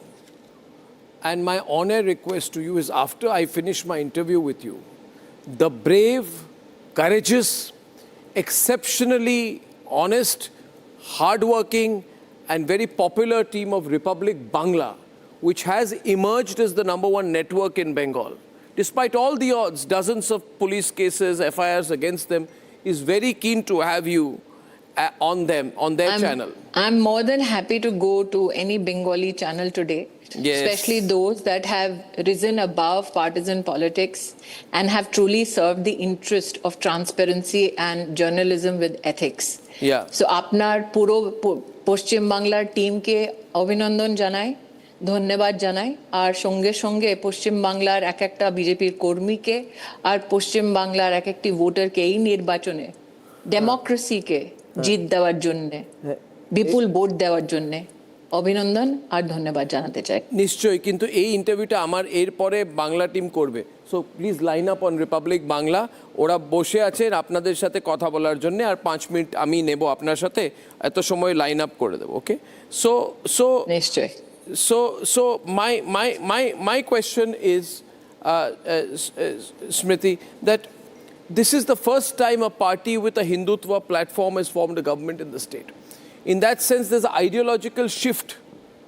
ideological shift from Marxist underpinnings to Mamata, and this time to the BJP. So the BJP also must be quite clear that there's a lot of hope with which the people have overthrown the Trinamul Congress. Do you see this also as a negative vote against the Trinamul Congress or otherwise? Is this a negative vote? You must have felt the sense on the ground. Yeah. It is a positive vote for development. It is a positive vote for Narendra Modi's leadership. It is a positive vote for hope. And it is a positive vote for the efforts of every Indian that wants to ensure that this country of ours, the resources of our country, are not enjoyed by illegal immigrants. It is a victory of those who believe in the very concept of justice. It is most definitely defeat of partisan politics. It is most definitely defeat of appeasement politics. It is most definitely defeat of bhaipo politics. It is most definitely defeat of cut money politics. It's most definitely defeat of syndicate politics. And hence, it is the defeat of the treacherous Trinamul politics. Smriti Irani, when you campaigned on the ground this time, how would you compare it to 2021? I think that there are many significant differences. One, the people's belief that our paramilitary forces will ensure that the TMC misrule and its tentacles within administration that are pro-TMC will not this time prevail over the voices of people at large. I saw in rural Bengal this surge of confidence, not only in Prime Minister's leadership that has sustained for now close to 12 years as Prime Minister, but also the belief, especially, that fearmongers, TMC gundas will not be allowed the mayhem that they had become politically extremely used to. Also, I think a compliment to the people after they saw what happened in Malda, where judicial officers were held hostage. So for me, all in all, my personal experience, especially with the mother of the victim of the Adhikari incident, the case, was such that there was genuine disgust that the general population had with the TMC gundas who heckled Ratnadev Nath. So it is an amalgamation of all of it, assertion of hope, an assertion of the promise of good governance, and an overthrow of the treacherous Mamata Bhaipo combined. Well, at this time also the Bhadralok urban class voted very strongly for you, right? We saw a decisive pivot away from those who have voted for the left. Like the numbers we are getting is that the Bengali Hindus who voted for left, the last remaining ones shifted to the BJP. How do you? I think it is a compliment. It is a compliment to the Prime Minister's campaign that he spoke about good governance for all. Mamata Bandyopadhyay, if you will reflect on the campaign that she undertook in this entire election, focused so much on Jhalmuri politics that the BJP's campaign and particularly the Prime Minister's leadership and the Home Minister's outreach, which specified issues of misgovernance, which specified questions that needed to be answered by the Trinamul, be it about cut money, be it about the Malda incident, be it about women's safety, be it about not only the misappropriation of funds for flood victims, but also the fact that from 2014 up to 2026 last count, close to over 10,50,000 crore rupees was made available for the development of West Bengal, and people found resonance with that campaign of the BJP and questioned Trinamul leaders on specifics for which Trinamul had no answers. Yeah. So Mamata Bandyopadhyay tried to deflect attention from these very essential questions that needed to be answered in this election. And that is why she focused more on ke mach khabe, ke jhalmuri khache, ke naukaye ghurche. And I think that she could not hoodwink the people of West Bengal. They wanted specific answers on law and order. They wanted specific answers on administration. They wanted answers as to why so much of cash was being found in the homes of Trinamul leaders. They want answers as to why Mamata Bandyopadhyay was so, in somewhere, violently gesticulating when a so-called political consultancy was being investigated for misappropriation of funds for certain illegal activities. So all these questions for which Trinamul had no justifiable answers proffered to the people, I think that was the death knell.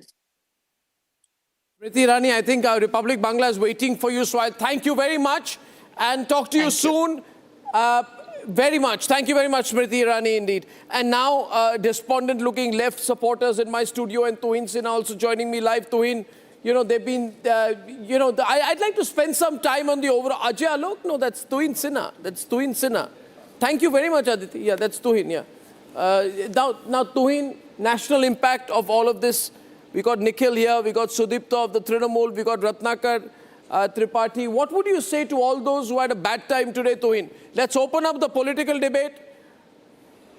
That's Vijay's father is speaking on ANI. Yes, of course, let's cut across. Well, Arnab, sorry, Tuhin, 1 second. Let's cut across. You'll have to cut to it. I'll motivate it. Always be motivated. Because as a human,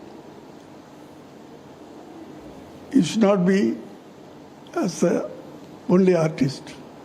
You must have some social thinking. So last 30 years, he was having in his mind, we have to do something for the society, for the Tamil people. It was there in his mind. Slowly he has developed these things. Today, he is going to be the Chief Minister of Tamil Nadu. So a lot of fans of Vijay are now weeping. They are crying that Vijay Talapati will be the Chief Minister. He will be swearing in you guys want as to the move Chief around Minister of Tamil Nadu. He will be representing 7.5 crore Tamil people. So how do you see it? I can see your eyes with emotions now. No,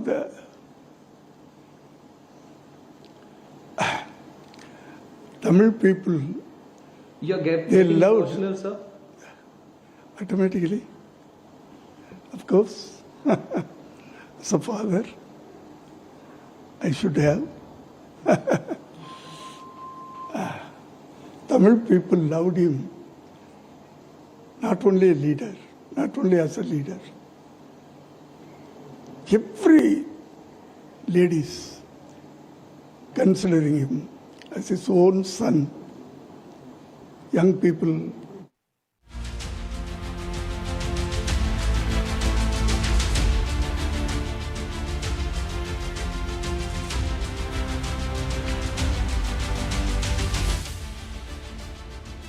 Brother or younger brother. Old ladies, they are considering as his own son. Some 60 years old ladies, they are considering as a grandson.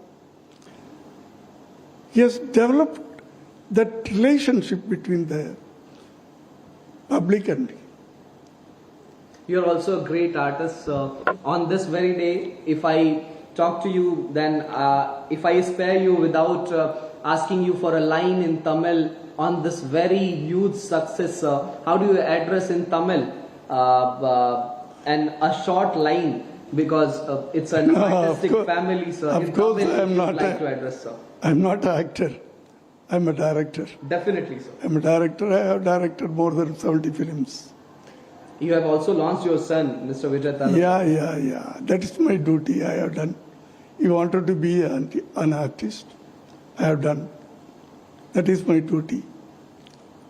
But he has come up with his own talent and own what means trial, hard work, sincerity, discipline. Here in the Tamil industry, no directors and no producers will say any wrong things about Vijay. They will appreciate everybody, all directors, all producers. They will appreciate Vijay. His punctuality, his discipline. I'm proud, sir. I'm proud. One line in Tamil also for the Tamil people, sir. Because we have Tamil audience, they want to listen from you, sir. In Tamil, on this very huge success of Tamilaga Vetri Kazgam and your son, Mr. Vijay Talapati. தமிழக மக்களுக்கு the first response from Vijay's father, in fact, throughout this election, this is the first time that you've had the family members. Anyone from Vijay's camp speaking from this so is close the to first Vijay. time that you've had his father coming out and speaking up. Sir, no one really thought with TVK, Vijay making this sort of an inroad. And the father is, of course, emotional and saying that clear the picture is out for the Dravidian parties now. Yeah, I think we have to give credit where due. I think Vijay has, created a dent in Tamil Nadu politics. But I think it's the overall message is that people wanted the Dynasts out. People wanted anti-Hindus out. But below 100 TVK would be in talks with the ECI. See, most of the rounds in Tamil Nadu for each constituency, but we're only about 8 to 9 rounds in there, but 28, 30 rounds in every constituency. So let's wait and watch. I think it's too early to predict Vijay being the CM, but I think he's on the victory path. But let's wait and watch. Let's also quickly move to, I think so, we're getting live images from Guwahati. Tuhin has been waiting. You would like to go across to him? Thank you. Tuhin. Abhishek? Tuhin is also joining us on this broadcast. Tuhin, first, the Bengal numbers. From the SC population to the Dalit population, both coming out in full numbers. In fact, SCs about in 49 seats, BJP ahead. For Dalits, about 72% of Dalits backing. Entire argument that was made by the Trinamul Congress about SCs and Dalits not backing seems to have now completely failed. Well, absolutely. This is, I would say this is one of the biggest watershed moments in India's politics in the last 78 years. If you look at Bengal, whether it is the presidency area, whether it is the Mathua-dominated North 24 Parganas, or whether it is some of those districts where the Muslim population is relatively high, across Bengal, people have rejected the Diamond Harbour model.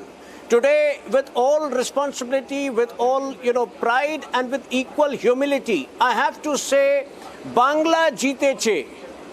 In the last 4 days. Not just in the last 4 days, in the last 45 days, I would say, the way TMC leaders had stopped behaving like a political party, rather they were behaving like a mafia empire, doling out threats to BJP Karyakartas. I can tell you, even some of the TMC workers on the ground were so upset and disappointed by the leaders that despite Mamata's outward show of bravado, the TMC Karyakartas would come back home and start weeping, saying, Didi chole gache, TMC is gone, TMC chole gache. And today, the results corroborate.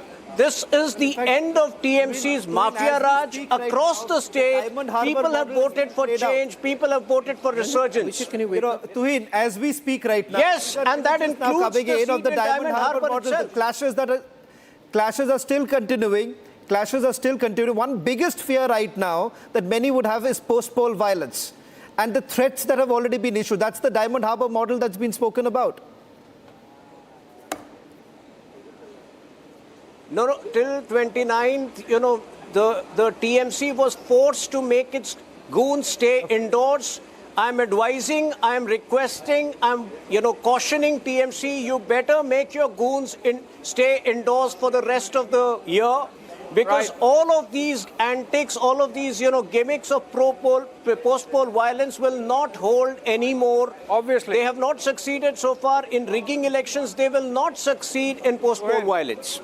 In fact, the pictures that we are getting also in equal measure show the kind of massive security deployment that's there. Let's now go back to BJP headquarters for a bit because tempo seems to be building up there with the Prime Minister set to arrive between 6 and 7 p.m., possibly 7 p.m.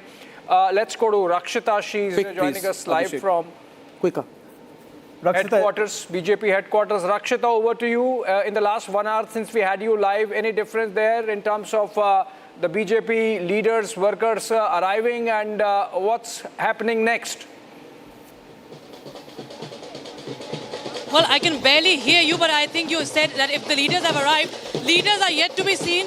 We have workers there. There's a whole his wire work has been laid out. This is the laddi that usually is shown during the Diwali festival, and this is going to be now lit up. And it's firecrackers since, I think, 11 a.m. that we are hearing of these firecrackers. I'll also request my Vijay to come here and speak to more. I think, Didi, khela hoega che? खेला होबे दीदी ना होबे अब दीदी चल जाबे बंगाल से हम ही बंगाल दीदी ना होबे अभी दादा आबे शुभेंदु दादा आबे अभी मोदी आया है इधर करके चुनाव लड़ने तो शुभेंदु दादा अरे बाबा तो हम बोला मोदी बोला परिवर्तन करबे अभी मोदी एक दिन झलमुड़ी खाया है और हमारा हरा दिया करके हमारा कुर्सी भी चला गया है हमारा तो सर हम ही बोल छी 300 सीट जीतबे 300 सीट जीतबे कितने होबे 100 होबे ना 90 तो अभी हम बहुत टेंशन में है करके कि हमारा जो बांग्लादेशी है हमारा जो रोहिंग्या है उसका ख्याल कौन करेगा Firecrackers, you can see firecrackers. We can see this is the celebration. I can't hear anything right now, but yes, this is the sound that is quite reverberating across the state, across the country, from Delhi to Kolkata. Everyone can hear this. It's BJP Sarkar all the way. An historic victory and historic celebrations at the BJP headquarters here in the national capital. It's a sea of saffron, you can see. Saffron color, saffron flags, and everybody coloring each other in the saffron color. You can see Bharat Mata. ये 140 करोड़ लोगों की जीत है ये मोदी अमित शाह की नीतियों की जीत Okay, see, ये देश can we come out of this? All right, look at these. I want to show you some wall graphics, and by those graphics, a story which is emerging out of today's results, which is that after the 2024 setback, the manner in which these are Vijay family members of Vijay's celebrations are underway. In fact, I think so within the family also, you've seen them coming out, campaigning right now. The big picture really coming out from Tamil Nadu right now. From absolute zero to now over 100 seats is where the TVK is leading right now, little away from the halfway mark. If they are falling short of the halfway mark, that would be perhaps a little chance for the AIA, DMK, if not for this smaller parties really coming in. These are the pictures coming in. If you can see, if we can go quickly to Aishwarya, who is joining us from outside Vijay's residence. We'll try and see if we can go across to Aishwarya in a short while from now. But these are the images now coming in from Chennai, where Vijay's family is celebrating. We haven't seen Abhishek as yet, Vijay really coming out and speaking. In fact, we're told that some of his key core members of the party really coming in for a meeting.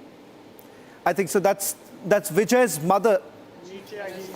As a lot of people in Tamil Nadu has voted for Mr. Vijay Thalapathy to be the Chief Minister of Tamil Nadu. How excited you are? You are blowing the whistle here.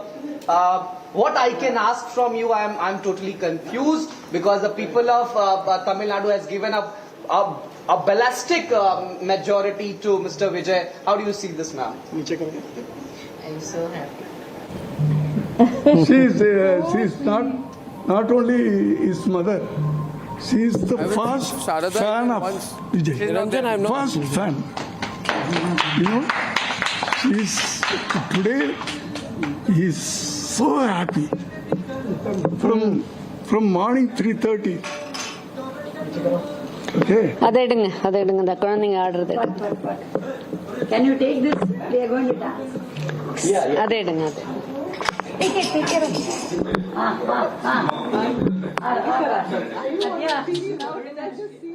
Pictures of a family of Vijay in Chennai, and Shravan, you were saying that Vijay has not come, so he's used to sending just trailers first. The movie comes later. Just a short while back, you've had Felix Gerald, a close aide of Vijay, speaking immediately after the numbers came in. A question was asked, in fact, the question was specifically asked about, okay, let's just first, you can't do an analysis on something. Take a look at what's really happening there. There's celebrations there.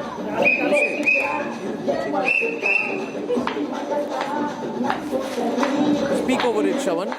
Right. These are the latest coming in from Vijay's family inside. All this while, during the entire campaigning that we saw, a reticent Vijay, not many really from his family coming out. In fact, many saw this as a one-man party. But clearly, with the kind of backing that he has essentially got from his fans, and what essentially resonated among the public there was primarily his youth appeal and, more importantly, away from the Dravidian politics. His father, who was the first to speak from inside his residence there, spoke about how there is a vision that Vijay has had for Tamil Nadu, away from the Dravidian politics that we have seen the two parties have played all this while. And in fact, this shows a change in Tamil Nadu politics itself, because all this while, what we saw, Abhishek, was between two parties, AIA-DMK and the DMK. This is a new sun rising in Tamil Nadu. Well, you see, the fact that the Jananayagan movie that Vijay was bringing in was held up by the I'm not too sure which movie is that till the time that the elections were over. These are pictures from the family. There's a movie of Vijay that is being played out in which they are basically dancing. Right now, those are the pictures that you see inside his residence. But surprisingly, we're not seeing the cadres, Shawan. I mean, you're seeing celebrations. You've heard the father. What are you doing? Okay, I think Shawan, you can go to the national graphics. Right. Okay. Madam, well, in fact, what's the larger picture here, the national picture? In fact, many touted this as the mini general election. This is the picture as far as 2024 pre-general elections are concerned. That point in time, what you saw was some of the big states minus the BJP government. What happens post-2024? That's also interesting, because when the numbers basically dipped for the NDA, there was this entire thing that states were also losing out. Haryana, Maharashtra.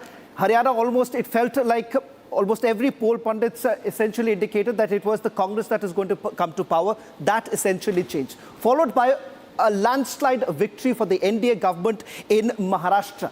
And now post-Bengal, which was seen as Shyama Prasad Mukherjee's dream, Atal Bihari Vajpayee's dream of having an inroad to Bengal, that today seems to have also been fulfilled, with Bengal also now being saffron-clad. This is the national picture of 2026.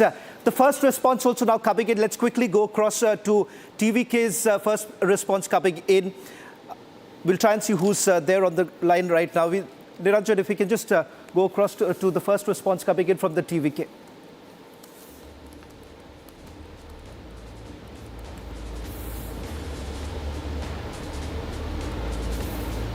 This reflects the mindset of the people, and people wanted a change. This trend proves that people wanted a change in Tamil Nadu.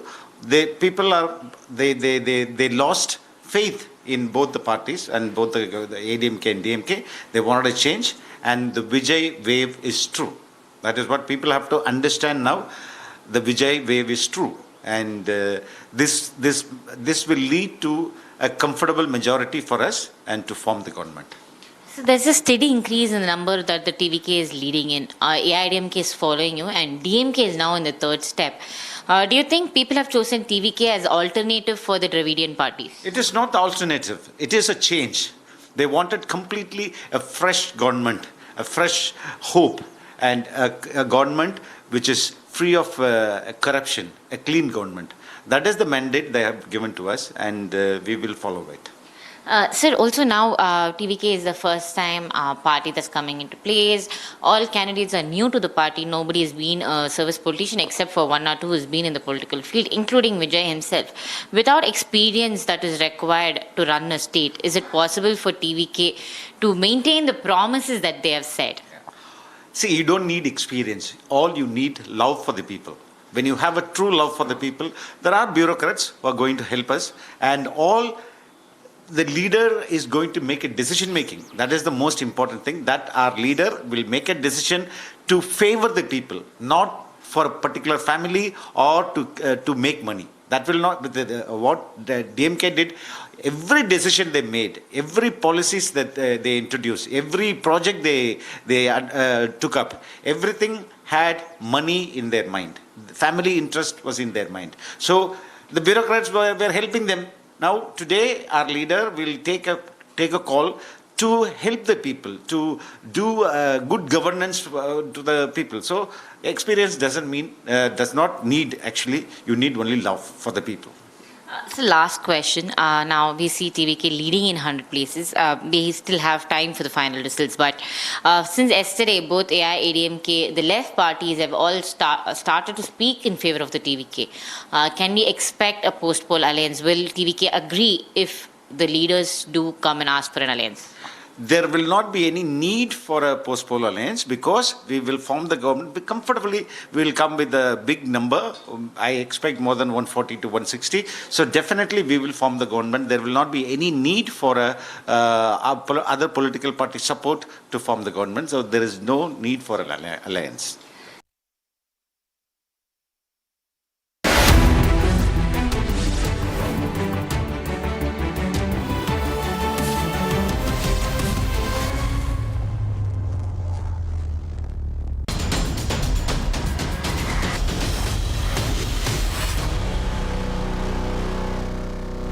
Jindal Saathi seal है तो असली stainless steel है। तो जब भी आप stainless steel pipes and tubes खरीदें, Jindal Saathi seal जरूर चेक करें। जिंदल स्टेनलेस, इंडिया's leading producer of stainless steel. Introducing the Hitachi Sumo Heavy Duty Air Conditioner. Backed by Japanese innovation, Hitachi Sumo Heavy Duty AC is built to deliver a maximum cooling capacity of up to 7400 watts. Hitachi Sumo Heavy Duty ACs come with a long air throw of up to 24 meters. The Octa sensor technology of Hitachi ACs uses 8 intelligent sensors across indoor and outdoor units. An elegant machine that's bigger, bolder and better. Isn't just an AC. It's a powerhouse built for Indian summer.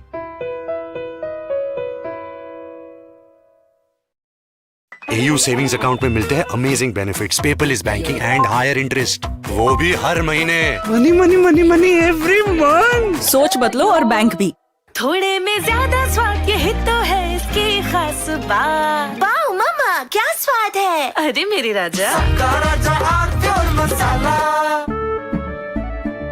केसरिया से मन जोगी हुआ रे, दिल झूमे देखो मतवारा हुआ रे, केसरिया से मन जोगी हुआ। हर पल मनाओ केसरी त्योहार। विमल, बोलो जुबान केसरी।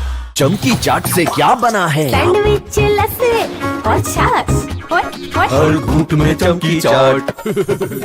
अब बताओ, स्वाद आया? आया। असली स्वाद सिर्फ चमकी चाट।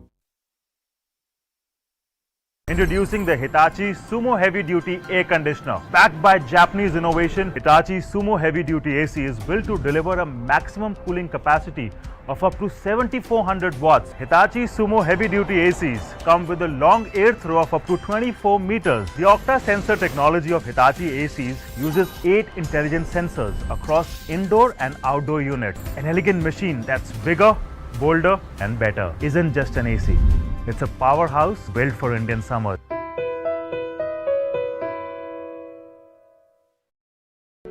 In the global employability rankings by Times Higher Education UK, only the following 6 institutions from India are ranked amongst the top 230 in the world for having the most employable graduates. IIT Delhi, IISc Bangalore, IIT Bombay, IIM Ahmedabad, IIT Kharagpur and Amity University.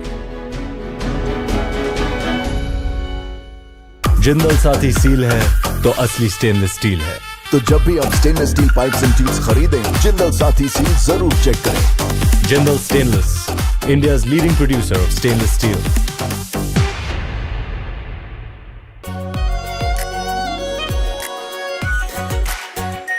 Are pure shahi paneer masala, delicious, healthy everyday. केसरिया से मन जोगी हुआ रे, दिल झूमे देखो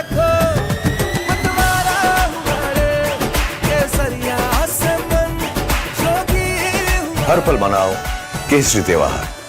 विमल, बोलो जुबान केसरी। प्यास बुझाए ठंडक लाए सबको भाई जीरा से MTH का जल जीरा जीरा से। जीरा से असली रिफ्रेशिंग, असली स्वाद, असली मजा। MTH।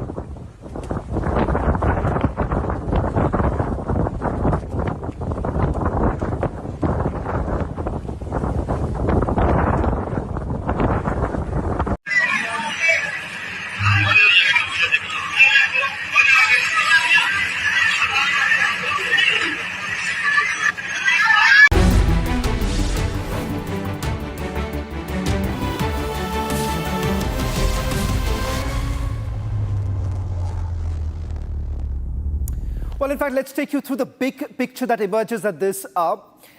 There was a point in time when we looked at coalition dharma. That is over. Now comes the era where there are no longer hung verdicts. In fact, post the 2024 general elections, one thing that has become very clear, decisive verdicts that have been given, starting with Maharashtra, where you've had the NDA with multiple parties coming together, but a decisive victory, 235 of the 288 seats. Haryana, the state where you've had the Congress basically banking on what was seen as anti-incumbency. That did not happen. Haryana, there too, BJP won 48 seats comfortably. Let's move on to the other states here. Bihar 2025, despite the anti-incumbency, NDA won 202 of the 243 seats. Here too, there is a clear victory there. BJP, yet again, won in BJP winning about 48 of the 70 seats as far as Delhi is concerned. Abhishek, very clear, no longer what was seen as some sort of a coalition understanding. That's not happening anymore. It's a decisive victory. No more, somewhere close to the halfway mark. It's way beyond that.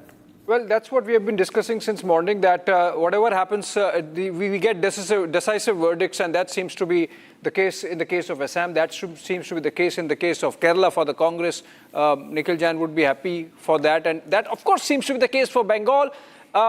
That's the biggest headline coming out. I'd like to get a sense of, while we do these wonderful graphics, I'd like to get a sense here, Pulla, from you first, of the impact of all this on national politics. We know the way states are forming right now. Can we pause for a moment and give a sense of these elections?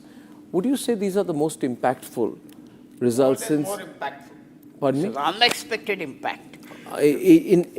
Would it be the most impactful election since 2024? Absolutely. Because you've got three stalwarts now there to say goodbye.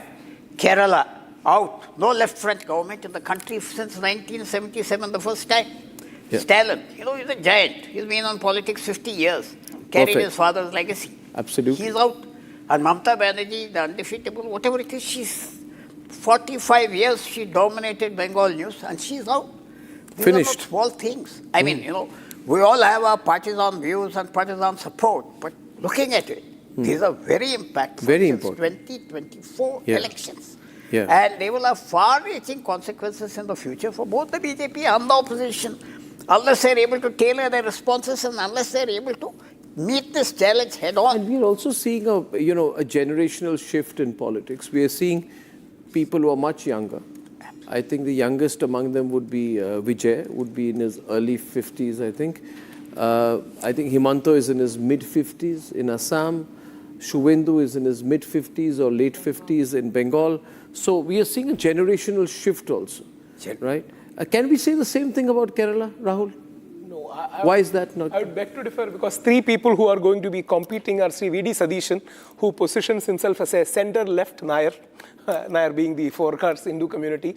Then there is Sri Ramesh Chinnathila, who is positioning himself slightly towards the right, appealing to the community organization. Then there is Sri K.C. Venugopal, who is the very close confidant of Sri Rahul Gandhi. So, and let us be very honest about Kerala. There happens a minority consolidation. Otherwise, this thing won't be there. Nearly 60 to 65 to 70% of Christian-Muslim consolidation was in favor of Congress, and I hope the percentage vote we have here for the BJP. Let's just look down here. While you please continue analysis, I'm going to pull down the vote share in Kerala for the strong BJP. Minority consolidation, Kerala being a 50% minority state. That's what really helped Kerala to bring a forward community Hindu chief minister. So that's a fact of the matter. But then the fact also will be, Rahul, that the BJP will have to get its act together in the south of India. Correct. 11.5%. Huh? 11.5%. 11. I think what we are going to see now is that the BJP will do its brainstorming and say we're doing very well everywhere, but we're not doing very well in Karnataka. We're not doing well at all in Tamil Nadu. Rather, we've ceded ground. We gained a bit. We ceded ground. We're not doing equally well in Telangana, right? We're not doing very well in Kerala. I mean, Rajiv did put in a hard work. But I'm just saying that all the southern states, would it be right to say that the BJP has a lot of hard work to do in the south? Absolutely, yes. One, their organization, Sangh and RSS is not, it would be surprising for many, the RSS is second strongest in India in Kerala. But still, their organizational strength is not that much. And the major community bloc that BJP is eyeing, the Nayars and the Nasranis or the Christians, they are still with the Congress. So with this win, Congress in effect took back nearly 45%. The BJP vote share has actually gone down this time. Exactly. It's been a very disappointing result in Kerala for the BJP. Its party goes down to 11.4%. So did the party not fight unitedly? Did they do a bad job? What possibly happened there, Rahul? I really want to know. A quick point, see, what happened is there was a reverse going back of the Nair Christian votes to Congress, that's one. Second, Rajiv Chandrasekharji was very appealing. Let us be very honest about it. He was very appealing, cutting appealing across. For which constituents? Mainly the middle class, upper middle class, let us be honest. And he was also, he was very right in the Chhattisgarh none issue and all. But FCRA, when brought at a wrong time, I don't think even anybody in BJP will agree that it was brought at a right time. It was unnecessarily brought at a time where the Christian community got scared. So those possible votes went back to be above Congress, and that's what really happened in Kerala. Well, this is very, very interesting. We must also credit Pradeep Gupta of Access My India. He's the only guy who predicted the TVK, probably doing as well. Maybe they've done even better than he predicted out here. But yeah, now Gaurav Gogoi has lost from Jorhat. This is a big story out here, that Gaurav Gogoi has lost the election from Jorhat. My Mr. Ratnakar Tripathi, end of the Congress party in Assam also. Now, why I'm saying the end? Because if you see the drubbing the party has got, and this is pathetic. The party is broken structurally. The top leadership has gone, and all to keep Gaurav Gogoi happy. Gaurav Gogoi can't connect, and the party has really collapsed. I mean, they haven't even got 20% of the seats. Really bad situation out there. Gaurav Gogoi loses. Any thoughts, Mr. Tripathi? Yeah, everybody knows that you don't have any love lost for Congress. And I have not manipulated this result. We are 27, we are 29 last time. Yes. Right? Gaurav Gogoi has lost. Gaurav Gogoi has lost. Right. But we are still there. So you can't say that we have been wiped out. So you said we have done worse than last time, but it's okay because we are Congress. What is worse than last time? Okay, Gaurav Gogoi loses to the BJP. Gaurav Gogoi loses, that I can say. Yeah. Even I think your Suvendu lost Bhawanipur. Why did you say Suvendu? Huh? Suvendu. You said it. Suvendu. Yeah. He lost Bhawanipur. Ladies and gentlemen, I also want, I want. Does that minimize or decimate Suvendu Adhikari? I mean, I'm saying the BJP is going towards 200 in Bengal. He contested two seats, Abhishek Kapoor. Okay. There's an important point Shravan would like to make. Shravan. Well, in fact, two quick points here, which many would say is decisive towards the victory for the Bharatiya Janata Party. Two faces. One, Ratna Debnath, mother of Abhaya, Arjikar victims, mother there. And throughout the campaigning, all that she spoke about was that this fight is for the justice for women of West Bengal. Yeah. The second is about Sandesh Khali. Sandesh Khali was the very place where you've had Trinamul Congress leaders starting from Shashi Panja, who literally ridiculed, saying that nothing really happened. You've had TMC's strongman there going in and, perhaps pushing people out. Chapa vote was essentially spoken about. Now, these two women that you see perhaps would be seen as the biggest symbol of resistance against Mamata Banerjee. Two faces, which I think the state of West Bengal has essentially sent across by saying that women of West Bengal It is generally believed that there was a political curse on Mamata after the way she supported the rapists in Sandesh Khali. And that curse has come into effect right now. A lot of people are sending messages to Republic Bangla today, and they're saying that we will stay alive because of you, because the way Mamata went after the people. And, you look at the North Chabbish Pargana numbers, which are on air right now, and these are in heartland areas of the Trinamul Congress, where the BJP has hit in so hard and hit them so badly. I feel that this is now the end for the party for a long, long time. They've got a national election coming up where they'll fall further. And then the violence of the panchayat elections they can't do. The number of hundreds of people who have died and been killed during panchayat elections. So the Trinamul became a killing machine, to stay on in power. But I think it's over. I just wanted to step in for that. Yes, please. So we were discussing the national impact. Madhuvanti, despite the disappointment, okay, you want me to take a break? Okay, I'll take a very short break, ladies and gentlemen, and come back right after that, please. Thank you.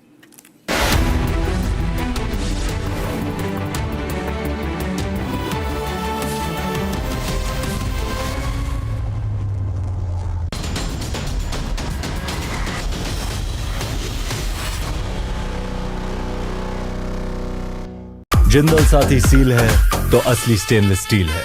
तो जब भी आप stainless steel pipes and tubes खरीदें, Jindal Saathi seal जरूर check करें। Jindal stainless, India's leading producer of stainless steel.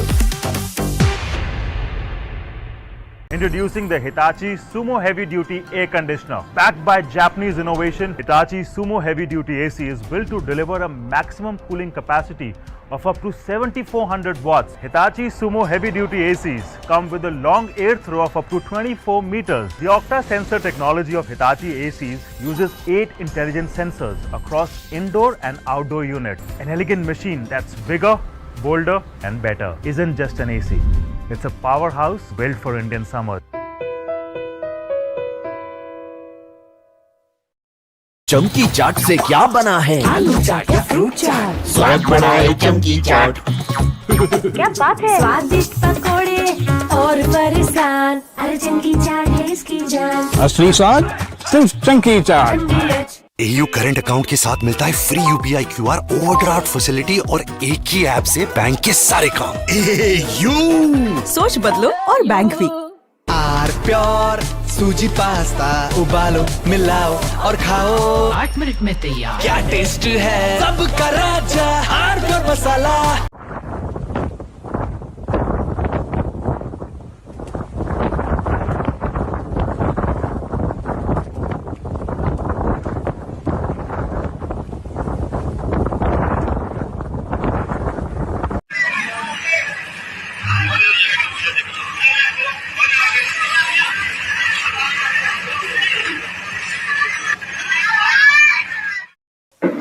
हम लोग घूमने गए हुए थे। सिस्टर का थोड़ा सा था मौसम, सुबह थोड़ा सही था तो बोलती चलो चलते हैं घूमने। हम लोग वहाँ गए, फ़ोटो सेशन वगैरह कर रहे थे। वहाँ से हम लोगों को इन्फॉर्मेशन मिलती है कि आप लोग जाइए, आप लोगों की वजह से क्रूज़ रुका हुआ है। थोड़ा सा 5 मिनट और हम लोगों ने फ़ोटो सेशन किया, फिर उधर से अनाउंस हुआ आप लोग जाइए, आप लोगों की वजह से क्रूज़ रुका।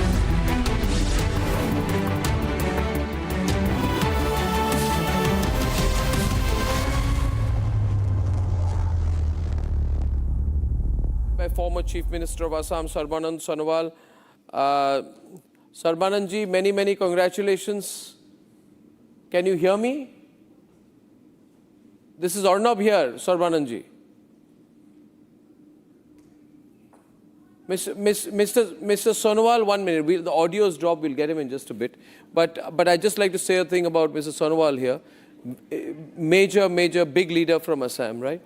Former chief minister, student leader, sort of like a contemporary to Himanta, and big player in Assam. Mr. Sonowal, can you hear me, sir? Mr. Sonowal, huna paise ne? Arnab hai koisu? Hello. Can you hear me, Mr. Sonowal? Arnab here. Hello.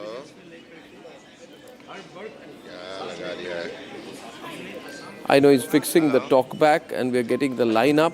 I'm not told yet whether I'm connected through or not. Okay, we'll wait for a bit, I guess.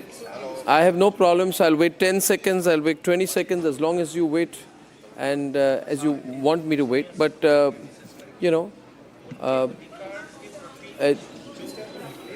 Abhishek, you got to look up because you're on air. Yeah? Thank you. Mr. Sonowal, can you hear me? Arnab here.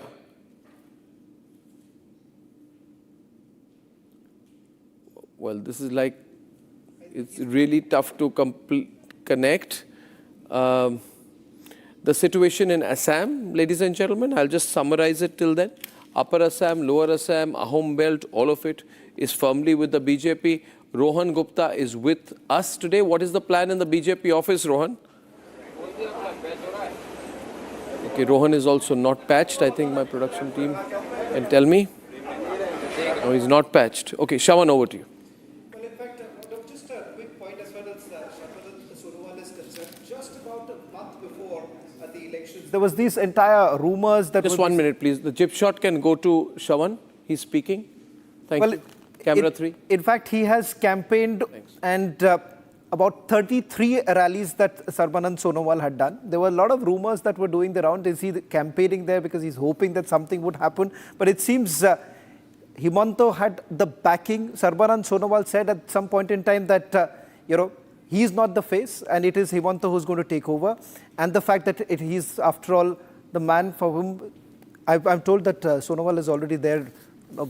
We'll try and see if we can go across to him right now. I believe he's part of that BJP meeting that's taking place. Okay, Mr. Sonowal, can you hear me or not here, sir? Yes. Hearing. Good afternoon, Good afternoon and congratulations, Sarbananji. Thank you. This is a very big and more importantly a widespread victory. Very rare to get seats go up from 77 to 97. This has gone beyond the BJP's internal expectations also, I'm told. What is the reason for this pro-incumbency? Now, Arnabji, right from the beginning, the first day of my campaign, when the media person asked me about the future prospect, particularly in this election, I categorically mentioned the figure 100 with our allies. 100 with our allies. Yes. That was my figure. I was sticking to that figure up till this morning. So I believe my particularly fate proved to be the happening in reality. So I am really thankful to the people of Assam for this historic mandate, and particularly I am thankful to Honorable Prime Minister Narendra Modi ji, Honorable Home Minister Amit Shah ji, and all others central leaders who have campaigned in the state of Assam in the last this particular assembly election, and also the dynamic leadership of Dr. Himanta Biswa Sarma, who led particularly in this election from the front in this state. And because of our teamwork under the leadership of Honorable Prime Minister Narendra Modi ji, we could able to win the heart of the people of Assam. In the last 11 years, whatever developmental program we could able to execute within the time frame, that too with quality. That is why people have reposed their faith again in our leadership, and they firmly believe that if BJP is there, peace is there, prosperity is there, progresses there, and the people of Assam will always, with their self-respect, could able to create history in their near future under the leadership of Honorable Prime Minister Narendra Modi. So this is what the people's kind of people expression through their mandate. Mr. Sonowal, what is the future of the Congress now in Assam? We just got news that even Gaurav Gogoi has lost his own seat. There is no future. 25 seats. There is no future for Congress in this state of, that should better close down their office. You think so? You really, I mean, would you ever imagine they would go down to 25? Yeah, because look, Congress in the last 55 years of their regime, you remember, they have ruled the state of Assam more than 55 years. During that time, whatever misdeed they have committed, that is why people of Assam had been forced to stay in the darkness. And in spite of having all kind of resources in the state of Assam, but because of their corrupt practices, misrule, people of Assam had been denied justice. But Honorable Prime Minister Narendra Modi ji, since 2014, he has taken the agenda of Assam, the people of the Northeast, on the top of the national priorities, and as a result, out of applying his wholehearted effort with his colleagues of the Council of Ministers in the last 11 years, whatever transformation people of Assam could able to witness and able to get benefit out of that. As a result, the people of Assam feel well secured now, and they feel that their jati mati bheti, their land, their forefathers' land, their identity, their culture, their language, everything will be always secured under the dynamic leadership of Honorable Prime Minister Narendra Modi ji. That is why they have brought back BJP again. And in the state of Assam, Dr. Himanta Biswa Sarma, whatever way, he has put his effort, untiring effort, and through his hard work and dedication. And as a result, Assam has become one of the fastest growing state in the country. So this particular identity, this particular stature is unique for the people of Assam, and that is why the people of Assam has given all wholehearted support to BJP and its allies, and that is the reason why we could able to achieve that magic figure. Well, that's amazing. I also think it's very gracious of you. Look at the maturity of Sarbanand Sonowal. He has mentioned Himanta Biswa Sarma twice. He's an ex-chief minister. He's built the base of the BJP in Assam. He's very active. Uday Maurkar is in the studio, Sarbanandji, and he's saying that the way you are speaking is very rare in Indian politics. It is very rare. Uday, you can tell him directly. You can say to him. The way you made way for Himanta Biswa Sarma, I think it's an example for Indian politics. Not just BJP, everybody. Very disciplined, and we are all working for the nation. Yeah, good teamwork. That objective we cannot forget. Yeah, we are working for the nation. Yeah, our needs are there. Our needs are also there, But then nation comes first. Yeah, this is that we cannot forget. Yeah, this is quite amazing, Sarbanandji. I must tell you that. Many people often say that is there a rivalry between Sarbanand Sonowal and Himanta Biswa Sarma? But I think that they worked as a team this time. I think the whole BJP has worked very much as a team. And while I think also BJP had to give more attention to Bengal, right? Central leaders. So Assam got less attention than Bengal. Am I right? But they didn't. But the party stayed together. Arnab, another instance of this. Let me answer that. So, Mr. Sonowal? Okay. Okay, let me just say thanks. Okay, he's got lots of stuff to do. There is another instance. Arnab, just let me add. Yeah. The way Rajnath Singh... Rohan, I'm coming to you here. The way Rajnath Singh ji praised Yogi more than once. Yeah. In fulsome, it was fulsome praise. Yeah. That is also an example for the nation. Yeah, it is. It is. And ladies and gentlemen, I am seeing one point I want to mention now, that no Trinamul leader, Rohan, this is for you, no Trinamul leader is willing to come and talk. There is hedging, there is sledging. There is a feeling, and there are reports that these Trinamul leaders, many of them could try to run away. There is a fright now, Rohan. There's a fright now about being caught for various acts of corruption, misdemeanor, murder, rape, etc. of the past. What are you hearing? I mean, we've not seen a concession of defeat. Instead, Mamata came and said, I won't lose till the 18th round. What are you hearing from the ground? Rohan, who spent an incredible time on the ground this time for the BJP. See, there is a strong fear in these gundas and so-called anti-social elements of TMC.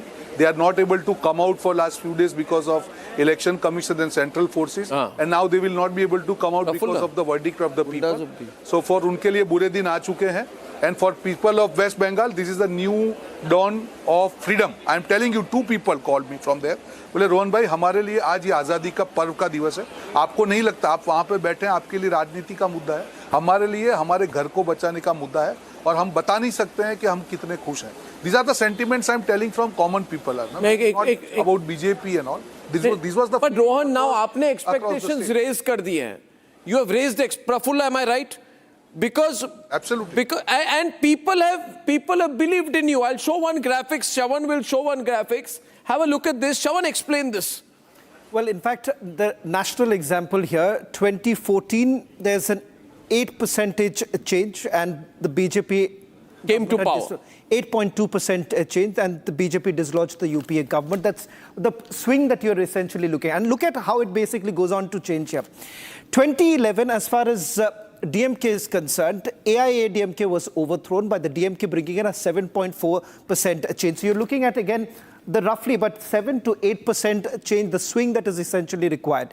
Again, as far as the gap that was seen, the 10% gap between the Trinamul Congress and the BJP here in Bengal, 2026, 7% change, and that ends Mamata rule. So we're talking about a national pattern that basically emerges, the gap between the parties here and what it requires in terms of a positive swing. Yeah, so it could even become bigger, because when I'm seeing the numbers in Bengal now, I just want to say Prafulla is 4 seats away from 200. It's 196 leads now. Prafulla Ketkar, and he's done a lot of work for the Sangh on the ground. What is remarkable here is, from first vote counted, there is a consistent gap of 4.5 to 5% between BJP and TMC. Yes. BJP has switched from the rise that Shravan was talking about, from 38% to almost 45%, while TMC has come down from 48% to 40%. So TMC in effect has lost 41%. Around 41%. 48 to 41, minus 6. So exact 7% gap that Shravan was talking about. The TMC has lost 7% vote, BJP has gained 7% votes. Plus, if you add on the ISF and the other factors where Muslim votes got divided, then there is additional dent seat-wise when it comes to the vote-to-seat conversion. So TMC in effect has, could not consolidate the traditional vote that it proudly talked about, the 30% guaranteed vote. And on the other hand, allowed BJP to consolidate the 70% vote on the issues of national security, on the issues of illegal migration, on the issue of cleansing the, entire poll. Because people, even in studios who talk about 27 lakh, this, that, it was Mamata Banerjee who went to the court. It was not BJP that went to the court. And on all other places, it is the election commission that conducted the SIR.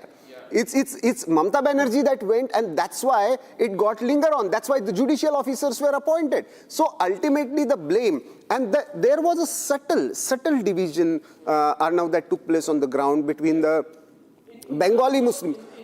Just to look at the scale of the loss, and maybe we can fire the graphics on the VIP, sort of the prominent candidates. Some names, the one person who's winning substantially is Firad Hakim. Mamata Banerjee has a considerable lead of about 11,000 over Suvendu. She's at 41,000. Suvendu is at 29,000. But everybody else is losing. Shashi Panja is losing, and she's losing by a big margin from Shampukur. And you have basically seen all the BJP leaders with substantial leads. Dipendu Adhikari, Suvendu Adhikari, Ashok Dinda, Hiranmoy Chattopadhyay, Dilip Ghosh, Agnimitra Paul. A lot of these people, this is going to be a fresh and brand new assembly that is now going to build up. You know, there are going to be a lot of expectations. And look at the heavyweights who have lost from the Trinamul. Trinamul has lost Siliguri. Wipe out. If you would have said earlier, wipe out Siliguri. Gautam Dev, thrown out. Arpita Ghosh, Balurghat, gone. Narugopal Mukherjee, Barampur, gone. Muslim audiences, gone. Adhirandan Chaudhary has lost.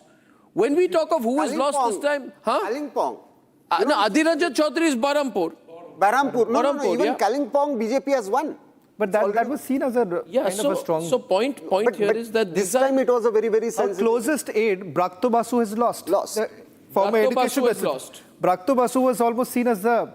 But if you see that, you know, Mamata Banerjee is still, you know, crying foul. She has released her video. On the other hand, BJP has clearly given instruction to the Okay, we just saw the pictures of Suvendu Adhikari leaving his residence. We don't know where he's going. I think he's going to go to his assembly voting constituency here right now. So those are the visuals of Suvendu Adhikari leaving his residence. Or we're also told he could have to go to Nandigram with his winning constituency out there.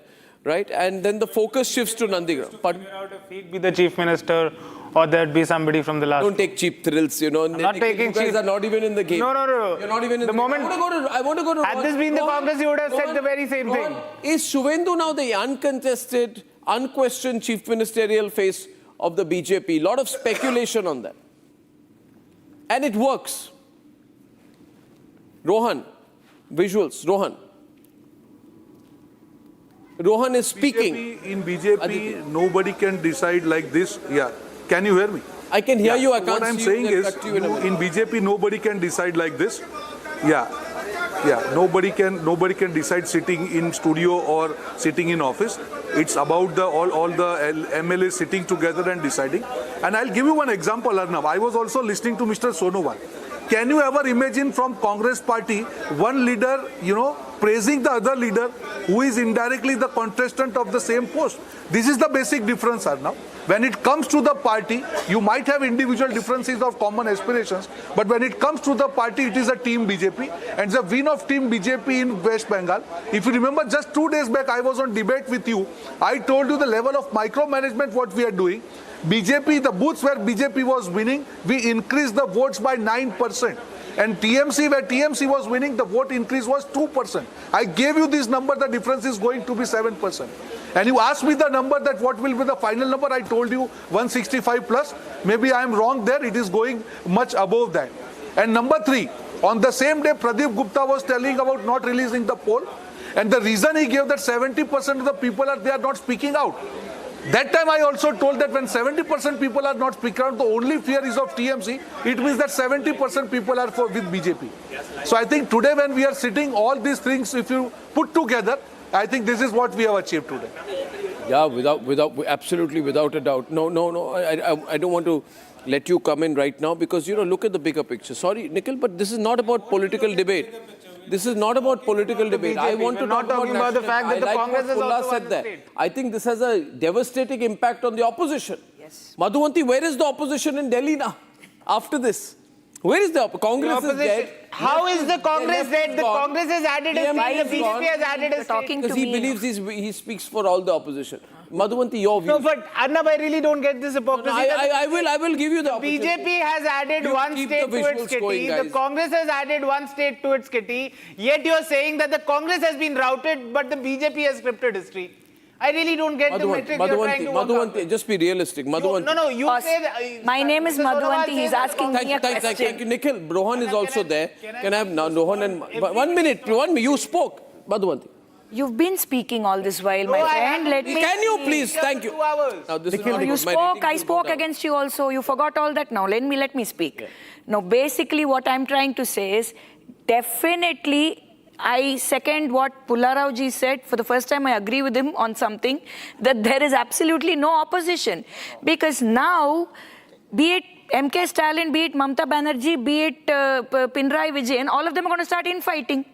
So I really don't know what's going to happen to Rahul Baba, because I don't know what he's going to do. He has to satisfy each one of them, no? Because each one's going to start cribbing, saying, I aligned with you, so I lost. I aligned with you, so I lost. I aligned with you, so I lost. So let's see what happens there. That is going to be a huge issue.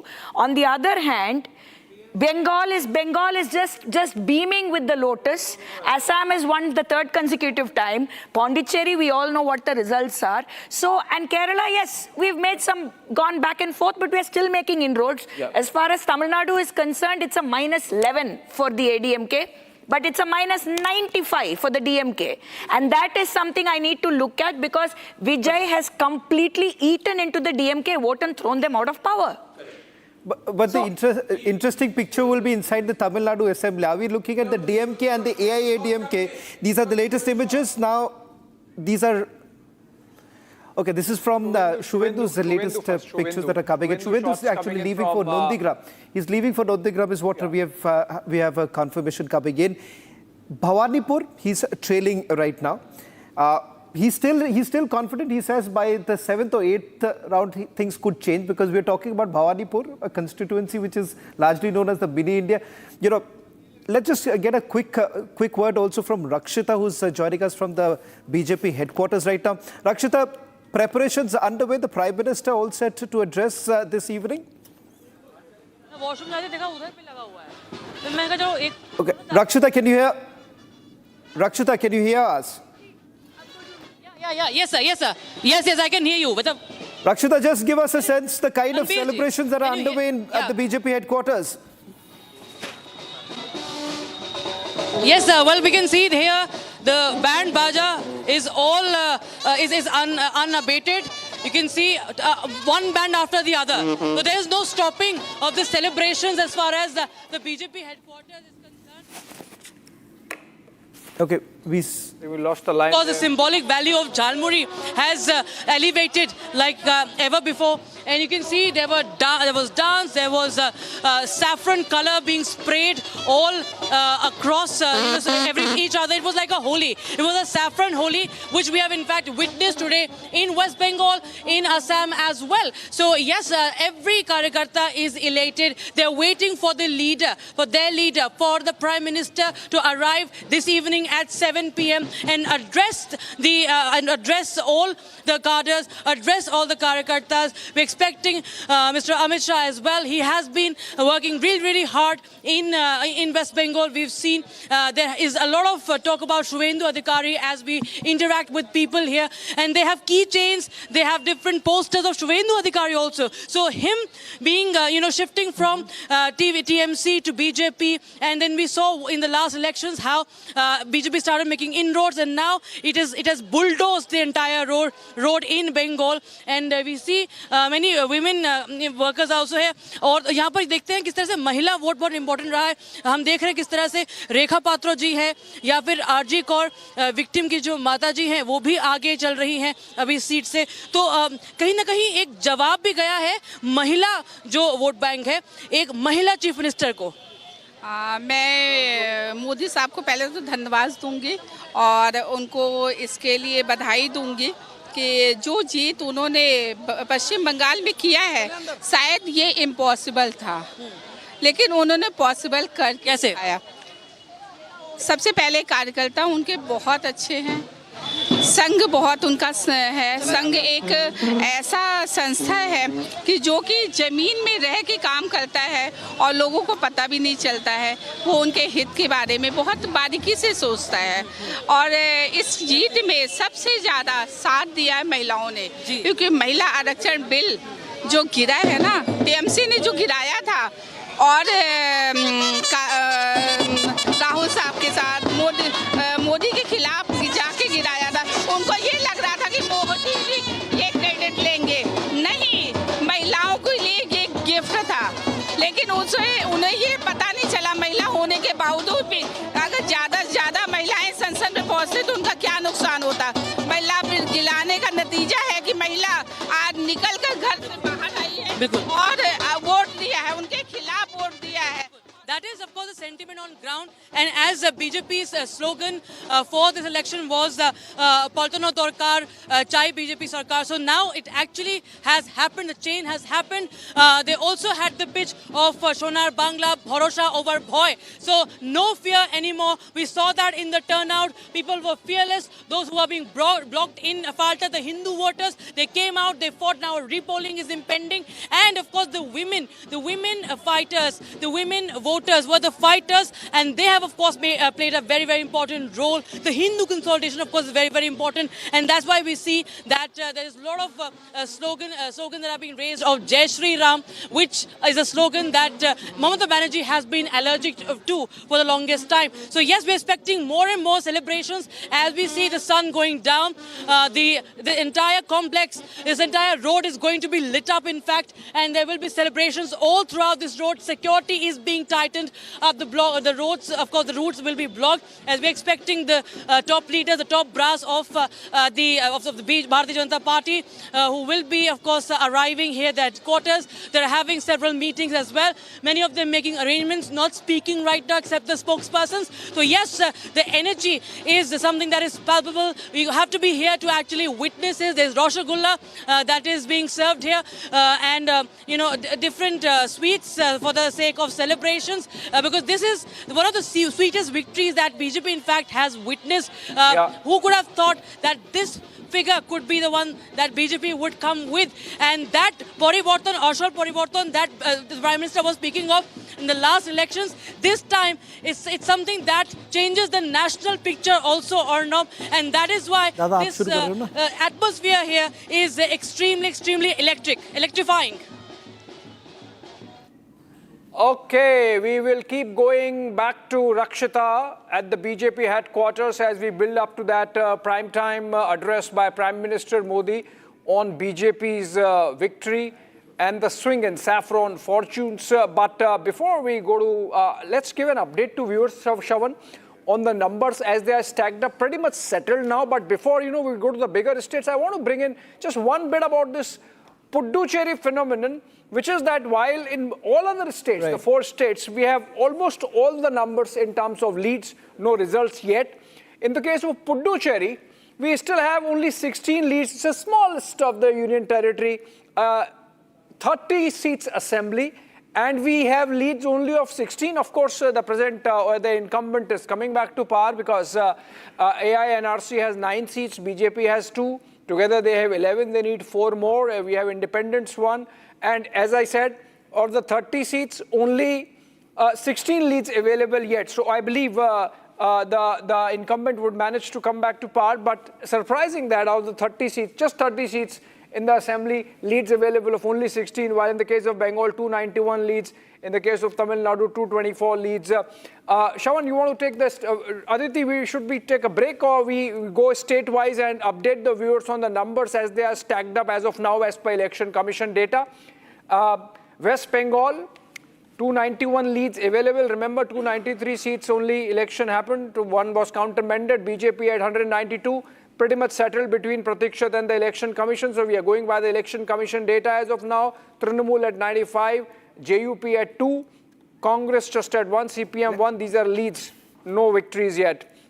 Let me just also quickly take the key candidates here, the big faces of the BJP and the Trinamul Congress. Nishit Pramanik, former Union Minister, he's been leading from Matabhanga, that's the SC seat. From Dinhata, it is Udayan Guha. Gautam Deb, who was considered to be a close aide of Mamata Banerjee from Shiliguri, is trailing right now. Adhiranjan Chaudhary is trailing from Behrampur. Ratna Debnath from Panihati at this point in time is leading. Madan Mitra is again leading from Kamrati. From Damdam, Bharat Bosu is trailing. Sujit Bose is also trailing from Bidhannagar. And Rupa Ganguly, in fact, is leading from Sonarpur Dakshin. Kolkata Port, Firhad Hakim, in fact, the lead has only increased. Mamata Banerjee from Bhawanipur is also leading. Suvendu is trailing from Bhawanipur. And Rajbihari, from Rajbihari, Swapan Dasgupta has been leading. So it's clear from the picture that is emerging right now. Trinamul Congress is on its way out. The BJP is pretty much settling down. And I think that they'll take a huge solace from the fact that they've breached some of the strongholds of Trinamul Congress. Everything can happen in an electorate after the elections, and it is the beauty of the democracy, I think so. And of course, when TMC is losing, TMC has to find out the reasons for which this vote percentage has come down, for the reasons for which such key candidates are losing almost. Right. So these are the things which they require to look into. If at all they want to come back. This argument that is being made right now by the Trinamul Congress, especially some of the analysts, they are saying that, look here, this is the SIR impact. But the reality is this: if you really look at the constituencies, particularly where the SIR deletion has been higher, you wouldn't see much of a Trinamul impact. The BJP seems to have taken a bit of a hit there. So this SIR impact is not just for the Trinamul Congress, from the inception of the election process, it was a stand of. No, but all this while you made it look like it was only the. It was the stand. But look at the constituency. Some of the constituencies. It was a stance of the party. It was a party line statement of almost all TMC leaders that SIR had played a key role for which they will suffer. They may suffer. That but it does not look. They were having a preconceived notion to that effect. No, but it does not look like. Now that was a notion. That was a notion. That was a notion. Now results are almost out. Different picture altogether. Of course, we have to. At least I'm telling you from the rough count that I have, at least about 11 seats. 11 seats where the deletion were basically on the higher side, and Trinamul Congress, there was a massive hue and cry. Dharmendra Pradhan, okay. Get boss. Prafulla, just a quick response before we get our big guest is joining us in a short while from that. Just the way Secular Front, the way Humayun Kabir, these people have given a dent. Right. Please, don't underestimate this thing that has happened in Bengal. Congress won 16 seats out of 25 in a Muslim-dominated area in Assam. Right. Right? In Kerala, along with Muslim League, again, in entire Malappuram region, Congress has swept. Congress tried to do that. Congress couldn't do that, barring few pockets. Berhampur also they lost. Okay. So it is the Secular Front and Humayun Kabir who has given a dent to TMC vote, not Congress. They didn't shift to Congress. That is a clear-cut trend. Mamata Banerjee taking Muslim votes for granted and relying, contrary to her earlier stand when Communist Party was in power, she was the one who used to question Communist Party on illegal migration. The same Mamata Banerjee is now promoting it. She is paying the price for it. Simple. She is paying the price. In 2021, she used all the might, the state machinery, gundas, everything. It didn't find resonance because the argument that was made that, look here, we are not responsible for it. The Union Home Ministry is responsible for it. They are supposed to be ensuring that there's no infiltration that is taking place. No, but you are standing for them. See, you are the way she fought entire SIR argument. It gave a message that Ghuspetia argument worked. Yes, it worked. In Assam, it worked. This was the argument because some just after the exit poll said that Ghuspetia is an issue that is old. And the Trinamul Congress was basically sending across this message that, look here, it is the Home Ministry which is basically what has come till 2011, Mamata Banerjee was fighting on this issue. That we have to look into that. What has impacted after the whole result comes, whole percentage of vote comes. No, there are multiple issues. Of corruption, vote percentage, women's security, vote is the main. Ghuspetia, so these things have all over national security concerns and Hindu Asmita. All these 5 issues are together. Let him speak and then you can. All these 5 issues, at least 5 ministers had to face corruption. It's a disgrace if this happens. 2, the women's security was clearly an issue since last election, but after Adhikari it became a very sentimental issue. Lose it to a Christian. Sandesh Khali, we have seen what we have, and in not a single incident West Bengal government and TMC has taken any sensible stand on women's security. Partho can I just also go? 1 minute. This allegation was raised, but he was not made the candidate. You know, Uday, the entire argument that has been made in West Bengal here was also about the fact that welfare schemes, roughly about 11 welfare schemes that were still activated, Lokhi Bhandar being one such, women voters are being targeted completely. They have been getting this all this while. But it seems that just before the elections, they said that for the BJP made it very clear that we're going to give you a little bit more than that. No, that has been happening. You know, the competitive kind of welfareism. Welfare schemes, but from the past we have also seen that many welfare schemes have been brought by different other parties in different elections. After that also they have lost. So it is not a straitjacket formula. Any election is not a straitjacket formula. Okay. No, on the other hand, what BJP did, that we are trying to give you so many things from center, and Mamata Banerjee is not allowing to, get it implemented. Like, for something that people had gone by that. What can be done? I think, it's a basket of issues. I remember countless debates my friends would say in Tamil Nadu and Kerala, the temple issue is going to do wonders. They didn't. Your issues that you point out today may be relevant, but the critical fact was internal. Did the government deliver the perception it had in the people there? Okay. So that is I'm not saying, sir, it is only a single issue. I'm not saying it is a single issue. Even in case of Kerala and Tamil Nadu, basically the delivery of governance, the corruption-related allegations, the kind of... Is there a similarity between the corruption cases? Yes, no, even the gundagardi. In Tamil Nadu, we don't talk about the money power. So in Tamil Nadu, when it comes to... Can I give a statistic? Okay, we'll slip it. We have to take a break. But an interesting statistic, because it's money power. The cash seized by Election Commission from Bengal was 500 crore rupees.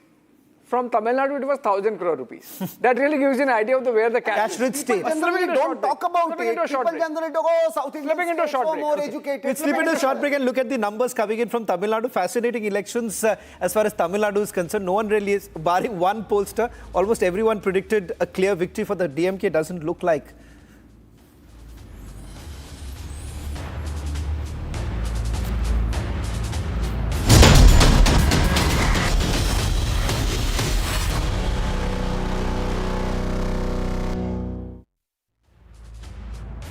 QSMTHE, the world's foremost university rankings organizations, have ranked Amity amongst the top 3% universities globally, making it among the very few Indian universities to be included in both rankings.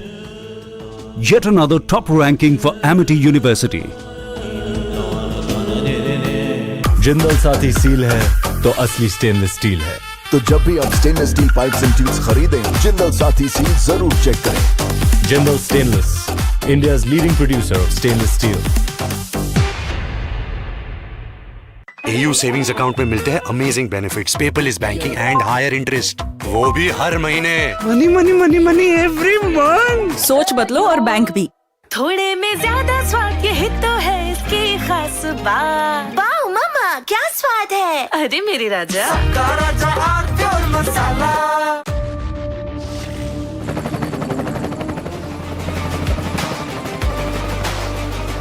Character, the taste of success.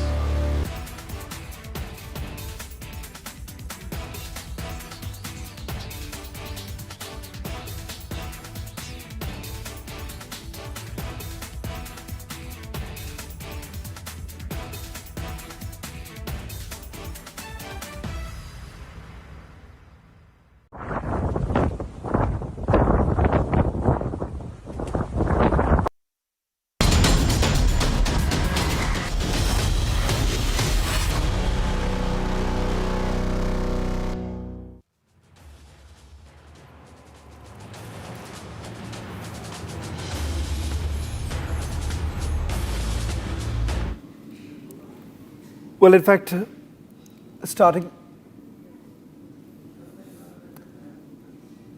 Well, these are the latest images now coming in from Chennai. In fact, images that came in from Vijay's residence where you've had his family members all celebrating. One of the most fascinating aspects emerging from Tamil Nadu, something that wasn't really predicted, Uday Markar, if I can bring you in, is what was seen as a rejection of, many would say, cadre-based politics in Tamil Nadu. The very fact that these were very strong cadre-based parties. The DMK, of course, AIADMK, to a certain extent, they've taken a hit. But almost everyone who spoke about Tamil Nadu elections, they said that, look here, TVK isn't a cadre-based party. They will be limited to perhaps Greater Chennai and urban pockets, because that's where the youth element comes into the picture. But look at the kind of spread that they have had. Western Tamil Nadu, which was again seen as slightly stronghold of the AIADMK, that goes away. Northern Tamil Nadu, that goes away, slips away from the DMK. No one really thought about it. It wasn't the sleeper cell in some way. I think somewhere people were fed up of DMK politics. DMK brand politics, I would say. Okay. That is one. Secondly, Vijay's own appeal, his star appeal is very strong. And thirdly, to say that he did not have any committed cadre is also wrong. But what about ideology? There is a big question mark on that. Isn't this that Vijay has to prove which ideology he is following? Isn't the same trajectory that was actually taken by Arvind Kejriwal? Then as you see, but then I would like to say something. The kind of politics DMK was playing, speaking against Sanatan, correct? Opposing Sengol, correct? So against that there is an option now for the people. Now Vijay has to prove. Now, Sharon, you tell me, when M.G. Ramchandran started his politics. Now, you see, Vijay, listen, one more thing. There was an appeal, no? Which he later converted into, Annadurai faction and Karunanidhi faction, and then we are the true Dravidian thing. But initially, there was no. Most of the people in Tamil Nadu who played actually politics in the name of Tamil language and identity politics, anti-Hindi politics, are actually from non-Tamil background. Most of them. Yes, MGR was. He was a Keralite. No, Malayali, Telugu, Kannada, all these roots, if you see, right from, they are dominating Tamil Nadu politics. Ramaswamy Nayakar, the politics of Tamil identity was played by non-Tamilians. Right. Here, that's why Rajnikant was very, very skeptical. But today what happens? Because all this, when the campaigning was actually taking place, you've had Vijay taking on the DMK primarily. Not so much for the AIDMK. Probably it could have been strategy. Because he realized that there is a strong anti-DMK sentiment on the ground. Okay. One, on the issue of corruption. Two, on the issue, the way money and the, muscle power is being played on the ground. Third, some people do not agree, but there is a sentiment, especially in urban pockets, about Udayanidi's Stalin politics. Many people do not understand, Shravan, entire Tamil film industry is vertically divided now. Because half of the money is actually Stalin's money in Tamil film industry. They've taken over. Mr. Karan would be in a better position to tell us, because somewhere down the line it was the monopoly, or actually a duopoly at some level.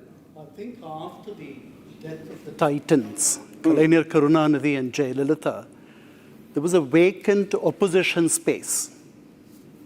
Okay. And that opposition space had to be occupied. Edappadi Palaniswamy was the chief minister for 4 years and 2 months. He did a creditable job as the chief minister. But in the opposition space was conceded to, of all the people, the then governor R.N. Ravi, and then the BJP state head. Okay. So that space had to be occupied. Okay. And the Tamils have always waited for a messiah of sorts. Okay. So now equally interesting now would be how Vijay conducts himself. That'll be interesting. I think so. Numbers are still not are yet to stabilize there. We'll just lead to the interaction that we've had with the star campaigner of the Bharatiya Janata Party in West Bengal, Smriti Irani, someone who spoke fluently in Bengali and had taken the internet by storm. Listen to what Smriti Irani had to say earlier. Smriti Irani is joining us right now. Smriti Irani has campaigned a lot in Bengal, right? And she's very popular in Bengal. She's from a Bengali lineage also. She speaks Bengali, and she's been very active there. And we've seen a lot of women candidates win from the BJP also considerably across Bengal. The margin of victory, BJP now at 193 as of now. Smriti Irani, your first thoughts today? Congratulations. This is a phenomenal victory, unprecedented victory. I'd like you to analyze the victory and its implications in your own words. Today, as I speak to Arnab, I'm reminded of every BJP Karyakarta who died defending the ideology. I pay homage to every female Karyakarta and supporter of the Bharatiya Janata Party that faced abject humiliation. The post-poll violence of the last assembly elections in West Bengal was for everyone in the country to witness. So as I begin my deliberations with you, I also pay homage to the victims of those violent acts. What you see in Bengal is unprecedented, but undeniable. You see the victory of development, you see the victory of hope, you see victory of the prospects of justice. My gratitude to my leadership. It is not easy to hold steady, be composed when your Karyakartas are killed for just lifting the BJP flag. It is not easy for a leadership to maintain a sense of balance and faith in democracy for the larger landscape politically in the country when your Karyakartas are being killed, butchered, only because they want to do BJP as their political activity. So it is with a deep sense of gratitude to my leadership for their composure, for their planning, and to the Karyakarta of the Bharatiya Janata Party who did not lose faith, who did not lose hope. But more than anything else, it is to the people of West Bengal that I express my heartfelt gratitude to. These are people who just wanted safeguards for their own voting capacity, who just wanted somebody to assure them that they'll not die a violent death only because they choose not to support the TMC. So also a big thank you to not only the Election Commission, but also the paramilitary forces that ensured a semblance of peace, ensured that the dance of democracy does not turn into the dance of death, which many in Bengal have witnessed under the TMC's misrule. And more than anything else, Arnab, this result that you see today flash on your screen is also the hallmark of Narendra Modi's leadership. That when we went to people with the promise of good governance, they said, yes, Modi is the only guarantee, he's only the symbol of that good governance. So they chose Prime Minister Modi's leadership, they chose the hard work of our Karyakartas, they chose their own destiny over that of Mamata Bandyopadhyay. And for that, I'll forever be grateful to the people of West Bengal. Now, I will make an on-air request to you. And my on-air request to you is after I finish my interview with you, the brave, courageous, exceptionally honest, hardworking, and very popular team of Republic Bangla, which has emerged as the #1 network in Bengal, despite all the odds, dozens of police cases, FIRs against them, is very keen to have you on their channel. I'm more than happy to go to any Bengali channel today, especially those that have risen above partisan politics and have truly served the interest of transparency and journalism with ethics. So apnar puro Paschim Banglar team ke abhinandan janai, ধন্যবাদ জানাই আর সঙ্গে সঙ্গে পশ্চিম বাংলার এক একটা বিজেপির কর্মীকে আর পশ্চিম বাংলার এক একটি ভোটারকে এই নির্বাচনে ডেমোক্রেসিকে জিত দেওয়ার জন্য বিপুল ভোট দেওয়ার জন্য অভিনন্দন আর ধন্যবাদ জানাতে চাই নিশ্চয়ই কিন্তু এই ইন্টারভিউটা আমার এরপরে বাংলা টিম করবে so please line up on Republic Bangla ওরা বসে আছেন আপনাদের সাথে কথা বলার জন্য আর 5 মিনিট আমি নেব আপনার সাথে এত সময় লাইন আপ করে দেব ওকে সো নিশ্চয়ই So my question is, Smriti, that this is the first time a party with a Hindutva platform has formed a government in the state. In that sense, there's an ideological shift from Marxist underpinnings to Mamata, and this time to the BJP. So the BJP also must be quite clear that there's a lot of hope with which the people have overthrown the Trinamul Congress. Do you see this also as a negative vote against the Trinamul Congress or otherwise? Is this a negative vote? You must have felt the sense on the ground. Yeah. It is a positive vote for development. It is a positive vote for Narendra Modi's leadership. It is a positive vote for hope. And it is a positive vote for the efforts of every Indian that wants to ensure that this country of ours, the resources of our country, are not enjoyed by illegal immigrants. It is a victory of those who believe in the very concept of justice. It is most definitely defeat of partisan politics. It is most definitely defeat of appeasement politics. It is most definitely defeat of bhaipo politics. It is most definitely defeat of cut money politics. It's most definitely defeat of syndicate politics. And hence, it is the defeat of the treacherous Trinamul politics. Smriti Irani, when you campaigned on the ground this time, how would you compare it to 2021? I think that there are many significant differences. One, the people's belief that our paramilitary forces will ensure that the TMC misrule and its tentacles within administration that are pro-TMC will not this time prevail over the voices of people at large.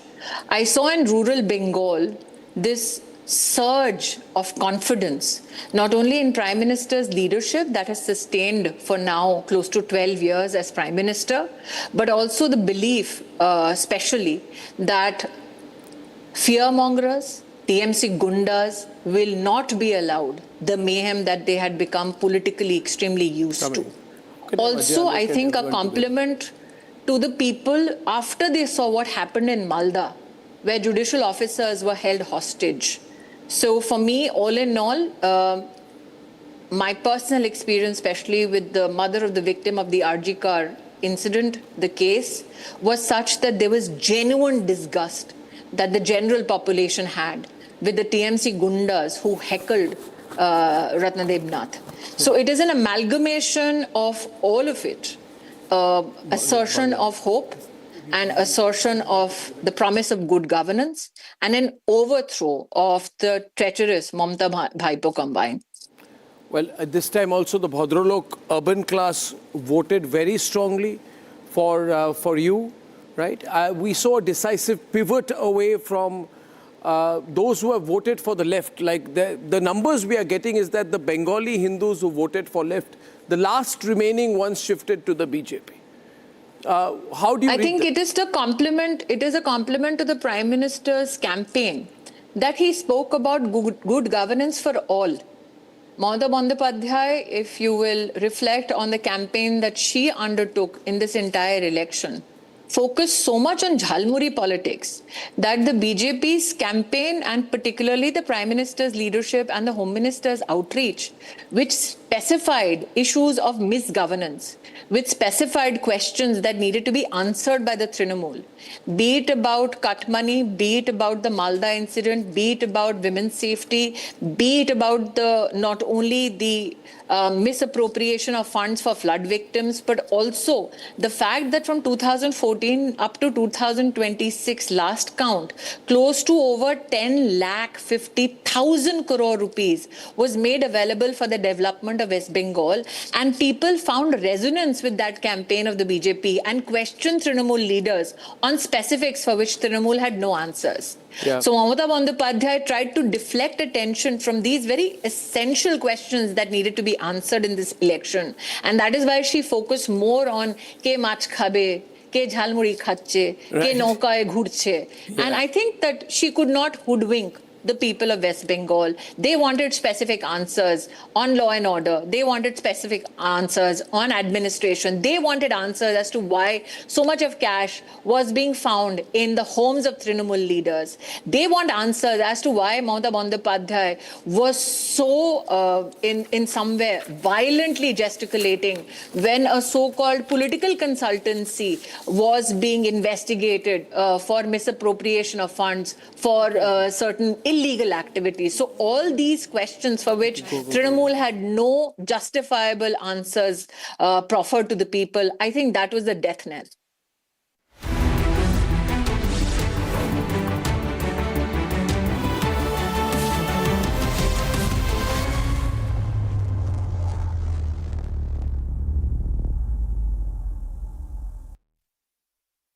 Introducing the Hitachi Sumo Heavy Duty Air Conditioner. Backed by Japanese innovation, Hitachi Sumo Heavy Duty AC is built to deliver a maximum cooling capacity of up to 7400 watts. Hitachi Sumo Heavy Duty ACs come with a long air throw of up to 24 meters. The Octa sensor technology of Hitachi ACs uses 8 intelligent sensors across indoor and outdoor units. An elegant machine that's bigger, bolder and better. Isn't just an AC. It's a powerhouse built for Indian summer.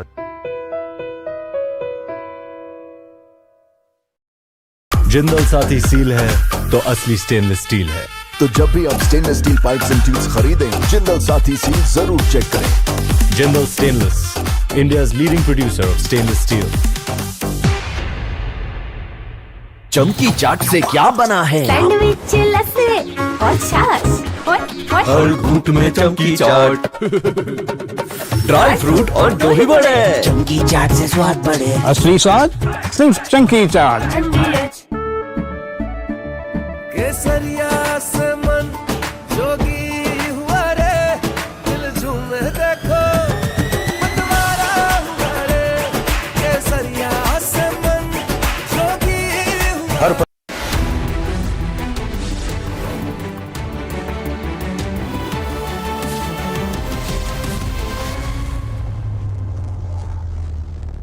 Introducing the Hitachi Sumo Heavy Duty Air Conditioner. Backed by Japanese innovation, Hitachi Sumo Heavy Duty AC is built to deliver a maximum cooling capacity of up to 7400 watts. Hitachi Sumo Heavy Duty ACs come with a long air throw of up to 24 meters. The Octa sensor technology of Hitachi ACs uses 8 intelligent sensors across indoor and outdoor units. An elegant machine that's bigger, bolder and better. Isn't just an AC. It's a powerhouse built for Indian summer.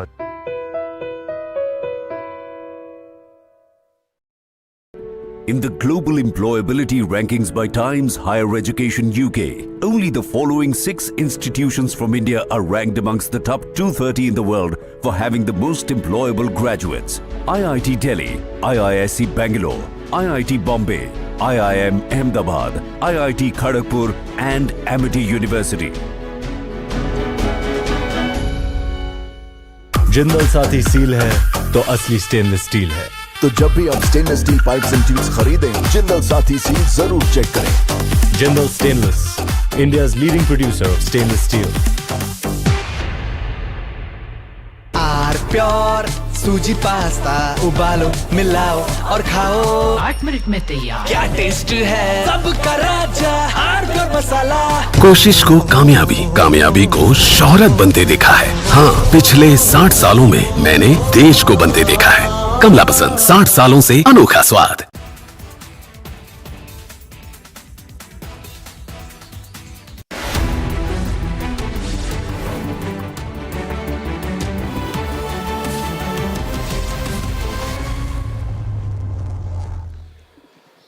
And ladies and gentlemen, I'm joined now from the newsroom with Dharmendra Pradhan is with me, senior BJP leader, union minister, and he has played a very critical role in the result in Bengal.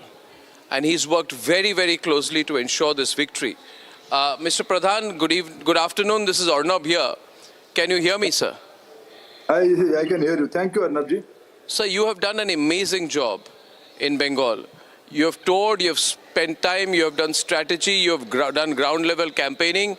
So you are the person who knows the strategy that has led to this remarkable victory. Many, many congratulations to you for what you've done. You worked very closely with Amit Shah to deliver this victory. Now, Mr. Pradhan, when you planned this out, what number did you have in mind? The present number that we are seeing right now, 194, was that within your range of expectations?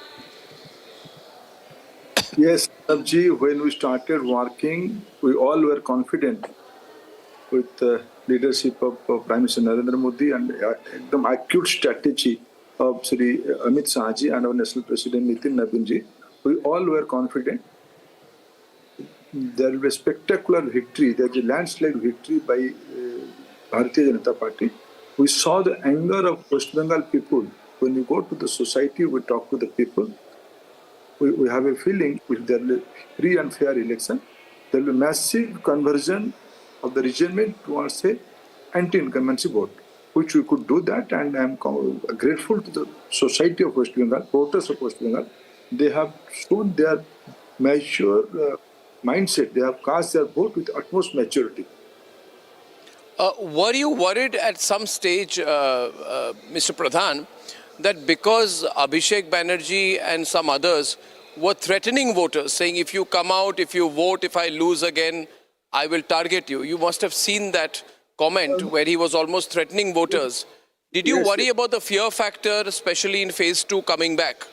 No, not worry, Arnabji. Frankly speaking, we never worried about the Gidhar Dhamki camp. We all are never worried about that. But we know this kind of statement will lead to a massive resentment in the middle class society of West Bengal and poor people of West Bengal. That reflects in the result. In democracy, nobody should think this is our paternal property, this is our eternal right to rule the state forever. I can remind you, you belong to eastern part of country, Arnabji, you know the psychology and sentiment of the locality. There is a new change in West Bengal after almost 50 years, 34, 35 years of left regime and 15 years of Mamata Banerjee's regime. They have derailed the democratic process of West Bengal with fear, with intimidation, with atrocity, with all kind of state power they are using every day on the society. This time, society had outrightly rejected this tactful, this fear intimidation tactics of Trinamul Congress. And what I can say, this is uncivilized speech by Trinamul Congress people. It's not a election time. I'm more worried when Mamata Banerjee said during the Adhikari incident, during Sandeshkhali incident, she herself a woman, she claims to be a woman leader of the Bengal and country. What kind of insensitiveness she showed during those two incidents? Those days we are convinced the regime has to go and it will go, and it has gone. Yes. In fact, as you know, Mr. Pradhan, the most popular network in Bengal now is Republic Bangla. And Sandeshkhali was first as a news story. The stories of the atrocities was broken by Republic Bangla. And over the last 5 years, almost 15, 20 FIRs regularly every year are filed against Republic Bangla by the Mamata Banerjee government. But it became obvious that somewhere there was a crack that was developing. Now what we've seen here is a possible Muslim vote fragmentation and Hindu vote consolidation.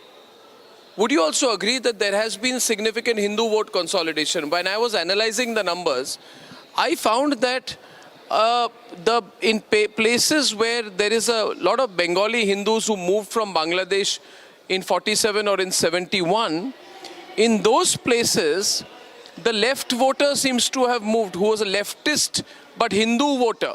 Bengali Hindu who was a leftist, the remaining base of CPM could also have moved. So I said maybe this is a sign of Hindu vote consolidation. Is that an essential factor? How do you read this? Is there Hindu vote consolidation in Bengal, Mr. Pradhan? Arnabji, I see this analysis in a two way. I can remind you, it's not only 1971 or 47. I am taking you to long back 1905, when the Bongo Bongo was there in the beginning of the 20th century. There was a historical and cultural background of that. I think this time, West Bengal people has demolished the veto power of somebody. The garb of veto power, nowadays, Mamata Banerjee and also left people has encouraged the mighty of infiltrators. You are from Assam, in the distant part, my state, Odisha, we all are facing the problem of infiltration.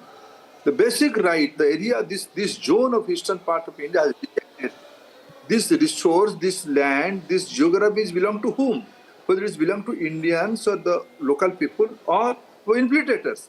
Those who have carved out a separate nation in 47, also after 71, we have India helped to create normalcy in this zone. After that also, geopolitical situation did not change. How long these people will tolerate this kind of undemocratic, unethical things in our society? Should not we react on Rohingya people? If somebody says there is a polarization, let it be a polarization. But resource belong to Indians, resource belong to Bengalis, resource belonging to Odisha, resource belong to Assamese people, Ahamiya people. The ruling party of West Bengal, TMC, and in all India level, Congress party, they are the proponent of Bangladeshi infiltrators' cause. They are the promoter of Rohingya vote bank. I'm grateful to society of West Bengal. They have rejected this kind of appeasement politics, ghetto politics, vote bank politics in a big way. Ladies and gentlemen, with me live is a person who I consider, along with the other leaders, one of the architects of the BJP victory in Bengal. He is a man with a winning touch. Now, Mr. Pradhan, when the left lost in 2011, it never came back. Now, nobody thought that left will go away. But left had some ideological force around it. Trinamul does not even have an ideological force. What do you see as the emerging situation in Bengal? That's question one. Question number two, Home Minister Amit Shah, you yourself and others have said that all the gundas of TMC will be dealt with by you after you win. So the nation wants to know whether you will keep up to your promise of giving strong treatment to the gundas of the Trinamul Congress who have run a mafia raj all across Bengal. Certainly, Arnab ji, you are right. State Trinamul is not a political movement. This is a club of gundas, club of anti-social people. The state patronage given by non-Elzan Chief Minister, incumbent Chief Minister Mamata Banerjee and his Bhaipo Abhishek Banerjee. They are the kingpin of this anti-social network. And not only Honorable Home Minister, Honorable Prime Minister has also publicly said, we have to look into this challenging situation. And I am assuring you again, whatever Bharatiya Janata Party's leadership has said, we have to create a fearless society in West Bengal for the sake of poor, for the sake of development, for the sake of Indians. We are committed to that because what we have promised. Mr. Pradhan, I will end with a personal request to you. Today, one of the most watched channels in Bengal is Republic Bangla. Our entire Republic Bangla team, our viewers would like to hear you briefly on Republic Bangla. So my parting request to you is that after this interview, you give 5 minutes to talk to our Bangla channel. We will hook you up live right now, right after this. If you can be so patient and give us a minute to connect you on. Certainly, Republic has a great role for this change. As long as time you can take, I am here to... Just within 2 minutes, they will connect you. Moyuk, Shornali, our Bangla team, because you also speak good Bangla and you have done such a great work. I would like you to speak to them. So I will thank you at this stage and I will request you to be patient. They will just connect with you on this same line within the next 2 minutes. I'm most grateful and look forward to meeting you again. Many congratulations. Thank you, Arnab. Thank you. Thank you, sir. Thank you, sir.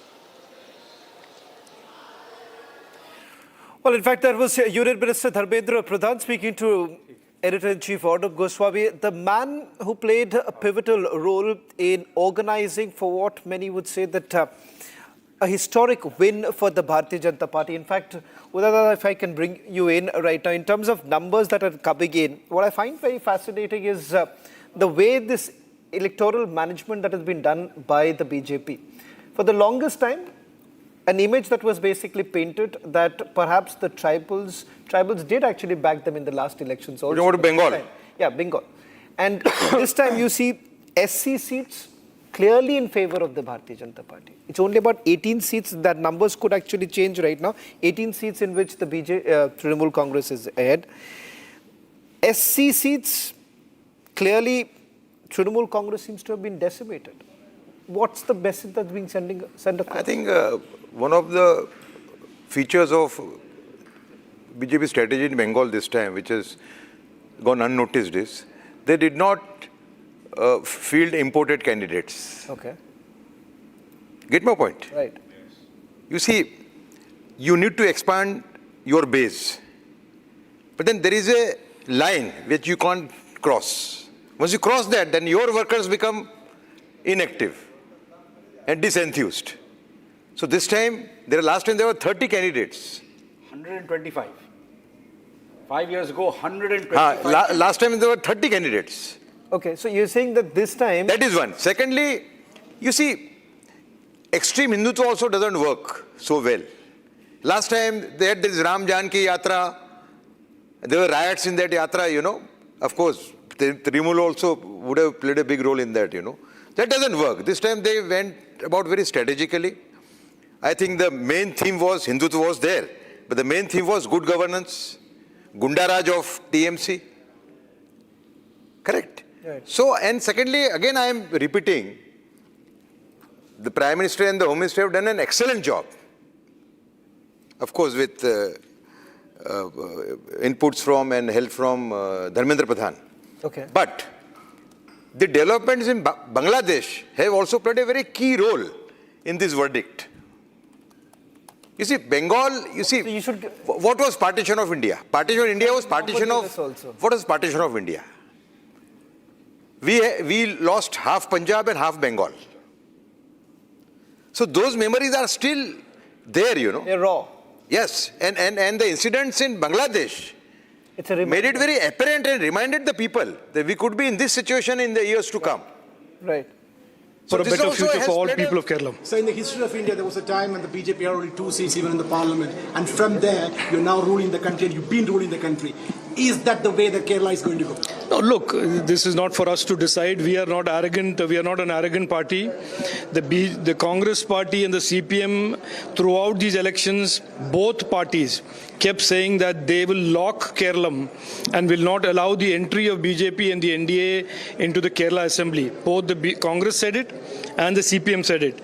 The people of Kerala, Malayalis have decided no, that the people who will decide who will represent them in the assembly are the people who vote, the citizens, and they have chosen to send 2 NDA, a minimum of 2 NDA MLAs to the assembly, and we believe this will be the start of a new beginning for Kerala's development.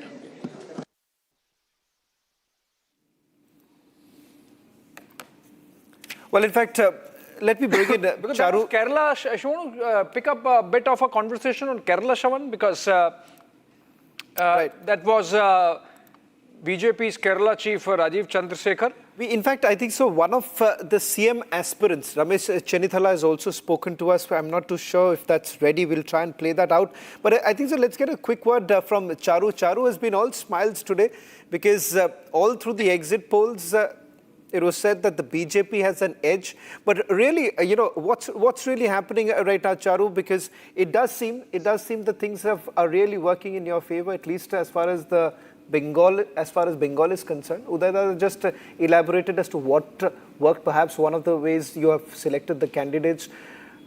Is it now time up for Trinamul Congress?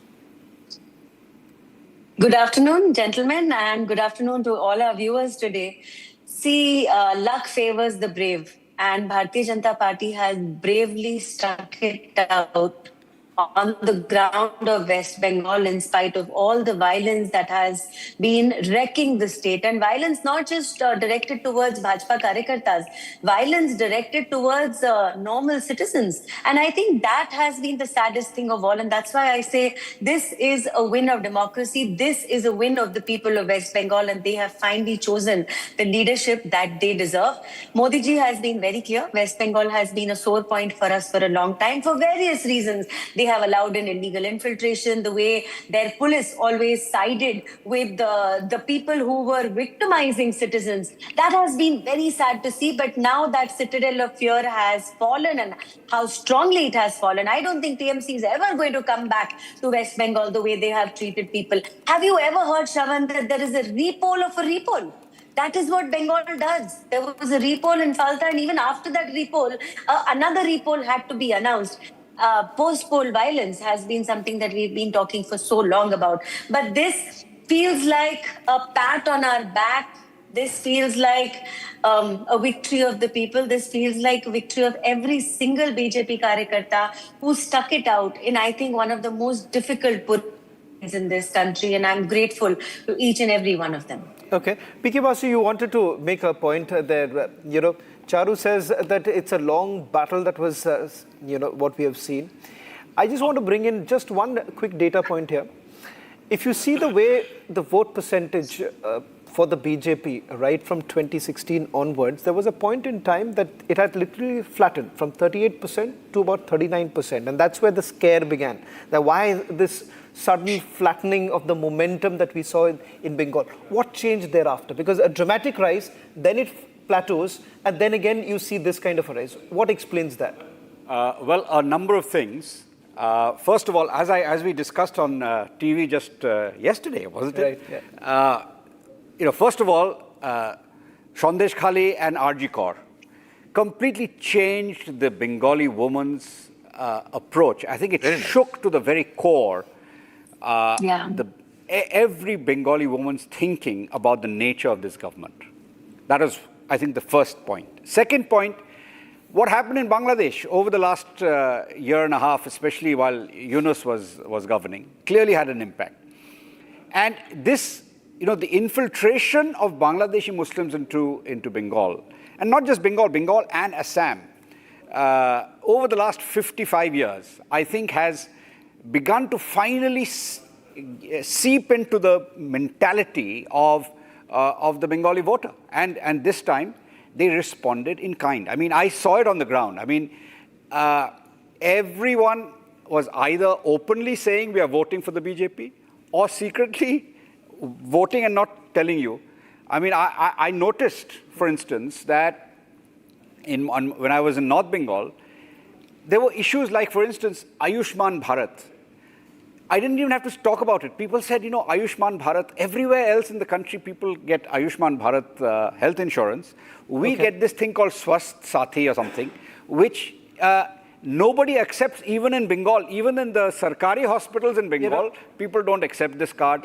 And outside the country. So these are all factors. So all these factors contributed. But, frankly speaking, we need to go back to Shyama Prasad. Okay. Today is a day to say thank you to Shyama Prasad Mukherjee. Absolutely. He was the first Lok Sabha MP from South Calcutta. South Kolkata, he was elected to the Lok Sabha 1952. Okay. And he died I just want to... within just over a year. He was assassinated. Today is a victim. Normalization of violence. In fact, earlier today, you had Nupur Sharma speaking to Arnab, and one clear point that was seen in Bengal, that you've normalized violence. It was basically part and parcel of daily life for the Trinamul Congress. Listen to what Nupur had to say. Nupur Sharma, not to be mistaken with the Nupur Sharma. This is also the Nupur Sharma. She leads an organization called Op India. And I have had the privilege of knowing her, and she suffered so much. She had to move her family because these cowards from the Trinamul Congress made life for her family impossible in Bengal. Because she reported on the communal violence and the Muslim card, they persecuted her family. And Nupur, with a husband and young daughter, had to move out of Bengal. And she called me yesterday and she said, Arnab, what's going to happen? I said, I don't know, I can't handle the stress. But I hope for hell she's gone. I hope for hell, because she ran what was said about the Soviets at one point of time, which was wrong by the Americans, but she ran the evil empire. Mamata Banerjee ran an evil empire in Bengal, which has broken today. So congratulations, Nupur. This is a watershed moment, isn't it, for you as well? Good, Mr. Gurumurthy is on. Why are you taking him off air? Nupur, your thoughts on this win for the BJP? I think the hopeful victory of BJP in Bengal, I'm still being circumspect till 1 o'clock, but hopefully BJP wins. And that victory is going to send a larger message, not just but overall in India, that Hindus cannot be taken for granted anymore. In places like Murshidabad, we've seen about 85 to 89% consolidation of the Hindu vote.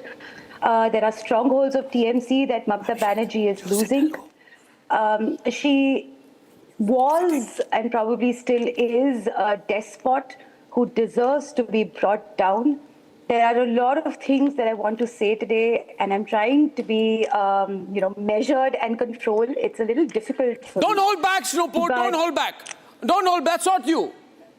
That's not you. Don't hold back. Don't do this. TMC Gundas and the police came to my house and threatened my 70-year-old father, saying that what happens to you if your daughter and son-in-law, something happens to them.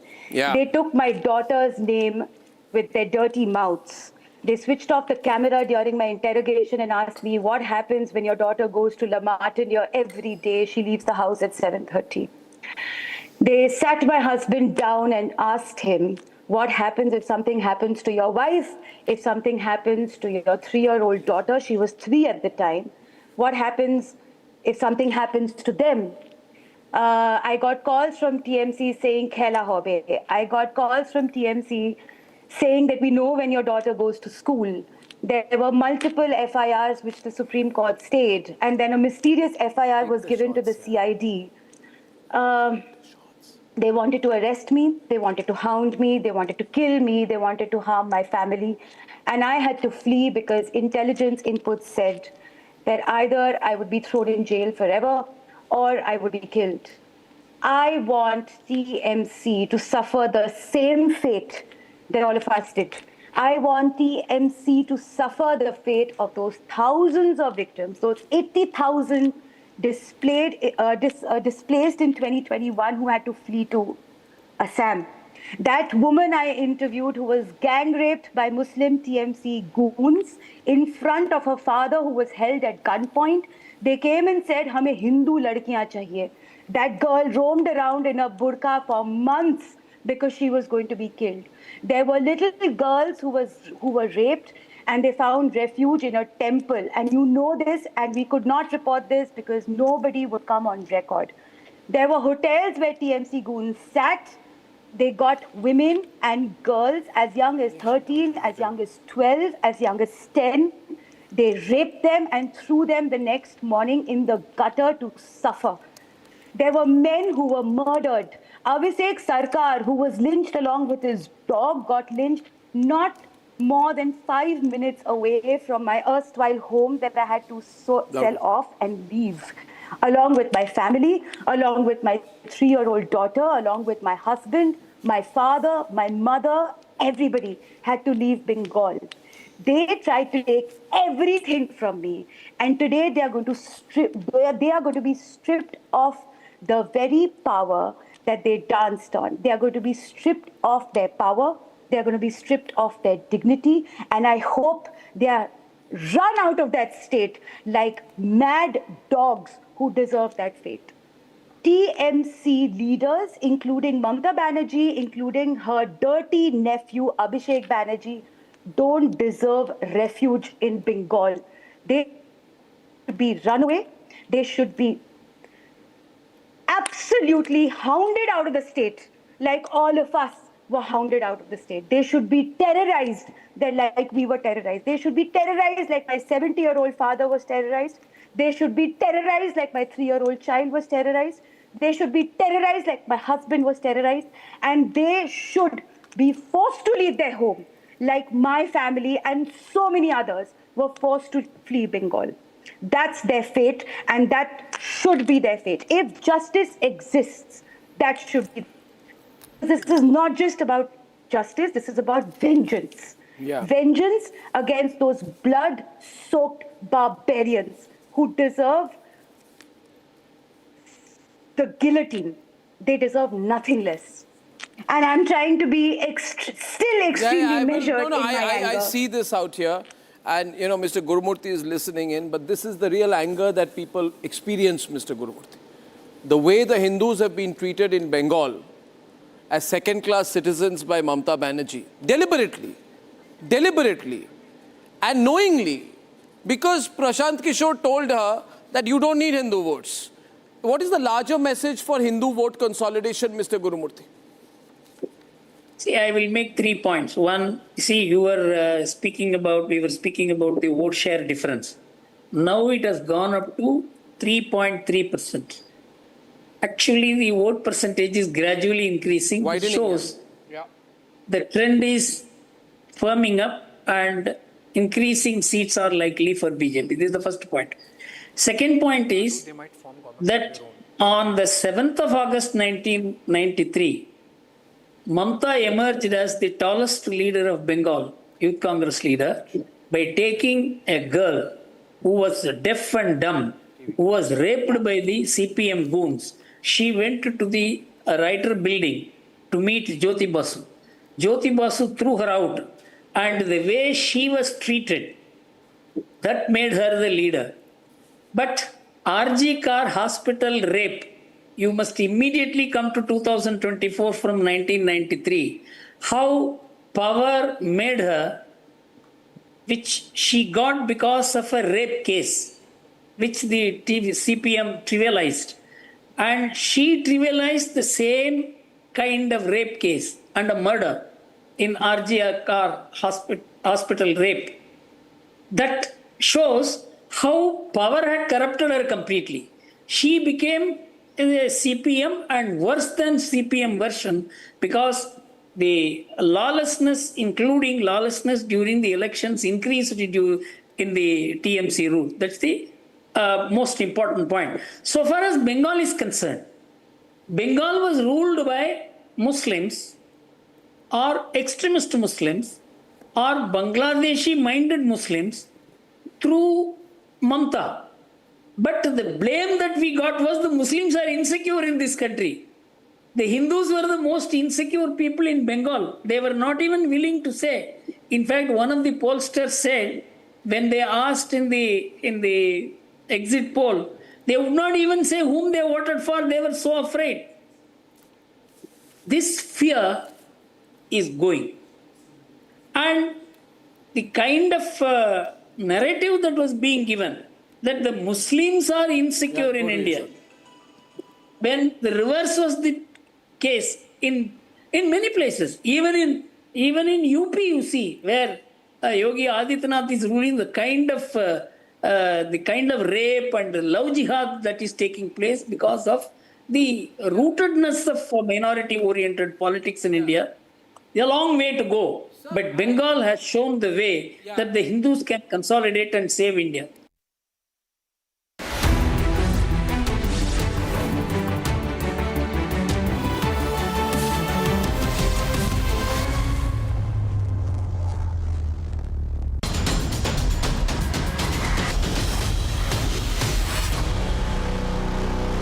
Introducing the Hitachi Sumo Heavy Duty Air Conditioner. Backed by Japanese innovation, Hitachi Sumo Heavy Duty AC is built to deliver a maximum cooling capacity of up to 7400 watts. Hitachi Sumo Heavy Duty ACs come with a long air throw of up to 24 meters. The Octa sensor technology of Hitachi ACs uses 8 intelligent sensors across indoor and outdoor units. An elegant machine that's bigger, bolder and better. Isn't just an AC. It's a powerhouse built for Indian summer.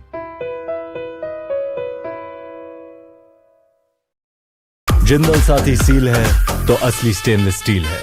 तो जब भी आप stainless steel pipes and tubes खरीदें, Jindal Saathi seal जरूर check करें। Jindal stainless, India's leading producer of stainless steel.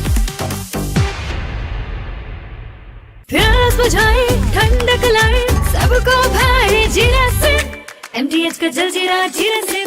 जीरा से असली रिफ्रेशिंग, असली स्वाद, असली मजा। MTH। केसरिया से मन जोगी हुआ रे, दिल झूमे देखो मतवारा हुआ रे। केसरिया से मन जोगी हुआ। हर पल मनाओ केसरी त्योहार। विमल, बोलो जुबान केसरी। थोड़े में ज्यादा स्वाद, यही तो है इसकी खास बात। वाओ मामा, क्या स्वाद है। अरे मेरे राजा, सबका राजा आर्थिक मसाला।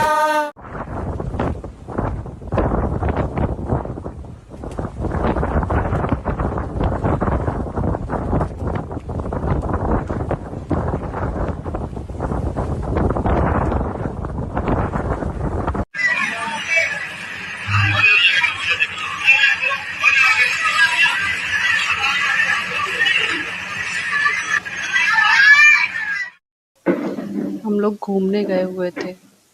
सिस्टर का थोड़ा सा था मौसम, सुबह थोड़ा सही था तो बोलती चलो चलते हैं घूमने। हम लोग वहाँ गए, फ़ोटो सेशन वगैरह कर रहे थे। वहाँ से हम लोगों को इन्फॉर्मेशन मिलती है कि आप लोग जाइए, आप लोगों की वजह से क्रूज़ रुका हुआ है। थोड़ा सा 5 मिनट और हम लोगों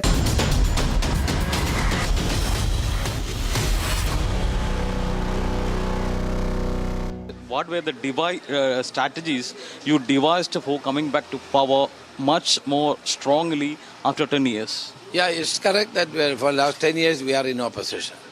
But the people of Kerala is completely disgusted with the state government and the Chief Minister. The attitude of the Chief Minister on every issue was undemocratic and authoritarian. And the people doesn't like that. Kerala people are more 100% literate state. Kerala is a 100% literate state.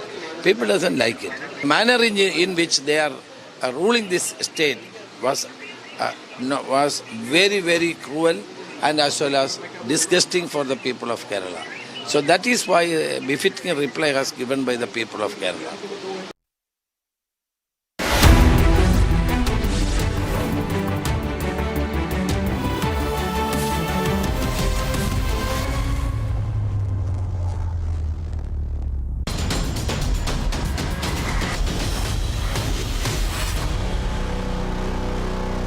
Introducing the Hitachi Sumo Heavy Duty Air Conditioner. Backed by Japanese innovation, Hitachi Sumo Heavy Duty AC is built to deliver a maximum cooling capacity of up to 7400 watts. Hitachi Sumo Heavy Duty ACs come with a long air throw of up to 24 meters. The Octa sensor technology of Hitachi ACs uses 8 intelligent sensors across indoor and outdoor units. An elegant machine that's bigger, bolder and better. Isn't just an AC. It's a powerhouse built for Indian summer.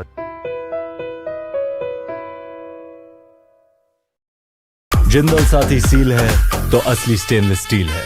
तो जब भी आप stainless steel pipes and tubes खरीदें, Jindal Saathi seal जरूर check करें। Jindal stainless, India's leading producer of stainless steel. चमकी चाट से क्या बना है? सैंडविच, लस्सी और छाछ। हर घूंट में चमकी चाट। अब बताओ स्वाद आया? असली स्वाद सिर्फ चमकी चाट। AU करंट अकाउंट के साथ मिलता है free UPI QR overdraft facility और एक ही ऐप से बैंक के सारे काम। AU सोच बदलो और बैंक भी।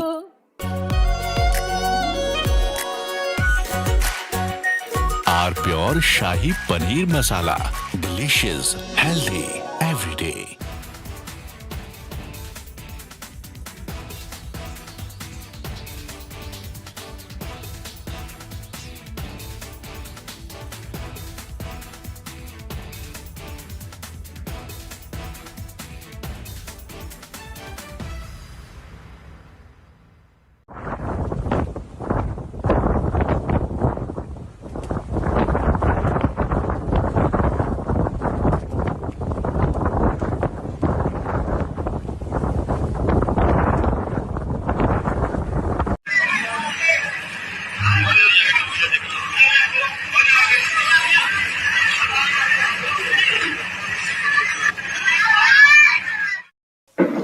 हम लोग घूमने गए हुए थे। सिस्टर का थोड़ा सा था मौसम, सुबह थोड़ा सही था तो बोलती चलो चलते हैं घूमने। हम लोग वहाँ गए, फ़ोटो सेशन वगैरह कर रहे थे। वहाँ से हम लोगों को इन्फॉर्मेशन मिलती है कि आप लोग जाइए, आप लोगों की वजह से क्रूज़ रुका हुआ है। थोड़ा सा 5 मिनट और हम लोगों ने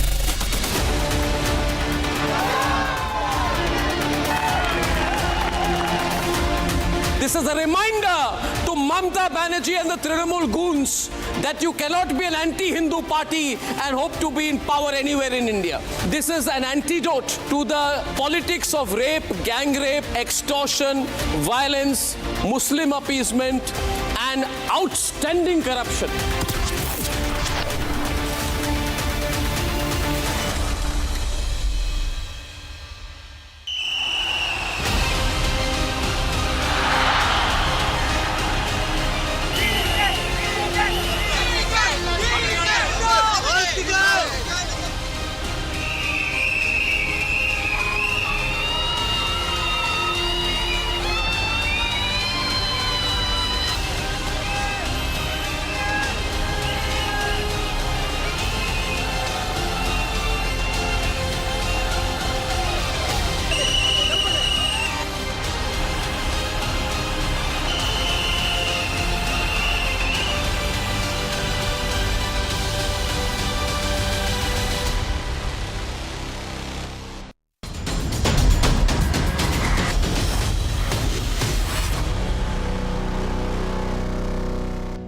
Introducing the Hitachi Sumo Heavy Duty Air Conditioner. Backed by Japanese innovation, Hitachi Sumo Heavy Duty AC is built to deliver a maximum cooling capacity of up to 7400 watts. Hitachi Sumo Heavy Duty ACs come with a long air throw of up to 24 meters. The Octa sensor technology of Hitachi ACs uses 8 intelligent sensors across indoor and outdoor units. An elegant machine that's bigger, bolder and better. Isn't just an AC.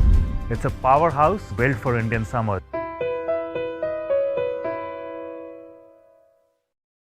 Jindal Saathi seal है तो असली stainless steel है। तो जब भी आप stainless steel pipes and tubes खरीदें, Jindal Saathi seal जरूर चेक करें। Jindal stainless, India's leading producer of stainless steel. प्यास बुझाए, ठंडक लाए, सबको भाए जीरा से।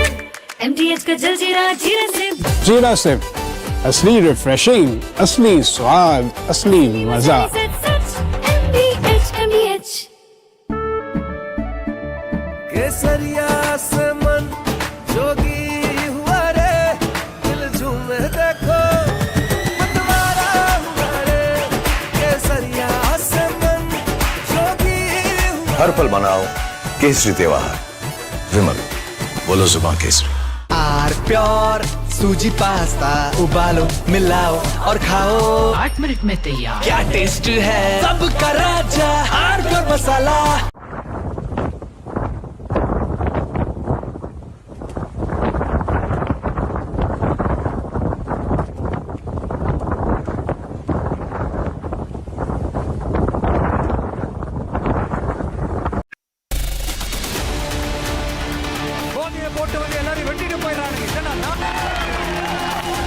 TVK has done in one election what BJP took 1 decade to do in Bengal. No party in Tamil Nadu's post-independence history has made a debut like this. We're seeing the birth of a gigantic political party. All of a sudden, he's a serious politician. He stuck it in.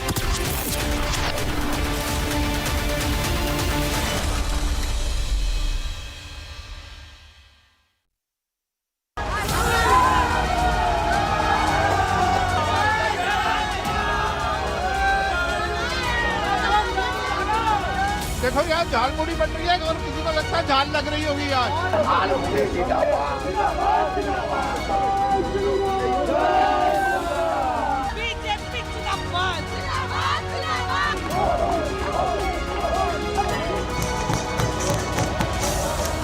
यही है हमारा जीत। मोदी जी झाल मुड़ी खाए, सुवेंदु दा झाल मुड़ी खाए और यही हमारी जीत है।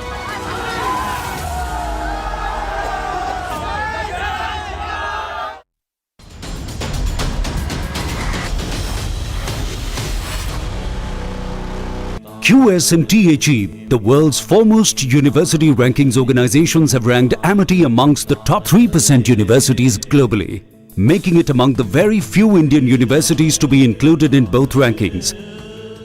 Yet another top ranking for Amity University. Jindal Saathi seal है तो असली स्टेनलेस स्टील है।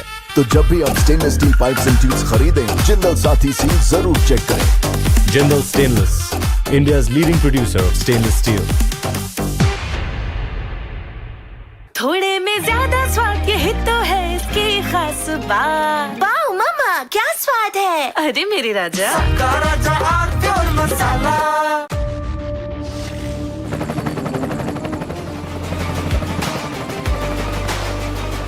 Character, the taste of success.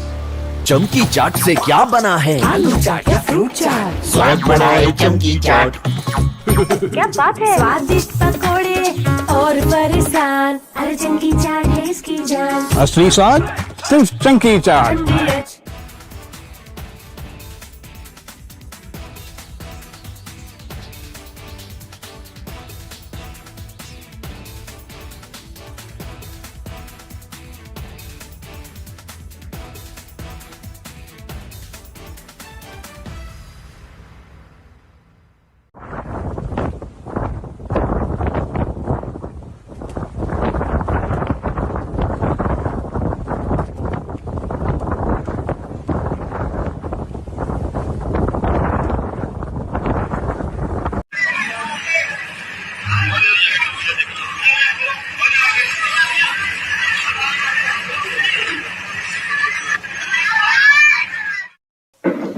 हम लोग घूमने गए हुए थे। सिस्टर का थोड़ा सा था मौसम, सुबह थोड़ा सही था तो बोलती चलो चलते हैं घूमने। हम लोग वहाँ गए, फ़ोटो सेशन वगैरह कर रहे थे। वहाँ से हम लोगों को इन्फॉर्मेशन मिलती है कि आप लोग जाइए, आप लोगों की वजह से क्रूज़ रुका हुआ है। थोड़ा सा 5 मिनट और हम लोगों ने फ़ोटो सेशन किया, फिर उधर से अनाउंस हुआ आप लोग जाइए, आप लोगों की वजह से क्रूज़ रुका हुआ है। हम लोग गए, पानी की थोड़ी सी ठंडक तो हम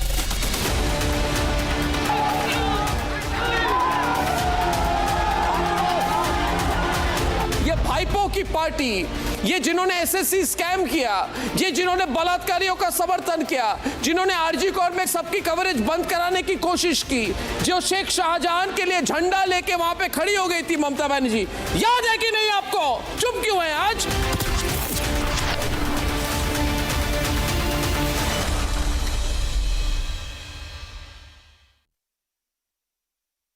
Introducing the Hitachi Sumo Heavy Duty Air Conditioner. Backed by Japanese innovation, Hitachi Sumo Heavy Duty AC is built to deliver a maximum cooling capacity of up to 7400 watts. Hitachi Sumo Heavy Duty ACs come with a long air throw of up to 24 meters. The Octa sensor technology of Hitachi ACs uses 8 intelligent sensors across indoor and outdoor units. An elegant machine that's bigger, bolder and better isn't just an AC. It's a powerhouse built for Indian summer.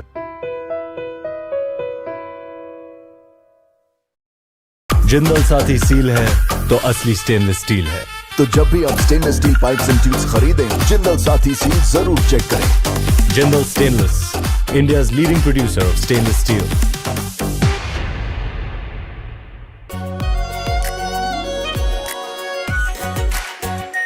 Are pure shahi paneer masala, delicious, healthy everyday.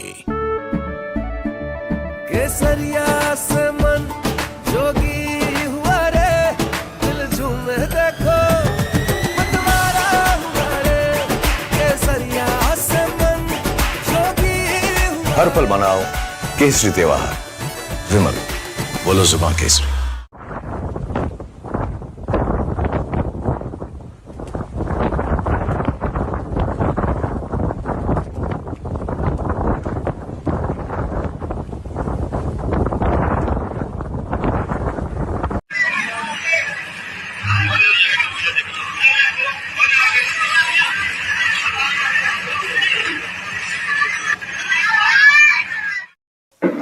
हम लोग घूमने गए हुए थे। Sister का थोड़ा सा था मौसम, सुबह थोड़ा सही था तो बोलती चलो चलते हैं घूमने। हम लोग वहाँ गए, फ़ोटो सेशन वगैरह कर रहे थे। वहाँ से हम लोगों को इन्फॉर्मेशन मिलती है कि आप लोग जाइए, आप लोगों की वजह से क्रूज़ रुका हुआ है। थोड़ा सा 5 मिनट और हम लोगों ने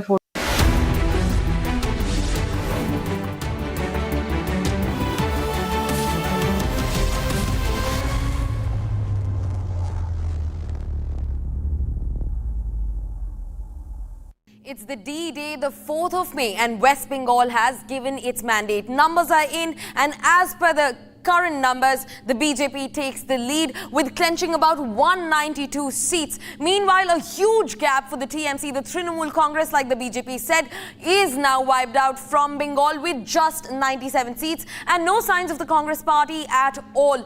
It is much rather a saffron wave that has taken through West Bengal that's voted for change this time.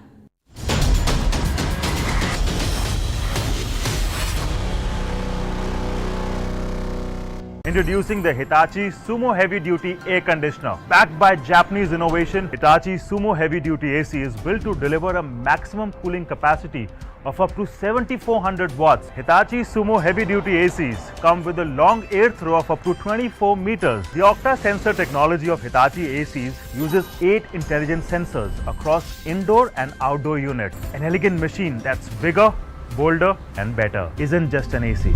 It's a powerhouse built for Indian summer.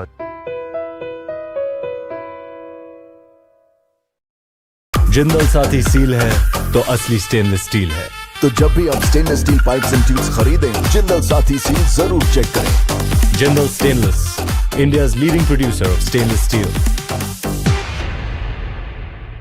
Are pure suji pasta उबालो मिलाओ और खाओ 8 मिनट में तैयार। क्या टेस्ट है सबका राजा हार्डकोर मसाला।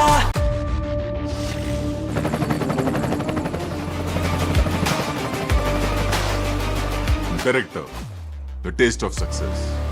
थोड़े में ज्यादा स्वाद यही तो है इसकी खास बात। वाओ मामा क्या स्वाद है। अरे मेरे राजा AU सेविंग्स अकाउंट में मिलते हैं amazing benefits, paperless banking and higher interest, वो भी हर महीने। Money money money money every month. सोच बदलो और बैंक भी।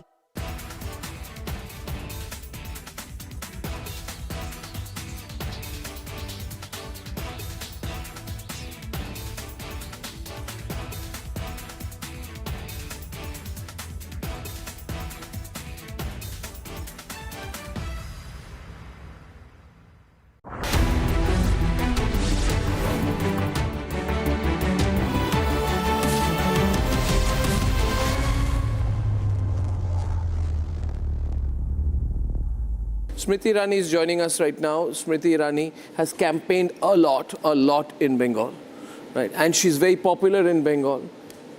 She's from a Bengali lineage also. She speaks Bengali, and she's been very active there. And we've seen a lot of women candidates win from the BJP also considerably across Bengal. The margin of victory, BJP now at 193.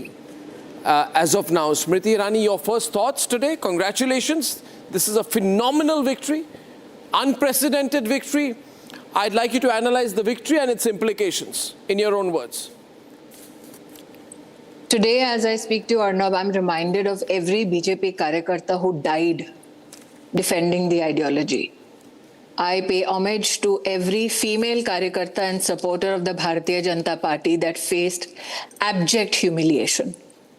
The post-poll violence of the last assembly elections in West Bengal was for everyone in the country to witness. So as I begin my deliberations with you, I also pay homage to the victims of those violent acts. What you see in Bengal is unprecedented, but undeniable. You see the victory of development. You see the victory of hope. You see victory of the prospects of justice. My gratitude to my leadership. It is not easy to hold steady, be composed when your Karyakartas are killed for just lifting the BJP flag. It is not easy for a leadership to maintain a sense of balance and faith in democracy for the larger landscape politically in the country when your Karyakartas are being killed, butchered, only because they want to do BJP as their political activity. So it is with a deep sense of gratitude to my leadership for their composure, for their planning, and to the Karyakarta of the Bharatiya Janata Party who did not lose faith, who did not lose hope. But more than anything else, it is to the people of West Bengal that I express my heartfelt gratitude to. These are people who just wanted safeguards for their own voting capacity, who just wanted somebody to assure them that they'll not die a violent death only because they choose not to support the TMC. So also a big thank you to not only the Election Commission, but also the paramilitary forces that ensured a semblance of peace, ensured that the dance of democracy does not turn into the dance of death, which many in Bengal have witnessed under the TMC's misrule. And more than anything else, Arnab, this result that you see today flash on your screen is also the hallmark of Narendra Modi's leadership. That when we went to people with the promise of good governance, they said, yes, Modi is the only guarantee, he's only the symbol of that good governance. So they chose Prime Minister Modi's leadership, they chose the hard work of our Karyakartas, they chose their own destiny over that of Mamata Bandyopadhyay. And for that, I'll forever be grateful to the people of West Bengal. Now, I will make an on-air request to you. And my on-air request to you is after I finish my interview with you, the brave, courageous, exceptionally honest, hardworking, and very popular team of Republic Bangla, which has emerged as the #1 network in Bengal.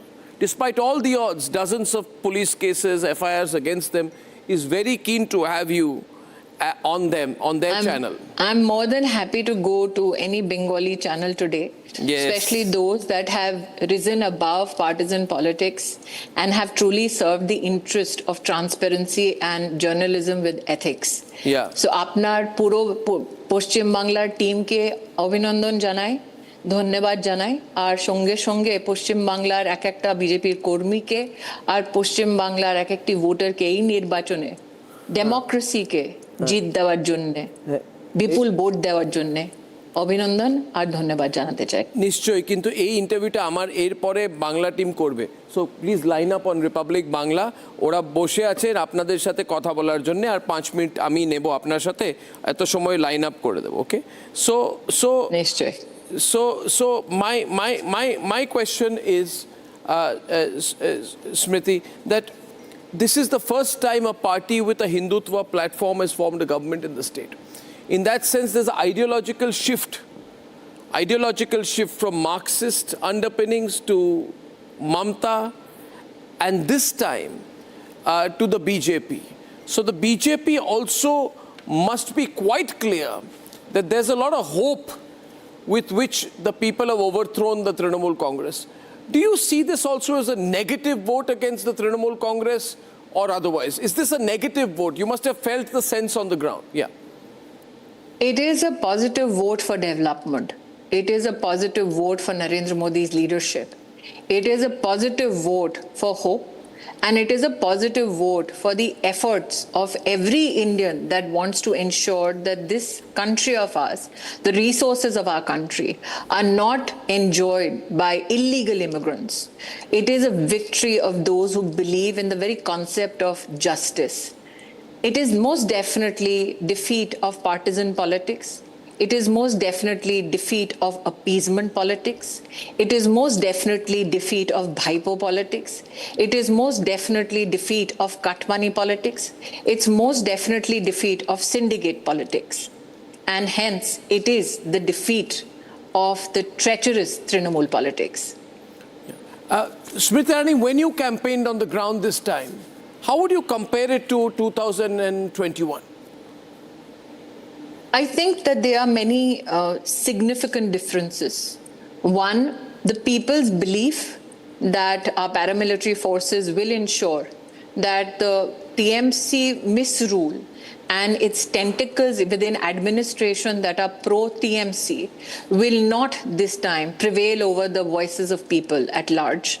I saw in rural Bengal this surge of confidence, not only in Prime Minister's leadership that has sustained for now close to 12 years as Prime Minister, but also the belief, especially, that fearmongers, TMC gundas will not be allowed the mayhem that they had become politically extremely used to.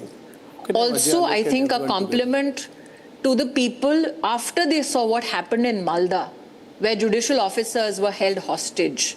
So for me, all in all, my personal experience, especially with the mother of the victim of the Adhikari incident, the case, was such that there was genuine disgust that the general population had with the TMC gundas who heckled Ratnadev Nath.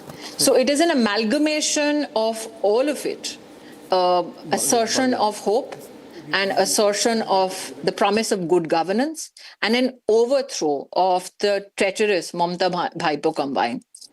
Well, at this time also the Bhadralok urban class voted very strongly for you, right? We saw a decisive pivot away from those who have voted for the left. Like the numbers we are getting is that the Bengali Hindus who voted for left, the last remaining ones shifted to the BJP. How do you I think it is a compliment to the Prime Minister's campaign that he spoke about good governance for all. Mamata Bandyopadhyay, if you will reflect on the campaign that she undertook in this entire election, focused so much on Jhalmuri politics that the BJP's campaign and particularly the Prime Minister's leadership and the Home Minister's outreach, which specified issues of misgovernance, which specified questions that needed to be answered by the Trinamul, be it about cut money, be it about the Malda incident, be it about women's safety, be it about the not only the misappropriation of funds for flood victims, but also the fact that from 2014 up to 2026 last count, close to over 10,50,000 crore rupees was made available for the development of West Bengal, and people found resonance with that campaign of the BJP and questioned Trinamul leaders on specifics for which Trinamul had no answers. Yeah. So Mamata Bandyopadhyay tried to deflect attention from these very essential questions that needed to be answered in this election. And that is why she focused more on ke mach khabe, ke jhalmuri khache, ke naukaye ghurche. And I think that she could not hoodwink the people of West Bengal. They wanted specific answers on law and order. They wanted specific answers on administration. They wanted answers as to why so much of cash was being found in the homes of Trinamul leaders. They want answers as to why Mamata Bandyopadhyay was so in somewhere violently gesticulating when a so-called political consultancy was being investigated for misappropriation of funds for certain illegal activities. So all these questions for which Trinamul had no justifiable answers proffered to the people, I think that was the death knell.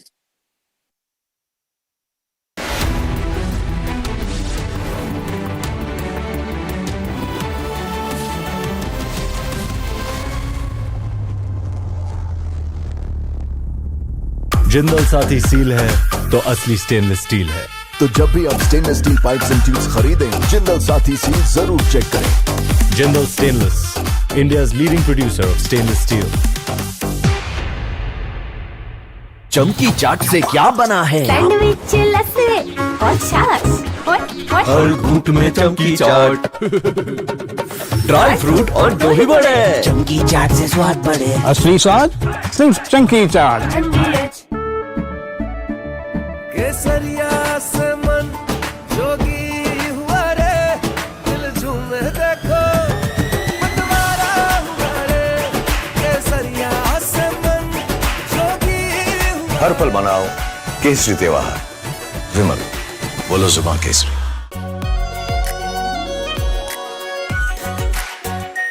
Are pure shahi paneer masala, delicious, healthy every day.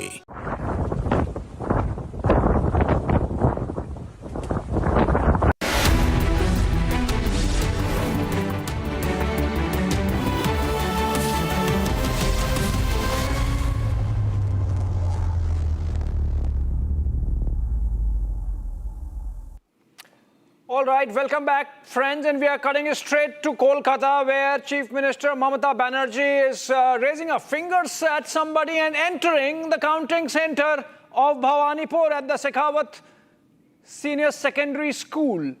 Mamata Banerjee there, the Chief Minister of Bengal, the outgoing Chief Minister of Bengal, soon to be resigning Chief Minister of Bengal now.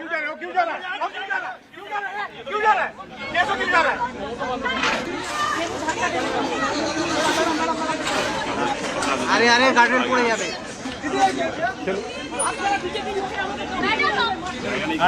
वो क्यों जा रहा है वो क्यों जा रहा है वो क्यों जा रहा है वो क्यों जा रहा है क्यों जा रहा है क्यों जा रहा है कैसे क्यों जा रहा है।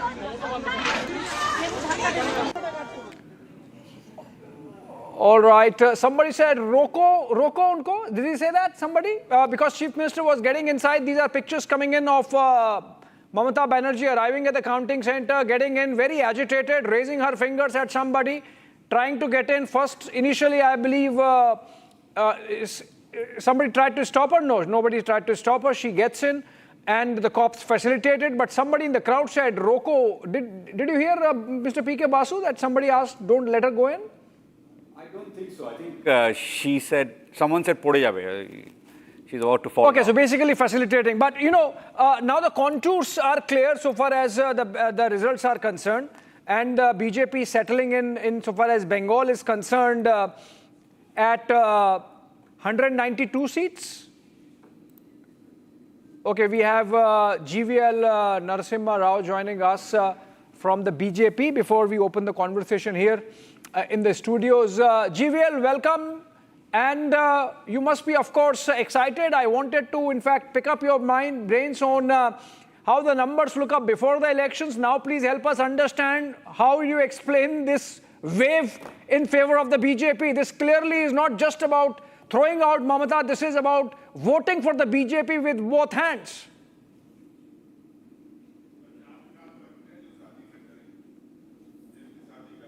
GVL, are you getting me?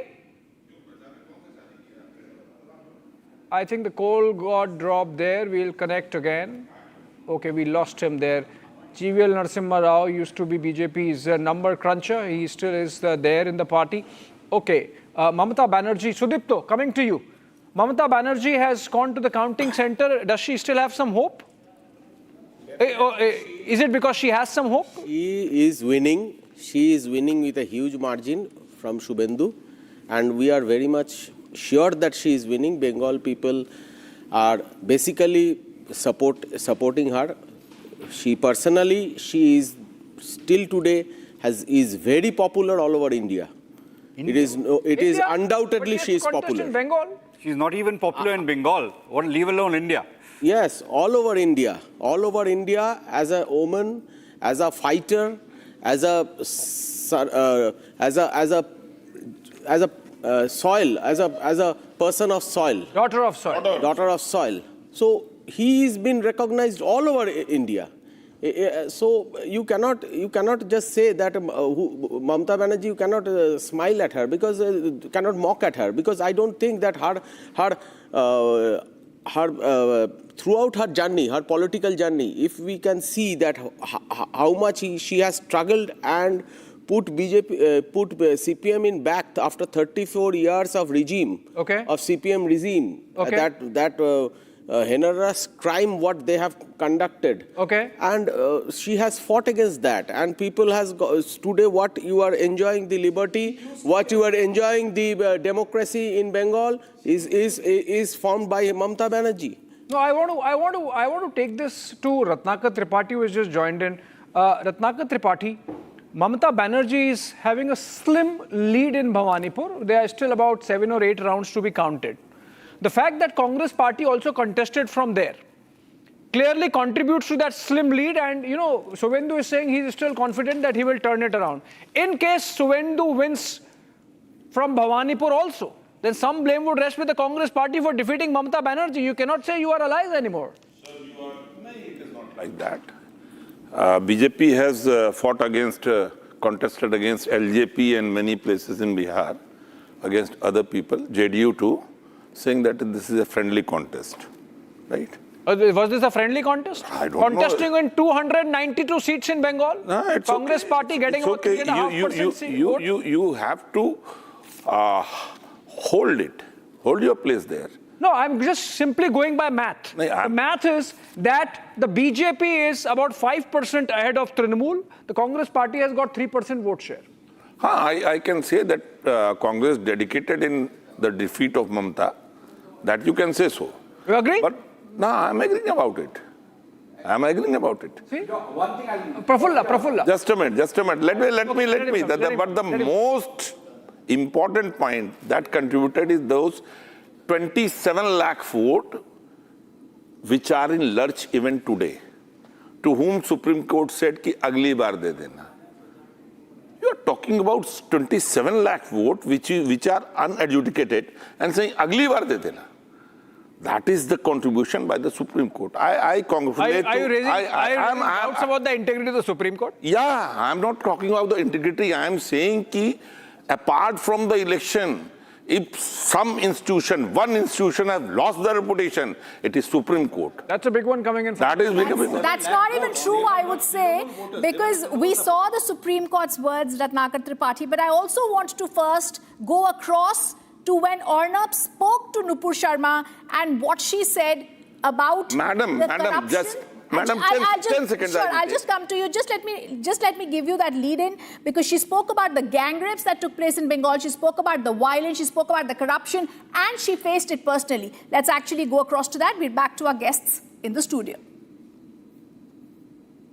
Nupur Sharma. After this, we'll come.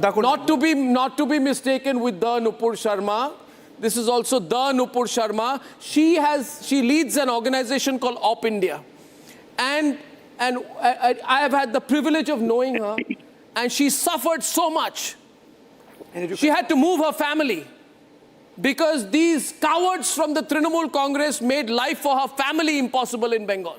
Because she reported on the communal violence and the Muslim card, they persecuted her family. And Nupur, with a husband and young daughter, had to move out of Bengal. And she called me yesterday and she said, Arnab, what's going to happen? I said, I don't know, I can't handle the stress. But I hope for hell she's gone. You know, I hope for hell, because she ran what was said about the Soviets at one point of time, which was wrong by the Americans, but she ran the evil empire. Mamata Banerjee ran an evil empire in Bengal, which has broken today. So congratulations, Nupur. This is a watershed moment, isn't it, for you as well? Good, Mr. Gurumurthy is on it. Why are you taking him off air? Nupur, your thoughts on this win for the BJP? I think the hopeful victory of BJP in Bengal, I'm still being circumspect till 1 o'clock.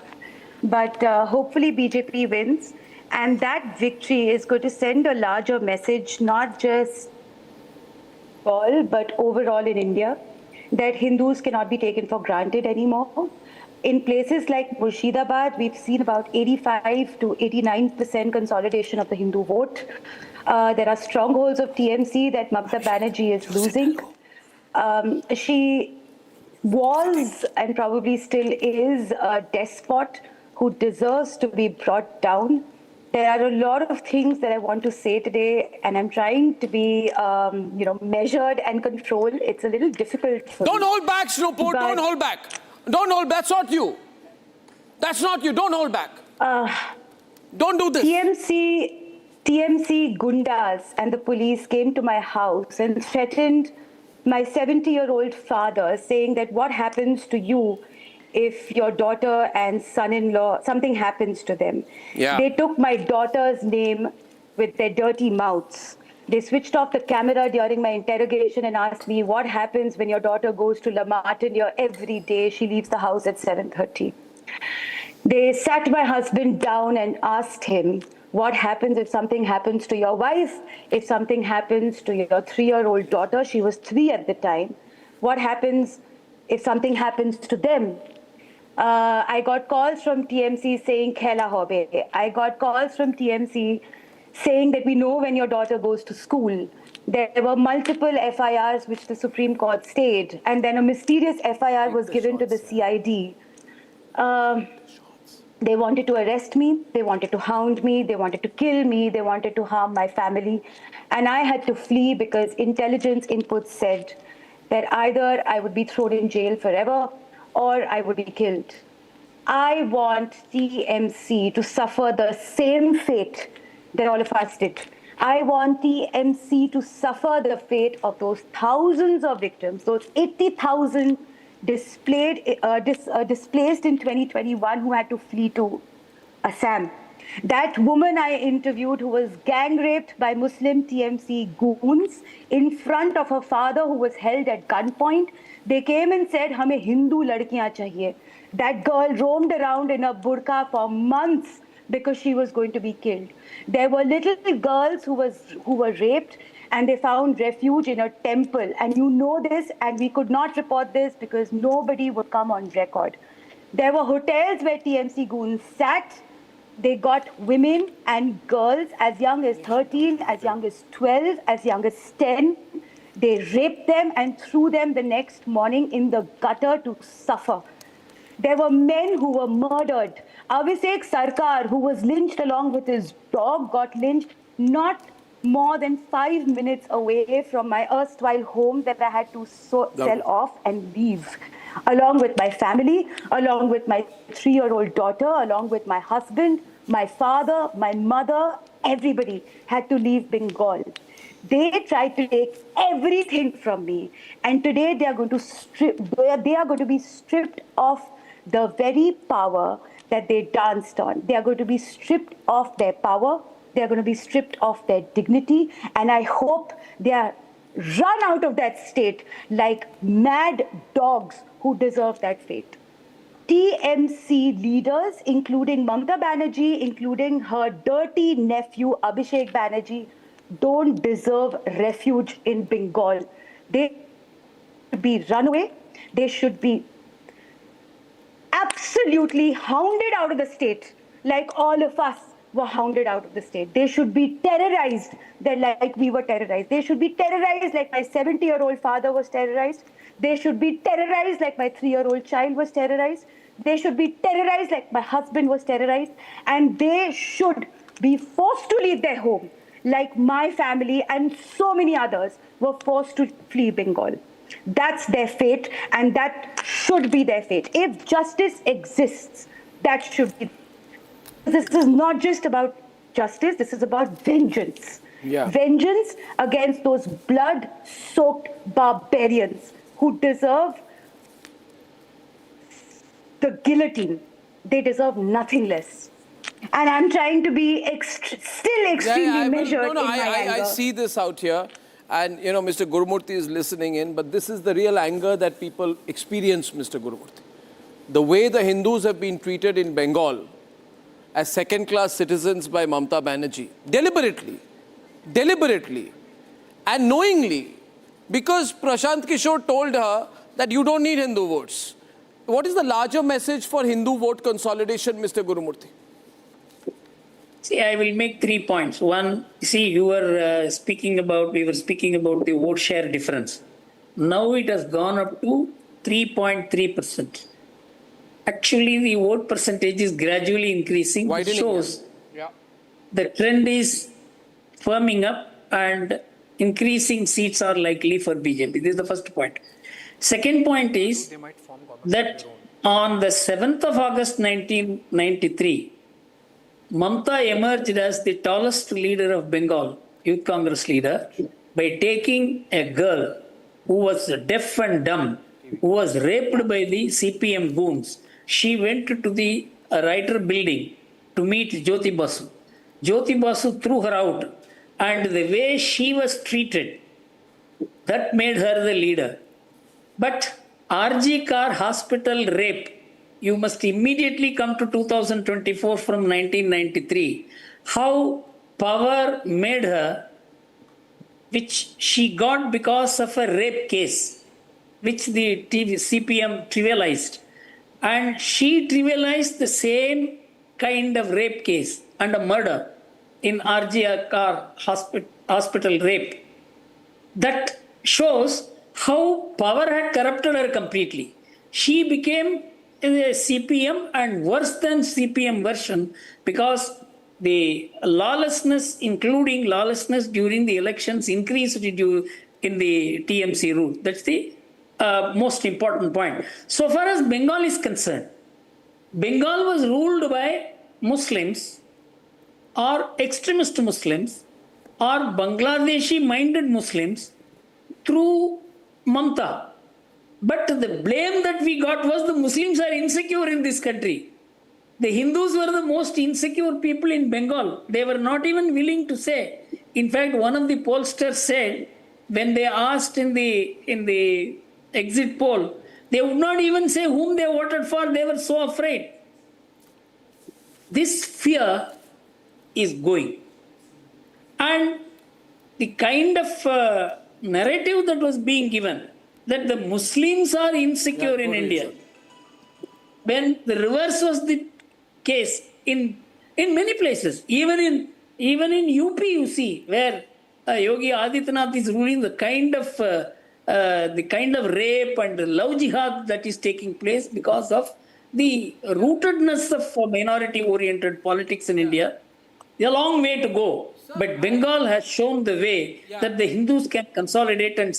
যারা বলেছিল উল্টো করে ঝুলিয়ে দেবো আজকে সংস্কৃতি দেখছে বাংলার মানুষ যারা বলেছিল উল্টো করে খানাকুল গোঘাটে যাবেন হ্যাঁ নিশ্চিতভাবে যাব খুব শীঘ্রই যাব আপনিও আসবেন মন্তব্য করেছিলেন দেশকে চ্যালেঞ্জ করেছিলেন ইন্দ্রাশিস প্রশ্ন করো দেশদ্রোহী মন্তব্য করেছিলেন চিৎকার করে প্রশ্ন করো দেশদ্রোহী মন্তব্য কেন করেছিলেন দেশের বিরুদ্ধে চ্যালেঞ্জ দিয়েছিল অভিষেক ব্যানার্জি।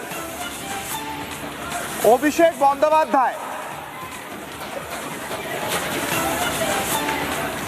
অভিক রয়েছেন, অভিক দেশদ্রোহী মন্তব্য করেছিল অভিষেক বন্দ্যোপাধ্যায়, বলেছিলেন গোটা দেশকে নাকি চ্যালেঞ্জ করছেন, ডিজে বাজানোর কথা বলেছিলেন। আজ নিজে এই মুহূর্তে এখনো বলছে নাকি কাউন্টিং এর জন্য অপেক্ষা করতে। তৃণমূলের সিট নেবে 89 হয়ে গেছে তৃণমূলের সিট, বিজেপি 198। মানুষকে কি বোঝাচ্ছে, কি ভুল বোঝাচ্ছে? অভিক সরাসরি যাবো, Abhik. Hello hello. All right, those were first pictures of Abhishek Banerjee after the election results. And Abhishek Banerjee, we'll get back to those pictures again just in a bit and get a translation from Bangla in which he spoke to our reporter there. I could hear Kishla is speaking, and there is still a chase going on as Abhishek Banerjee leaves his residence.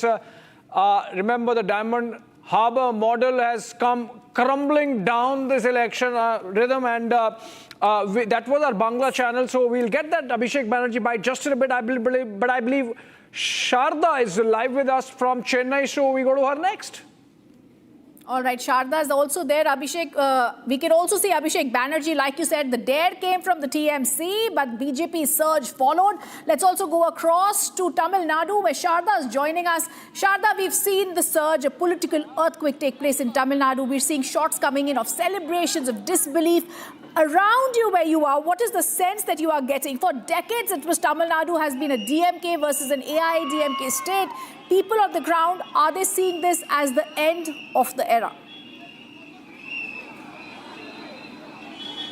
Well, as we see, the TVK is now leading with 107 seats, though they have not formed the mandate or the majority that is required to form the government.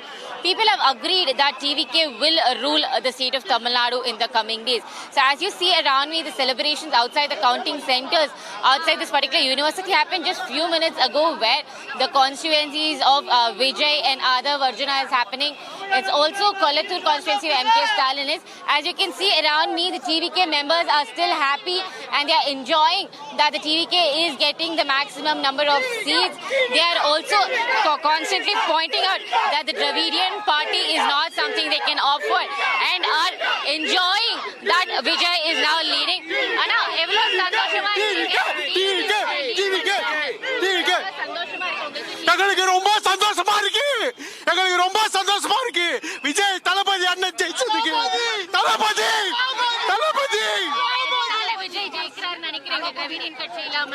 எதனால DMK ADMK இல்லாம விஜய் கட்சி வருதுன்னு நினைக்கிறீங்க? விஜய் கட்சி வரதுக்கு ஒரே காரணம், அண்ணன் நல்லவர், தளபதி நல்லவர், தளபதி நல்லவர், நல்லவர். See, that's the pulse that you get on the ground, pointing out that Vijay, the only reason that Vijay is coming on the scale as a winning candidate is because he's a good person and that they do not opt for the DMK and the AI.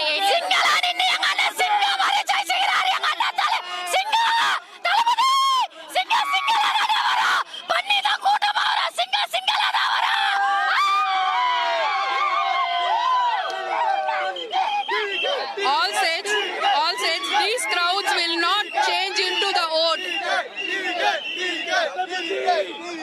All sets, these crowds will not change into the vote. But this is the proof. We say that we are the Talabadi bloods. That is the main sentence that they have to say, that while we had Rajinikanth and Kamal Haasan come into politics, there was no voter turnout or change, whereas now Vijay has come and is leading in the mandate against the DMK and the AIDMK with maximum number of seats. People continue to say that they are not just fans of Vijay, but also voters who expect for Vijay to come in the state, as he is one person who can do good for the people.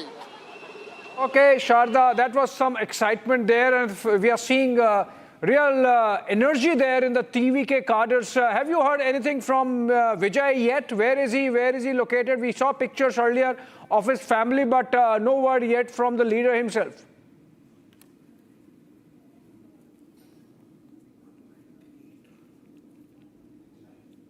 Okay, we come out of that because we are getting first pictures of Abhishek Banerjee. He's, I believe, going to the counting center.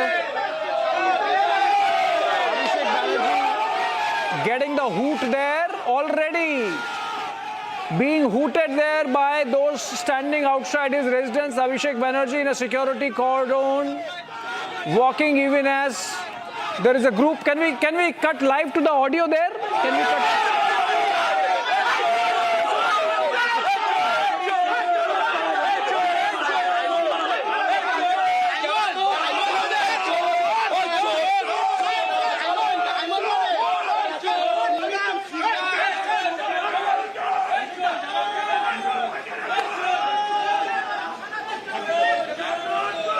দেখছেন গণনা কেন্দ্রে অভিষেক বন্দ্যোপাধ্যায় গিয়েছিলেন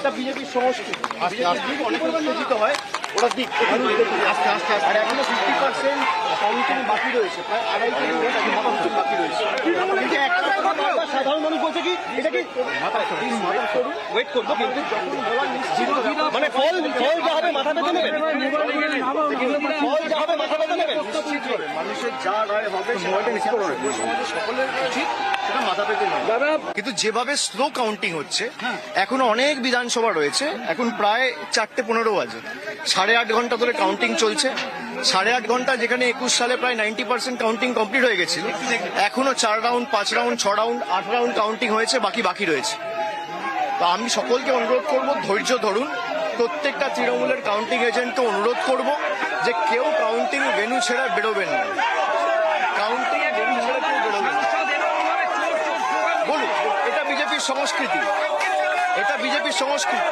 বলুক আবার অনেকে বলছে কি যে দীর্ঘদিন ধরে বামফ্রন্টের পতন ঘটেছিল যেভাবে দম্ভ হুঁশিয়ারি ঠিক একই রকম তৃণমূল দাম্ভিক হয়ে গেছিল দম্ভ হুমকি শাসানি তার পতন ঘটলো আগে মানুষের রায় কমপ্লিট হোক নিশ্চিতভাবে সে পর্যালোচনা কোথায় কি হয়েছে কি খামতি রয়েছে সে হবে কিন্তু আপনারা শুনলে আপনারা ইতিমধ্যেই জানেন যে বিভিন্ন জায়গায় যেভাবে ইচ্ছাকৃতভাবে এমনকি প্রেস মিডিয়াকেও প্রকৃত ফল বলা হচ্ছে না বর্ধমান দক্ষিণে আমি এক্ষুনি খবর পেয়েছি তৃণমূল জিতে গেছে সেখানে আবার রিকাউন্টিং করানো হচ্ছে কল্যাণীতে এরকম 8টা মেশিন রয়েছে 17C ফর্মের সাথে কন্ট্রোল ইউনিট মিলছে না এরকম প্রায় 8টা মেশিন রয়েছে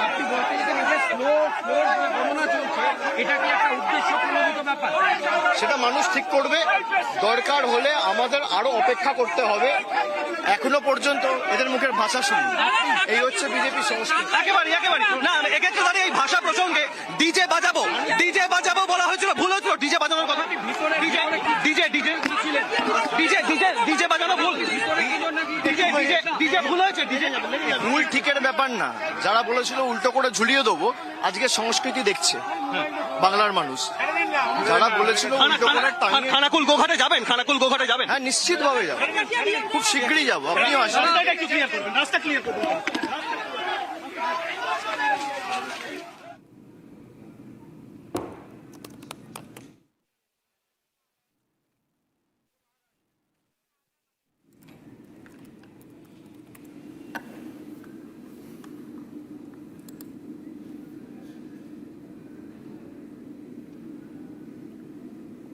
All right, we are flitting between Kolkata and Chennai because that's where all the action is in Kolkata and Chennai rhythm. And breaking news coming in, big one coming in from Chennai, which is that MK Stalin, the Chief Minister of Tamil Nadu, the sitting Chief Minister of Tamil Nadu, has, I think, lost from Kolathur, if I'm right. Yes, Kolathur, Tamil Nadu Chief Minister loses in his family pocket borough of Kolathur in the Chennai central region, right? In the urban Chennai, Mr. Rajathan. He has won several times from there. He's nurtured the constituency. This is very telling. It's a huge one. Yes, because it's a big breaking headline that MK Stalin has lost from Kolathur. Because the vote difference is about 9,000 votes. Yes. Whereas his son has won. Right. But with some difficulty, I think. He was trailing behind. Yes. So all this is very telling. This is, people have spoken. They're tired of this kind of dynastic politics, I think. Right. People are tired of the old guard. They wanted a transition to the younger generation. They found perhaps a better option in Vijay of TVK. But even within the family, you're saying Udayanidhi has won, but MK Stalin has lost. No, it could have been a very concentrated campaign. It could have been very many different things why Udayanidhi could do it and then the Chief Minister couldn't. The Chief Minister is a very popular man. And he doesn't have, he has a blemishless image. So for him to lose, and he's a hard worker, so this is very profound and telling in my view. Very anti-incumbent vote. People were just not happy with whatever was given. Maybe the aspirations have risen because even DMK was running a very freebie-driven governance model, but still people have decided that they want to really shaft out the DMK. And what better example of that MK Stalin has lost. We have a quick reaction coming in from K. Annamalai. Former BJP president, was the face of the party till 2024. He's saying no to buying of votes, no to dynastic politics. Yes. Congrats and best wishes to TVK and Thiru TVK Vijay. So essentially, K. Annamalai chiming in at that very moment and congratulating Vijay of TVK Rhythm. Absolutely. And like already, these are also visuals that are just coming in from Chennai as we are speaking about this loss to the Tamil Nadu sitting Chief Minister MK Stalin. TVK's VS Babu has won, in fact, Abhishek, from there, his maiden election, defeating the DMK stalwart by about 9,000 votes after 22 rounds of counting of votes that took place. But first, we'll just go across to a break. Much more coming across in these elections. Stay on with us. Sharat?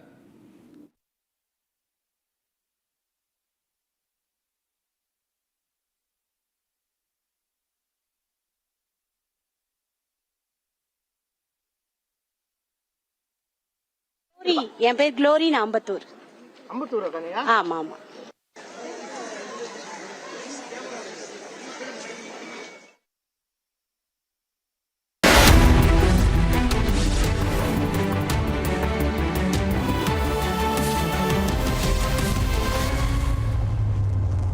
Introducing the Hitachi Sumo Heavy Duty Air Conditioner. Backed by Japanese innovation, Hitachi Sumo Heavy Duty AC is built to deliver a maximum cooling capacity of up to 7,400 watts. Hitachi Sumo Heavy Duty ACs come with a long air throw of up to 24 meters. The Octa sensor technology of Hitachi ACs uses 8 intelligent sensors across indoor and outdoor units. An elegant machine that's bigger, bolder and better. Isn't just an AC.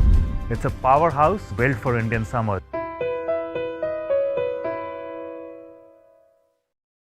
Jindal Saathi seal है तो असली stainless steel है।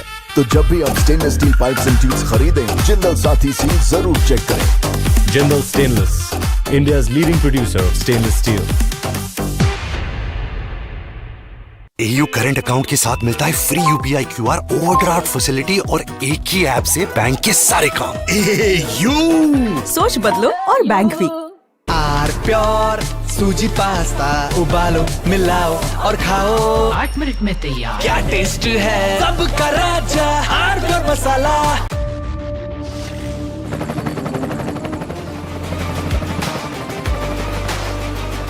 Director, the taste of success.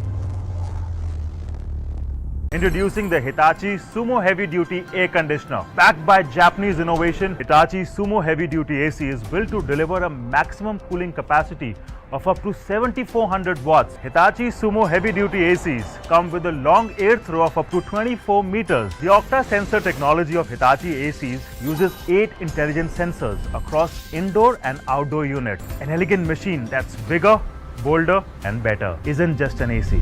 It's a powerhouse built for Indian summer.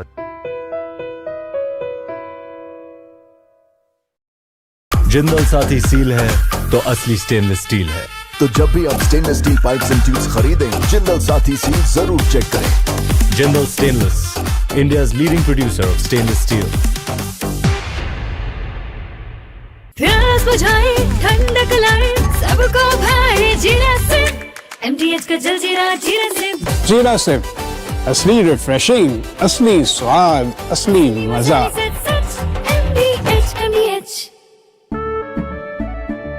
केसरिया से मन जोगी हुआ रे, दिल झूमे देखो मतवारा हुआ रे। केसरिया से मन जोगी हुआ। हर पल मनाओ केसरी त्योहार। विमल, बोलो जुबान केसरी। थोड़े में ज्यादा स्वाद, यही तो है इसकी खास बात। वाओ मामा क्या स्वाद है, अरे मेरे राजा। सबका राजा आरती और मसाला।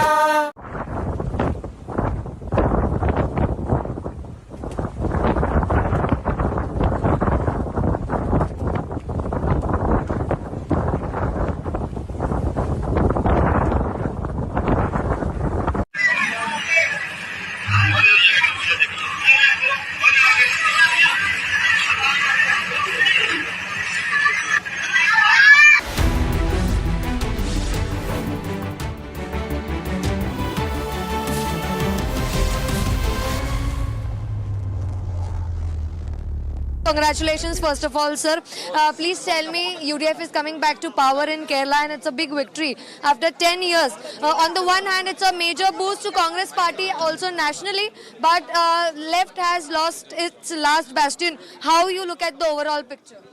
Certainly, this is a clear-cut landslide victory for UDF because I think we are winning. Now the final figure is not come officially, but I think we are winning in a very big way. Basically, 2-3 reasons are there. One is heavy anti-incumbency of government, arrogancy, their corruption, their attitudes towards the public. People are fed up with that. Number two, our positive campaign with the guarantees. And Rahul Gandhi's influence in the state of Kerala. People of Kerala like him very much, Rahul Gandhi, Priyanka Gandhi, Madam Gandhi. And of course, Congress President's continuous follow-up with the electioneering. Actually, basically, it started 2 years before AICC. Our General Secretary and the secretaries are here for the last 2 years. Their tireless efforts, all these factors were together. What were the strategies you devised for coming back to power much more strongly after 10 years? Yeah, it's correct that for the last 10 years we are in opposition. But the people of Kerala is completely disgusted with the state government and the Chief Minister. The attitude of the Chief Minister on every issue was undemocratic and authoritarian.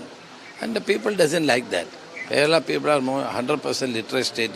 Kerala is a 100% literate state. People doesn't like it. The manner in which they are ruling this state was very, very cruel and as well as disgusting for the people of Kerala. So that is why a befitting reply was given by the people of Kerala.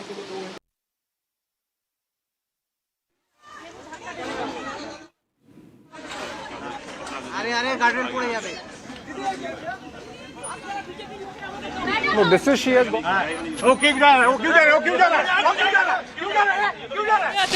It's BJP सरकार all the way. ये 140 करोड़ लोगों की जीत है। कर दो बांग्ला की। अमित शाह की नीतियों की जीत है। ये देशभक्तों की जीत है। तो मुस्लिम मोर्चा जिंदाबाद।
गाड़ी इधर सर, गाड़ी इधर।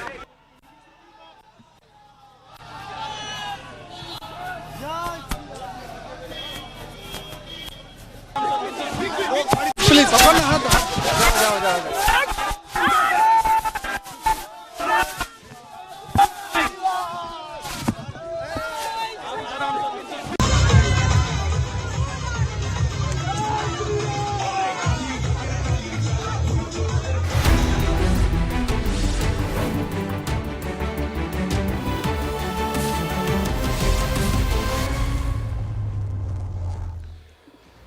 And ladies and gentlemen, I'm joined now from the newsroom with Dharmendra Pradhan is with me, senior BJP leader, union minister, and he has played a very critical role in the result in Bengal.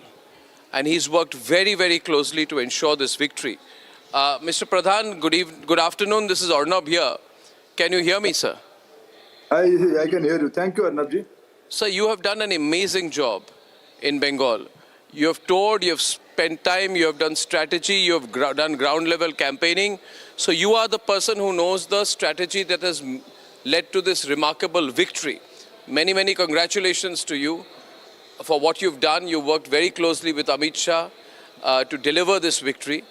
Now, Mr. Pradhan, when you planned this out, what number did you have in mind?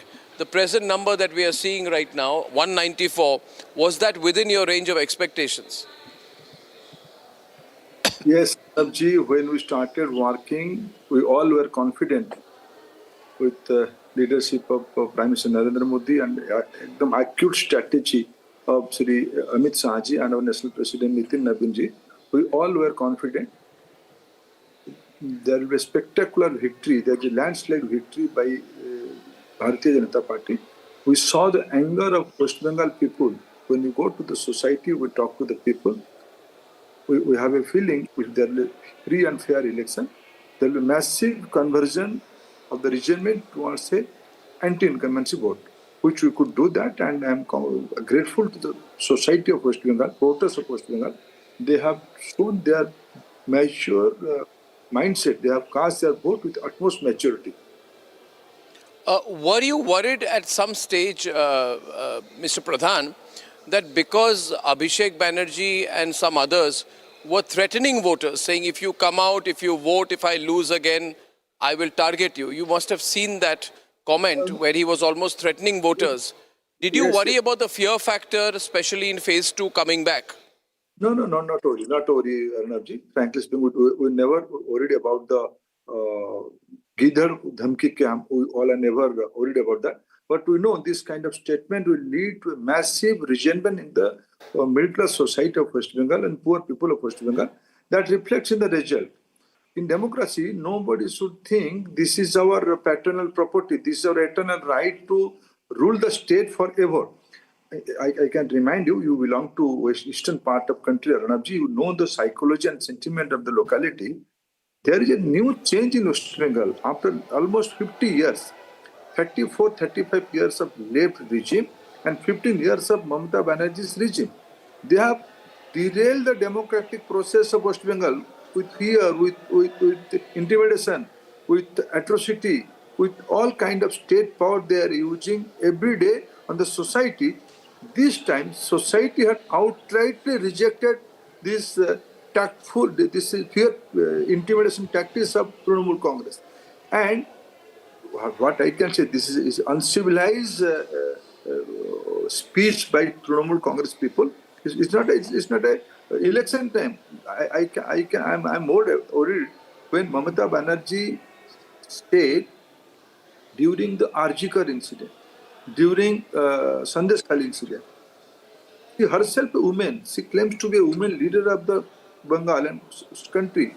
What kind of insensitiveness she showed during those two incidents? Those days we are convinced the regime has to go and it will go, and it has gone. Yes. In fact, as you know, Mr. Pradhan, the most popular network in Bengal now is Republic Bangla. And Sandesh Khali was first as a news story. The stories of the atrocities was broken by Republic Bangla. And over the last 5 years, almost 15, 20 FIRs regularly every year are filed against Republic Bangla by the Mamata Banerjee government. But it became obvious that somewhere there was a crack that was developing. Now what we've seen here is a possible Muslim vote fragmentation and Hindu vote consolidation.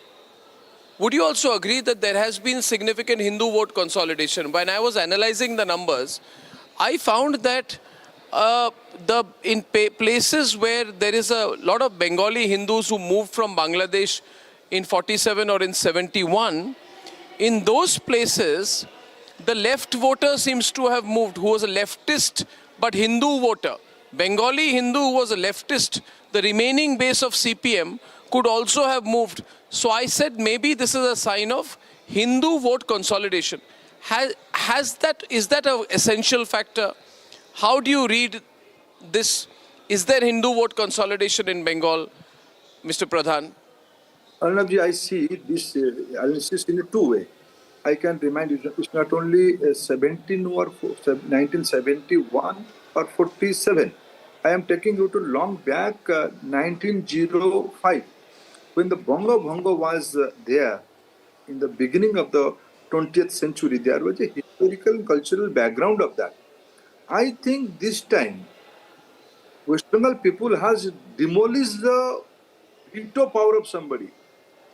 The garb of veto power, nowadays, Mamata Banerjee and also left people has encouraged the mighty of infiltrators. You are from Assam, and the eastern part, my state, Odisha, we all are facing the problem of infiltration. The basic right, the area, this zone of eastern part of India has rejected. This resource, this land, this geographies belong to whom? Whether it belong to Indians or the local people or infiltrators. Those who have carved out a separate nation in 47, also after 71, we have India helped to create normalcy in this zone. After that also, geopolitical situation did not change. How long these people will tolerate this kind of undemocratic, unethical things in our society? Should not we react on Rohingya people? If somebody says there is a policy, let it be a polarization. But resources belong to Indians, resources belong to Bengalis, resources belonging to Odisha, resources belong to Assamese people, Ahomia people. The ruling party of West Bengal, TMC, and in all India level, Congress party, they are the proponent of Bangladeshi infiltrators' cause. They are the promoter of Rohingya vote bank. I am grateful to society of West Bengal. They have rejected this kind of appeasement politics, ghetto politics, vote bank politics in a big way. Ladies and gentlemen, with me live is a person who I consider, along with the other leaders, one of the architects of the BJP victory in Bengal. He is a man with a winning touch. Now, Mr. Pradhan, when the left lost in 2011, it never came back. Now, nobody thought that left will go away. But left had some ideological force around it. Trinamul does not even have an ideological force. What do you see as the emerging situation in Bengal? That's question one. Question number two, Home Minister Amit Shah, you yourself and others have said that all the gundas of TMC will be dealt with by you after you win. So the nation wants to know whether you will keep up to your promise of giving strong treatment to the gundas of the Trinamul Congress who have run a mafia raj all across Bengal. Certainly, Arnabji, you are right. State Trinamul is not a political movement. This is a club of gundas, club of antisocial people. The state patronage given by non-Elzan Chief Minister, incumbent Chief Minister Mamata Banerjee and his Bhaipo Abhishek Banerjee. They are the kingpin of this antisocial network. And not only Honorable Home Minister, Honorable Prime Minister has also publicly said, we have to look into this challenging situation. And I am assuring you again, whatever Bharatiya Janata Party's leadership has said, we have to create a fearless society in West Bengal for the sake of poor, for the sake of development, for the sake of Indians. We are committed to that, what we have promised. All right, that was Union Minister Dharmendra Pradhan, also in charge of the BJP campaign in Bengal, and that's why he was speaking to Editor-in-Chief Arnab Goswami. That conversation happened about an hour back. and in many ways architect of the strategy of the party that has translated into almost 200 seats for the first time for the BJP, and of course the party coming to power. Coming out of Bengal and to Delhi, where at the BJP headquarters, stage set for Prime Minister Narendra Modi to arrive at around 7 p.m. We are at 4:45 p.m. Another couple of hours to go. Ishita joins us live from the national headquarters of BJP. Ishita, over to you. Please tell the viewers what's happening at the BJP headquarters ahead of the customary address that the Prime Minister makes to the cadres of the party after every victory. Right, of course, we see a Prime Minister following this tradition, this election as well. After every election, whether it's a general election or assembly election, Prime Minister comes here, takes the podium and addresses BJP Karyakartas. So we'll try to show you all the visuals around and what's the mood on the ground here. Now, in fact, I'll try and ask my Vijay to also show you. There's a Jhalpuri stall here that's been put up by the BJP Karyakartas here, which of course became a flashpoint.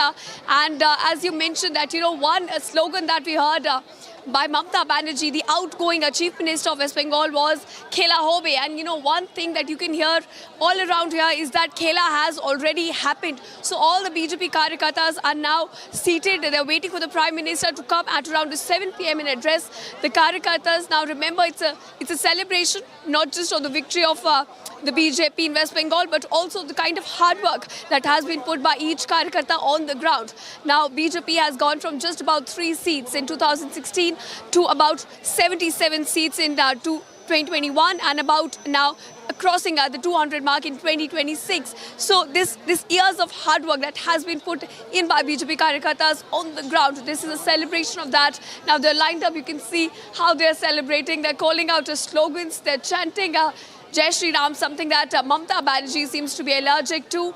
And now we're looking at, as you can... Shubhendra दादा आएंगे और बंगाल को सुधार देंगे, मुख्यमंत्री बनेंगे, ये हमारे।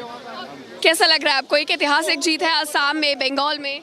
परिवर्तन आज हो गया है और आशा करता हूं जो पहले काम हुआ है वैसा उल्टा सीधा काम नहीं होगा, अच्छा काम होगा। एक्चुअली ये चीज़ तो पहले हो जाना चाहिए था। आज़ाद होने के बाद इंडिया में हमारा बीजेपी आया ही नहीं है। इस बार जो आए हैं ममता बनर्जी, जो 15 साल में जो काम किया है, ना कोई बच्चा का ढंग से पढ़ाई करने दिया, ना नौकरी दिया, ना खाने पीने दिया, वहाँ गुंडागर्दी है, वहाँ ज़मीन भी खरीद लो तब भी पैसा दो के लिए आपको, बहुत ही अत्याचार है। हम कभी बोल नहीं पाया, हम दिल्ली से हैं, हम बीजेपी का कार्यकर्ता है, वहाँ जाते हैं हम डर के मारे रहते हैं। कभी कभी जो 2 साल 3 साल बाद जाते हैं डर के जी के वहाँ से आते हैं। आज सीना चौड़ा के गौरव के साथ कह सकते हैं हम बीजेपी का कार्यकर्ता है, हिंदू है, और दिल्ली से लेके कलकत्ता तक हम जय श्री राम का नारा लगाएंगे। प्रधानमंत्री नरेंद्र मोदी जी का जो एक विजन था और श्यामा प्रसाद मुखर्जी का जो एक विजन उन्होंने बना के गए थे वो आज पूरा हो गया। बंगाल आज हिंदुत्व को बचाएगा और बंगाली लोग आज दिल्ली में यहाँ बहुत सारे हैं, बंगाली सेल बना हुआ है। हम लोग धोती पहन के आया, 48 साल बाद धोती बनाया दिल्ली में। वो धोती इसलिए बना है, मोदी जी ने नारा लगाया था, तुम हमें सुभाष चंद्र बोस बताया था तुम्हें खून दो हम तुम्हें आज़ादी देंगे। मोदी जी ने भी आज़ादी दिलाने के लिए बोला था, तुम हमें वोट दो हम तुम्हें आज़ाद दिलाएंगे। गुंडा से आज़ाद दिला दिया आज ही, और जब मुख्यमंत्री बनेंगे और देखना कितना अच्छा बनेंगे, जैसा जोगी जी यूपी में कर रहा है ऐसे हमारा कलकत्ता में भी मुख्यमंत्री बनेंगे, बंगाली लोग का उद्धार होंगे। हाँ जी बिल्कुल, आप आज़ादी दिलाए मोदी जी ने। और इस इलेक्शन में विमेन सेफ्टी का इशू बहुत ज़्यादा रेज हुआ था आरजीकर के बाद, संदेश खाली के बाद, तो अब आपको कैसा लग रहा है?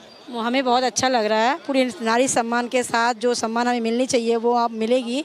और हर समय हमें डर लगा रहता था ममता बनर्जी के गुंडों से कि हम सुरक्षित हैं या नहीं है, लेकिन वो सुरक्षा हमें प्रदान हो चुकी है। हम बंगाल में आ चुके हैं और हमें 3 गुना खुशी के साथ हमें इंतज़ार करना पड़ता है कि आप माँ बहन बेटी और नौकरी वगैरह सारी चीज़ों के लिए सेफ्टी है। हम जय श्री राम का नारा लगाते हुए आगे बीजेपी आई है, हो रही है। जी बिल्कुल, अभिषेक जैसा कि आपने देखा यहाँ पर एक ही नारा लग रहा है जय श्री राम का। और the issues that BJP raised in the election, whether it was women's safety, whether it was ending TMC politics of hate and violence, all that has resonated with people on the ground. And now Karyakartas all are lined up here, they're waiting for the Prime Minister to come and address them as he usually does after every election at about 7 p.m. All the eyes will be here on the stage when Prime Minister Modi takes the podium. And of course, the momentum that you're now witnessing, it's only about to get higher as we inch closer to Prime Minister Modi's address here at BJP headquarters in New Delhi. Absolutely. Ishita, stay with us and we'll keep coming back to you till the time that the Prime Minister arrives.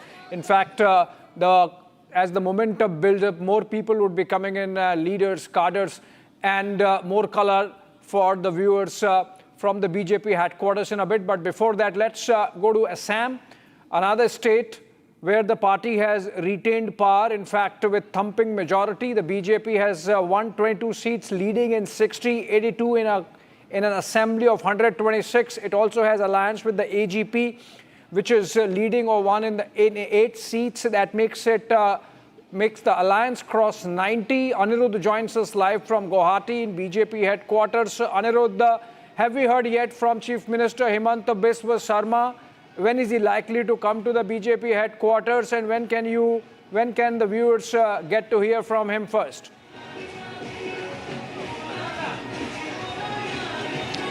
Yes, it's a celebratory mood here at the BJP Assam headquarters as everyone is waiting for Chief Minister Himanta Biswa Sarma to come, and we are learning that Chief Minister Himanta Biswa Sarma is likely to arrive here shortly.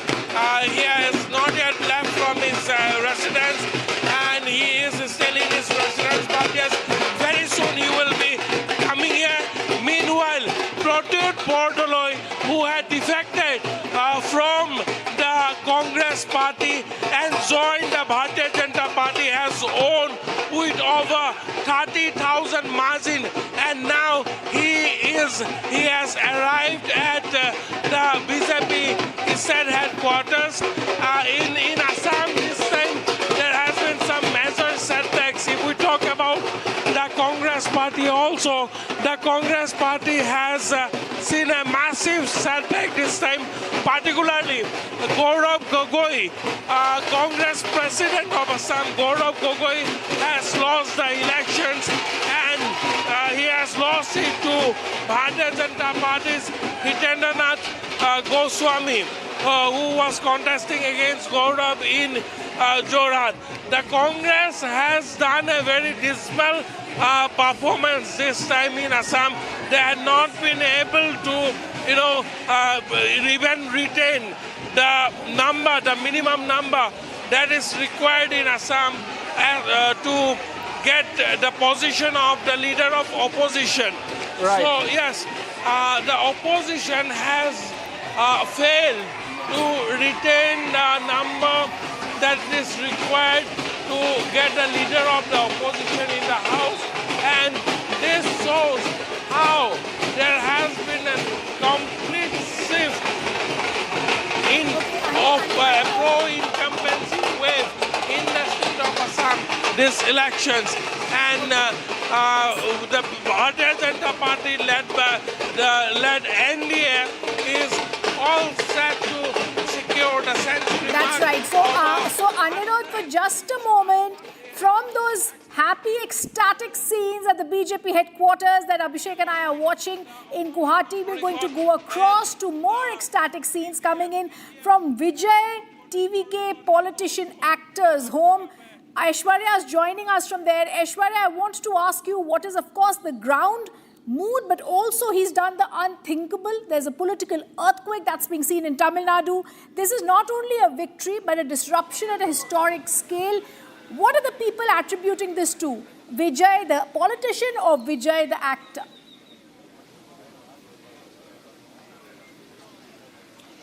Absolutely, as you said, Vijay has done the unthinkable. He has defeated two sensational parties which have political experience over 50 years, and with just 2 years of political experience, he has defeated and almost won close to majority, the magic mark that he is. He's just 10 votes shorter of that particular mark. And here we can see outside the residence, the security has been beefed up. There's fans that are being gathering around in and around this particular residence. However, there is being protocol that is being followed, and at any moment we are expected that Vijay will come out of his residence, and he might go to the Loyola College, which is his counting center, or to his father's residence in Adayar. This is what the speculation Escalation is where there are two possible locations that he might go to. But anyhow, the security and everything, the fans who are gathering up in this particular residence are also are stopped at the entrance of this particular road itself, so that there is no stampede-like situation or any other chaos that would occur before Vijay could come outside and go to either Loyola College or his father's residence in Adayar. But as you mentioned, Vijay has done the unthinkable. He has actually defeated two parties which have almost ruled Tamil Nadu for decades, and it is surprising that his party cadres, who are not major leaders, also defeated several ministers, sitting ministers of DMK cadres as well, where AIDMK and DMK are failing to actually even win, and they're in the second or third mark, and there's almost a similar competition between DMK and AIDMK. And here, TVK with 1 year, 1.5 year, 2 years of experience, he had swept, and this is what the anti-incumbency that the Tamil Nadu people or the analysts were pointing out at. But surprisingly, the anti-incumbency votes have transferred to TVK, and Vijay has really won this particular elections historically. And this is what we can see, where we can see Vijay coming out of this residence anytime now. Back to the studio. I believe on that note, we'll come back to you, Ashwarya, the moment Vijay is back. Ping us, let us know, and we'll have you live with the pictures of Vijay and possibly a reaction from him. Everyone waiting to hear from the next Chief Minister of Tamil Nadu. On that note, we slip into a short break. Coming up on the other side, more reactions from Bengal, possibly Mamata Banerjee at the Raj Bhavan already. All that and more on the other side of a short break.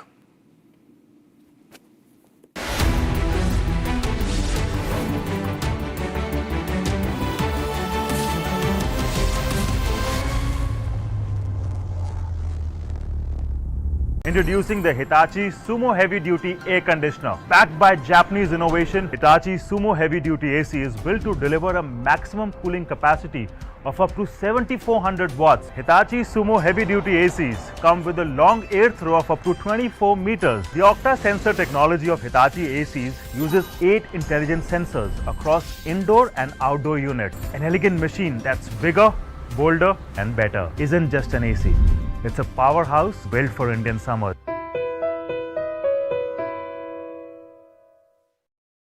Jindal Saathi seal है तो असली stainless steel है। तो जब भी आप stainless steel pipes and tubes खरीदें, Jindal Saathi seal जरूर चेक करें। Jindal stainless, India's leading producer of stainless steel.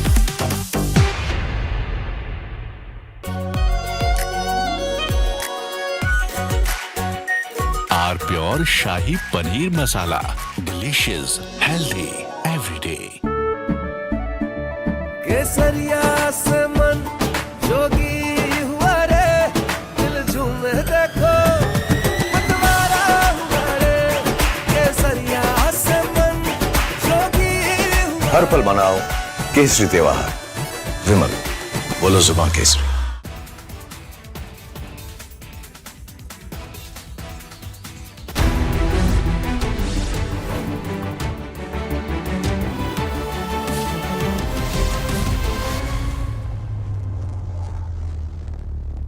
Jindal Saathi seal है तो असली स्टेनलेस स्टील है। तो जब भी आप stainless steel pipes and tubes खरीदें, जिंदल साथी सील जरूर चेक करें। Jindal stainless, India's leading producer of stainless steel. चमकी चाट से क्या बना है? सैंडविच, लस्सी और छाछ। हर घूंट में चमकी चाट।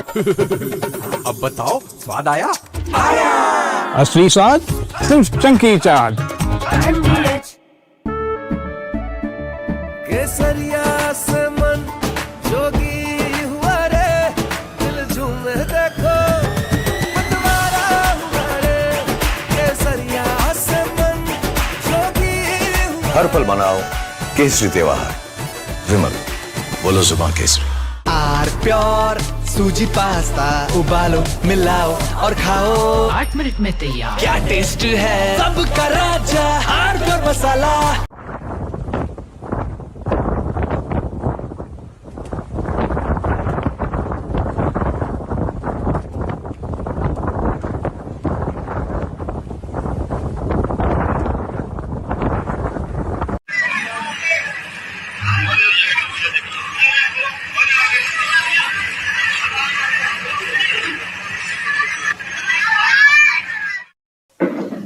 लोग घूमने गए हुए थे।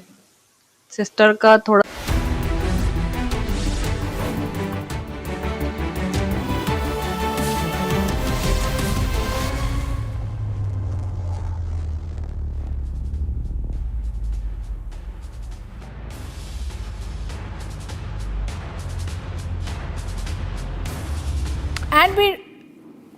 And we're also getting breaking news that's just coming in. We're now being told that Vijay, who's won Abhishek, has also won from his own seat. Yeah, Yes. he has won from both the seats now, Rhythm, and that's, I think, in line with the Tamil Nadu sentiment, the Tamil Nadu results, which is that TVK is taking the trophy all the way, defeated MK Stalin, and Vijay keeping both his seats. Trichy East is the latest victory that's coming in of Vijay, and we are going to go to Aishwarya live for more on this because she's outside the residence of the TVK chief, and we'll get them get her up in a bit. Okay, Aishwarya is ready. Aishwarya, Vijay winning from both his constituencies, Trichy East, the latest. Please take us around what's happening there. How soon before we can hear from the leader himself? The fact that TVK has come up trumps like not many pollsters had anticipated, except for one, and now, of course, all jubilation on the ground.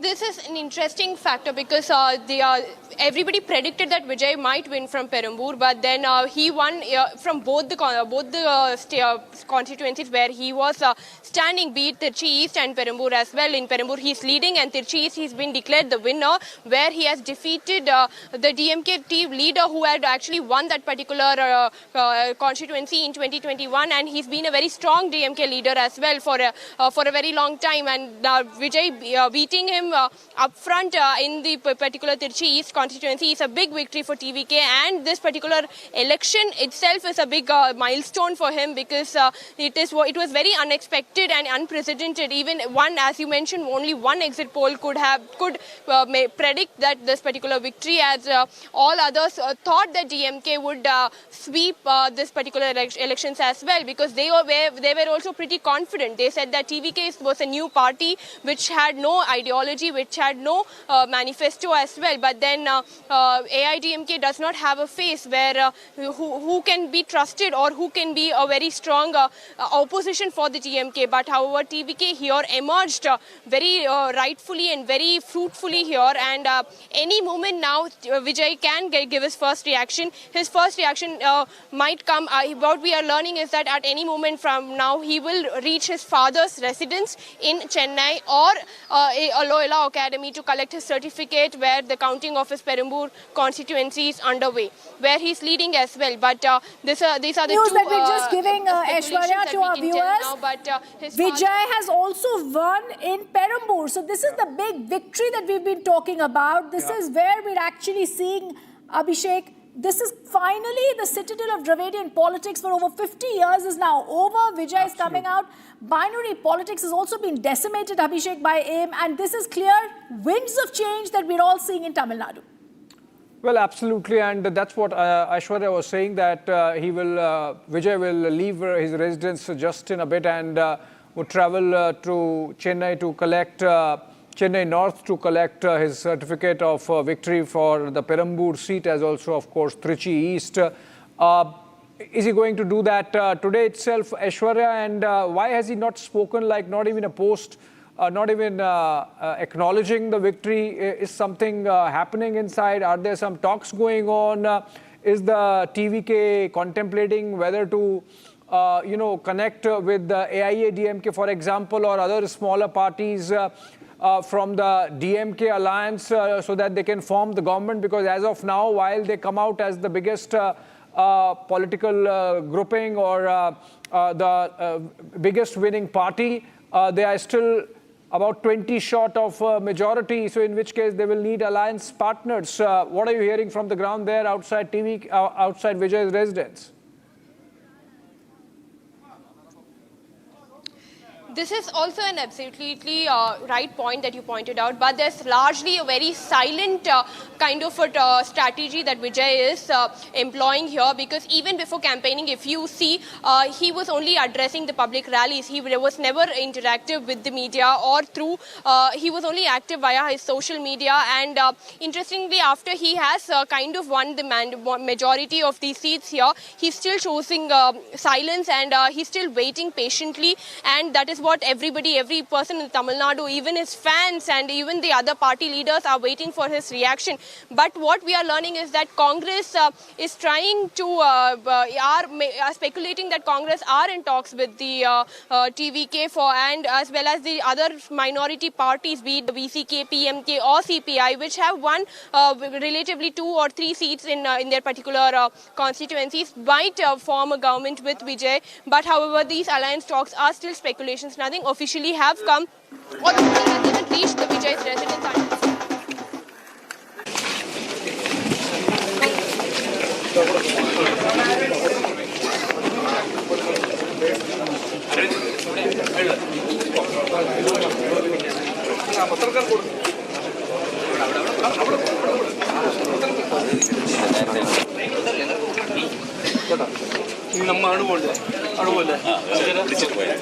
Just 2 words with the Republic. Sir, tell me, sir, you said it's an end to the CPM ruling in the state. So how do you say that? Just 2 words with the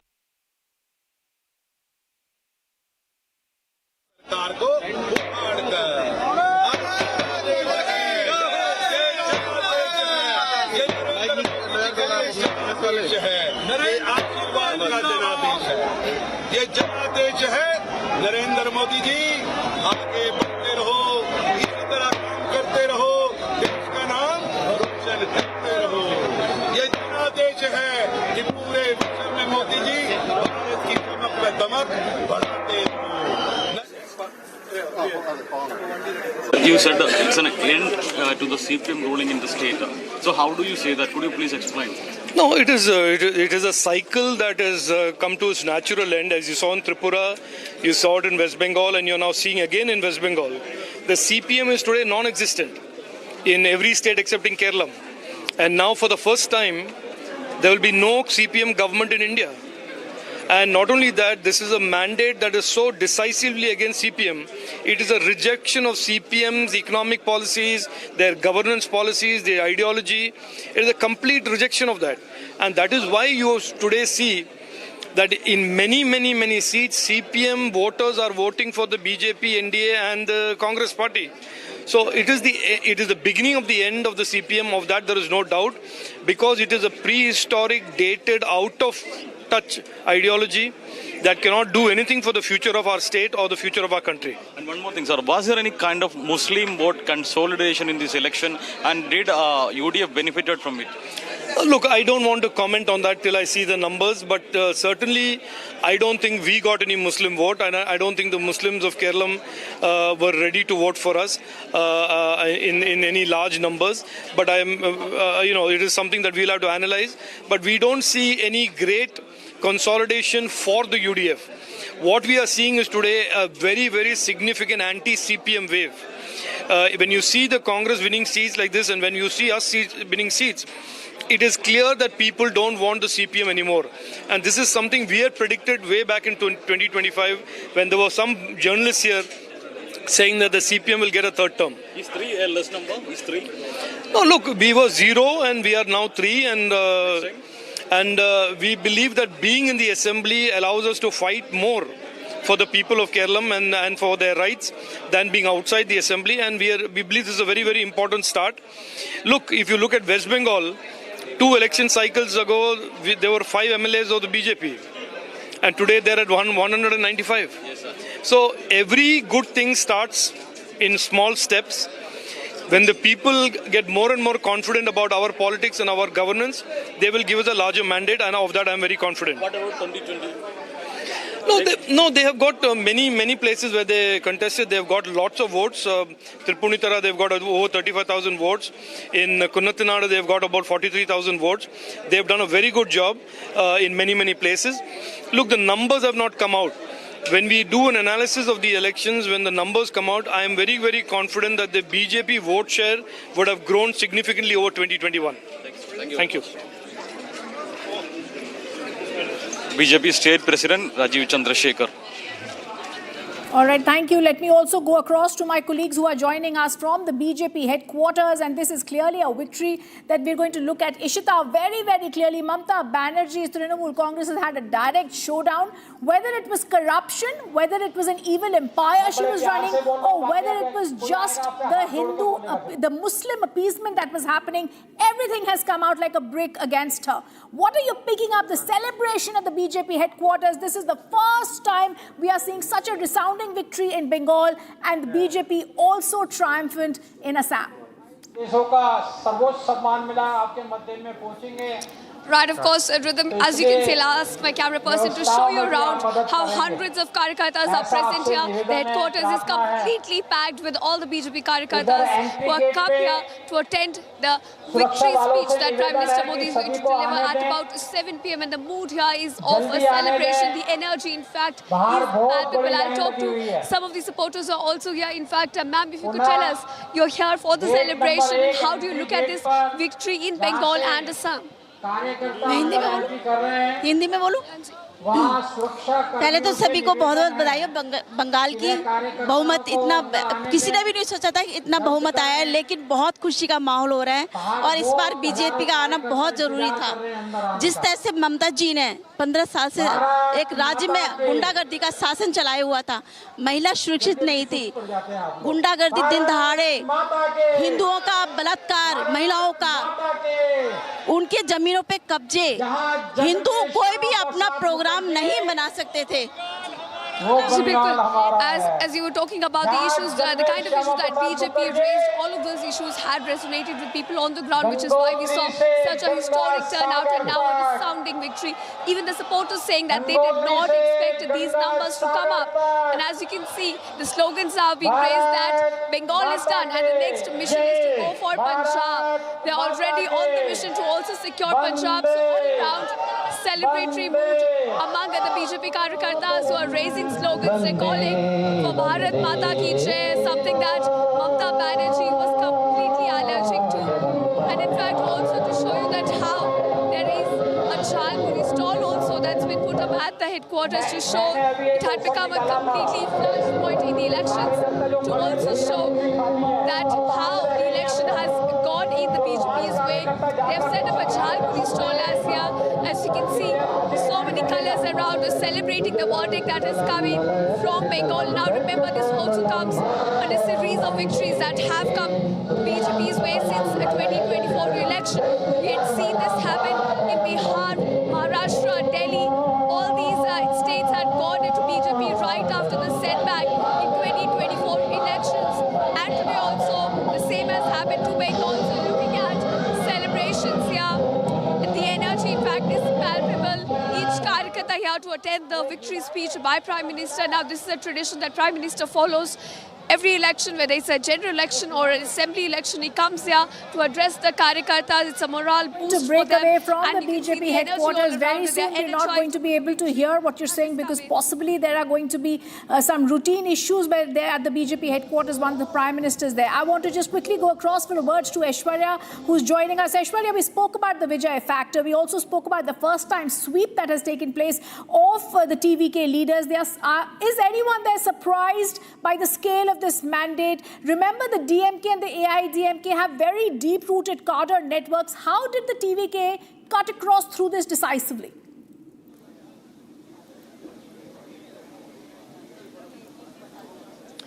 here we can see that Vijay, there was a mania, there was a vacuum for a third party that Tamil Nadu people always wanted. Though there was always a two parties that was ruling, be it the DMK or AIDMK, which almost had the same kind of ideology, that is the Dravidian ideology. Though Tamil Nadu is known for its Dravidian ideology, they always wanted one third party that could actually fill the vacuum of if they wanted somebody else, somebody new, somebody fresh. And that particular vacuum was filled by Vijay this time, is what they are saying. Because if you see what worked out was when DMK's anti-incumbency and AIDMK's, what they're saying is that not so strong performance on ground is what worked for Vijay. And here, as you can see, the convoy has completely been given to the Vijay, where their security being beefed up because he can come out anytime soon, and an entire security personnel and the police deployment here is seen more than usual because of the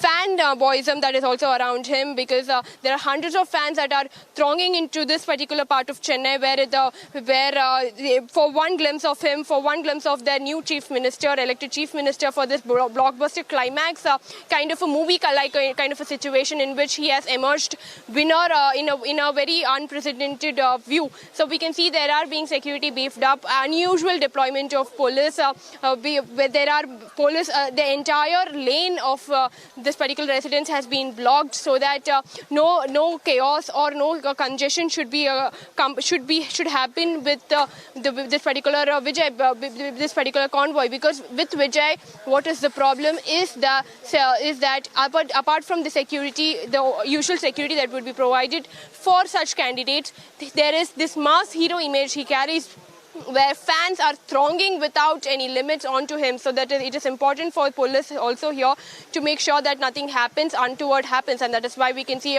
a very unusual kind of security beefing up, including several police officers from different parts of the stations coming here and doing it. And the same deployment has also been seen in the Loyola College as well as outside his parents' residence, is what we are learning, because there are two places that he might visit. One is his parents' house, as well as after that he might go to the Loyola College, where this counting of his Perambur seat has finished, and where he has come emerging as a winner. There he might collect a certificate. So the same kind of security has also been beefed up in outside his parents' residence, as well as in Loyola College as well. That the kind of charisma that Vijay has, his security needs to be beefed up before he can go out. And even as we get those details from Chennai, we are getting pictures from Kolkata. As I said, we are swinging between Chennai and Kolkata because all the action is there in those two states. Shamik Bhattacharya there, state BJP chief of Bengal, seen there along with Suvendu Adhikari, if I can see. Not Suvendu, but Shamik Bhattacharya there, paying his respects to Shama Prasad Mukherjee, the ideological grandfather of the BJP, so to say, and someone who conceptualized the right wing in India with Jansangh.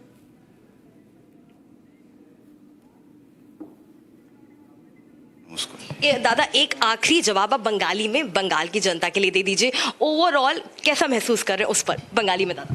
देखिए, দেখুন, আজকে 50 বছর পর বাংলার মানুষ স্বাধীনতা পেয়েছে। আমাদের যে মূল স্বাভিমান, আমাদের কালচার, আমাদের যে পরম্পরা, এগুলোকে কমিউনিস্ট খুব আঘাত করেছে। আর উনি এসে লাভজিয়া শুরু করে দিয়েছে। উনি 545 কিলোমিটার বর্ডার ফেন্সিং করতে দিচ্ছেন না রোহিঙ্গা অনুপ্রবেশ করার জন্য। মানে সিকিউরিটি নিয়ে, ভারতবর্ষের সিকিউরিটি নিয়ে প্রশ্ন, বিএসএফ নিয়ে প্রশ্ন, সিআরপিএফ নিয়ে প্রশ্ন, দেশের আর্মি নিয়ে প্রশ্ন করেন উনি। তো এমন একজন রাষ্ট্রবিরোধী মানসিকতা সম্পন্ন ব্যক্তি মুখ্যমন্ত্রী ছিলেন এখানকার। তার পরিণাম আজকে পেয়েছেন। জনতাকে যখন সুযোগ দেওয়া হয়েছে বেরিয়ে ভোট করার, তো মানুষ ভোট করেছে। এবং এমন সিট বেরিয়েছে, আপনি দেখে নিন মিলিয়ে, এমন সিট বেরিয়েছে কল্পনা করতে হবে। আরজি করের রত্না দিদি মানে তৃণমূল ওখানে থার্ড পজিশনে চলে গেছে। মানুষ জীবন শিক্ষা দিচ্ছে এদেরকে। हावड़ा, नॉर्थ 24 परगना, कोलकाता सब जगह सब जगह এখানে ড্রাই জোন ছিল, এখানে একটা সিট ছিল না, এখন দেখছি 20টা 22টা সিট লিড করছে। মানুষের জিত হচ্ছে, মোদিজির উপর ভরসা করেছে। That was Biplab Dev, former Tripura Chief Minister and now campaigning for the BJP in Bengal, giving a bite in Bengali there to Harsha in Kolkata. But from Kolkata, now we go to Kerala, where just a while back, one of the chief ministerial candidates, CM chair hopefuls of the Congress party, KC Venugopal, spoke to Swarali of Republic. Listen in. Congratulations, first of all, sir.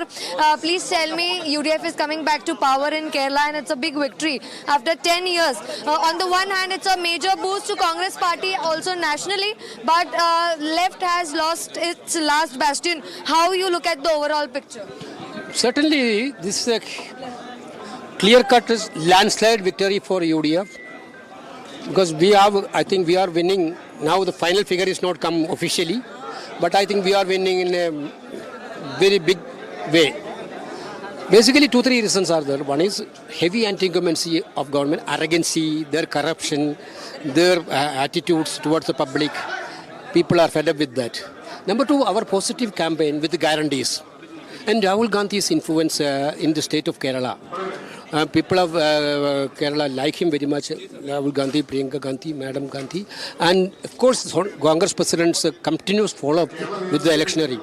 Actually, basically, it started 2 years before AICC. Our General Secretary and the secretaries are here for the last 2 years. Their tireless efforts, all these factors were together.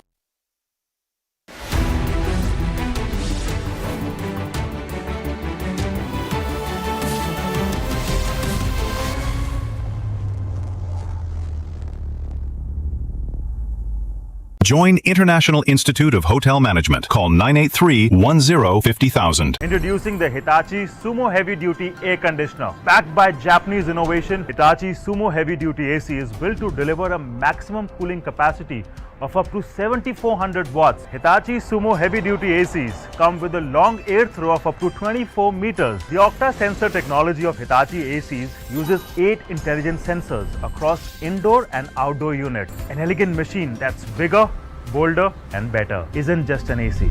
It's a powerhouse built for Indian summer.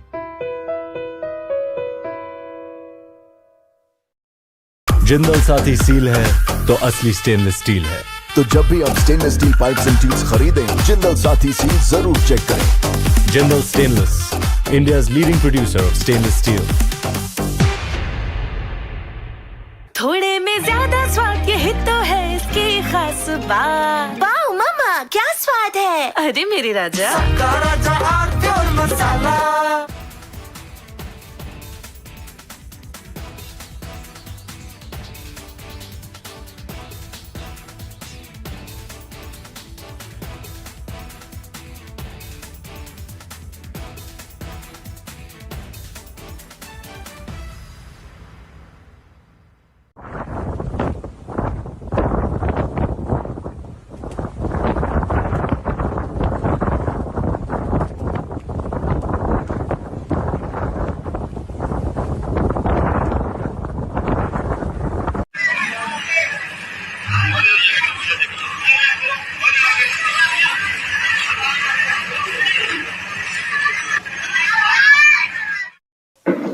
हम लोग घूमने गए हुए थे, sister का हटाने को बोलो।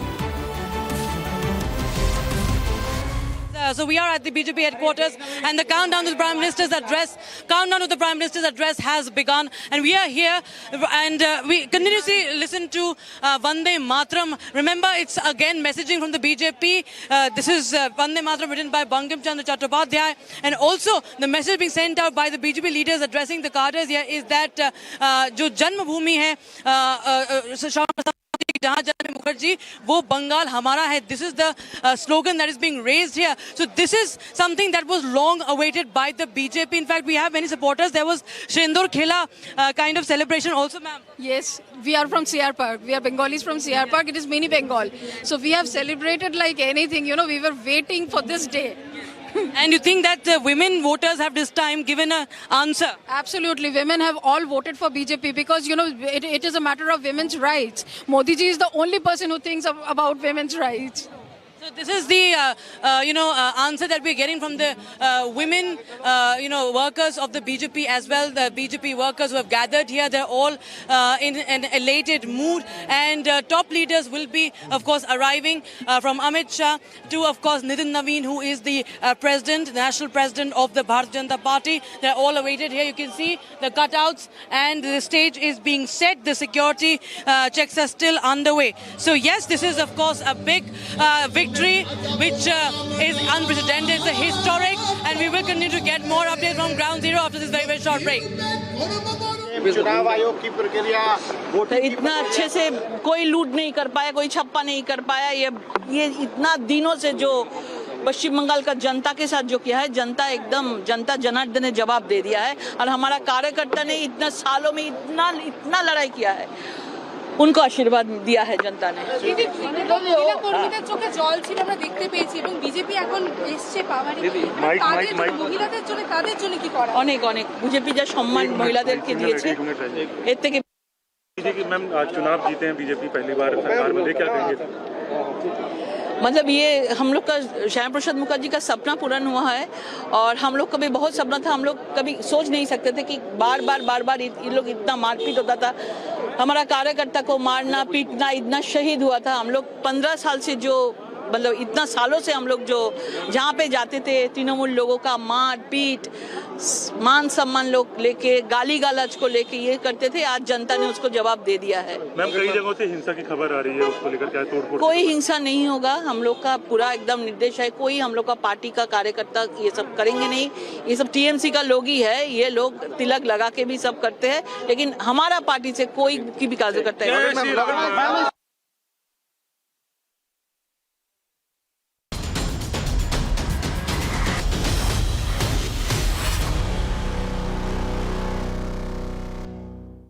Introducing the Hitachi Sumo Heavy Duty Air Conditioner. Backed by Japanese innovation, Hitachi Sumo Heavy Duty AC is built to deliver a maximum cooling capacity of up to 7400 watts. Hitachi Sumo Heavy Duty ACs come with a long air throw of up to 24 meters. The Octa sensor technology of Hitachi ACs uses 8 intelligent sensors across indoor and outdoor units. An elegant machine that's bigger, bolder and better isn't just an AC.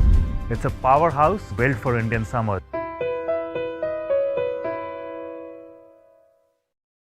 Jindal Saathi seal है तो असली stainless steel है। तो जब भी आप stainless steel pipes and tubes खरीदें, Jindal Saathi seal जरूर चेक करें। Jindal stainless, India's leading producer of stainless steel. चमकी चाट से क्या बना है? आलू चाट या फ्रूट चाट, स्वाद बनाए चमकी चाट। क्या बात है? स्वादिष्ट पकोड़े और परेशान, अरे चमकी चाट है इसकी जान। असली स्वाद सिर्फ चमकी चाट। केसरिया से मन जोगी हुआ रे, दिल झूमे देखो मतवारा हुआ रे। केसरिया से मन जोगी हुआ। This is a very big and more importantly a widespread victory. What is the reason for this? In the last 11 years, whatever transformation people of Assam could able to witness and able to get benefit out of that, the people of Assam feel well secured now. That is why they have brought back BJP again.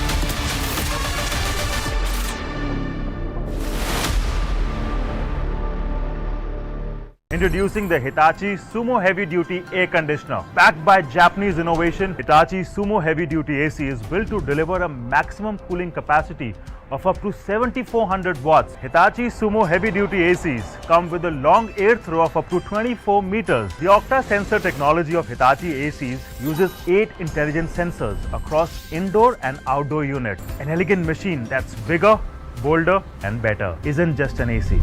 It's a powerhouse built for Indian summer.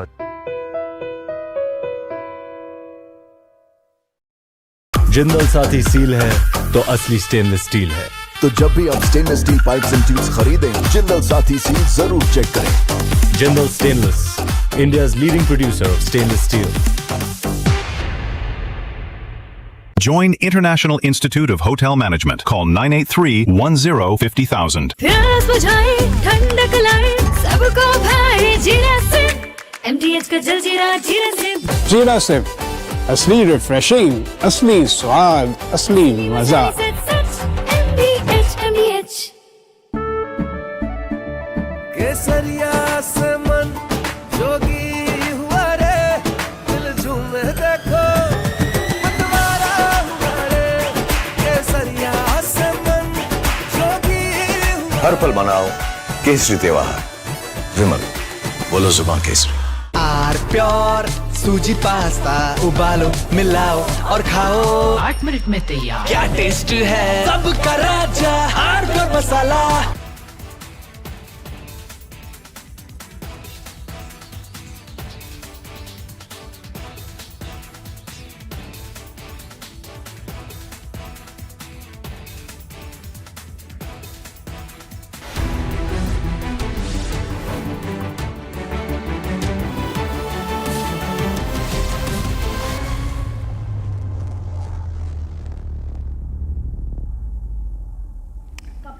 All right, we have Rakshita and Ishita both joining us live from the BJP headquarters. We have pictures coming in from Guwahati. We have pictures coming in from Delhi. We have on-air pictures of Guwahati, but we have Anirudh also live from there. In fact, Himanta Biswa Sarma has arrived, all action there. So let's go to Guwahati first. To Anirudh. Anirudh, the Chief Minister, the man of the moment, the one who has made the hat-trick for BJP in Assam is there on cameras now. And can you take us through what happens next? Is he going to make an address? Is he going to make his give his first reaction on the victory? Are we going to listen to Himanta Biswa Sarma now, the champion as he has come out of this election in Assam, hitting 80 plus for the BJP in alliance, 90 plus complete absolute majority there. Anirudh?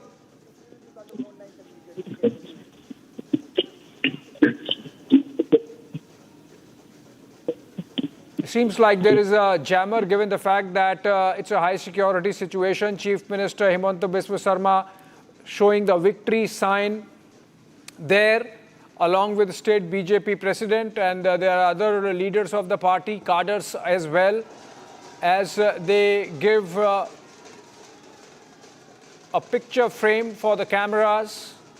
Himanta Biswa Sarma has got the BJP to power, second time under his leadership, and third time in the state. First time the BJP came to power in Assam in 2016. And this is the third time now. विकास के कारण ही संभव हो पाता है और इस वजह से असम में आप देख सकते हैं सबके Okay, I think we are still struggling to connect with Anirudh, essentially because of the jammers there, the Chief Minister arriving, and with him the posse of security personnel and the jammers, everything. Look at the huge crowd rhythm. These are BJP headquarters of Assam in Guwahati. Himanta Biswa Sarma has won from Jalukbari. Most importantly, he is defeated, under his leadership, the party has defeated Gaurav Gogoi of the Congress from Jorhat. And that must be particularly satisfying for the Assam Chief Minister, given the kind of personal tiff that really emerged between the two, first over the Pakistani links of Gaurav Gogoi, and then subsequently the personal attacks made by the Congress party against the Chief Minister's wife, following which there is a court case going on, Rhythm, right? I completely agree with you, and I think this is also showing that there has been a misunderstanding by the Congress when it comes to the ideological issues and how successful Himanta Biswa Sarma has been in Assam, Abhishek. And also let's remember, before I go across to Ishita, who's joining us from the BJP headquarters, the big news that's coming in from Assam has to be understood. This is ideological, this is victory. He's emerged as the undisputed political anchor of Assam, turning personal credibility into an electoral dominance. I want to go across to Ishita. Or are my directors telling me to stay with those visuals? Either way, Ishita, I want to also come to you. the BJP headquarters, what's happening there. You know, when it comes to Assam, where we were seeing Himanta Biswa Sharma's victory sign, the Congress 3G strategy has failed to convert caste consolidation into votes, while Himanta's broader consolidation has outpaced it. What are you picking up at the BJP headquarters, where we are seeing a triumphant mood? It's for the first time after 15 years. The Bengal Chief Minister, Mamata Banerjee, has been unseated by a very triumphant and an exhilarated BJP. Right, of course, the BJP has dislodged Mamata Banerjee in Bengal after 15 years of her rule in Bengal. Now BJP is going to come to power, and we're looking at several slogans and chants being raised here. They're talking about Bharat Mata Ki Jai, one slogan that, you know, we have seen being raised against Joy Bangla. You know, we had seen this tussle going on between these two slogans as far as BJP and TMC cadres were concerned. And this time, you're looking at a complete packed headquarters. You're looking at Bharat Mata Ki Jai. Slogans are being raised all around by the BJP karyakartas. The energy here is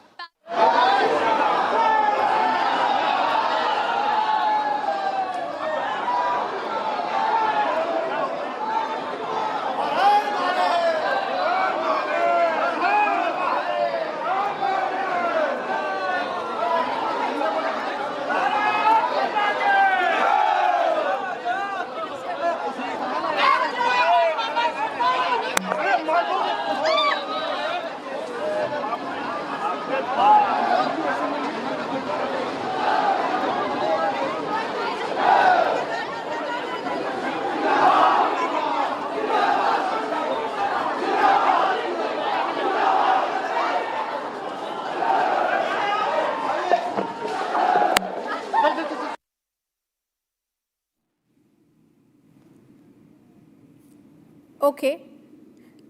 All right, we're just going to try and go back, Abhishek, to Ishita, who was joining us there. But this is the news, really, Abhishek. Whether it was in Assam, whether it was in Bengal, or whether it was in Tamil Nadu, we are seeing the sitting chief ministers in two of these states have been now changed. In fact, TMC, DMK, AIDMK, in a way, DMK also has been decimated. What do you think? The speculation has been there, Abhishek, but what do you think was the real reason for this change that we've seen, the winds of change that we've seen in Bengal, of course, and Tamil Nadu? Well, there is a common trend rhythm in all the state and union territory election, the results of which are streaming in as we speak, pattern clear, which is, if I could use just one phrase, it's Hindu consolidation. Yes. If you look at Kerala, the Congress is essentially reduced to a Muslim party. If you look at Assam, the Congress is essentially reduced to a Muslim party. And by default, the massive Hindu polarization that's really happened, consolidating the grip of the BJP over power in Assam, bringing the BJP to power in Bengal with such a thumbing majority for the first time in Kolkata. Similarly, if you look at the fact that in Puducherry, the BJP alliance with the AINRC is coming back to power. In the case of Tamil Nadu, the winds were essentially for change of government. There was massive anti-incumbency sentiment, which is reflected in... So, Abhishek, we're in fact being told that Himanta Biswa Sarma is about to speak. He's speaking. Let's cut to that. Okay.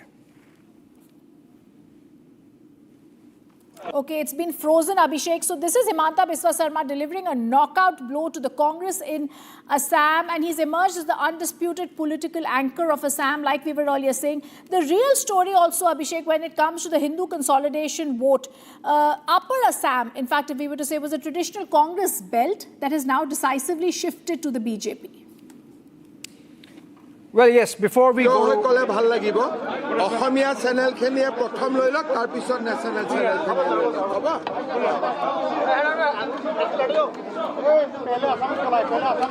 ঠিক আছে আমার